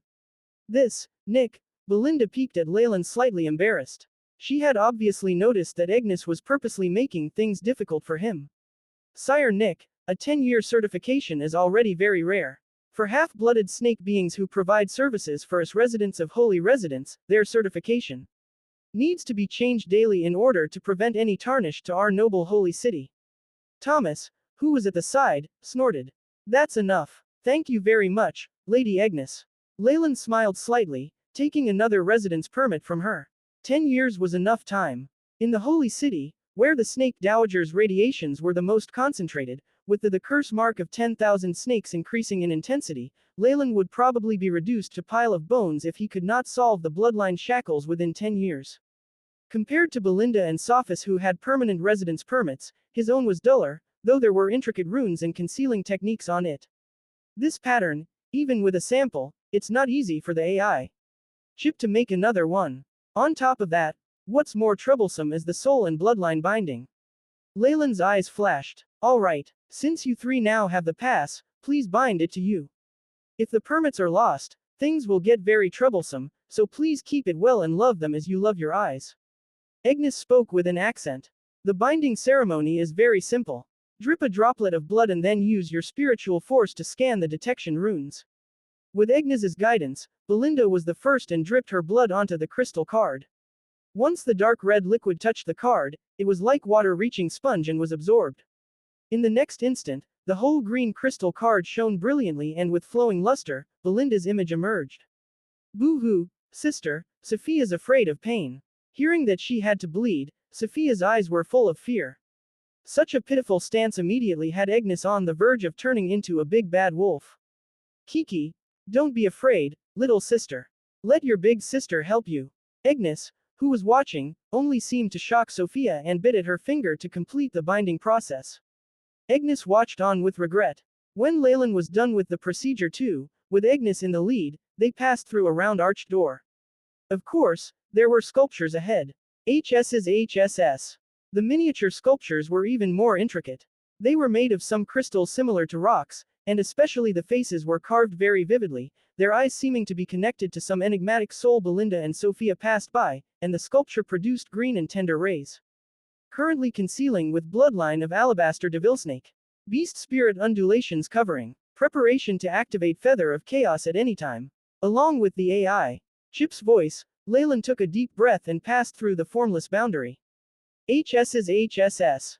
The eyes of the sculpture immediately produced green, tender rays, and caused Leylin to sigh in relief. Immediately after, he was dazzled by lights. Once Leylin got used to it, he began to size up the holy city of all descendants of the Snake Dowager. On the ground, walls and even in the sky, a thin layer of light lined the area, causing everything to seem glorious. The giant sculpture at the heart was filled with milky white rays like a shining human being, giving off the feeling of holiness. Beep. Detected large amounts of radiation undulations. Curse mark is being strengthened. The AI chip intoned, while Belinda and Sophia beside him had a flush on their faces, looking intoxicated. Even their undulations were reinforced, and they obviously had obtained some benefits. Settling in loft. Rumors say the Snake Dowager favors the holy city, granting huge benefits to all her descendants, Leylin thought, watching the siblings who were drunk on the feeling. Truth be told, the holy city is just affected by the presence of her main body. The radiation from it refines their bloodlines. Of course, there was a limit to this process. However, the guarantee that their bloodlines wouldn't deteriorate was enough for all of them to scramble here without delay. Pity. This sort of high-energy radiation is basically poison to me now. Sensing the curse mark continuously absorbing radiation and gaining strength, Leylin could only smile wryly. The Owlsnake curse had been sealed, but the closer he was to the Snake Dowager the more obvious the flare-ups would become. Hiding any signs of abnormality and taking the initiative to get closer to the Snake Dowager day by day, he was dancing on the edge of a knife. But at least it's confirmed that the Snake Dowager's main body is close to the holy city. Leylin's eyes lit up. Just for that, he had to stay here in spite of the threat to his life. The matriarch's sculpture is the core of the city, with the circles extending outwards from it. In the business district are H0LP and Amagia's cabin, which are pretty good. Once you've settled down, I can accompany you on a stroll. Agnes was evidently extremely excited as she brought them to a region with majestic mansions around. This region belongs to us Stuarts. I've arranged for Belinda to stay in a villa near me. We can, Turing. Trurring. Before Agnes could finish speaking, she was interrupted by a series of rings from her vambrace. She opened a notification on her arm, her voice showing her discontentment. What is it? Didn't I specifically mention that you are not to bother me no matter what happens tonight? My sincerest apologies, Lord Agnes, but this incident is so strange that it requires your personal attention. What is it? Agnes grew serious. For a subordinate who knew her personality to still trouble her, it would be something difficult to deal with. It has to do with a mutant contamination. It's at least grade 4 in danger. Fuck. Agnes cursed, evidently surprised. Immediately after, she closed off the communications and apologized to Belinda. I'm so sorry Belinda, Sophia. There's something I need to handle, but I've already booked a room at the Spiral Serpent restaurant. Please do go. All right Agnes, hurry on with your work. Belinda nodded in understanding, pressing her cheeks onto Agnes's causing the woman to smile cheerfully. Thomas, I'll leave the rest to you. If Belinda and little Sophia are the slightest bit unhappy, you know what will happen. Agnes left hastily after assigning this task. Leylin's lips quirked up in a mysterious smile as he watched her leave. All right then, my ladies, and this Mr. Nick, please come with me. Thomas said with a clap. He evidently wanted to act like a gentleman in front of the sisters. Belinda and Sophia held no distaste for him and cheerfully chatted and joked around with him until they reached a gorgeous villa. The entire villa lit up there with a snap of his fingers, warm light flooding every corner with a beep sounding. Motes of multicolor light flew out into the little garden like fireflies, like little stars as they appeared before Sophia's hands. The lights are voice controlled, and dust removal spells activate at specific timings every day. There's another spell formation here that can set the temperature. And every piece of furniture here was prepared specially by my elder sister. Since she didn't know your preferences, she's prepared for it and allowed you to choose things like your servants. Thomas smiled warmly. In the meanwhile, Belinda and Sophia were very satisfied with this villa. Most importantly, sister's place is nearby. It's easy to contact her. Thomas smiled as he handed the keys over to Belinda. Thank you both, for everything you've done for us. What about Nick's place? Belinda glanced at Leylin. Mr. Nick, I'm sorry, but this area is restricted to female guests. Thomas waved his arms helplessly. He made an alternative suggestion. How about you two ladies get some rest while I bring Mr. Nick to his room? Though Belinda and Sophia were slightly discontent with this, Leylin appeared to very enthusiastically agree, and let the two sisters stay behind. Thomas waited until he and Leylin left the villa to show his true colors. Listen to me, kid. I don't care who you are or what happened with those siblings on the way here. Just remember this. This is the holy city, and they aren't people you should expect anything from. Understand? He asked, leveling a threatening gaze at Leylin. He already had a plan. If Leylin tried to resist or look for the sisters, he would get the guards and throw this guy into the moat. In any case, the Stewart family was strong and had powerful defenses. It was simple to get rid of a lone traveler with nobody to rely on. As for those sisters, after wailing over Leylin for a while, they could only end up accepting it. Such is life. Thomas laughed wickedly. He loved that phrase. However, contrary to Thomas's expectations, Nick actually seemed to be terrified and even had a flattering grin on his face, saying, "All right, Mr. Thomas.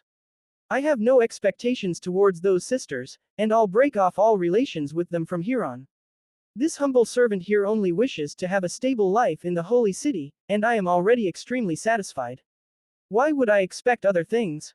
Leylin looked completely sincere as he continued, "Only Lord Thomas is worthy of Miss Sophia."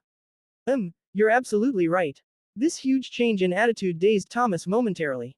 He quickly recalled Leylin's indifference to his provocation, and passed it off as a show of cowardice and weakness in retrospect.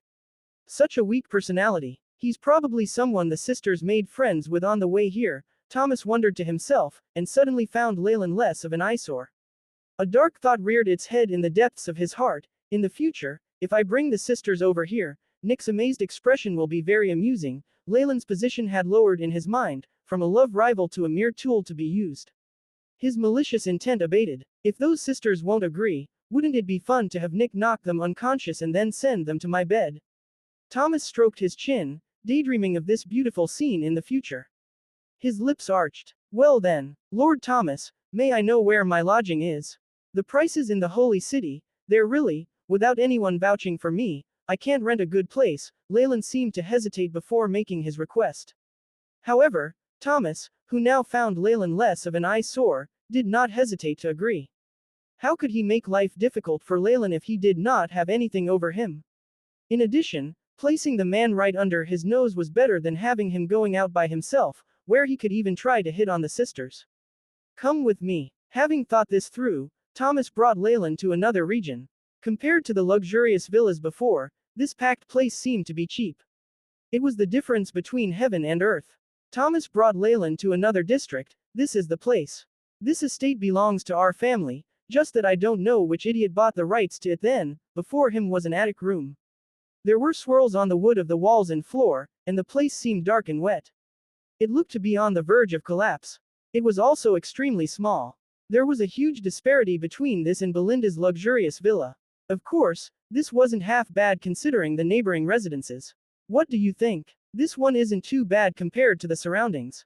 At the least, you wouldn't be able to pay a year of rent here even if you used up all your money. Thomas laughed meanly without a care, but I'm kind.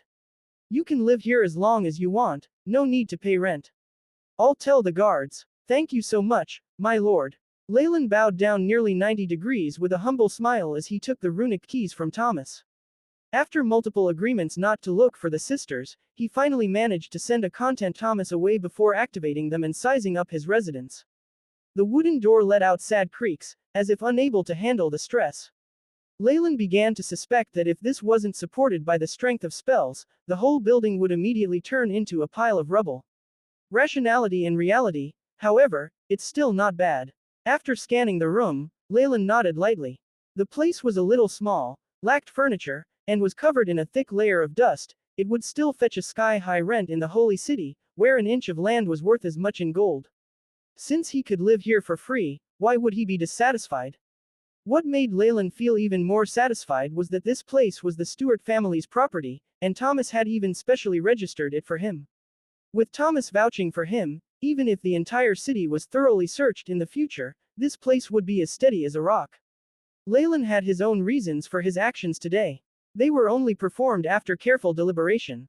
The holy city would be entering troubled times, and without a strong patron a simple search would be very troublesome. Why else would he live here? He had no lack of valuable materials to sell. For one, he didn't want to offend Thomas. Another reason was that he was borrowing the Stewart family's tiger skin, one putting on a false facade to intimidate others to shield himself. Of course, once his plan was exposed it would implicate the Stewart family, especially Thomas. That would be an incredibly sad matter for them, but it was all within Leylin's considerations. In reality, the idea had flashed after he saw Agnes and her brother's infatuation with the sisters. Once they got him into the holy city, Belinda and her sister had almost exhausted their potentials, and they would just spell trouble in the future. In this dog-eat-dog world, beauty without strength was the most troublesome. His options were clear. On one hand he could maintain his relationship with Belinda and her sister, but in the process offend Agnes and her brother. By extension, he would offend the Stewart family who backed them. On the other, he could renounce his relations with Belinda and gain the family's understanding and protection. From Leylin's perspective, the answer was obvious. Some people chose to head down a path of ruin, refusing to live quietly and even blatantly standing out despite being weak. Only an author sticking out their golden thumb one would be able to save such cases. Although Leylin couldn't be considered weak, in the purgatory world, and especially this holy city, he was as frail as someone who would die to light being shone on them. Indeed, he could reveal his strength and ruthlessly strike Thomas down. That would be followed Agnes, then the Stewart family's position in the top ranks. He could move the entire holy city. All for a single moment. It would be an incomparably glorious scene. That is, until his origins aroused suspicion. Then, with one glance the snake dowager would know immediately that he was the one she was looking for, and he would have delivered himself to her on a plate. Then Leylin truly would have lost everything. And looking back at the root of the problem, it would be for what? Two women. Were they really worth all that? Leylin had no feelings for Sophie and Belinda, they were simply companions he had met on the road. Belinda had a vaguely good impression of him, and would at most casually joke around from time to time. For Leylin to have to fight for her and ultimately lose everything, wouldn't that be outrageous? With the Alsnake curse on his body, and at a time where he was slowly inching towards death, worrying about trivial matters like affection was just foolish. What I need now is to spare no effort in hiding myself, and conflict with the Stuarts, a tyrannical snake family, is clearly very unwise, and especially over two women. Leylin shook his head. Compared to directly clashing with Thomas and finally triggering that situation of completely exposing himself, Leylin simply chose to implement a plan which would minimize his influence and give him the greatest benefits.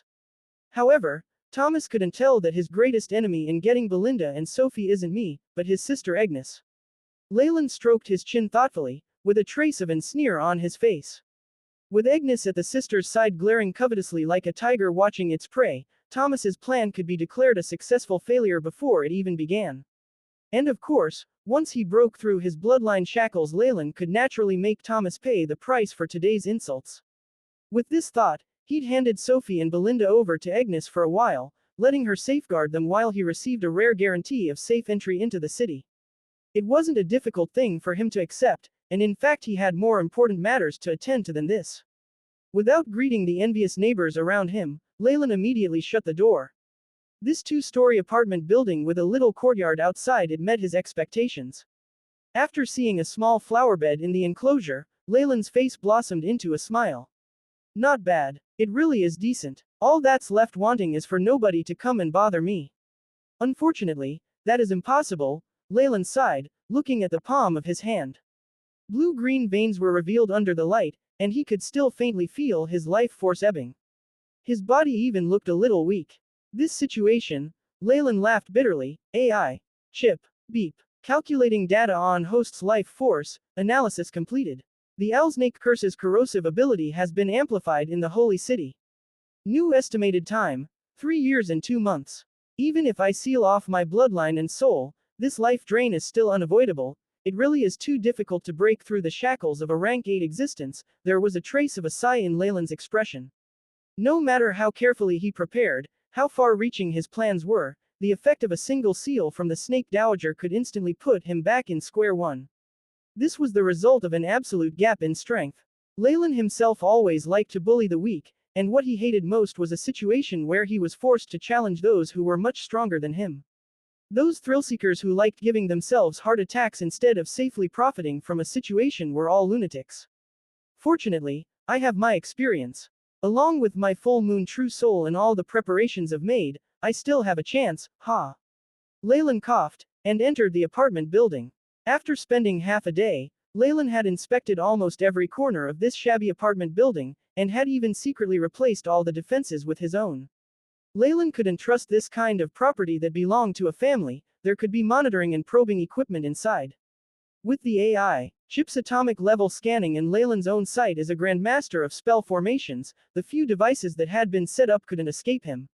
Naturally, Leylin did not choose to dismantle them immediately, which would cause him to completely fall out with the Stuart family.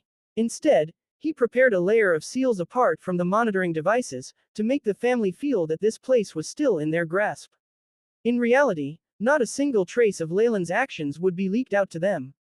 Once night fell, the fence surrounding the courtyard was covered with a layer of gray runes which slowly vanished from sight. Although it's just a temporary construction, it should be enough to deal with my neighbors. Leylin muttered to himself, arriving at a completely sealed room with no windows. The rotten floorboards emitted an unpleasant odor, and there was even a lot of dust on the floor. As it did not have any windows, the entire room looked extremely gloomy. He immediately prepared a sacrificial spell formation, with a rune depicting a giant bird in the middle. Traces of gray power flowed above it continuously, making the rune of the giant bird seem as if it had spread its wings to fly. Almighty ruler of chaos, the wings of the storm. Free will from another dimension. Your Majesty, the nefarious filthbird. Your sacrificer requests that you give me your attention. A wave of intent burst forth from Leylin's body, containing the power of a full moon true soul. It instantly linked up with someone through the spell formation. Chemoyan Emperor. You have actually already entered the Holy City. Good. Very good. Excellent. Excitement could be felt from the nefarious filthbird, although it didn't have a body to descend to. After all, they were in the Snake Dowager's back garden, and they were under strict surveillance. In reality, were Leylin discovered to be making a sacrifice to the nefarious filthbird, leave alone himself even Thomas would be hunted down and killed immediately. This was the Hale Continent's holy city. Only one dignitary could ever rule it, and that was the Snake Dowager. Even an ally like the Trials I couldn't spread its influence here, let alone the nefarious Filthbird.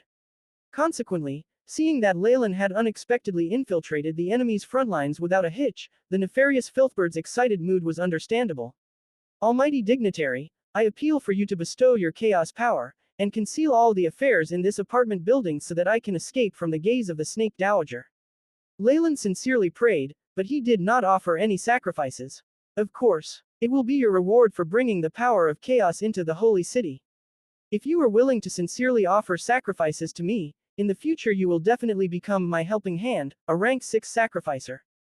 A gentle chirp could be heard, and shortly after a gray circle began to rise up from the floors and walls, rapidly covering the entire apartment building. Everything was done in the dark and in secret, without emitting any strange undulations or radiance. Watching the spell formation's radiance dim, a strange expression flickered within Leylin's eyes. Although he had not offered any sacrifices this time, the nefarious Filthbird still magnanimously assisted him in concealing himself, and had even bestowed a great amount of power. This was obviously not just out of kindness. The nefarious Filthbird seemed to not have given up on the plan of using his chaos power to thoroughly contaminate him, and for him to finally become its underling. However, they were both currently reluctantly united due to their common enemy, the Snake Dowager. If a difference in opinion occurred in the future, they would very possibly become enemies instead. It looks like my success in infiltration excited the nefarious Filthbird.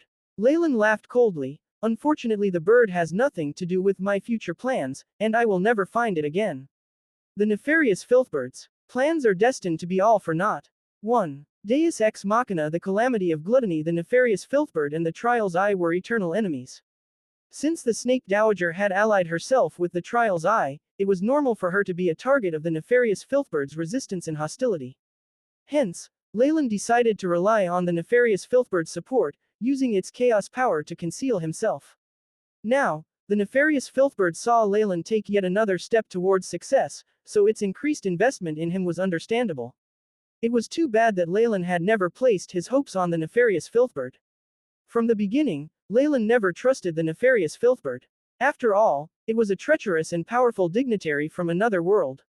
When he came to the purgatory world, he had always hidden his most important abilities and his trump cards, and had never revealed a single part of any of them. AI. Chip. Initiate mission. Leylin began to communicate with the AI. Chip in secret. Beep. Mission established. Opening the second spell formation. Dark runes mixed with chaos power appeared on the walls and fence after the AI. Chip's voice sounded, before they disappeared completely. These were Leylin's own preparations. Apart from their concealment effects, they had all been arranged for this moment. Beep. Hybrid spell formation has been completed. Operating at 100% capacity, no signs of rejection.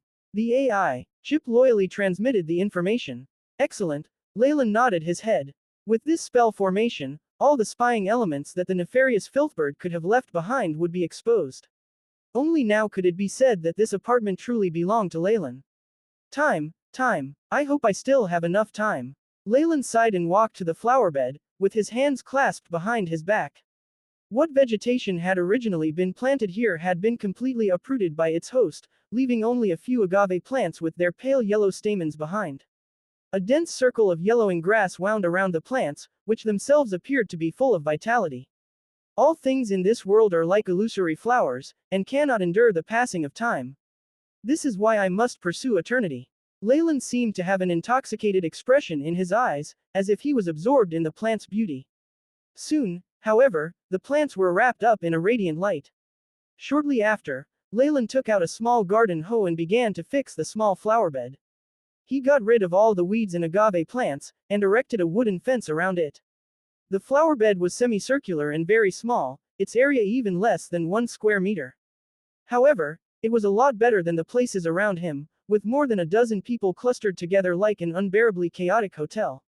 Although it wasn't the best, there were others who were less fortunate, so he would be satisfied. The black soil seemed to hold a lot of water, and was clearly rich in top-grade nutrition.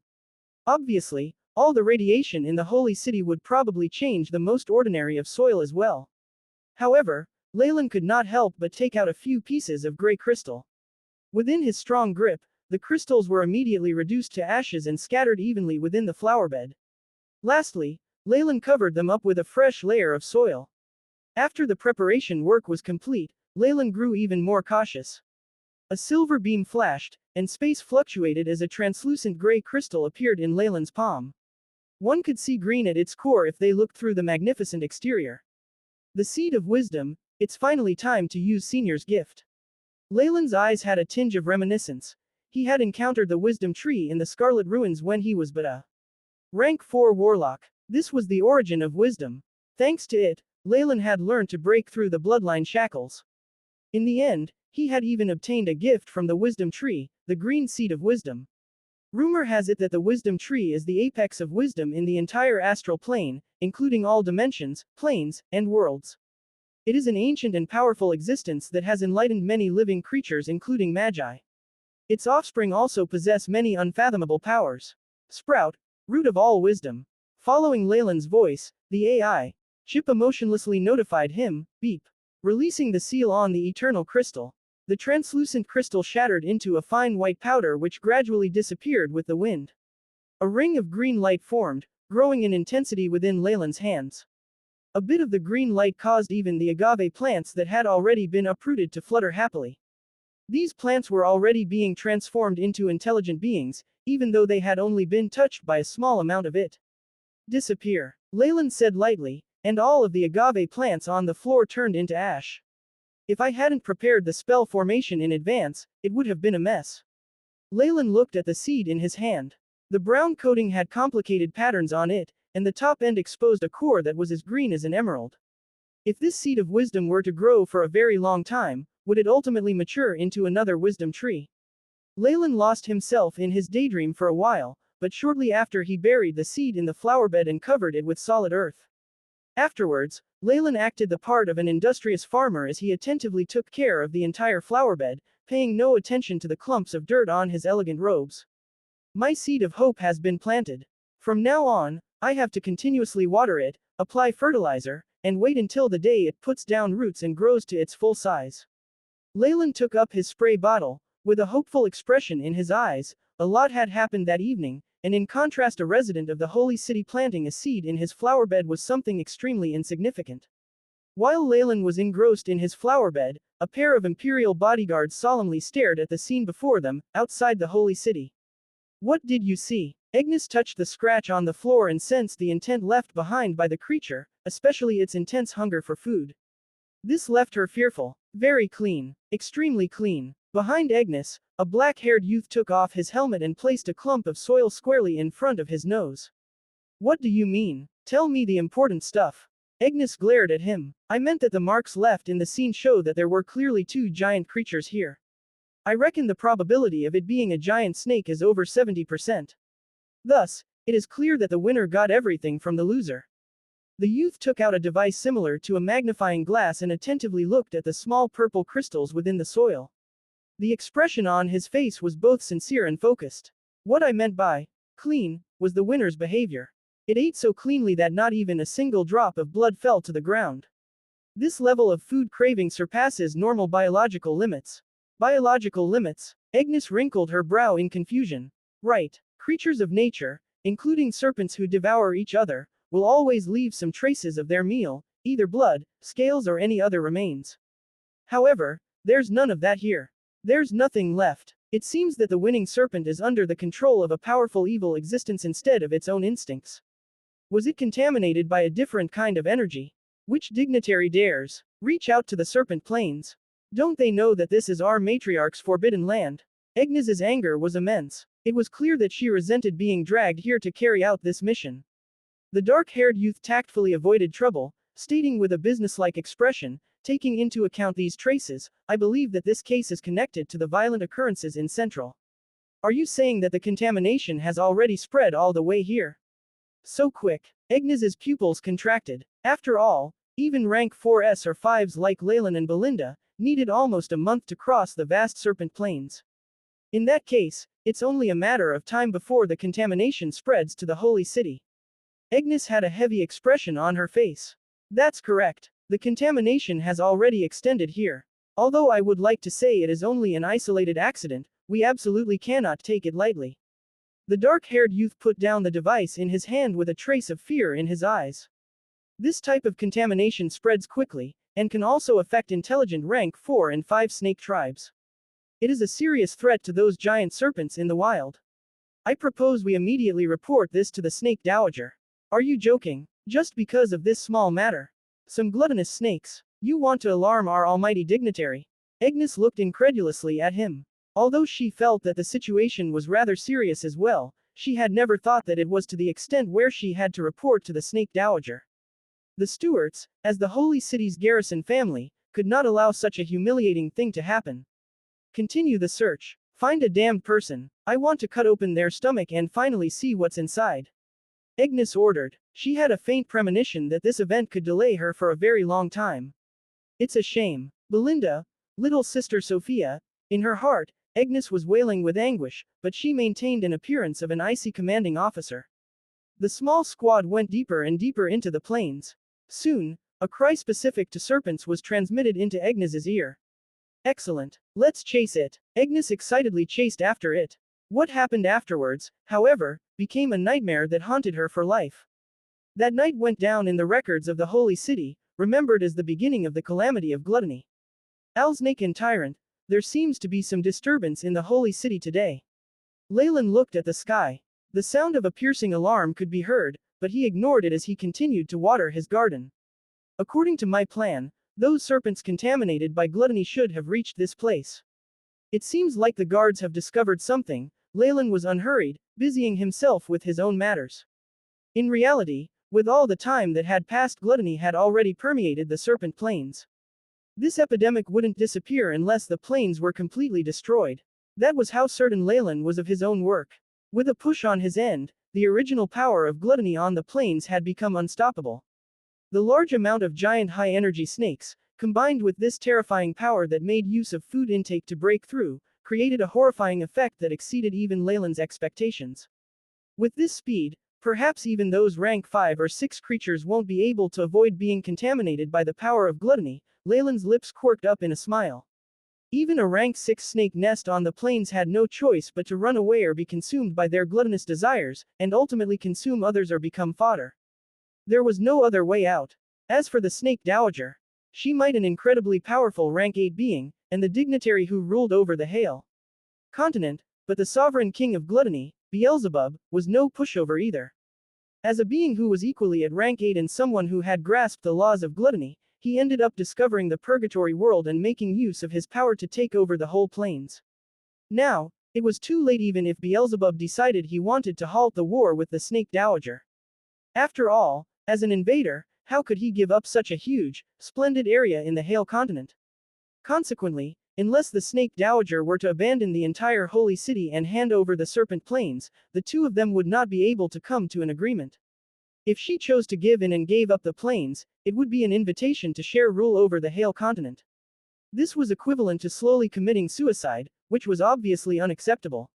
It was foreseeable that the conflict between them could only increase in intensity. The earth trembled, sending pebble jumping around on the ground. A ball of coiled snakes that was like a star rose above the skies of the holy city. It's the matriarch, the mighty holy mother. In that moment, the residents of the holy city all began to pray. Leylin appeared to be doing the same, but on the inside he was raising all of his defenses. Rumble like an earthquake or an erupting volcano, a conscience that was extremely terrifying began to spread in all directions, with the sculpture at the very center of it all. Leylin could sense the snake dowager's immense fury from the terrifying wave. The other free residents could only lie on the ground, trembling.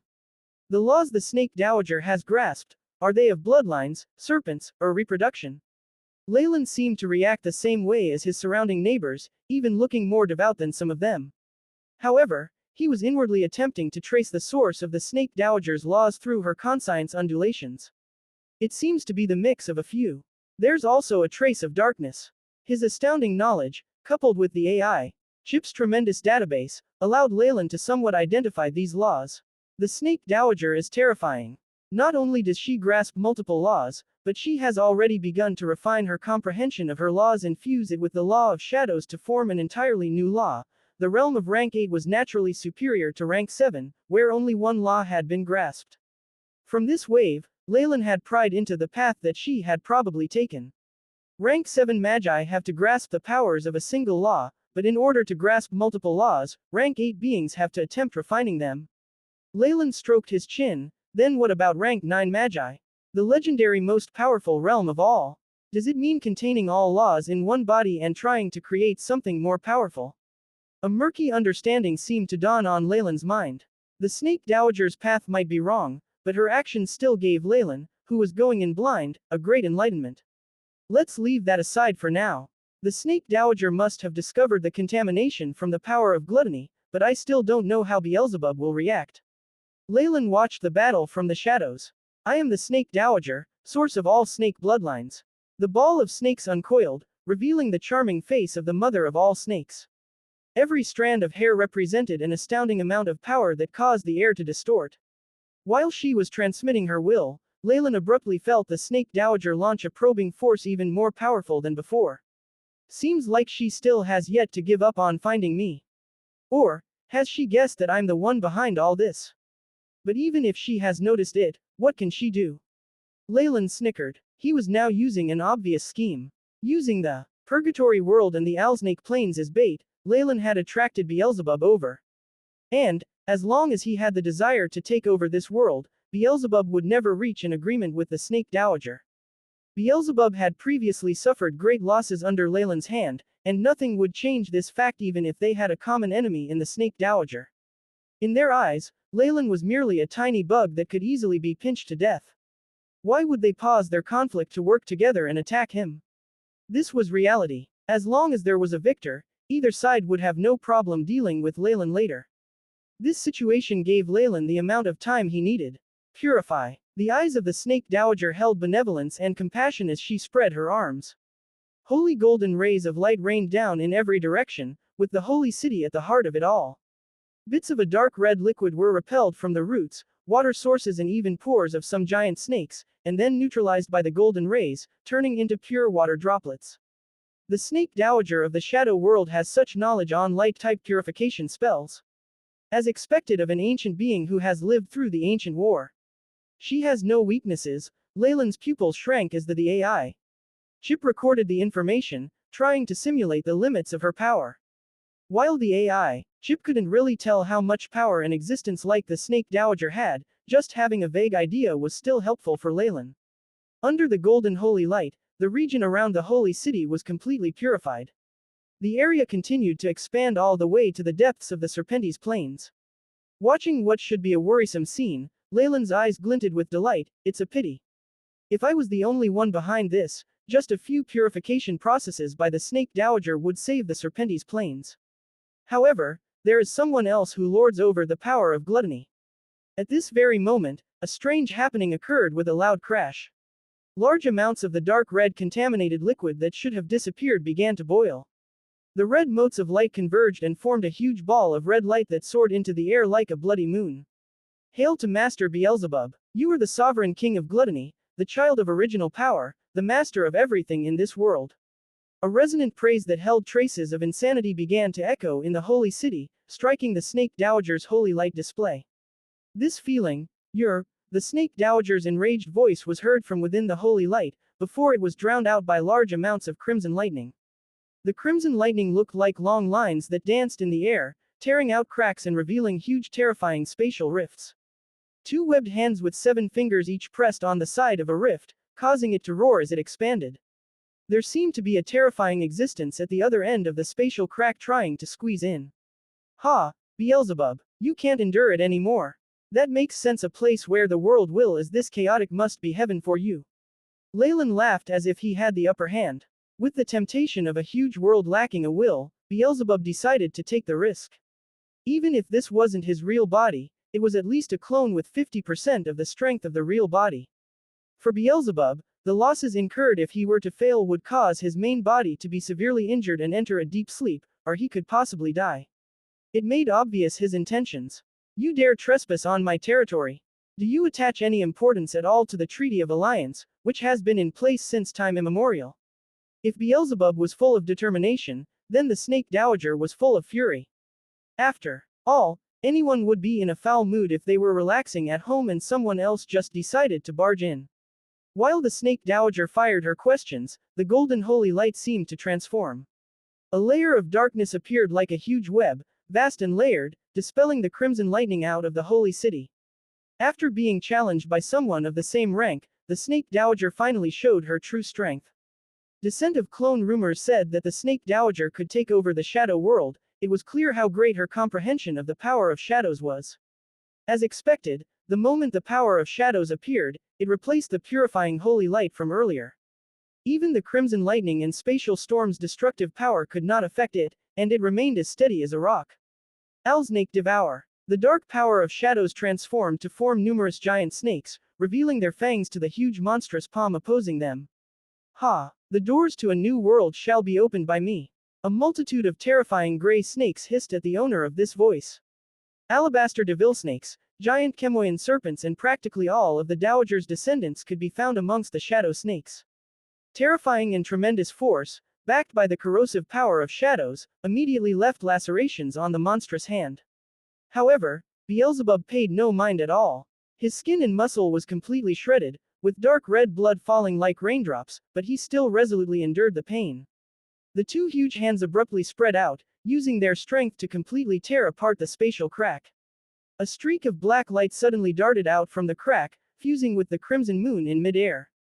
The ball of light squirmed and then formed an enormous phantom figure. A pair of enormous wings made of membranous meat, riddled with holes, were attached to arms with 7-fingered hands. Black muscle tied everything together. The many compound eyes on the face formed a soul spiral. The flames of the Devil King blazed around him, showing off his might and power.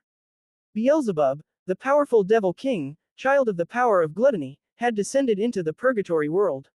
In that moment, it seemed as if the whole world was suffocating. Numerous terrifying conscience focused on this place from afar.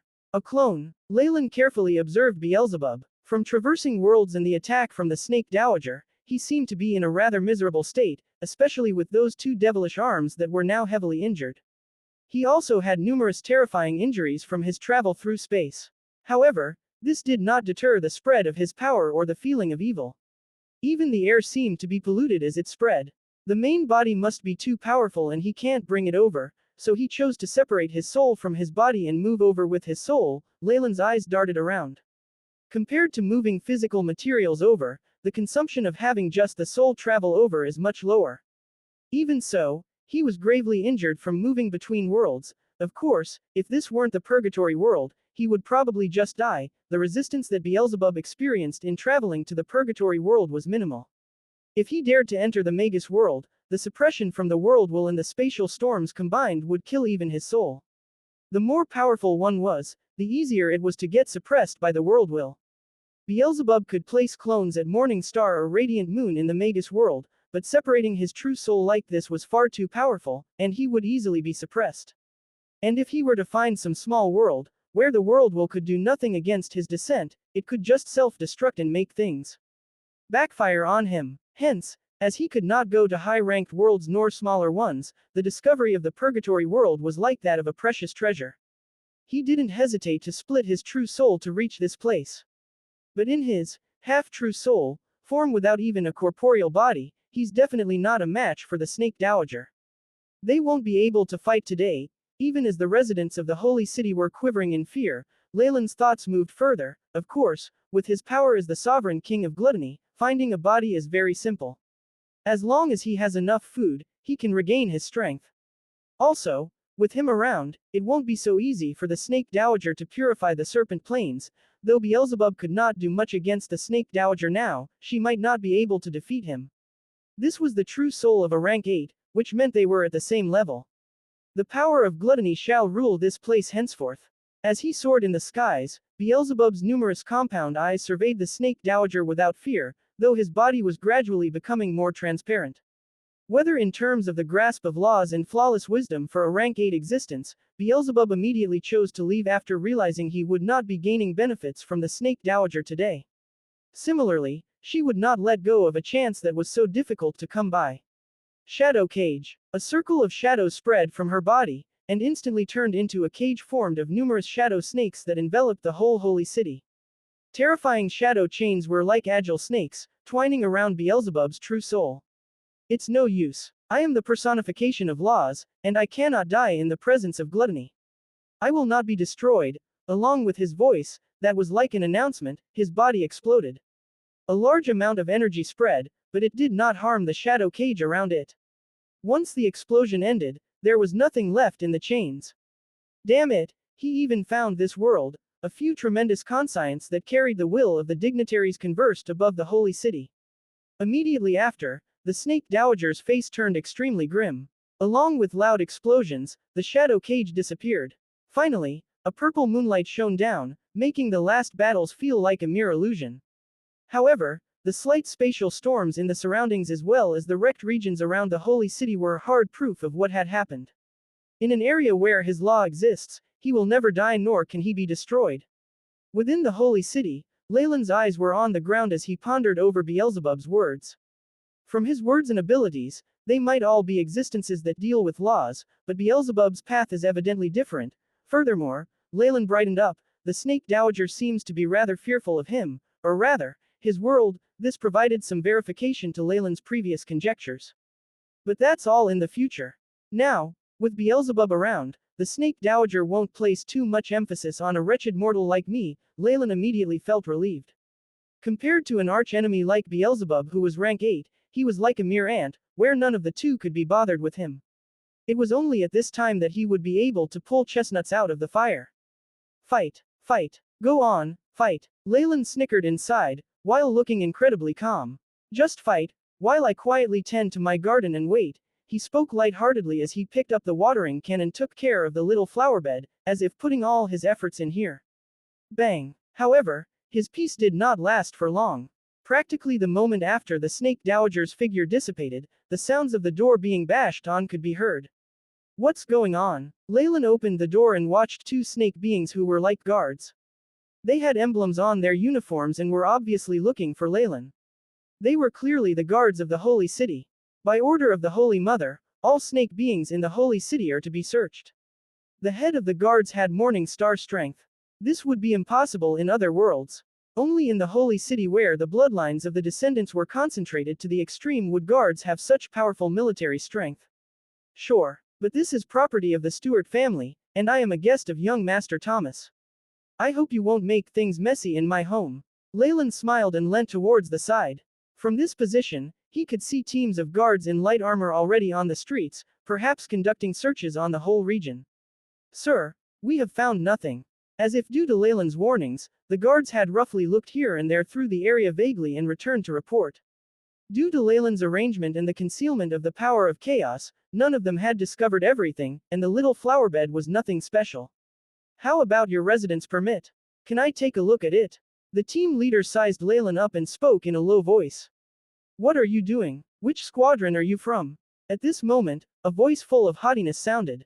Leylin took a look and found it was Thomas, along with Belinda and Sophia. They had arrived at his door. Thomas now wore a luxurious silk robe, looking obviously humiliated and angry. It was clear that this team leader had not respected his reputation at all, and he was feeling very annoyed about it. Which squad are you from? Do you know that this is property of our Stewart family, and Nick here is my guest? Thomas narrowed his eyes, fingers about to poke at the team leader's nose. But, the order from the higher-ups, there are no buts. I'll take responsibility for Nick. Thomas waved his arms around, order from higher-ups. Is our Stewart family not important enough to be given special treatment? The Stewart family had control over the defenses of the holy city. If it came down to it, Thomas could very well rank above his own superiors, which was why the pair didn't even dare to squeak in answer. Everything's fine now. Thank you very much, young Master Thomas. He was merely doing his job, so don't make things difficult for him. Leylin mediated and then passed his residence permit to the team leader. Dreamscape waning, soul undulations, bloodline detection, identity testing pass. A mechanical voice transmitted from a small sculpture of the snake dowager held by the squad leader. Sensing the detecting undulation sweeping past him, Leylin inwardly sneered. With his soul force and bloodline concealed, and especially with Agnes inadvertently protecting him as his original information had been entered into the database, the identity test that was most likely to expose him had its leaks completely sealed. Even if they examined him again, it would be to no avail. Haven't you finished the inspection? Shouldn't you get lost then? Thomas looked at the bunch of guards who hurried away in confusion, with a satisfied look in his eyes. Little Sophia, these guards all belong to the Stuart family.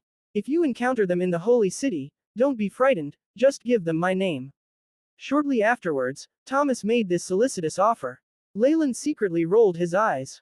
He knew that if it wasn't for Belinda and her sister, Thomas wouldn't have so hot-bloodedly rushed out to support him. Nick, are you all right? Belinda and her sister went into the little courtyard, and when they saw how narrow the place was and how cramped the apartment was, they wrinkled their brows. Would you like to come and live with us instead? That's not necessary. That's not necessary. Leylin and Thomas spoke almost at the same time, and seeing the threatening expression in Thomas's eyes, Leylin inwardly sneered.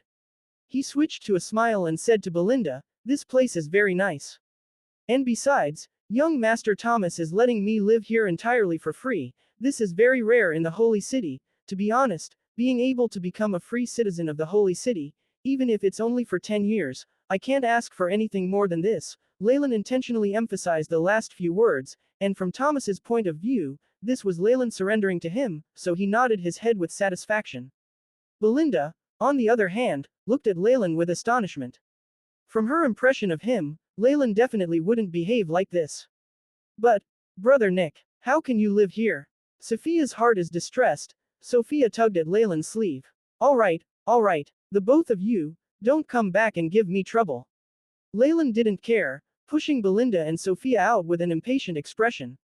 He then shut the door in their faces. Very good. You've done well. Once the door had been shut, he heard Thomas's secret message, but at the same time he heard other news.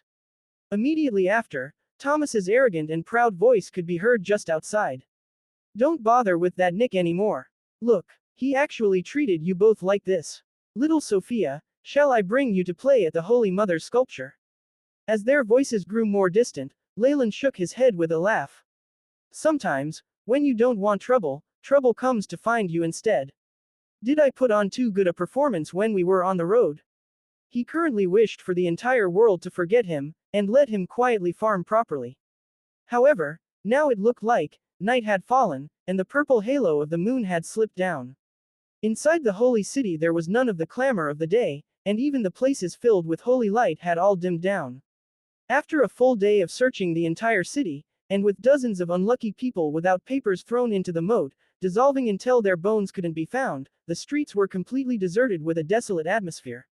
Activate the bloodline imprint. In the small courtyard next to the flower bed, Leylin looked at his right arm. On his wrist were 10 small white snake imprints lying side by side. These were naturally the bloodline imprints he had made using the alabaster devilsnake bloodline. HS's a rank 5 beast spirit tattoo appeared before his eyes, making Leylin's control over the bloodline imprint much easier. The beast spirit's power has an effect of resisting suppression, and can maximize the imprint's effect. There was a trace of a smile on Leylin's face, and soon he saw the brand on his hand fading rapidly and disappearing. Beep. The host has consumed the alabaster devilsnake's bloodline imprint, initiating connection with Dreamscape. The innate skill of the alabaster devilsnake was the ability to travel to Dreamscape. Leylin himself had acquired this ability through the bloodline imprint. However, in his heart, he had some doubts about it. After all, this was something he gained from the thousand-eyed woman on his previous adventure in the Dreamscape. As a result, when his true soul connected to the monstrous and dazzling world, Leylin did not choose to immediately enter it. Instead, he attempted to draw on some dreamforce. SSS's asterisk. The air seemed to shimmer and warp like in a hazy heat, and traces of dark red dreamforce began to fall in without end, sinking into the earth of the flowerbed. The green seed of wisdom seemed to welcome it, and absorb the dreamforce. It even budded a little green shoot, and seemed to be filled with the breath of life. The dark red dreamforce was like a fog, and lingered on around the small bud. It was continuously absorbed by the bud, and appeared to have become a nutrient source. At this moment, it sounded as if a bowstring had snapped in the void. An oppressive voice sounded, and the dreamforce rapidly faded, disappearing in a flash. What's going on? I used the bloodline imprint to pull dreamforce in, and it's just this little. It's not equal to the previous times I've used it. Don't tell me. Leylin's expression immediately turned gloomy. Beep. Dreamforce has rapidly decreased, determined to be at the nadir. What bad luck. To think that it also had this uncertain and deceptive characteristic, Leylin could only laugh bitterly. Although Dreamforce at its peak phase could be compared to the power of laws, it was full of uncertainty.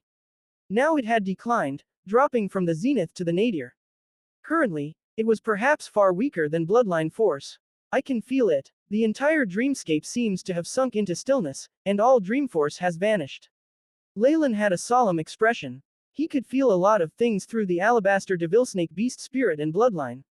Not only had Dreamforce fallen into its weak phase, even the dreamscape itself had sunk into silence, meaning that if he wanted to draw out Dreamforce, he needed to waste even more power than before.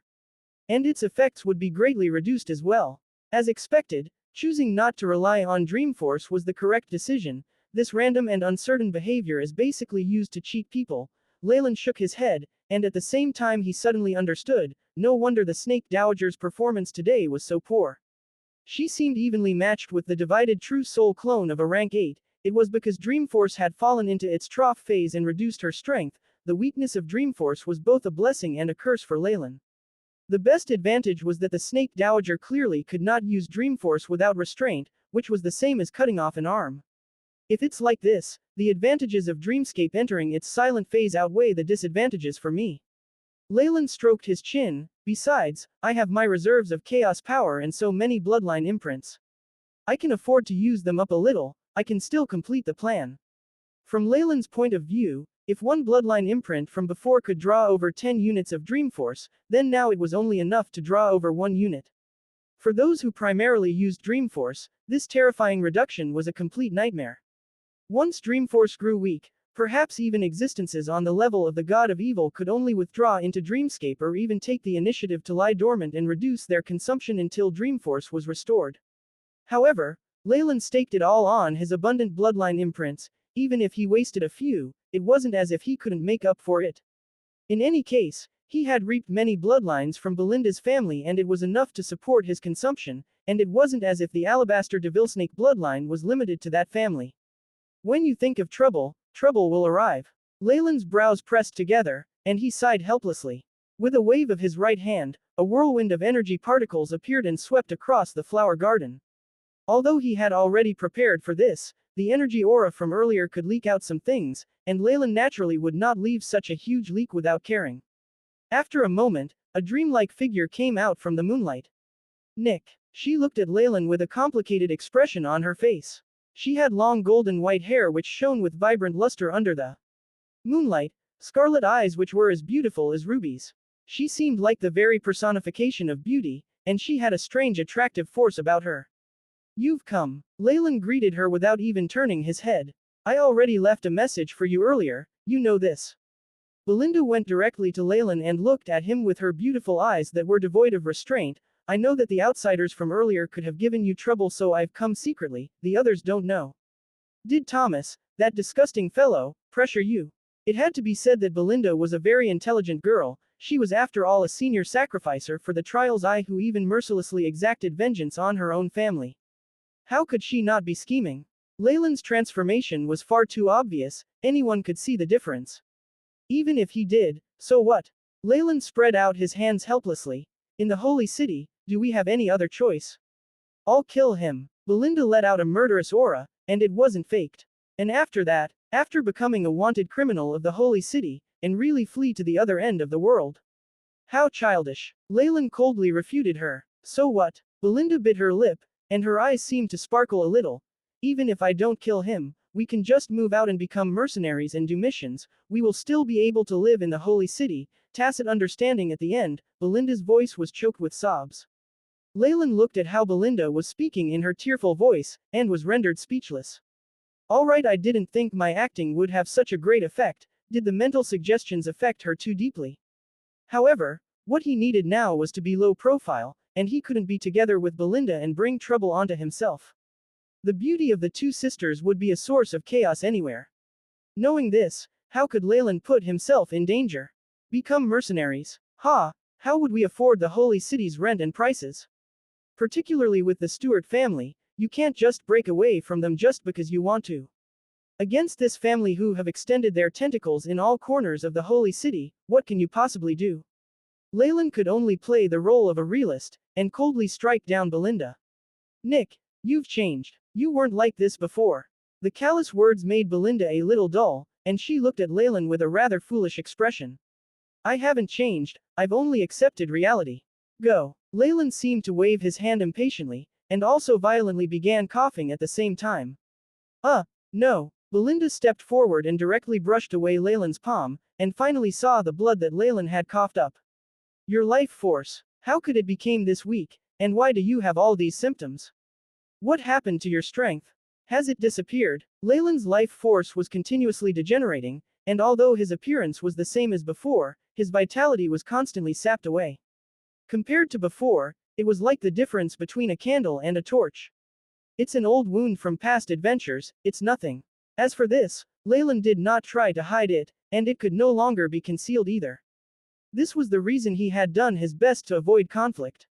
With his strength in decline, unrepentantly provoking formidable powers could only be described as foolish. I knew it. You were afraid of burdening me and Sophia. On the contrary, Leylin's condition made Belinda seemingly join the dots. Are you afraid of becoming a burden to me? It doesn't matter, I can certainly cure you. Belinda looked deeply into Leylin's eyes, her figure disappearing into the moonlight. Leylin stood there somewhat speechlessly. She actually thought of something. Although it's not quite the case at all, however, if Belinda wanted to think of it like this, it didn't seem like it would do him any harm.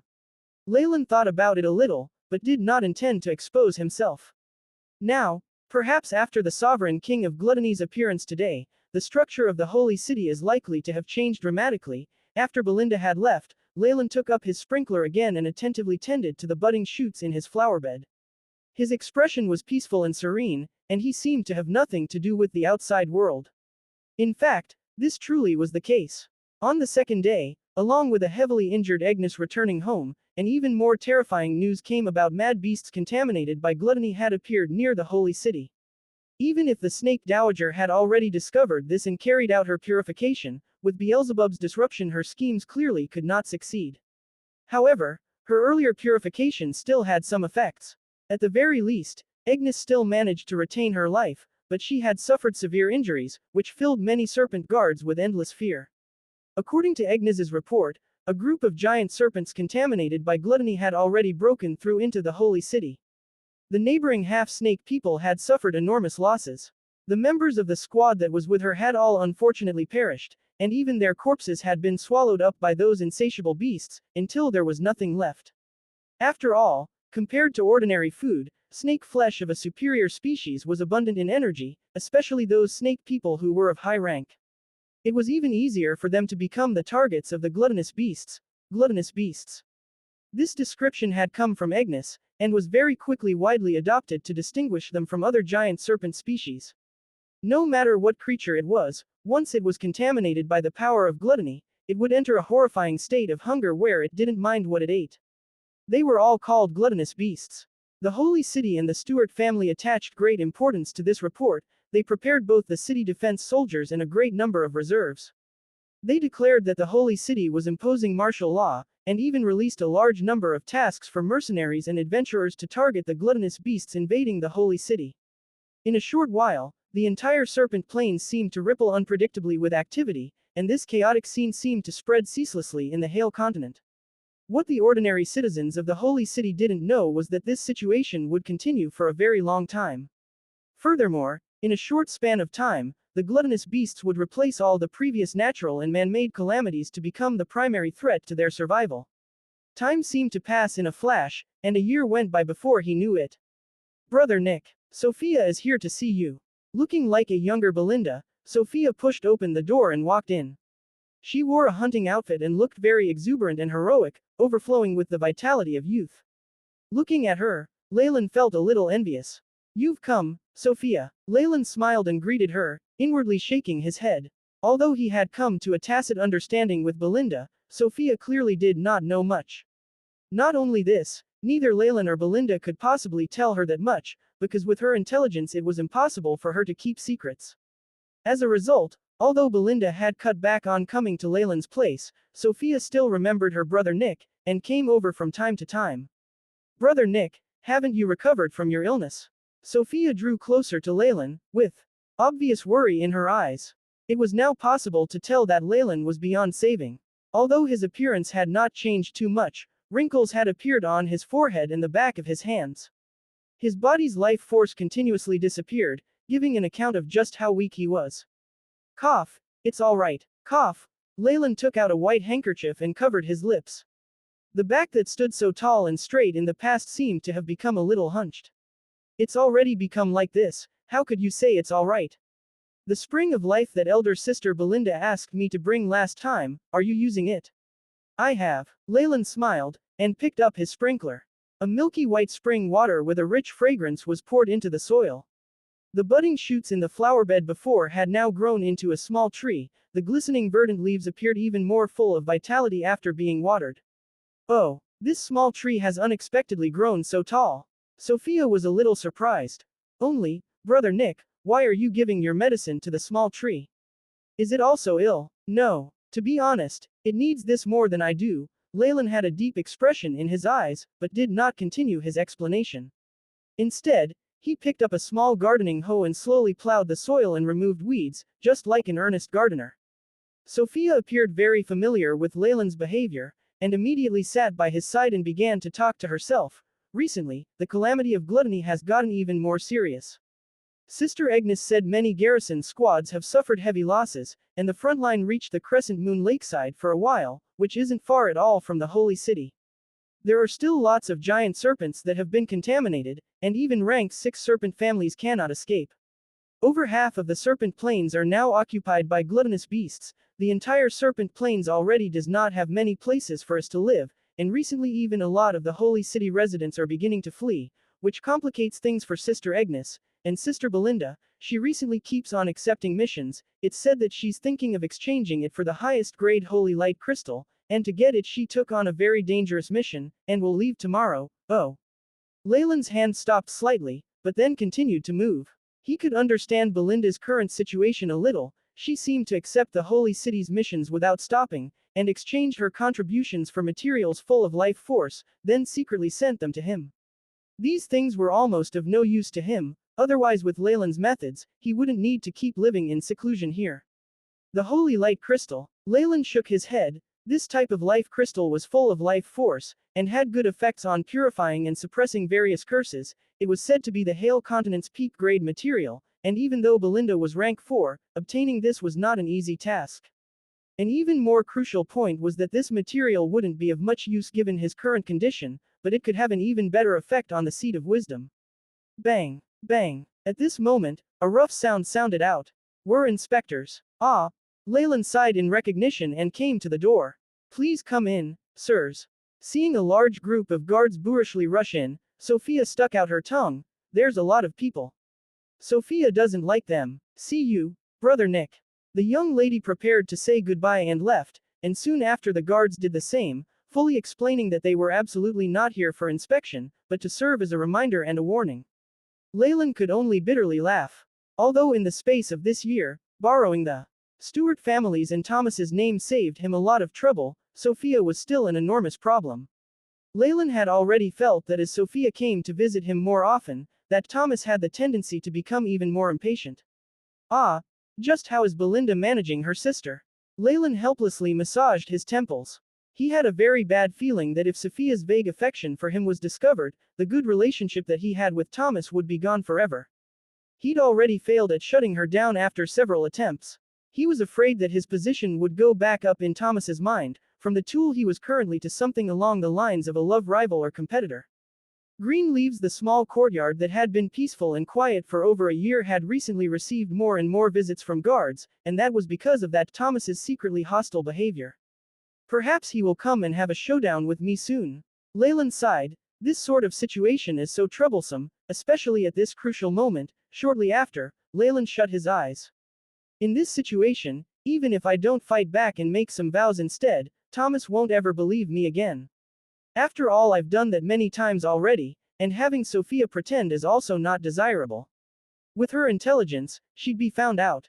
Unless I directly take over her consciousness, but that would demand too much from me, or I could send her over to Thomas's bed. No, Belinda would probably go crazy.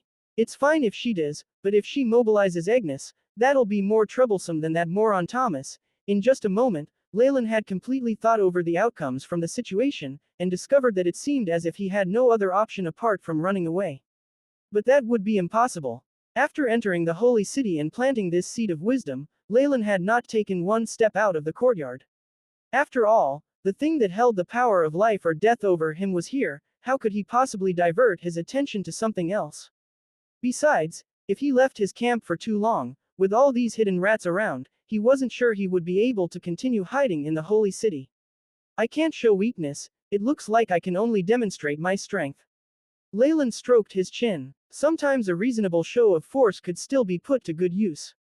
However, he would definitely face Thomas's counterattack afterwards, but from Leylin's perspective he only needed a little bit of time for his plan to succeed. This period of hesitation, I think it can still be obtained. Leylin's eyes flashed. Kiki, Sophia, wait a moment. After thinking clearly about his plan, Leylin immediately called out for Sophia. Brother Nick, is there anything else? Sophia jumped and hopped to Leylin, the fragrance of a young lady mixed with the vitality of youth lingering in Leylin's nose. Shortly after, the warning gazes from the guards from earlier could be seen. Oh, I have something that I need you to give to your sister. Leylin acted as if he hadn't seen the warning glares from the guards, and smiled at Sophia. What is it? Is it delicious food? The roasted meat that Brother Nick made last time tasted good. Sophia's eyes lit up. It isn't something to eat, you little glutton. Leylin shook his head and smiled. He never thought that his cooking skills from his previous world would have fans in a different world. It's a protection amulet. Take it to your sister for me. Perhaps it will be of assistance to her in her mission. It needn't be said that a mission where the holy light crystal could be obtained would have a frighteningly high difficulty. Just relying on Belinda, even if she was rank 4, even if she had support from Agnes and the Stewart family, it would still be extremely dangerous. However, in his current situation, it was not suitable for him to go out by himself, so he could only entrust it to Sophia and believe that no matter how naive she was, she would be able to hold on in the face of her own sister being in danger. All right, Sophia will definitely bring her this thing to her. Sophia clenched her fist and nodded her head. I believe in you. Leylin immediately went to the side of the flower bed and plucked a single leaf from the small emerald green tree. It's this, help me pass it to your sister. The dark green leaf had a faint luster, and Sophia's eyes lost a little of their spirit. I know. Sophia put away the leaf like it was something precious, and even her eyes seemed a little more quick-witted. It appeared that coming into contact with the leaf for such a short time had already changed her a little. This was beyond Leylin's expectations. Let's go. Unless you want to be scolded by Brother Thomas. Sophia shot a glance at those guards who watched her like a tiger guarding their prey, and immediately walked out aloofly, just like a refined princess. And these guards looked at each other and hung their heads down in dejection, following behind Sophia like bodyguards protecting their princess. The effect is this good. She merely touched it a little. Leylin's pupils contracted as he looked at the little green tree in the flower bed. The wisdom tree's branches are so inconceivably formidable. They can provide such great enlightenment and wisdom. No, Sophia was so diligent in coming here, so perhaps she had been influenced by it. Knowing that this place could bring her great benefits, she did not hesitate to disobey Belinda's guidance as a result. Slowly, Leylin suddenly understood the reason behind Sophia's determination to visit him, and it seems that her previous goodwill was only a small part of it. To break through her sister's command, perhaps only the craving for wisdom could do that. This is good, it gives me more confidence in my own plan. Leylin secretly clenched his fist. At the same time, next to a street not too far away from the courtyard stood Thomas, with a gloomy expression on his face. That slut. Seeing Sophia leaving Leylin's courtyard with a brilliant smile, Thomas's expression grew very dark. And that Nick, he actually dared to ignore my warning, and continue to meet Sophia. Bang. Thomas's fingers directly left long marks on the nearby wall, and a lot of powder fell from it. Get ready to go down there. I want to properly teach that Nick a lesson. It looks like I have been far too lenient to him this year. As you command, young master. The other two appeared to be captains of the garrison, but they respectfully knelt before him. Also, carefully investigate his background and strength. Thomas added, as a descendant of an influential family, although he was infatuated with Sophia, he couldn't lose his head over her. After all, he understood restraint before power. As a result, if he was prepared to fall out with Nick, he would first investigate him as much as possible. However, His influence as the heir of the Stuart family, as long as Leylin wasn't the top of a small family of descendants, he could easily be crushed like a little ant. Still, he would first investigate, just in case. An alabaster devilsnake bloodline. Even if you are rumored to be the purest white devil nobility, I'll still send you to hell. Thomas looked at Leylin's courtyard, with a cold light flashing in his eyes. Sister. Sister. Sophia threw herself into Belinda's arms and began to act spoilt, but Belinda's expression was like ice. Did you go to Nick's place again? Haven't I told you many times not to do that, or you will bring him a lot of trouble? Why don't you ever listen? Belinda rarely spoke so strictly. But I wanted to go. Sophia felt wronged. She twined her fingers as she said, I feel comfortable and very happy in Brother Nick's place. Oh, what did he do to you? Belinda's expression suddenly grew alert, even her finger joints began to crack. It's not like that, it's the small tree, just smelling it makes me feel good. Sophia's face flushed red. Nick's darling tree. Belinda shook her head, and felt that she had thought too much. Belinda could not understand why Nick treated that tree like a precious treasure, and because of it she had consulted many resources and almost considered the seed of wisdom as some demonic thing that could bewitch a person's heart. She felt somewhat dissatisfied by his continuous attention to the tree, without even a care for himself. Also, Brother Nick let me give this to you, and said it would be very useful to Sister's mission. Sophia's expression seemed a little reluctant, but she still gave the leaf to Belinda. What is this? Is it a calming amulet? When the leaf touched her palm, Belinda did not feel any powerful sensation, only a slight chill from the leaf helping her mood to calm down a lot. It's just some calming amulet. It doesn't seem to be of much use. Why did he give this to me? Belinda's eyes seemed puzzled. No. Sophia feels that this leaf will be very useful to Sister, so you must bring it. Sophia nevertheless had an imposing expression on her face. All right, I really can't deal with the both of you. Belinda's face was brimming with a warm smile. She put away the leaf safely and stroked Sophia's head, then her expression changed. This is wrong. She looked Sophia up and down and stared at her sister without pause. Sophia, why do I feel like you've gotten smarter? Due to an accident in her childhood, Sophia's intelligence was like a child's, but today her speech was very orderly, which was a ceaseless surprise to Belinda. Have I? I've always been very smart, it must be that Sister has gotten it wrong. Sophia smiled sweetly, but a crafty light flashed in the depths of her eyes. What? Perhaps the stress of tomorrow's mission is too much. Has it driven me insane? Belinda touched her own forehead. Belinda. At this moment, another figure charged towards her, with an expression of unconcealed rage. Why did you take that mission? Don't you know that the Crescent Lake has already become a dangerous area of gluttonous beasts? Agnes asked. The armor on her body hadn't even been removed, and was still stained with blood. As the leader in charge, Agnes spent almost every day active on the battlefield with the gluttonous beasts.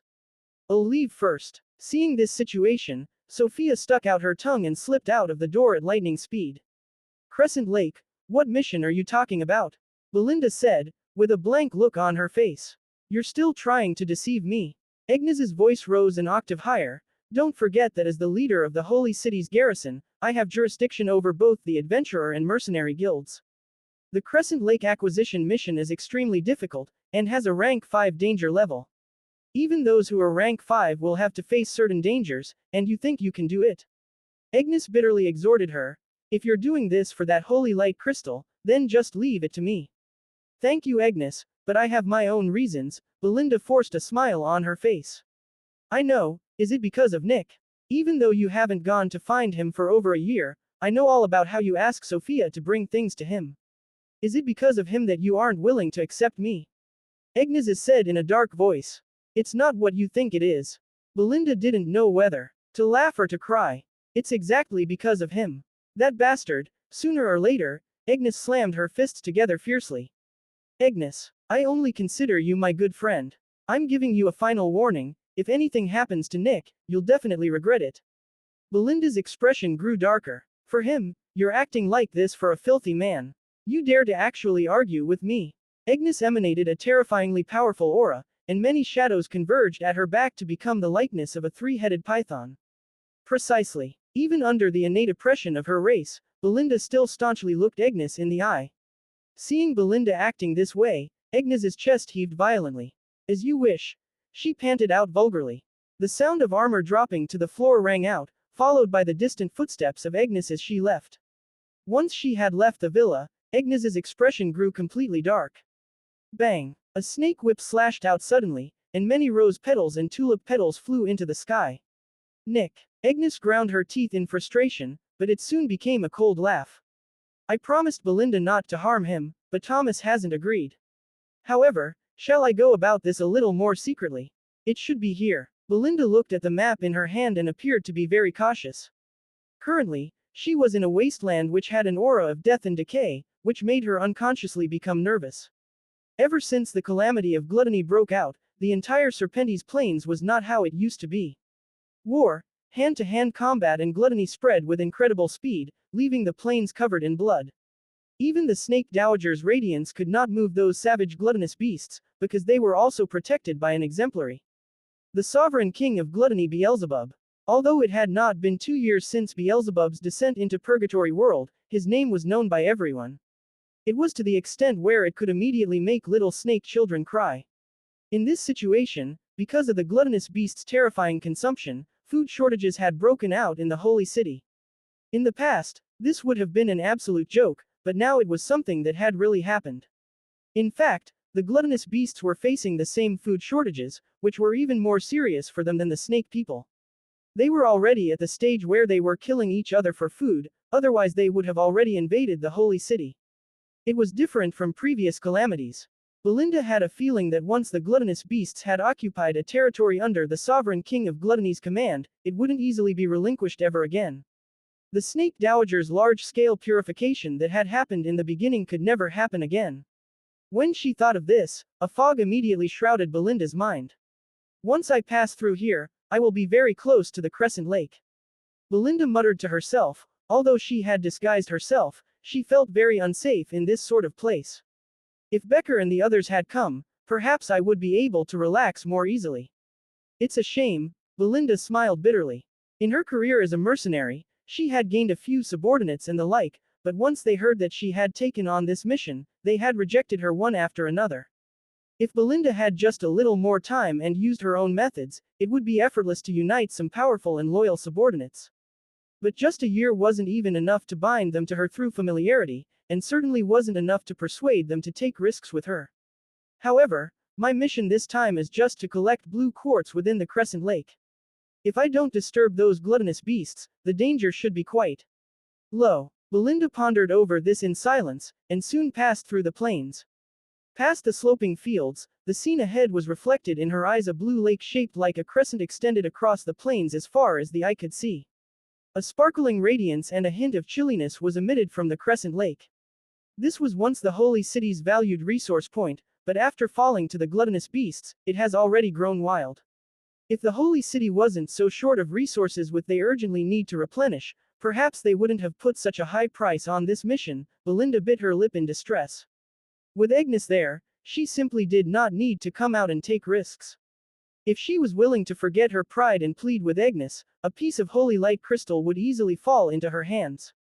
However, Belinda did not want to owe her so much, and moreover, she was not willing to give up her dignity to do this. Because of this, Belinda had not hesitated to risk her life to do this mission. If only the gluttonous beasts weren't here, then I would have more of a chance. Belinda's eyes lit up. A tattoo of a white eyeball appeared and flew up to a high altitude, and images of the scene were transmitted to her.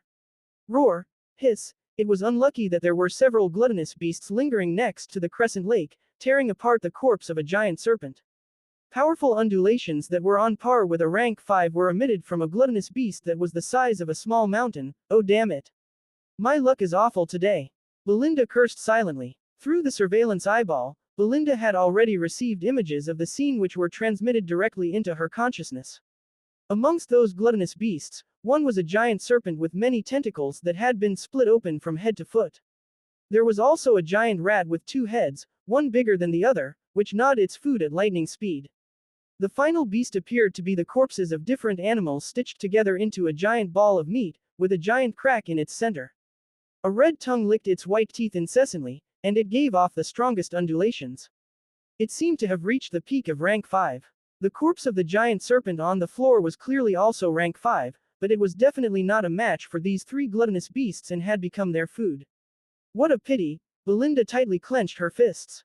That rank 5 giant serpent was clearly a giant serpent descendant of the Thousand Snake Plains, but it couldn't escape from its fate and became prey. Although the Snake Dowager and the Holy City had done their utmost to rescue and evacuate the giant serpents, the Thousand Snake Plains were too vast, and these unlucky ones often surfaced. Although Belinda was furious, she was rational enough to not rush out hot-headedly and die. Gluttonous beasts have to eat very frequently, so sooner or later they will leave after they finish eating here. Belinda very patiently waited and hid herself. These gluttonous beasts had astonishing military power and a frightening ability to consume, but their intelligence and detection were rather weak. This gave her a chance. Click, click. These three gluttonous beasts ate very quickly, and not even the bones were spared. Even the drops of blood on the floor were greedily lapped up until there was nothing left. The blood of a rank 5 giant serpent was full of nutritious energy, and one drop of it was said to be better than eating 10 low-rank beasts. When food is short, the gluttonous beasts probably massacre each other. In that case, Belinda's eyes lit up a little as if she was a lone cheetah, waiting for the opportunity. Roar, hiss, coo, coo. After eating the prey they had caught together, the three gluttonous beasts sized each other up and let out a huge roar which shook the void. After obviously testing each other, the sewed-up monster and the tentacle snake left one after the other in opposite directions. The gluttonous beasts digested things quickly, so they almost had no time to rest. They had to spend the rest of their lives fighting and hunting for food. The two-headed rat that was left seemed thirsty. Leaning against the crescent lake, the two rat heads began to drink up the water in the lake. The surface of the lake seemed to drop in volume continuously, exposing the dried-up lakebed. Within the lakebed, small blue rays of light began to flicker. It was a blue ore that looked very bright under the rays of light. Blue quartz. After seeing the goal of her mission, Belinda grew very excited. However, the actions of that two rats made Belinda feel endless frustration. After the two-headed giant rat had drunk its fill from the lake, it unexpectedly lay next to the lake and sunk into a deep sleep. The rat's body emitted traces of black gas to its surroundings, and it breathed it in again.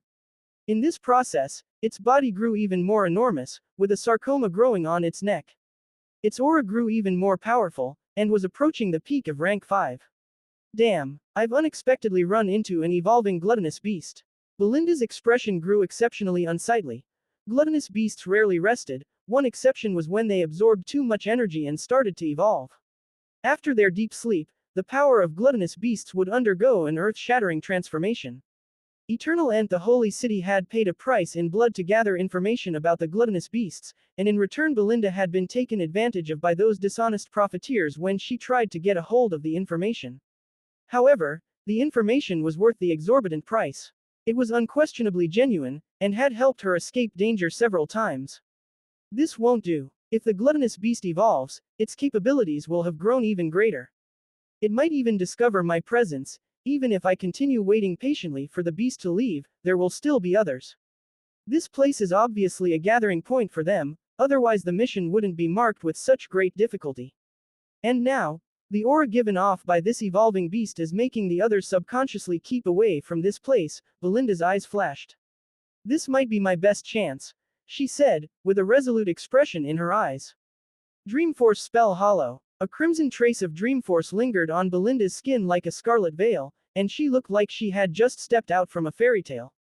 As a mixed-blood alabaster devilsnake, she had naturally inherited the ability to manipulate Dreamforce. After her black conversion, her innate skill had strengthened considerably even. However, at this moment an anxious look appeared on her face. The Dreamforce has weakened. The Dreamforce that Belinda had pulled to this world was several times weaker than before, and its power had clearly fallen. She had a feeling like all of Dreamscape had perished, and there was not a single trace of life. Even the intensity of the Dreamforce had greatly decreased. Dreamscape had sunk into its silent phase, and those with the Alabaster Devilsnake bloodline like her could only consider it as bad news. During this testing time of the calamity of gluttony, Belinda could tell that many Alabaster Devilsnake bloodlines had been massacred on the battlefield due to losing the Dreamforce they had mastered. Almighty Matriarch, please bestow your blessings on my clan. Belinda prayed inwardly and soon vanished into thin air. Borrowing the illusionary powers of Dreamscape, Belinda concealed herself completely and approached the Crescent Lake. The nearer she drew to the two heads of the mountainous rat gluttonous beast, the more she could feel its ghastly energy that cared for nothing in the world, as well as its sinister will to satisfy its appetite at all costs. Her skin prickled with fear, as if an edge of a sharp sword was pressing against her soft cheek. It's going to be all right. The gluttonous beast's ability to respond to this type of invasion had diminished, and as Belinda drew closer to the crescent lake, her eyes glimmered with joy. Belinda warily passed by the two-headed giant rat and reached the crescent lake's lakebed, and the precious stones which radiated a blue glow disappeared without a trace into her hands. Blue quartz. After the success of her operation, Belinda had a feeling that things had gone beyond her expectations. Excellent. With the holy light crystal, Nick should be able to carry on for a bit longer. Belinda clamped down on the excitement in her heart, stowed the blue quartz away safely, and prepared to leave immediately. A monstrous cawing suddenly filled the air. It was at this moment that the two-headed rat's body suddenly transformed. It opened its eyes in a flash, revealing 4 green irises filled with an oppressive manic insanity. The purple veins on its body throbbed explosively, and innumerable blood clots and tumors pulsed beneath its skin in a horrifying manner. The gruesome sarcoma on its neck was enclosed in a crimson light, and was steadily shrinking and swelling. Its evolution failed. Belinda was astonished. It was clear that the gluttonous beast had not accumulated enough energy, leading to a failure in its evolution. This was the worst-case scenario. After failing its evolution, the gluttonous beast would enter a fearsome foraging state to make up for its lack of energy. The gluttonous beast was now even more psychotic than the average beast, and it would fear nothing, not even death.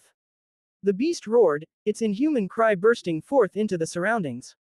The sound of something breaking could be heard as fine cracks began to appear like a spiderweb on Belinda's veil of Dreamforce. As it began to crumble, Belinda's expression changed in an instant.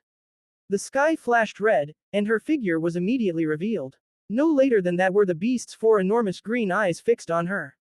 The rank 5 beast converted its rage over the failed evolution and its hunger into a berserk killing intent, and its fearsome gaze left Belinda feeling suffocated. Run! The enormous phantom of an alabaster devilsnake formed behind Belinda, and wisps of Dreamforce converged like a crimson wave in front of the giant rat. She didn't turn back as she fled in a hurry, becoming a streak of red in the landscape as she struggled to escape. However, the rank 5 existence was still a terrifyingly powerful beast contaminated by gluttony, and its power far exceeded Belinda's capabilities. With a berserk roar, the giant two-headed rat approached the impenetrable wall of Dreamforce and the figure of a giant serpent within it. The insanity only grew deeper in its eyes as it charged straight through. The sound of a shrill scream and a frightening explosion pierced Belinda's ears. The rat was covered by wisps of green smoke and the odor of rotting flesh. The corrosive Dreamforce had eroded its previously smooth coat into a festering mess, riddled with bald spots that exposed the tender white flesh beneath. It looked extremely grotesque. The wall of Dreamforce and the shadow of the alabaster devilsnake had been obliterated with a single strike from the giant rat. Like a black hole, it had sucked all of the Dreamforce and even the soul projection into itself. With a flash of yellow light, the two-headed rat's serious injuries healed immediately, and its aura grew even more tyrannical. If it had enough food, the gluttonous beast's injuries could recover completely at a frightening speed, and it didn't even have to overcome any bottlenecks to advance. This was the truly terrifying aspect of the gluttonous beasts. Oh! Belinda grew faint at the sight of her soul projection being extinguished. 2 lines of blood trickled out from her eyes. It wasn't only that, her traumatic injuries ripped apart the streak of light, she was no longer able to rapidly flee the battlefield. The two-headed rat chirped as it stared at Belinda, sizing up where it would take its first bite. To this gluttonous beast, a rank 4 adventurer was rather good nourishment. You disgusting bastard, let's go.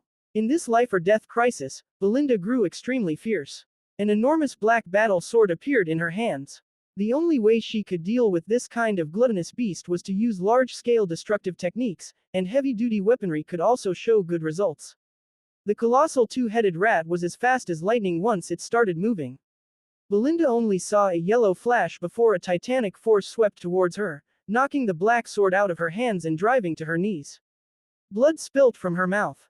A rank 5 existence. It's even on the verge of breaking through, at a higher state that I could never hope to reach. After receiving this life-threatening injury, Belinda could only smile bitterly. The sound of sharp crunching made Belinda look up, only to see that her extremely expensive battle sword, which had received the matriarch's blessing, had disappeared into the giant rat's toothy maw. It actually ate it, Belinda lost her ability to smile, and her eyes narrowed. Don't tell me that my fate is to disappear into this gluttonous beast's stomach. The rat beast finished its meal of her battle sword and pounced towards Belinda, its sharp front claws ripping through Belinda's defense and disemboweling her. Farewell, Sophia, and Nick. In her final breaths of life, Belinda's expression was serene. Apart from a trace of regret, she didn't seem to have any feelings of fear. Thud. A shock wave suddenly sent Belinda flying back, yet the sharp pain she expected didn't come. Her eyes grew wide with confusion, and she recognized the mysterious object that protected her. Isn't that Nick's amulet? She recalled Sophia's reminder, and her heart grew warm. The green light began to tremble, fluttering like a leaf in the breeze. The giant tree leaf seemed to be full of a brilliant radiance within the sacred light. The veins and stem of every leaf were clearly pronounced, and each one seemed like a piece of lustrous jade. The boundless green light dispersed, and with the green leaf at its core a giant human-like figure that was over 10 feet tall appeared. The giant person's body had a wooden grain texture, with vines and green leaves decorating its shoulder and body. It looked like a giant tree soldier. My esteemed mistress, you've been injured. The Ent said in a droning and nasal voice. Who are you? Belinda asked expressionlessly. The protector of wisdom. I am from the clan of eternal Ents. You can call me Benny. The Ent seemed to smile at her. I will stay behind and hold back this beast, so please leave this place as quickly as possible. Afterwards, Benny the Ent bellowed and charged towards the two-headed giant rat. Successful growth chick. Chick. The large two-headed mouse bellowed, a pair of sharp claws being enveloped by yellow light. A huge wound was torn open on Benny's chest, but for the Ent who didn't have any weak points or even flesh and blood, there was naturally nothing like a scene of blood spurting out. On the contrary, there was no pain on Benny's face. Instead, a green circle of light was emitted from his chest and it began to heal immediately. Even the giant claws were caught inside, inducing the large rat's fury. Bind. Green-leaved vines were like the most terrifying of law shackles, extending from Benny's arm and twining around the giant rat. Powerful regeneration abilities and such physical strength, could this be the primordial Ent rumored to be from ancient times? Belinda watched the two monsters fighting and gritted her teeth, making use of this hard to come by chance and beginning to flee. Meanwhile, the mysterious feelings she had for Leylin grew even stronger. Rumble. Rumble. Terrifying earthquakes wreaked havoc near the crescent lake, causing dust to fly everywhere. Two huge figures could vaguely be seen in battle. Wooden arms or vines were sent flying on occasion, and this would be accompanied by a terrifying crunch. The Ent was evidently not a match for the giant mouse, but due to its characteristics it could buy a lot of time for Belinda to escape. By the time the giant mouse achieved victory, it could only roar in fury at the pile of wood shavings. Someone else was spying on the battlefield from the darkness. This darned old mouse. Get an entire brigade over here for me. I want it dead. Agnes glared at the giant two-headed rat hatefully, her eyes showing her wrath. The few soldiers behind her could only agree meekly. Thankfully, Belinda's fine. Agnes patted her chest, a pondering look in her eyes. She was obviously worried about Belinda going on a solo mission and had followed her secretly. If not for the appearance of the Ent, she probably wouldn't have been able to keep from acting herself. Nick seems rather interesting. Are otherworldly summoning techniques his trump card? While sacrifices and beast spirits were the norm in the purgatory world, there were also other paths to power. Even magi existed here, hence Leylin's summoned Ent didn't surprise Agnes too much. At most, she would think he'd inherited some relatively obscure abilities. But this Ent that he so casually summoned has the power to hinder a rank 5 gluttonous beast for a while. Agnes stroked her chin. I should warn Thomas and get him to stop his plans for now. I should look up Nick's history, he might be someone who'll give us a huge surprise. However, Agnes had no idea that when Leylin's true identity was revealed, she wouldn't be surprised, but horrified. Yes, ma'am. One of the guards immediately bowed and withdrew. Next up, it's you, you disgusting old mouse. How dare you harm my adorable Belinda? I'm going to tear your bones apart and use your brain juices as gravy. A vast and horrifying three-headed snake appeared abruptly in tandem with her announcement, pouncing towards the giant two-headed rat. The rest of the soldiers exchanged glances.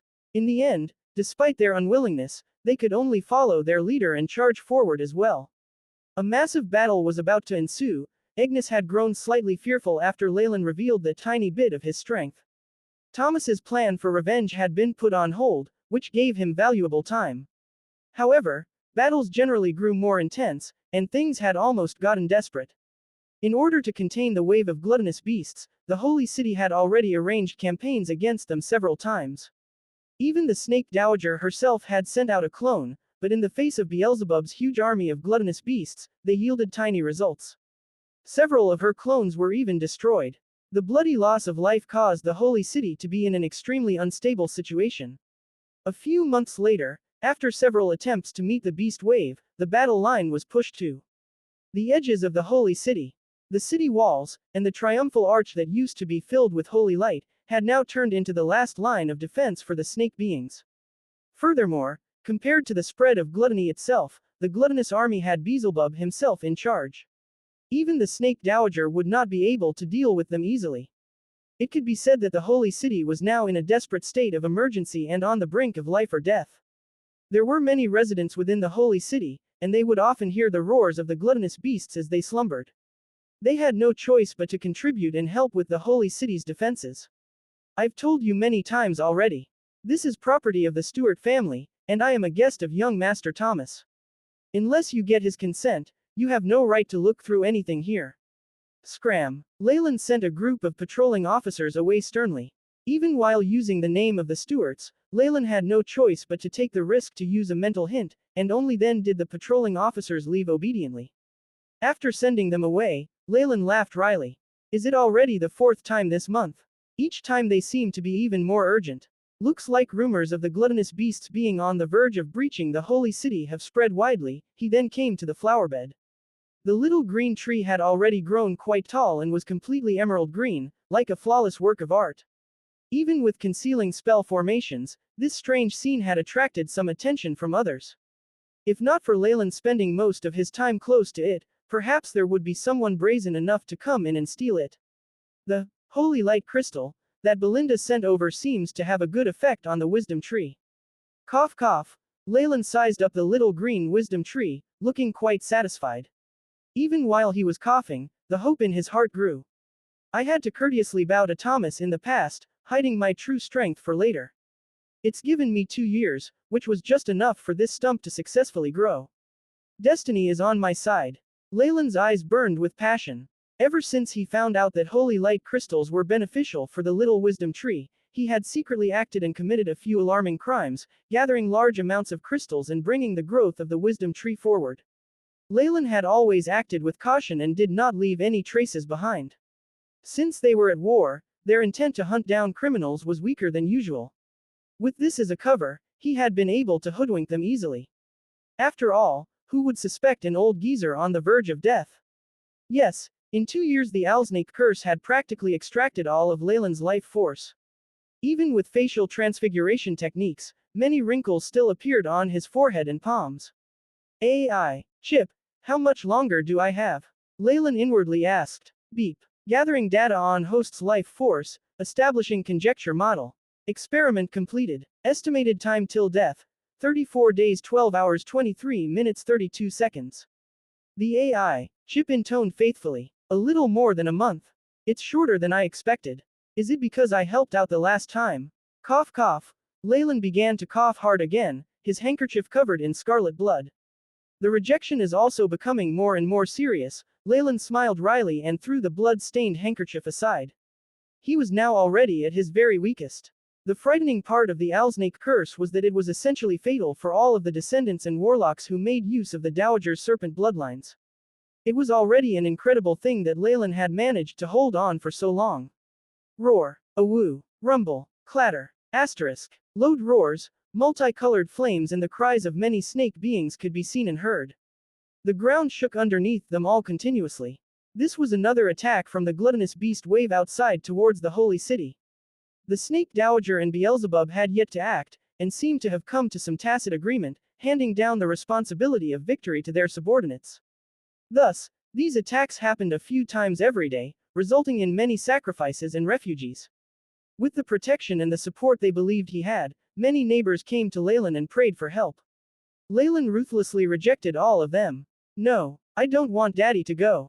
Please, don't send me to the battlefield. I don't want to die. Noise could be heard from the streets, and the moans and cries of wretched souls traveled into Leylin's ears. How chaotic. Leylin shook his head and returned to his deck chair, narrowing his eyes as if taking a nap. Grandpa Nick, we've come to visit. Bang. The door was pushed open, and Sophia as well as Belinda walked in. In Sophia's eyes was an unconcealed sense of sorrow. From his life aura undulations, Leylin did not have long left. Even Belinda no longer had any reservations and came to visit him often. Hey, you're here. Leylin's smile was like that of a lonely old geezer, kind and friendly as he watched little children dropping in. I've just made some tea. The dilapidated courtyard was the same as before, just that beside the green tree Leylin had made a round table and deck chair, not leaving the area at all. On the wooden round table was a porcelain teapot that was emitting steam. Come and try my new brew. Leylin was very friendly and made a cup of green tea for Belinda and Sophia. Oh, it's very fragrant. While holding the teacup, Sophia looked extremely content. Imminent crisis. Sophia seems to be recovering well, she doesn't need to come here anymore. Leylin reclined on the deck chair and spoke leisurely. Thank you very much. Belinda's eyes seemed to become a little emotional. For some reason, ever since Sophia began drinking the mysterious tea Leylin made from his little green tree, her condition had greatly improved. She had become much more mature and intelligent. By the way, what is this tea? Is it some sort of medicine? Belinda was puzzled, but at the same time was filled with gratitude towards Leylin. She naively believed that Leylin had grown the tree in order to treat Sophia, and Leylin obviously would not uncover this beautiful misunderstanding. Oh, it's just the name of a drink from my hometown. It's made from plants, where the essence of leaves is extracted through liquid. It is rather similar to this drink. Leylin obviously did not want to elaborate. Is it the culture of some overseas isle? I really hope I can travel there with you one day. Belinda's eyes seemed to be luminous and sparkling. There will be chances. Leylin yawned, not seeming to be in good spirits. All right, Sophia, what stories have you brought for your Grandpa Nick? He turned to Sophia. She had already drained the tea. Oh, I heard from Sister Agnes that the Holy City is preparing for a huge counterattack. Even the disciplinary corps will be moved. Also, the entire Holy City is now under a strict curfew. There are even plans to gather all the residents and manage them all together. Thomas is really incredibly stupid. If I just throw a random tantrum, he'll divulge all the sensitive information he knows. Isn't Sophia amazing? Sophia raised her head arrogantly with a crafty glint in her eyes. Yes, Sophia is the best. Leylin nodded slightly in praise. He had gained a lot of information about every corner of the Holy City from her daily accounts. However, the more she spoke, the more his head began to droop, until his eyes finally shut as he sank into a deep sleep. Sophia immediately stopped speaking when she noticed this, and her eyes reddened with emotion. Let's go. Belinda's voice trembled as she draped a fur coat over Leylin. She then led Sophia away. They were very busy every day, and their free time was limited. Perhaps it was also because they were unwilling to see Leylin in this state. However, after they had left, Leylin's eyes sprang open brightly and animatedly. So it's already come to this. It seems like the big decisive battle is approaching soon. It's about time to start my plans. Meanwhile, I'll take care of a few little rats. Leylin's eyes slanted to the side, as if he could see through the wall to watch another place far away. After that he closed his eyes, and like a tired old man sank into a deep sleep. Clatter. A valuable crystal bottle fell to the ground, shattering into fragments. At a time like this, as a noble of the Stuart family, even I have an obligation to fight on the battlefield, and yet he stays there doing nothing. I have no idea what Sister is thinking. Thomas huffed. The armor he wore was covered with bloodstains. Young Master Thomas, our Stuart family has been part of the garrison over generations in the Holy City. Protecting the Holy City has always been our duty. As for that man, he is just a free resident, the white-haired middle-aged butler advised. He had completely lost one eye, and there was only a deep hole left there.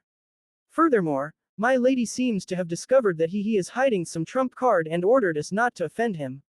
I believe that with the madam's foresight, she won't be wrong. But, I can't take it. And then there's those two bitches. It's not just Sophia but even Belinda goes over to visit him so regularly. What do they take the Stuart family for? Thomas yelled, and the butler could only sigh. They were clearly free residents, and Belinda had even taken the initiative to help out with the guarding of the Holy City. She was merely taking some time to visit her friend, and there was no reason to get mad over that. Of course, this good-for-nothing young master wouldn't listen anyway. I can't take it. I can't take it anymore. Mumbas, find a way to make Nick disappear forever. It should be easy since it's wartime. Thomas's expression turned dark, bloodlust evident in his eyes. Yes, honorable young master. Your will is our command. However, the second elder is now preparing to lead the counterattack of the disciplinary corps.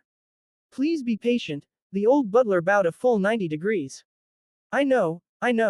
This damned situation. Thomas groaned in annoyance but did not retort further, allowing the old butler to heave a sigh of relief.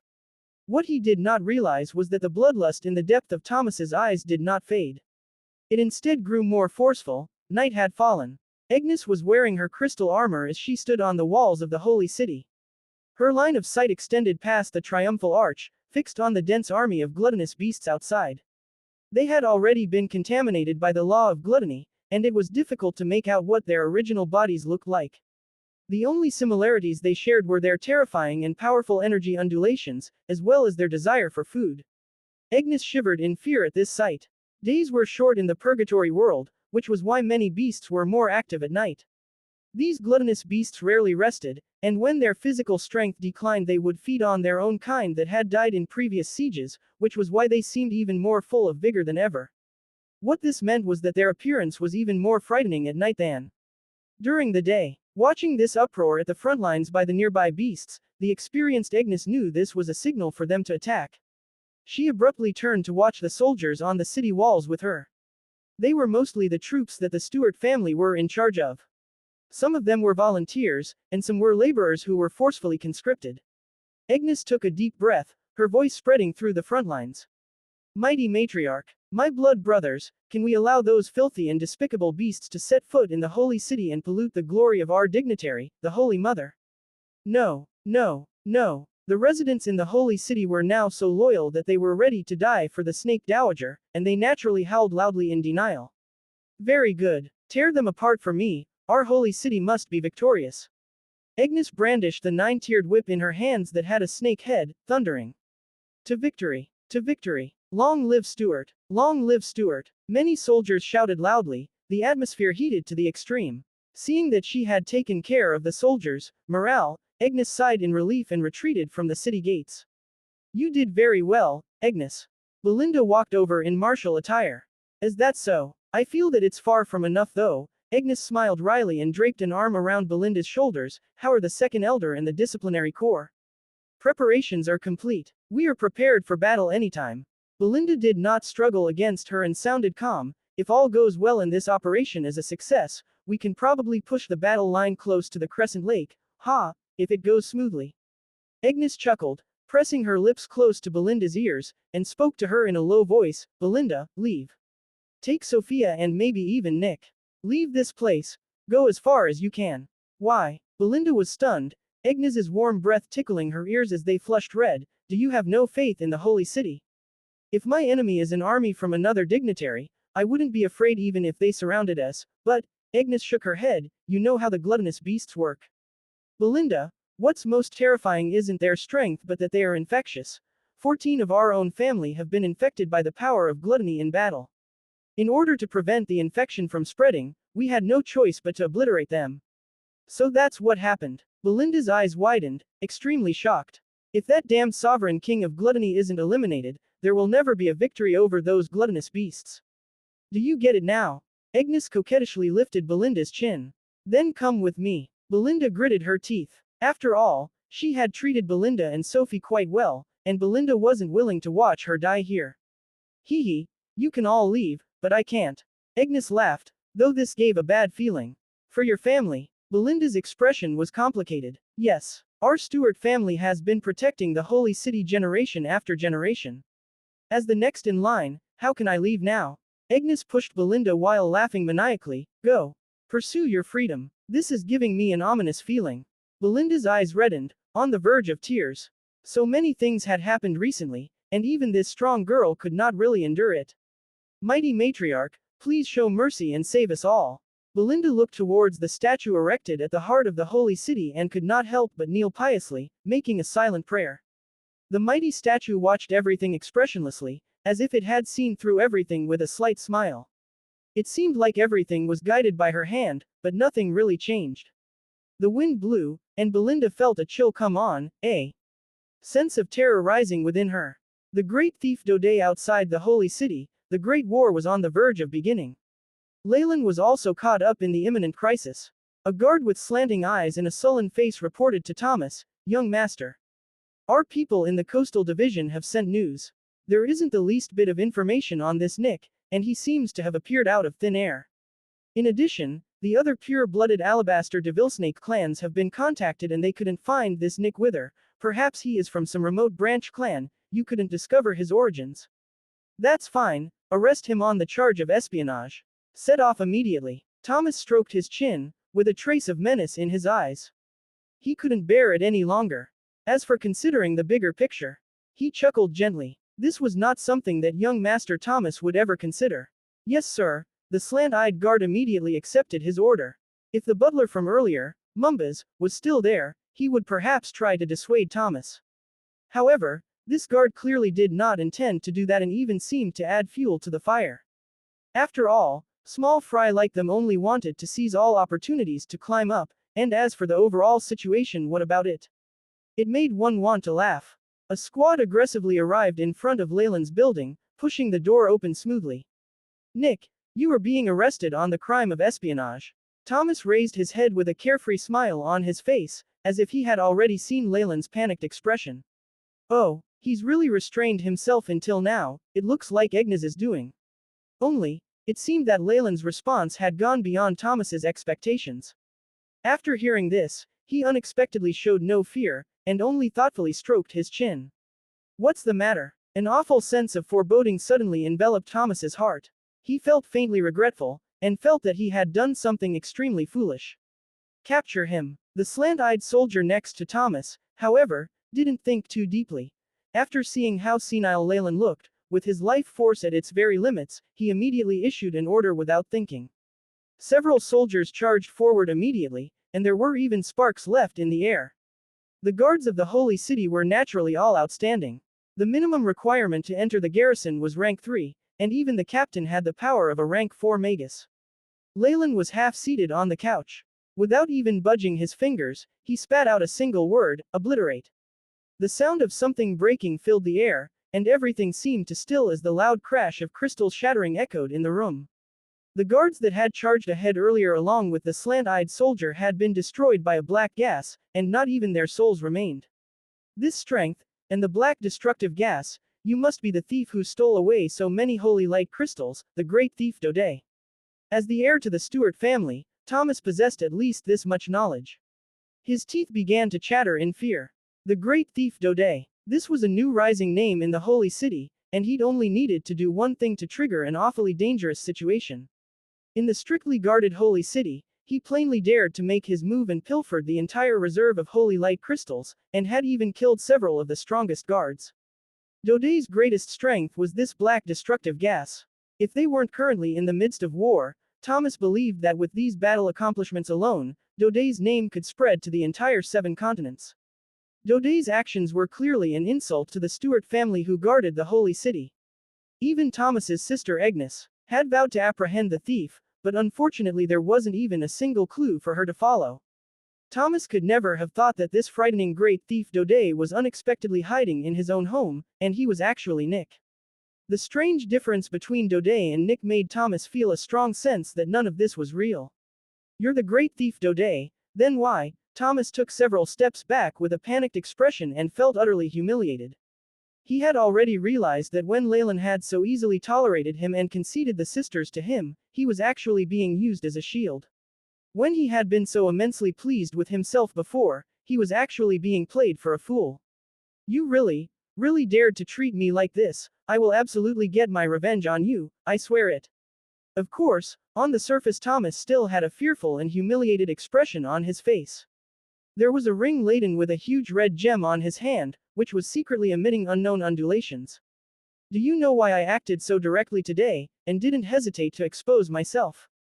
Leylin calmly asked. He seemed as if he hadn't sensed Thomas's secretive action at all, but was still half lying on the couch. I don't know." Thomas leaned against the wall, extremely afraid that if he went a few steps further, he would be pursued by Leylin. In his heart he was wildly roaring to himself, yes. Just like this, before you catch your prey, you'll humiliate me a little. Very well, come. Give me a bit more time until my family's reinforcement arrives and I'll pay you back 100 times the humiliation you've given me. Perhaps you are thinking that I'm acting like I've just caught my prey, and first I'll humiliate you a little before killing you. Leylin indifferently said, right at that moment. His voice was teasing and his bright eyes seemed to have completely seen through Thomas's actions. No, how would I dare to think that? Thomas knew that it would be harder to laugh than to cry. This feeling of being seen through made his heart sink a little. Isn't it almost time? Leylin didn't bother with Thomas anymore, but looked at the position of the triumphal arch of the holy city. Just as Thomas began to feel suspicious, a violent earthquake began to shake, and Thomas nearly fell. With a great rumble, a loud sound came from the city gate. With the cries of countless gluttonous beasts and the sound of killing, a violent commotion began to spread within the city. Do you know why I didn't respond to your little secret action earlier? Leylin stood and ridiculed Thomas, who was anxiously wringing his hands. Thomas's face paled immediately, as if all the blood had drained from it. It was because the Stuart family, or the entire holy city, will become history after tonight. How could I care about your cry for help? How is that possible? Our holy city is under the protection of the matriarch. Thomas's voice was very hoarse, as if he was a desert traveler about to die from thirst. With a whistling sound, two black daggers shot out from Thomas's sleeves like two concealed vipers in a flash, bearing their fangs at Leylin.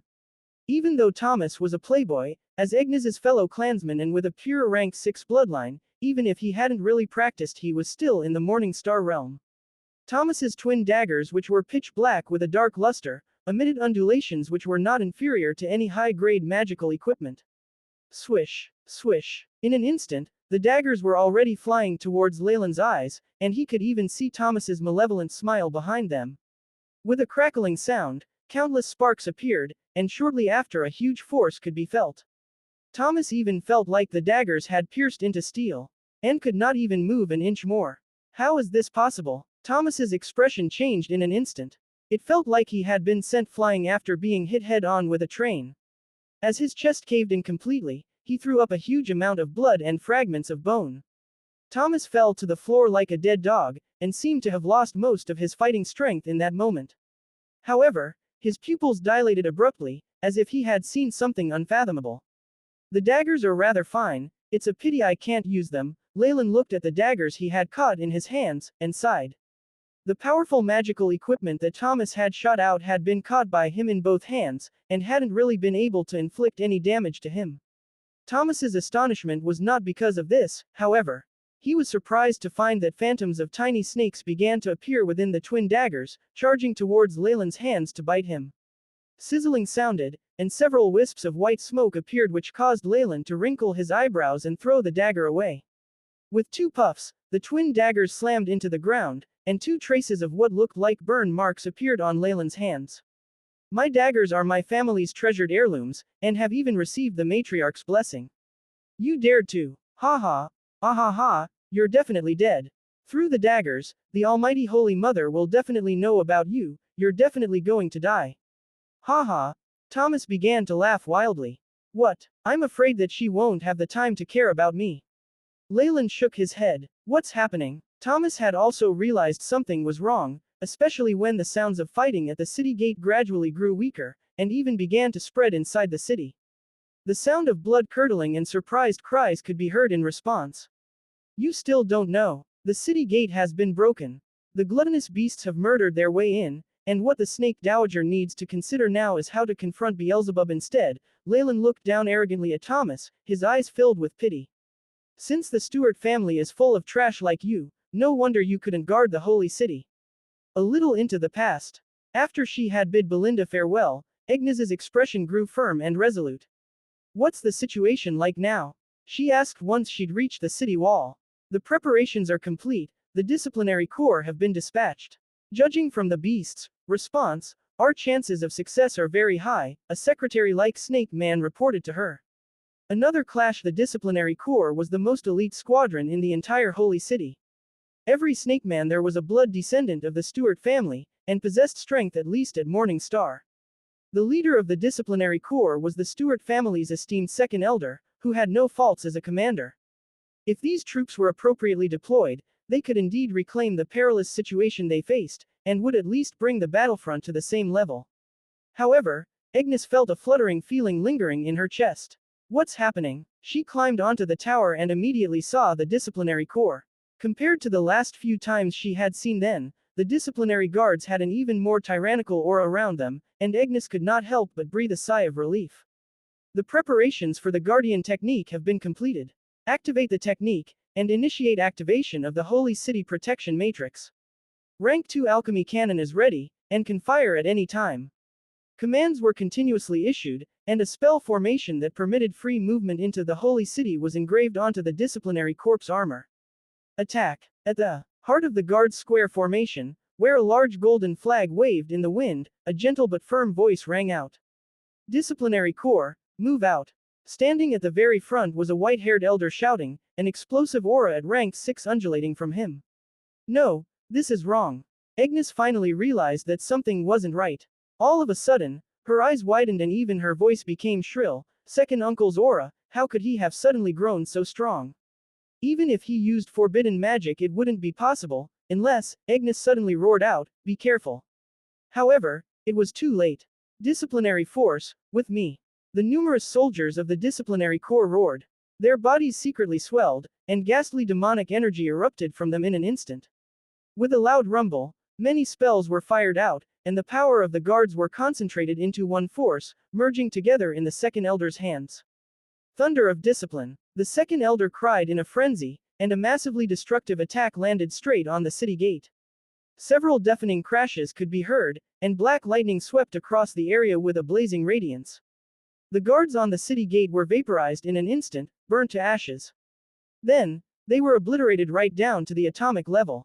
Soon after, the holy city's entrance was also destroyed by the spell, and many protective runes began to fall apart completely. No, not this. Agnes held her head as tears began to subconsciously flow from her eyes. The holy city's defensive techniques were extremely powerful, with even laws being inscribed in the arrays. Even the disciplinary corps would have found it difficult to take it down in one strike. It was the method they were most confident in for obstructing the gluttonous beasts. Now, however, the disciplinary corps had the defensive array's approval, and it was destroyed from within. Immediately, the holy city had lost its greatest defense. It wasn't just that. The ones who had suffered the most under the earlier attack were the elites of the Stuart family, Agnes's clansmen. Even her father, the patriarch of the Stuart family, was there. In the name of gluttony, kill. The traitorous second elder began to laugh wildly. His body exploded into a gruesome three-headed python, with deeply twisted blood vessels rooted in its irregular scales. It looked inconceivably horrifying. Afterwards, the turncoat disciplinary corps immediately began to attack the stunned allies around them. Blood-curdling screeches could immediately be heard as the carnage began. Why? Agnes rushed in front of her uncle. She was lucky that the area she was responsible for wasn't the most important section, and it had suffered fewer losses. However, the most important defensive array had now been destroyed. The battle now had lost all its meaning and suspense. Why? Second elder, why did you betray our guardian family's honor? Agnes's eyes were full of tears, and she was still in disbelief. Why? The three-headed python's slit eyes were full of ridicule and madness. The guardian family, he chuckled, do you rejoice in being the matriarch's guard dog? With our bloodline shackles and chains, unable for all eternity to break through our roles as gatekeepers, I have had enough. The three-headed python hissed menacingly, and the snakemen who couldn't escape in time were swallowed up. Its blood vessels incessantly circulated blood-red energy throughout its body, making the python grow even more demonic and enormous. It even appeared to reach the peak of rank 6, sprinting towards rank 7. This is true power. How amazing. The three-headed python had an intoxicated expression in its slit eyes. Gluttony, the power of gluttony. So you've been contaminated by the sovereign king of gluttony. Agnes felt slightly relieved. If her uncle was being manipulated, then it would make her feel a little better. Contaminated? No, I asked for this. This is the only way I could become strong. And it wasn't just me, every single guard of the disciplinary corps chose this. As the second elder spoke, the disciplinary corps guards all laughed wildly and transformed into giant serpents. They too had grotesque appearances, and had clearly been contaminated by the power of gluttony. Agnes, retreat. He has gone completely mad.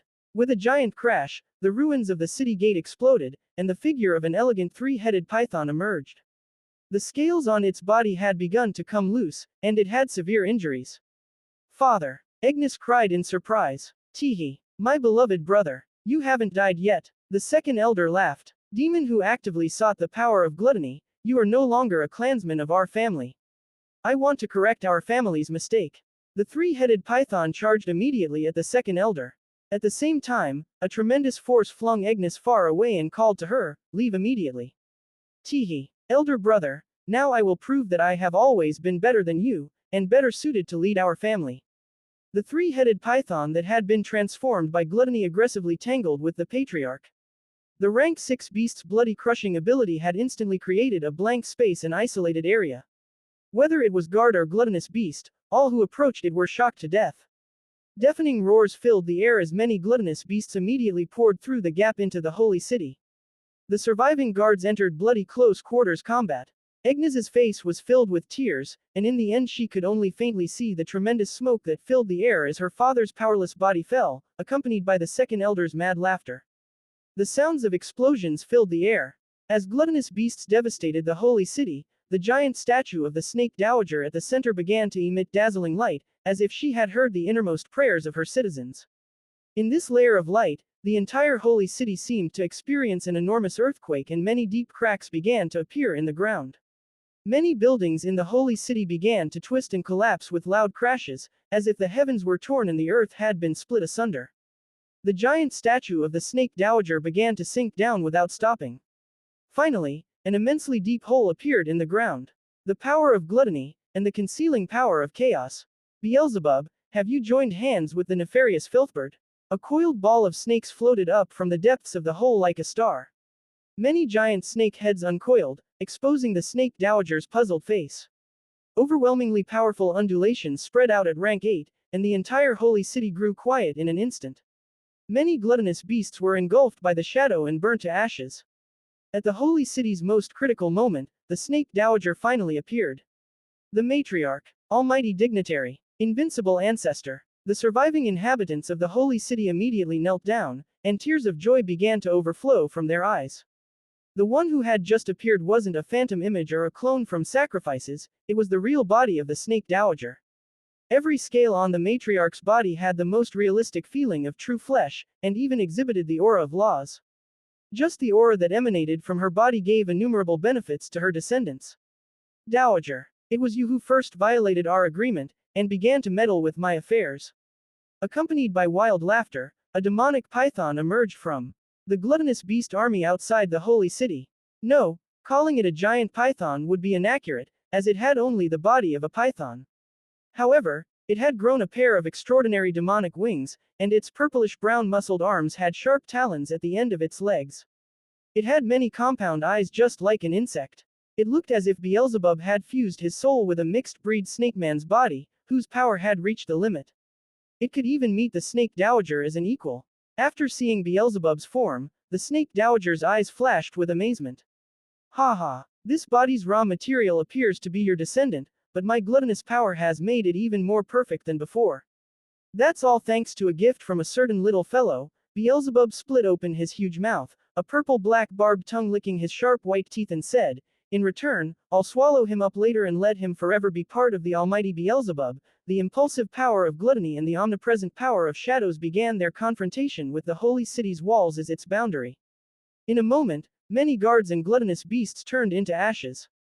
For two rank 8 existences to cross swords, it could be said that this bout decided the purgatory world's future to an extent. Many powerful conscience descended here, and the faint chirps of the nefarious bird and traces of the trial's eye's power appeared. That crafty little fellow, I didn't think that he would bring me this much trouble.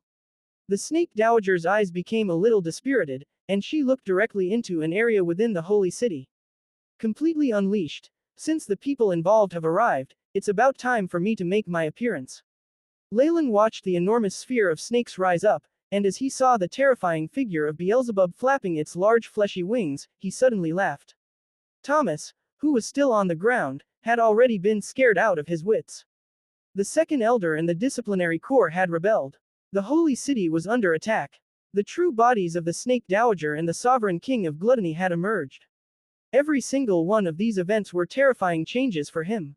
And when they had all happened at once, Thomas was simply at a loss as to what to do. Oh, aren't you responsible for public security in this area during wartime? I'm sorry to trouble you, this place will only descend further into chaos from now. Leylin apologized to Thomas like a gentleman, yet this messed with Thomas's mind even more. Greater chaos? What do you mean? But Thomas didn't have time to think. An enormous beam of gray light suddenly shot out from the walls and the floor of the loft, heading straight towards the sky. This was the last scene that Thomas witnessed. Soon after, he was melted by the horrifying energy, left without even a corpse. We meet again, Snake Dowager, and the Sovereign King of Gluttony. A smile was plastered on Leylin's face as he saluted them smoothly, just like someone greeting good friends whom he had not met in a long time. Compared to the tremendous figures of the Snake Dowager and Beelzebub, the pillar of light beside them was like a thin thread. Leylin, who was within the light beam, was even tinier than an ant. Yet it was this insignificant being who had attracted the attention of both the Snake Dowager and Beelzebub. Any average rank 4 Morning Star Magus would have melted straightaway under the powerful and malicious gaze of the two rank 8 beings. Even Leylin had a similarly strong reaction. Kiki, he suddenly coughed out a large amount of blood. Blood even started to overflow directly from the tips of his fingers. Emperor of the Chemoyan Serpents. You little fellow, I'll admit that you have succeeded in infuriating me. The Snake Dowager's voice was very calm, but an enormous shadow of a serpent's head had already spread its jaws wide open, as if it was about to completely devour Leylin whole in one bite. Beautiful lady, please wait, he belongs to me. A large, invisible mouth seemed to appear in thin air, biting down and breaking the shadow of the serpent head.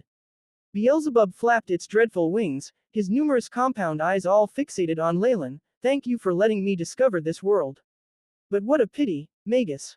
An ordinary mortal like you cannot pry into the power of laws. Are you thinking of sowing discord between this lady and I, and benefit by being a third party? Such a strategy is destined to fail. With your mortal intelligence, how could you think of becoming a god? According to the agreement between Mr. Nefarious Filthbird and I, this Magus belongs to me. Beelzebub proclaimed while facing the Snake Dowager, as though he was declaring his sovereignty. Indeed, you and Nefarious Filthbird are in cahoots, and you have shielded yourself with the support of his chaos power. Cough, numerous gray lights shot out from Leylin, weakening him further. At this point, the chaos power from the Nefarious Filthbird that had previously been accepted began to rebel. It was as if it was going to imprison Leylin and send him as a present to Beelzebub. Heh, what a pity, Leylin appeared even more fragile, as though he would die in the next moment. However, a stream of laughter came from his lowered head.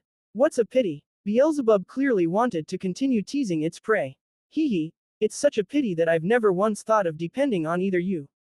And I didn't place my hopes on the fact that you would fight each other. I set up all of this just so that both of your true forms would be attracted here. Leylin laughed maniacally, his gaze filled with intent. You are all my prey. What? This premonition, a new fork has appeared in our path of destiny, a variable has appeared. No matter what, stop him at all costs.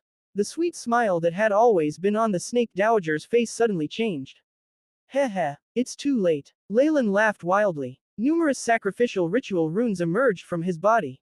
Initiate established program, he suddenly commanded. Beep. Program number 1 has been activated, initializing forceful expulsion of chaos power. The robotic voice of the AI chip sounded. When he had made his first sacrifice to the Nefarious Filthbird a long time ago, Leylin was already on guard against it. Afterwards, he had even ordered the AI chip to monitor it at all times. During the few times he'd been baptized by chaos power, he hadn't directly come into contact with it, only using it as a raw material. He had been saving it all just for this moment. Oh, Leylin's face instantaneously flushed red. A gray layer of filth suddenly emerged from the hair follicles beneath his skin. Even the chaos power that had dug its way into his cells had been forcefully removed. In just a moment, he was clean. Bang! A sacrificial spell formation emerged. The rune of the Nefarious Filthbird in the center suddenly shattered, and an enraged cry of a bird could be heard. I offer the power of the Nefarious Filthbird as sacrifice. Mighty Purgatory will, please descend. Leylin's gaze was incomparably fervent, yet it was also filled with his extremely calm judgment. These completely contradictory emotions made his eyes look highly demonic.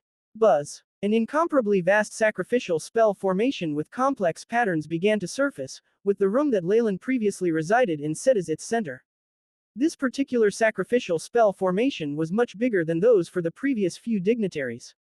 The one receiving the sacrifice in the center was, impressively, a rune representing the Purgatory World's world will. Whoosh! In a flash, the entire Purgatory World seemed to have come to life. A mighty conscient, which was like the projection of the whole Purgatory World, suddenly turned its attention to them. As the violent winds howled, an enormous funnel cloud appeared in the sky, taking on a chaotic formless mass. A gray radiance instantly descended from the heart of the chaotic mass, and collided with the Snake Dowager's attack. Although it turned darker, it still protected Leylin from harm. In the Purgatory World, sacrificers who practiced the ways of sacrificial rituals only cast their sights on the 7 dignitaries, yet forgot that there was one more alternative. While this being was exceptionally disordered, and often neglected, no one could deny that it was the origin of the entire Purgatory World. Heh heh. So this is what you're counting on, Magus. A chaotic will. Beelzebub laughed maniacally. Judging by the strength of such a defense, it can't even resist any being of laws, indeed. The Purgatory World's will is extraordinarily chaotic, and it doesn't even possess the slightest ability to respond. Even if I use a portion of the nefarious Filthbird's energy to attract its attention, the protective powers that are cast on me will not be able to protect me, much less defeat all of you. Leylin's voice was gentle, almost serene. However, the Snake Dowager and Beelzebub didn't seem to think of it as a good sign. However, what if it awakened? A green glimmer of light gently rose from the light beam. It was the seed of wisdom that Leylin had been cultivating before. A splendid green brilliance rippled from above the little dewy green tree. Even those gluttonous beasts who had lost all semblance of intelligence seemed to have an expression of intense desire for this tree. Is this, the ancient wisdom tree? Don't tell me that he's thinking of. Stop him, quick. A humongous gray bird spread open its wings. Its voice was full of anxiety, as though it had flown over from an endlessly chaotic place. Almighty Purgatory will, I offer the wisdom tree to you as a sacrifice. Awaken. Leylin's eyes were glistening with resolution, and his hands moved strangely quick. Following his sacrificial song, the little green tree transformed into a ray of green light, becoming one with the chaotic sky. Whoosh, whoosh. A wild beast seemed to be hiding within the gray chaotic mass. The intensity of its undulations increased exponentially, and the area was slowly filled with a green radiance. Almighty Purgatory will, you are the master of the Purgatory World. The original power of the Purgatory World itself. You are the epitome of all that exists. Please open your eyes and take a good look at these thieves. They willfully plundered your strength and polluted your world, causing the entire Purgatory World to continuously sink into ruin. I, Leylin Farlier, a lowly magus, sincerely beseech for your strength to get rid of these filthy beings, and return the Purgatory World to how it used to be. With Leylin's prayer, the numerous undulations from the chaotic mass stopped, revealing a pair of cyan pupils. Shortly after, the entire world seemed to have come to a standstill. The gluttonous beasts and the snakemen not far away had all been rendered immobile. The gigantic cyan pupils represented the world's will, and its gaze was fixated on the Snake Dowager, Beelzebub and the others who were still mobile. Rage, rage, rage. The entire world seemed to have come to life, and was venting its anger, making the hearts of the Snake Dowager and other formidable beings palpitate. The world's will has awakened. The Snake Dowager's face was deathly pale, as though she had seen the most frightening thing ever. A hole ripped open in the sky. An unending stream of the original power of the world gushed forth and surged violently, much like the turbulent flow of a river. This amplified Leylin's growth rate, even making him feel as if he was the world itself. Whoosh! In a flash, Leylin's figure sharply grew and he became a giant who was able to support both heaven and earth. The previously enormous holy city now looked like a miniature model to him. Success. Power that exceeds rank 6. Now I'm at least a rank 7 sacrificer. Large quantities of chaotic cyan runes appeared on Leylin's body. When he clenched his fist suddenly, even the very air seemed to shudder. This is what I truly relied on. The joy of having his plan succeed almost made Leylin shriek wildly into the sky. From the beginning, his trump card and all that he was relying on was the Purgatory will. In order to break through the bloodline shackles, Leylin required a bloodline origin and the power to surpass it, both of which he didn't have. When he had still been bound by the Owlsnake curse, searching for enough strength to defeat the Snake Dowager was practically only a fantasy. But through the Purgatory World's path of sacrifices, Leylin discovered a glimmer of hope. The path of sacrifices was originally used to pray for the strength of highly ranked beings, and was a method that would allow the weak to defeat the strong. The passing down of the sacrificial strength system inspired an even more fearless idea in Leylin. Instead of offering sacrifices to a few dignitaries, why not offer sacrifices to the entire Purgatory World's world will? After all, the world will, which was just like a programmed intelligent being, was much more trustworthy as compared to the temperamental dignitaries. And speaking of offerings, what else would be more suitable than the roots of the ancient wisdom tree that could bring about enlightenment? 3 strikes. The Purgatory World was a bizarre world. It was extremely vast, second only to the few strongest worlds such as the Magus world, world of gods and dreamscape. The world had originally been full of power. Yet what was strange was that the Purgatory World will had always been rather muddled. It was as though it was in deep sleep, or perhaps it was just foolish, allowing many formidable beings from other worlds to invade it, turning it into a paradise for a great many foreign beings. However, the ancient Purgatory World was not like this. It also had its own powerful conscient. Every world had its respective world will, which would abide by its instinctive need to safeguard its own interests. After receiving such information from the Wisdom Tree, Leylin instantly saw hope in defeating the Snake Dowager and obtaining the bloodline origin. Since the Purgatory will was currently dormant or perhaps muddled, then Leylin would rouse it from its sleep. Judging by the Wisdom Tree's powerful ability to bestow intelligence and wisdom, this would be a simple task. It went without saying as to how the world will would treat the Snake Dowager and the rest after it was awakened. To visualize it, the Purgatory World will was like a swarthy man guarding his house. While he was asleep, a gang of bandits had broken into his house and were acting like tyrants to his people. What would he do to them once he woke up? Furthermore, the Purgatory World was an exceptionally strong world, unlike the small worlds where rank 8 beings could not fit in.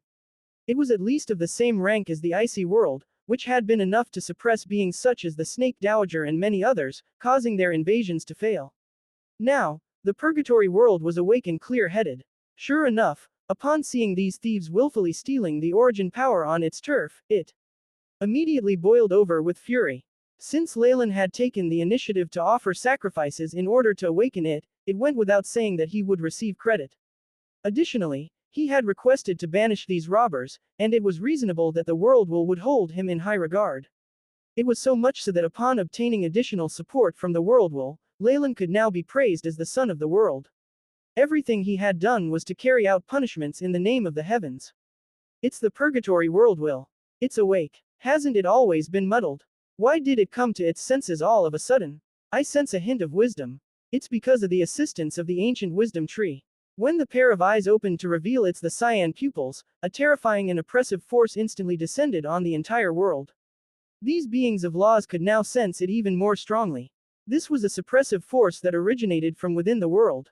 No matter in which corner one hid in the Purgatory World, they would be unable to escape. This exemplified the horrifying amount of authority that the Purgatory will possessed.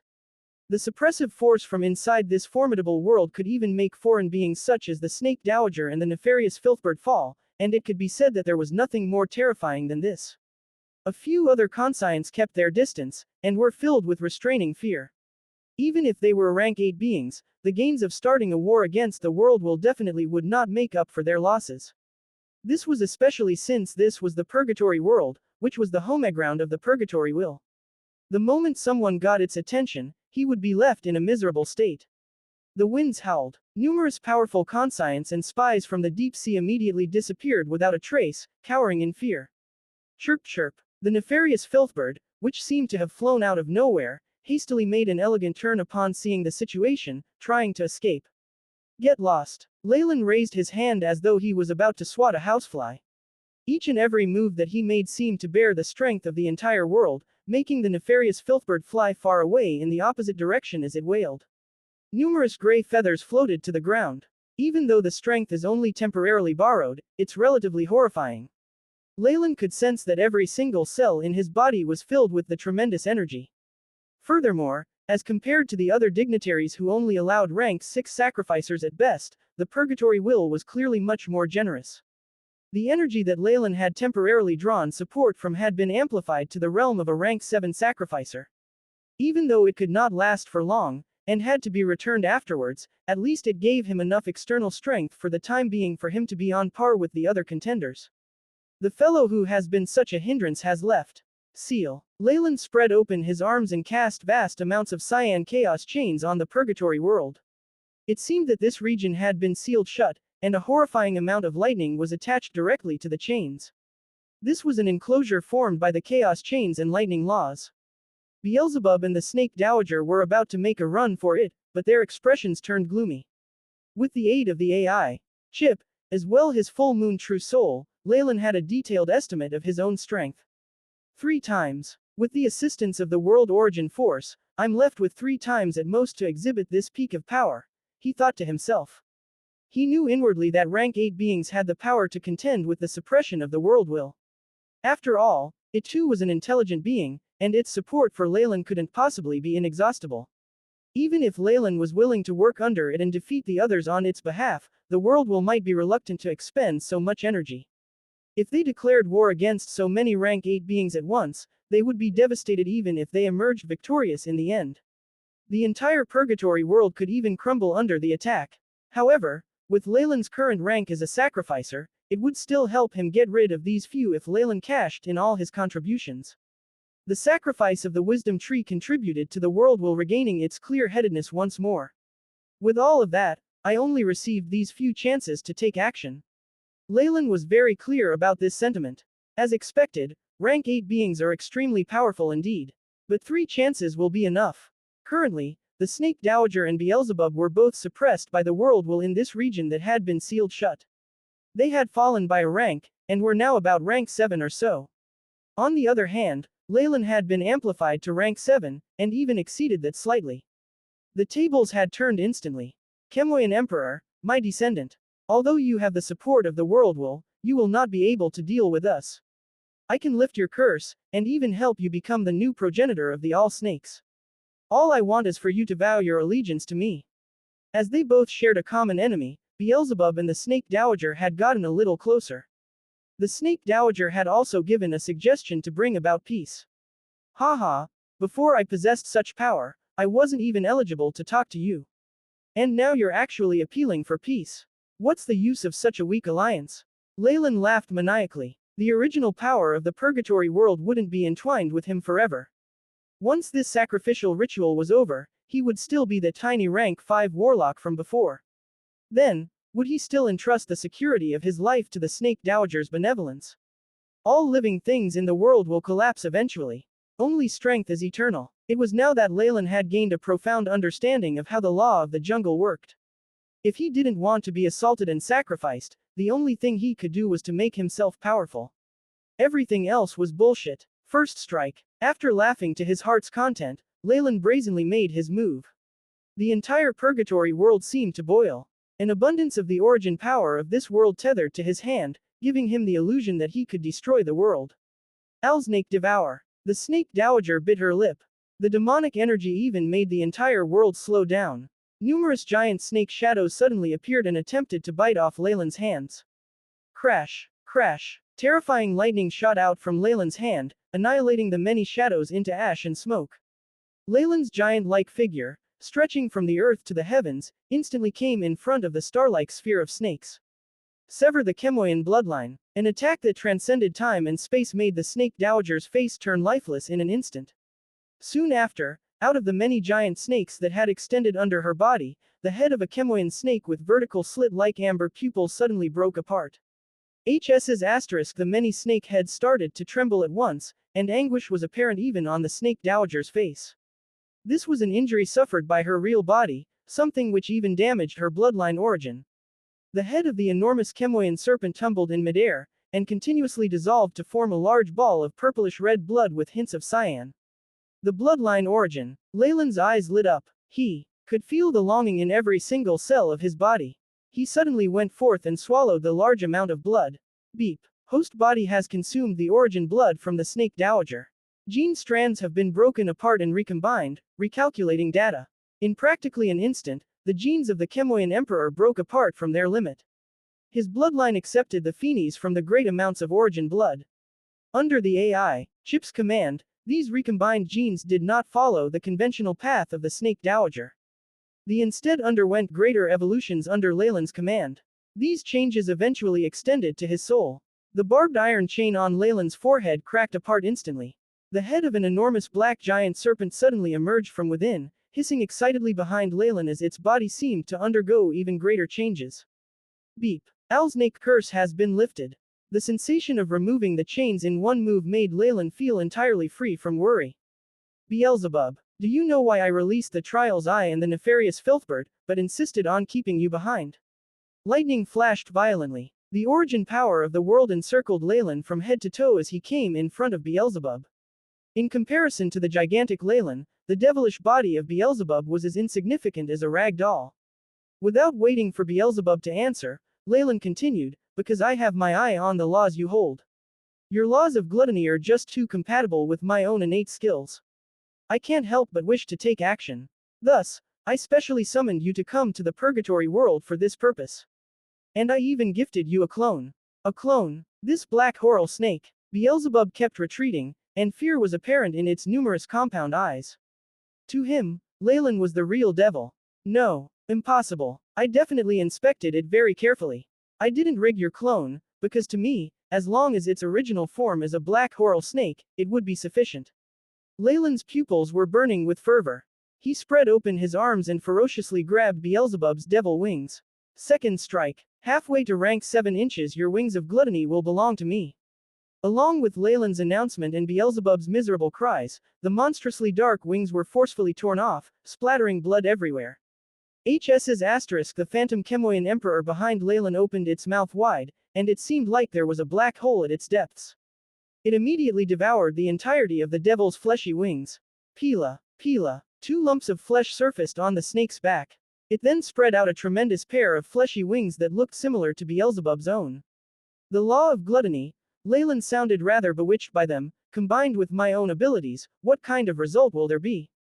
The terrifying black hole wreaked complete havoc, devouring Beelzebub's entire body. In front of the Chemoian emperor's innate skill of control, the devil's mortal body, which had been created with the black horror snake as its source material, was suppressed to a huge degree. Beelzebub's body gradually disappeared as the Chemoian emperor devoured it. The Chemoian emperor easily digested the power of gluttony that came from the source body of the black horror snake. A comprehension of the power of gluttony combined with Beelzebub's memories as it surfaced in Leylin's sea of consciousness, surging towards Leylin's true soul barriers like a raging tide. Kiki, I am the true master of the law of gluttony. Its contamination isn't something the likes of you can resolve. Thank you very much, this body is great. A barely visible shadow appeared above the Chemoian emperor, and Beelzebub's voice sounded from within the blazing demonic flames. Under his influence, the Chemoian emperor quickly digested that large bundle of energy. Even as it evolved, Leylin's own will was being eroded. Beelzebub had completely comprehended the law of gluttony, and to steal this power Leylin would first have to face the retaliation of his conscient.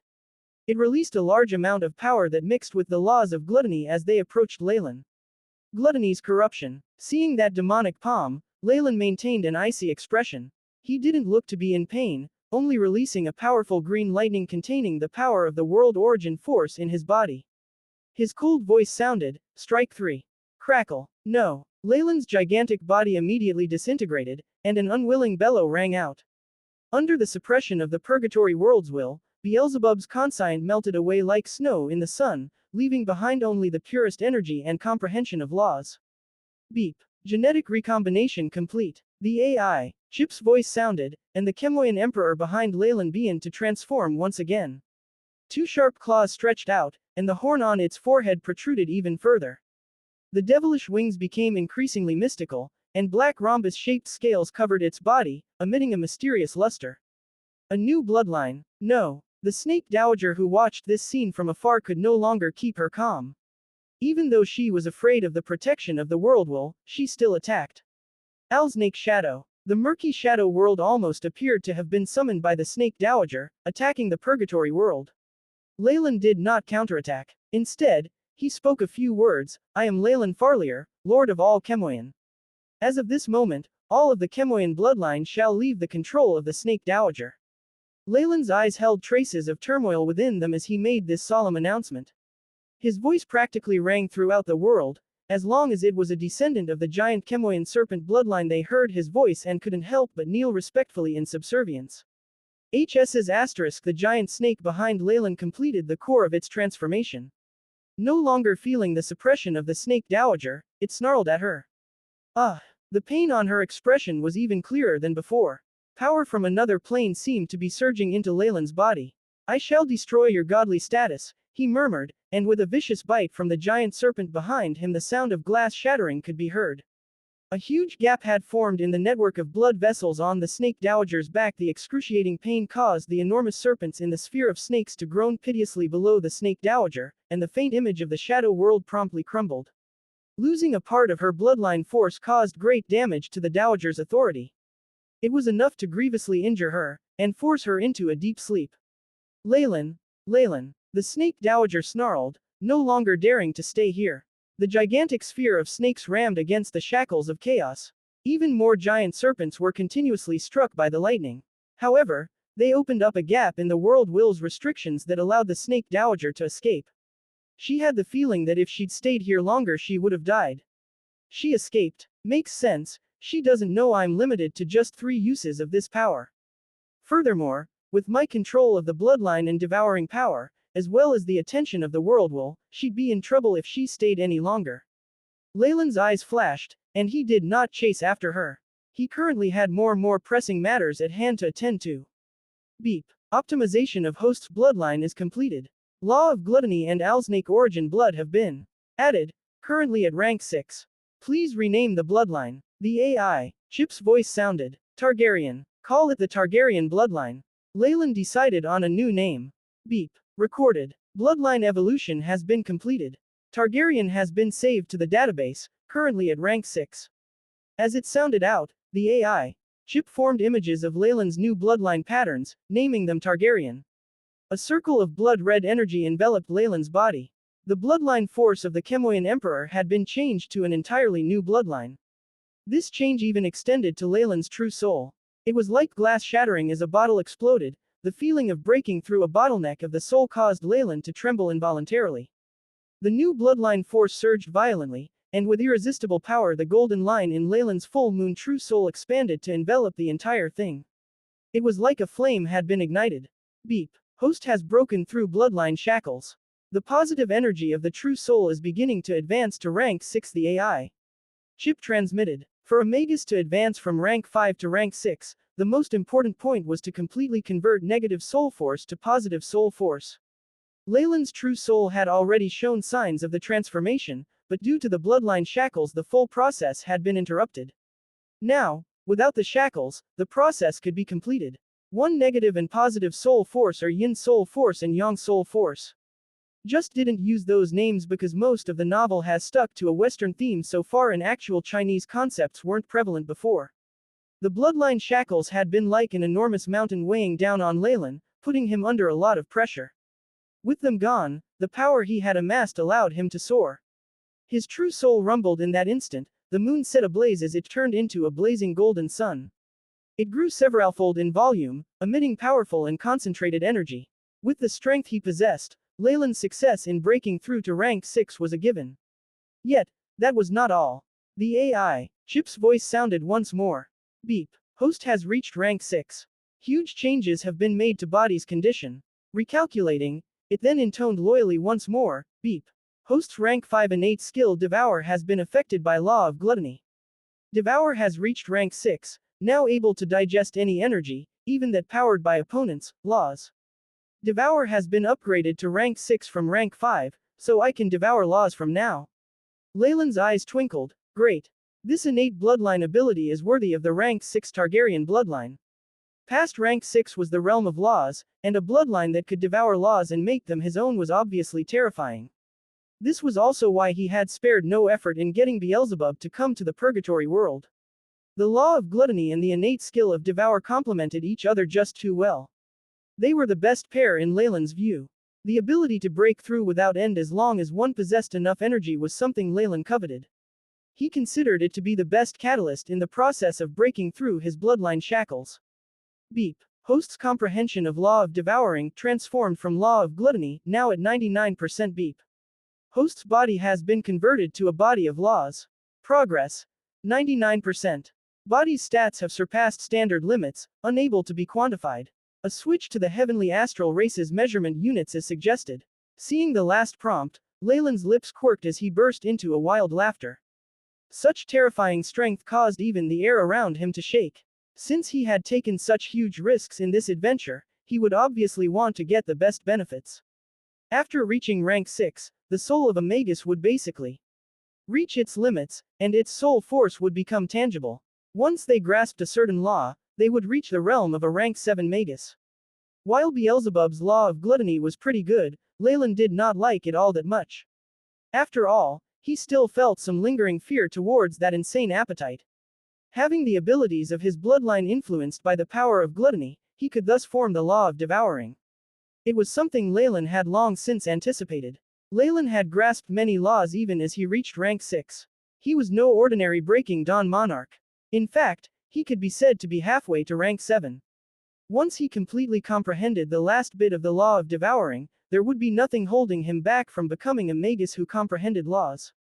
Breaking Dawn monarchs couldn't grasp the power of laws the moment they broke through. They would have to wait to enter the peak of rank 6 before they could even peer into the world of laws. But Leylin had done it. He had done something that was practically unprecedented in the magus world's history. Aftermath. The challenging risks had paid off. Leylin had staked everything on a desperate gamble, and it came through. Not only had he broken through his bloodline shackles, he had even grasped the power of laws. He was now comparable to a rank 7 law-wielding magus, and there was only a small barrier to his advance. He was now so powerful that the AI chip's original units of measurement couldn't quantify his strength anymore. He had to switch to another unit of measurement. Near rank 7 in power, if I stay in the magus world, I won't even need to be afraid of the snake dowager. Leylin was now completely relaxed, and he even had the urge to yell out into the heavens. It's a pity that I couldn't lure Beelzebub out completely, and the law isn't complete. However, just the damage to his soul is enough to cause him to go into a deep sleep or even die. Worst comes to worst, I'll attack his lair and then seize the last bit of the power of laws. Naturally, I'll be able to enter rank 7 after that. As expected, the power of a magus changes drastically in rank 6. Those who grasp laws can't even be measured by the AI chip. AI chip, show what can be displayed, Leylin commanded, immediately discovering a drastic change in his stats. Leylin Farlier, rank 6 warlock. Bloodline, Targaryen, rank 6. Estimated stats, strength, 5,750, agility, 4,690, vitality, 8,290, spiritual force, magic power, soul force. Comprehension of laws, devour, 99%, ha, what a change. Leylin's eyes narrowed. This boost is much greater than that of my previous advancements. It's basically tens, or even hundreds of times. The boost from the power of laws is so terrifying. Based on the calculations, I must have over 10,000 spiritual force, causing an overflow. Leylin stroked his chin and commanded, all right. Recalculate with the stats of the heavenly astral race as the model. Beep. Recalculating host's data. Change completed. The AI chip loyally intoned and showed the stats to Leylin. Leylin Farlier, rank 6 warlock. Bloodline, Targaryen, rank 6. Strength, 172.52, agility, 125.07, vitality, 253.77, spiritual force, 449.42, state of soul, peak Breaking Dawn. Comprehension of laws, devouring, 99%. The units of the new data were based on the heavenly astral race. Every unit was more than 10 times its previous standard. The numbers in spiritual force had condensed 100-fold, allowing it to be quantified. Because Leylin's soul force and power of laws had been merged into one, it was not shown on the AI chip. The AI chip's method of calculation is rather direct. Doesn't this mean even the slightest of my actions equate to hundreds of heavenly astral morning stars? Leylin stroked his chin. Our strength might be similar, but the boost from laws hasn't been calculated into it by the AI chip. Things would have been different if he was an ordinary Breaking Dawn, but Leylin had already stepped into the realm of laws. The boost from the power of laws caused his strength to increase so violently that it was terrifying. Rumble, large spirals of chaotic energy dissipated gradually in the air, and that pair of green eyes also vanished without a trace.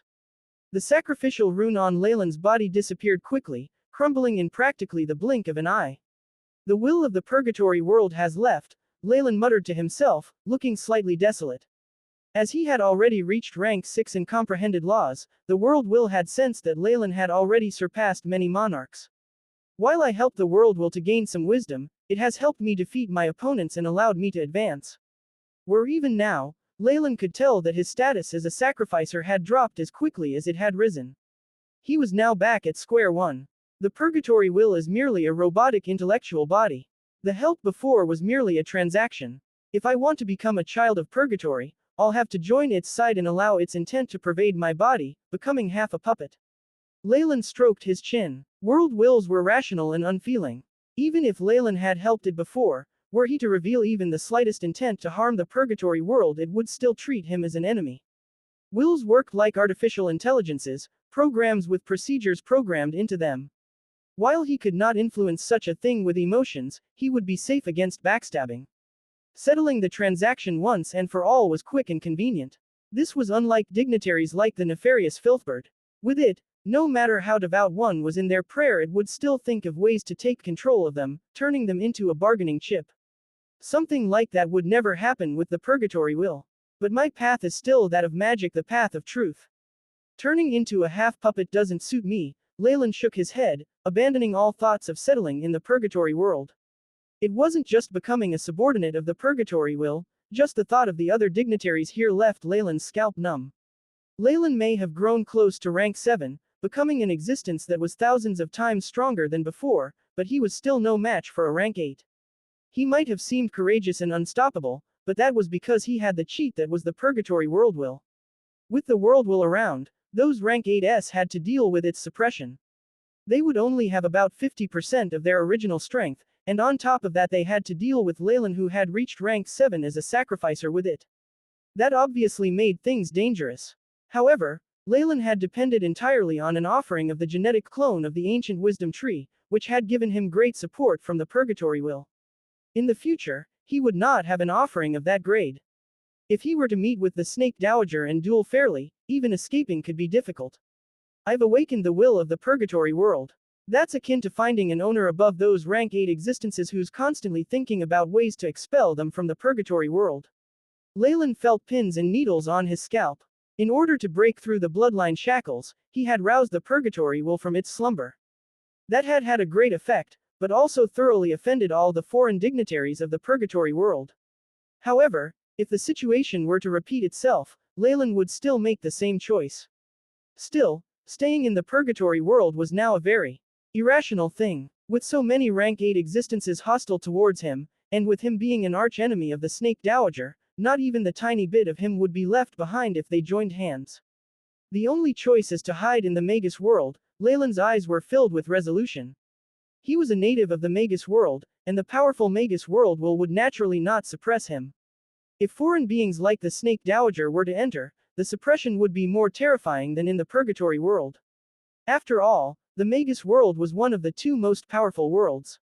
Weighing his options, Leylin was confident the rank 8 existences could reach the Magus world, but they would not be able to leave. Of course, there was a higher possibility that they would just give up. After all, they were no fools and would not seek death. Alright, since I have a bit of time left, I should wrap everything up and leave as soon as possible. Leylin's expression was rather urgent. Werebeasts at this moment, the restrictions from the world will dissipated, and the world resumed its movement. Numerous gluttonous beasts roared at Leylin with an air of provocation. There was no lack of rank 6s among the beasts Beelzebub had nurtured. They had astutely sensed that if they could kill Leylin and steal his comprehension of laws, there would be a drastic transformation to their bodies. If they were alone, they might not have dared do this. Now, however, the many gluttonous beasts turned into a horde. Leylin could be a peak rank 6 on the surface, but with the horde and many rank 6s surrounding and attacking him, there was a slight possibility of him being killed. Kill him! Kill him! The 3-headed python that was the second elder of the Stuart family provoked the gluttonous beasts around him to advance. The earlier events had progressed too quickly, And on top of that there was a seal from the world will. Many gluttonous beasts and even residents of the holy city were yet to react to it. Only the rank 6s felt a sense of fear when it came to Leylin, but the hope to break through to the power of laws enticed them to take the risk. Roar *, the gluttonous snakes that were as enormous as mountains surrounded Leylin, accompanied by the terrifying zombified monsters.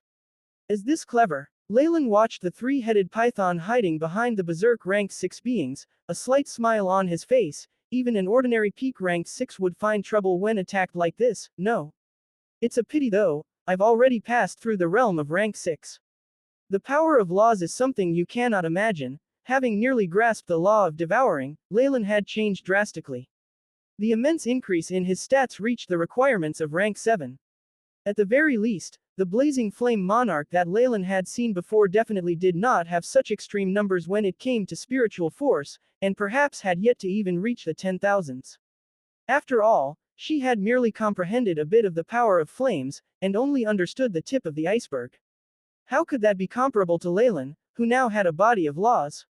Submit. Leylin merely spat out this single word while he was encircled by the many rank 6 gluttonous beasts. In that moment, the terrifying power of laws exploded from his body, causing the world to come to a standstill once again. Thud, thud. There were hints of struggle in the beasts' eyes, but their bodies automatically knelt down. Back to the Magus world with one word, the numerous rank 6 beings bowed their heads to him. The power of laws shockingly had such an effect. It shouldn't be difficult to control these beasts given some time with just the law of gluttony. Pity. Leylin gazed at the eyes of the large gluttonous beasts and shook his head. I can't bring them back to the Magus world. Besides, I'm relying on the law of devouring which isn't compatible with these gluttonous beasts. Most importantly, their power originates from the gluttonous power of Beelzebub. Now that the root of their power has been warped, I can't fix them even if I try. Perish. Innate law devour. A terrifying, monstrous winged serpent that extended across the horizon appeared behind Leylin, and a horrifying black hole was formed in an instant. Numerous gluttonous beasts wailed in anguish, but seemed to be suppressed by some kind of invisible force that rendered them immobile as they watched themselves disappearing into that black hole. No, I'm the second elder of the Stewart family, destined to break through the bloodline shackles and bring my family to glory. Why did things turn out this way? The enormous three-headed python discovered something was amiss when the black hole appeared, and he began to flee for his life. However, that wasn't enough to escape the fate of being devoured. Along with howls of indignation, his voice slowly disappeared into the black hole.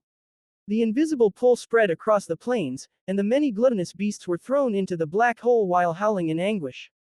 Their rank didn't matter. Minutes later, all of the gluttonous beasts surrounding the holy city were completely gone. I feel a little full now. Leylin touched his belly, speechless. After devouring so many gluttonous beasts, the bit of heat that he felt surging through his body had disappeared in an instant. At this moment, the AI chip's prompt was transmitted. Beep. Host has taken in a small amount of essence, boosted by rank 6 innate skill devour. Strength has risen by 0.001. Vitality has risen by 0.002. After reaching semi-rank 7, energy below that of laws is useless to me. Leylin shook his head. He, who had now almost completely grasped the law of devouring, had a body of laws that was incomparable to what it had been before. The essence of the gluttonous beasts of the Serpent Plains was just a tiny supplement for him. It's time to leave. Leylin's eyes swept across the holy city. As he had intentionally spared the city before, the power of devouring had not taken in any resident of the holy city. Hence, all the snake beings within the holy city gazed at Leylin dumbly and took particular notice of that terrifying Targaryen serpent, practically losing all ability to speak. What's going on? I only saw the Holy Mother appear, but after that, everything seemed to have gone stagnant. When did that thing appear? Belinda stared dumbly at the figure of the monstrous winged serpent. Why does this give me such a familiar feeling? Is this some hidden power of the Holy Mother? Found you. A gentle voice was heard by Belinda's ear, and she then felt her body grow light, as if someone was lifting her, and her surroundings changed before her eyes in an instant. When she regained her senses, she was already standing outside the holy city. Sister. An elated voice could be heard. Sophia threw herself into Belinda's arms, her tears falling without pause, and she evidently looked frightened. My precious Sophia. Belinda patted Sophia's back, and then glanced towards Agnes, who looked despondent and down.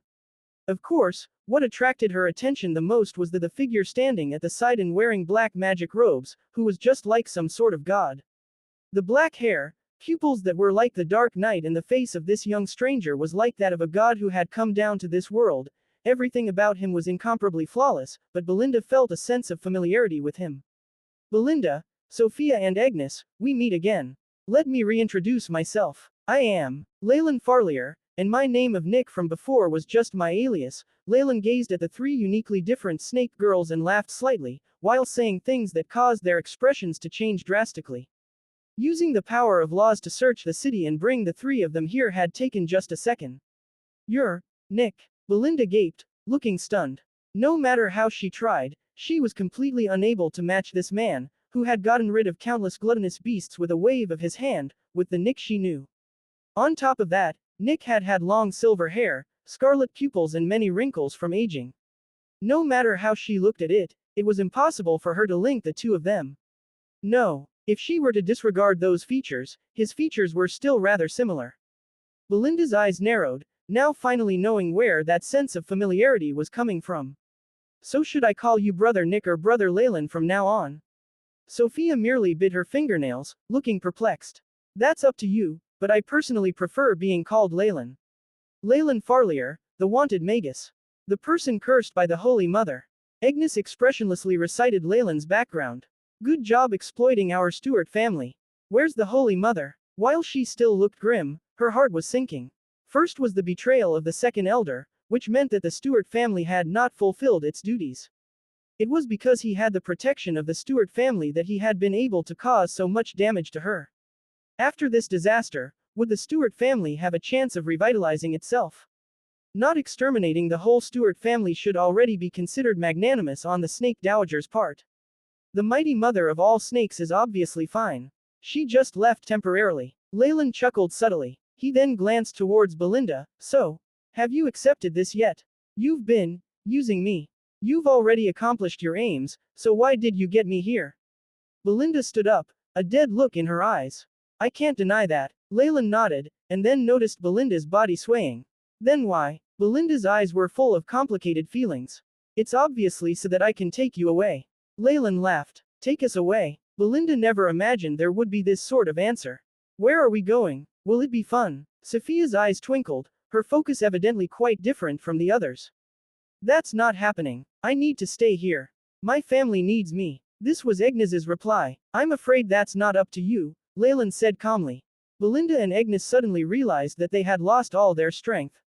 Whether their elemental affinity or bloodline force or even power as a sacrificer, everything descended into stillness and could not be used at all. You can hate me, Belinda, but you must obey me and leave this world with me. Leylin sounded serene, but there was an intent there that could not be resisted. My actions here, how do I put it? I've completely offended the Snake Dowager. I'm obviously not afraid of her, but she might take her anger out on you guys. Hence, you'll need to leave the purgatory world. This reason is very applicable to Agnes's situation. Leylin stared at Agnes, who now looked dull.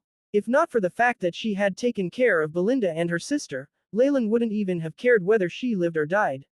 However, the Snake Dowager would absolutely take out her anger on the Stuart family and they would be destroyed. This was a matter already set in stone, and if she were to stay behind, she was most likely doomed. Offending the Snake Dowager and having her anger taken out on us. Oh mighty dignitary, what have you done? Belinda was immediately stunned by these affairs, which were like that had only happened in legends. It's nothing. I just made her bleed a little and also tore her godly status apart. Leylin shrugged his shoulders. All right, enough idle talk. It's time to go. HS's, the enormous monstrous winged snake hissed and struck at the air, opening up a huge black hole. Leylin flew into the air and, bringing the other three along, abruptly entered the spatial pathway. Whoosh! Many fresh flowers bloomed to full flower on the grassland, turning the area into a sea of flowers. The wind whistled and brushed past, sending petals flying as beautiful music was heard, as if the purgatory will was sending Leylin off.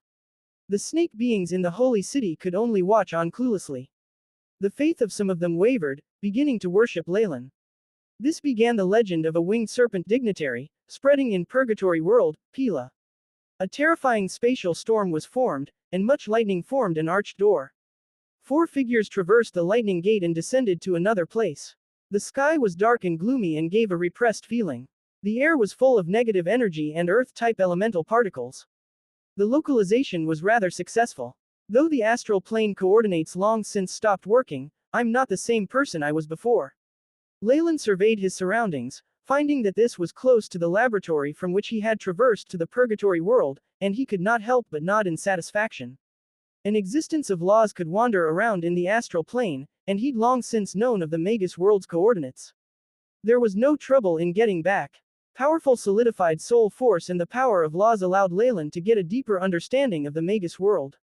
Like a mother whose child who had been traveling had returned, the Magus world received Leylin with open arms without the least bit of suppression. The Magus world's will, Leylin closed his eyes, the figure of a Targaryen serpent emerging at his back, so it's already sunk into a slumber. However, Leylin glanced at the 3 whose auras had obviously become weaker. Even deep asleep, it still subconsciously rejects existences from other worlds and even causes fear amongst rank 8 existences. How powerful could the world will be at its peak condition? King Arthur, where is this? Belinda looked bewildered, the energy undulations on her body suppressed to below morning star.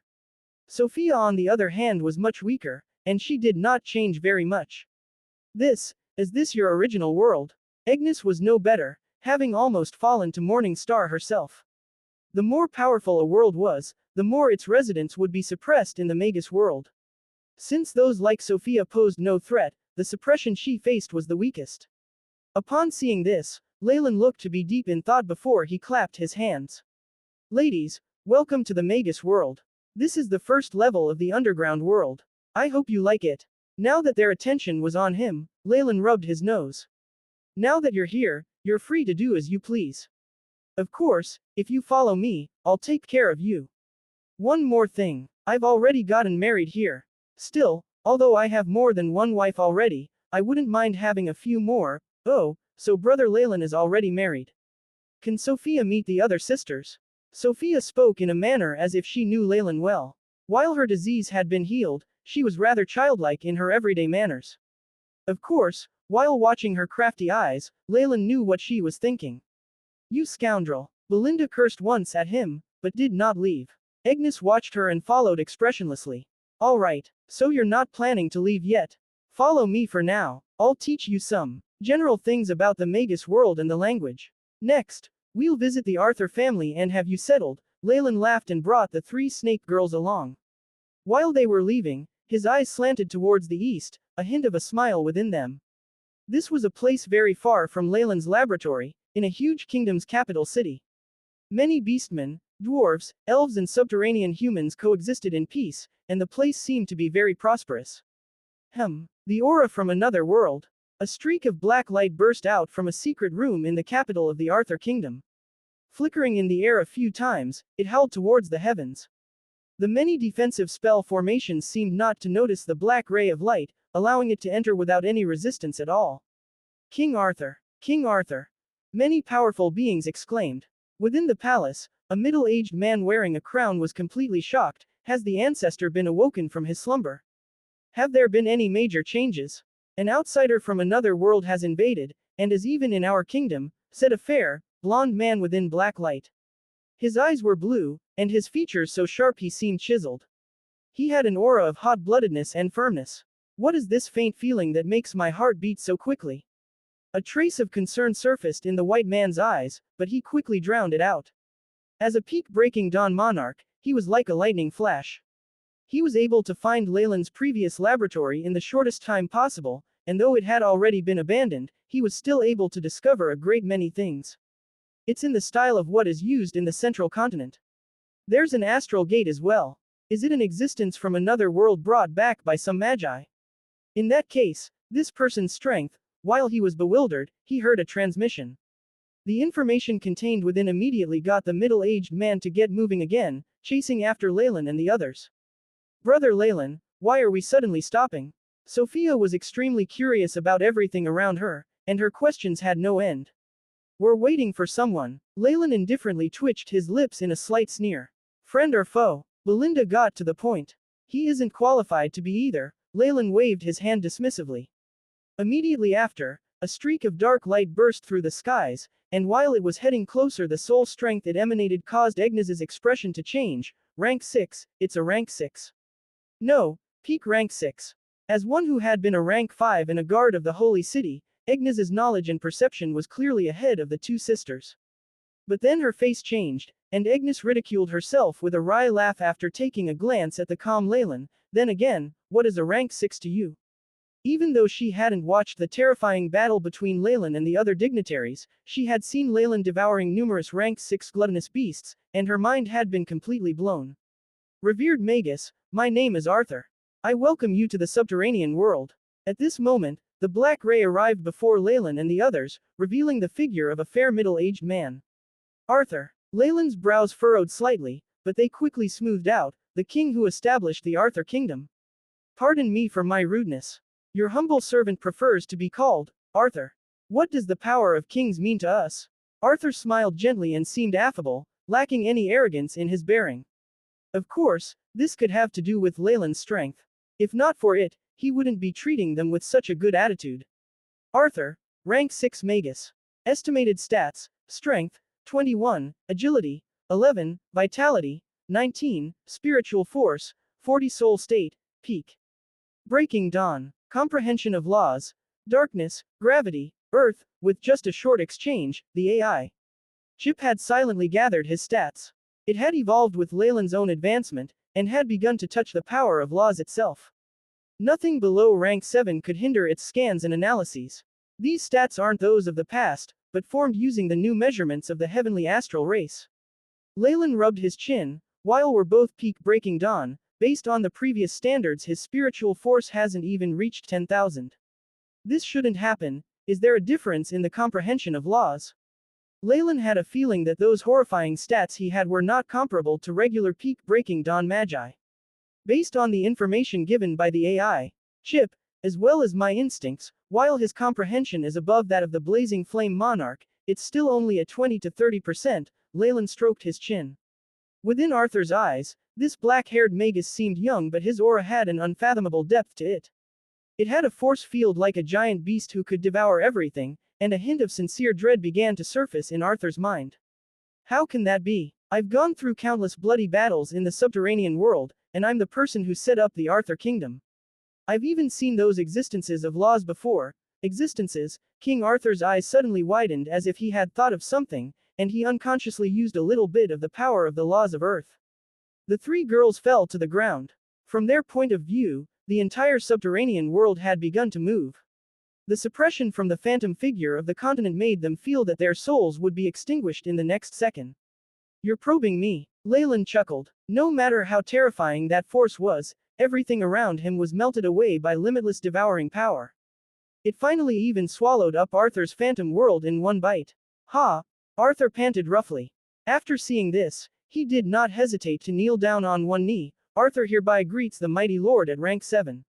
Please bestow upon me your name, and please forgive me for my previous actions. Rank 7. Leylin laughed involuntarily. I'm at most half a rank 7. As for my name, just call me Leylin. Yes, Lord Leylin. Arthur felt like he was being raised up by some invisible gigantic force, involuntarily moving his body into a standing position. The expression on his face became even more reverent. Why? What makes you think I'm a rank 7 magus? Leylin's brows furrowed as he asked Arthur. Through the king's explanations, he managed to get a better understanding of the path forward for rank 6 magi. Based on his words, even peak-breaking dawn magi would not possess strength like Leylin's. All their stats, including spiritual force, were about the same as his own. Only their comprehension of laws was different. Once comprehension of a law crosses 50%, breaking dawn magi will descend into a dormant state and undergo a terrifying qualitative change where all stats increase by a large amount. If comprehension of the law cannot be completed to reach rank 7, one will be unable to wake up for eternity. Leylin touched his chin, thinking back to his own situation. His situation was extremely unique. His law of devouring had completely captured Beelzebub's law of gluttony, but because the true body still existed, there was still a bit left before the law could be completed. He was now right at the boundary of rank 7. But I've basically passed through the stage of the qualitative change that rank 6 magi go through, and my body has already begun to be infused with the power of laws. The distance to rank 7 is paper thin. Leylin instantly thought this through. He basically had one foot in the door to rank 7, and his stats were definitely comparable to regular beings of laws. Those rank 6 Breaking Dawn monarchs whose stats were similar to King Arthur would only undergo a huge increase in strength after the period of deep slumber. At that point, they would either die or successfully reach rank 7. Leylin was a special exception. Only Breaking Dawn magi who comprehend above 50% can undergo a qualitative change due to the power of laws. He asked indifferently. Yes, my lord. Arthur glanced at Leylin bewilderedly. From his perspective, this person was definitely a rank 7 magus of laws, but for some reason he couldn't understand. He denied it. Whatever it was, treating him as respectfully as possible would never be the wrong decision. Though I really wish to enter rank 7, the realm of laws, the path of the comprehension of laws is too challenging. Thousands of years have passed, and I still have yet to reach that threshold.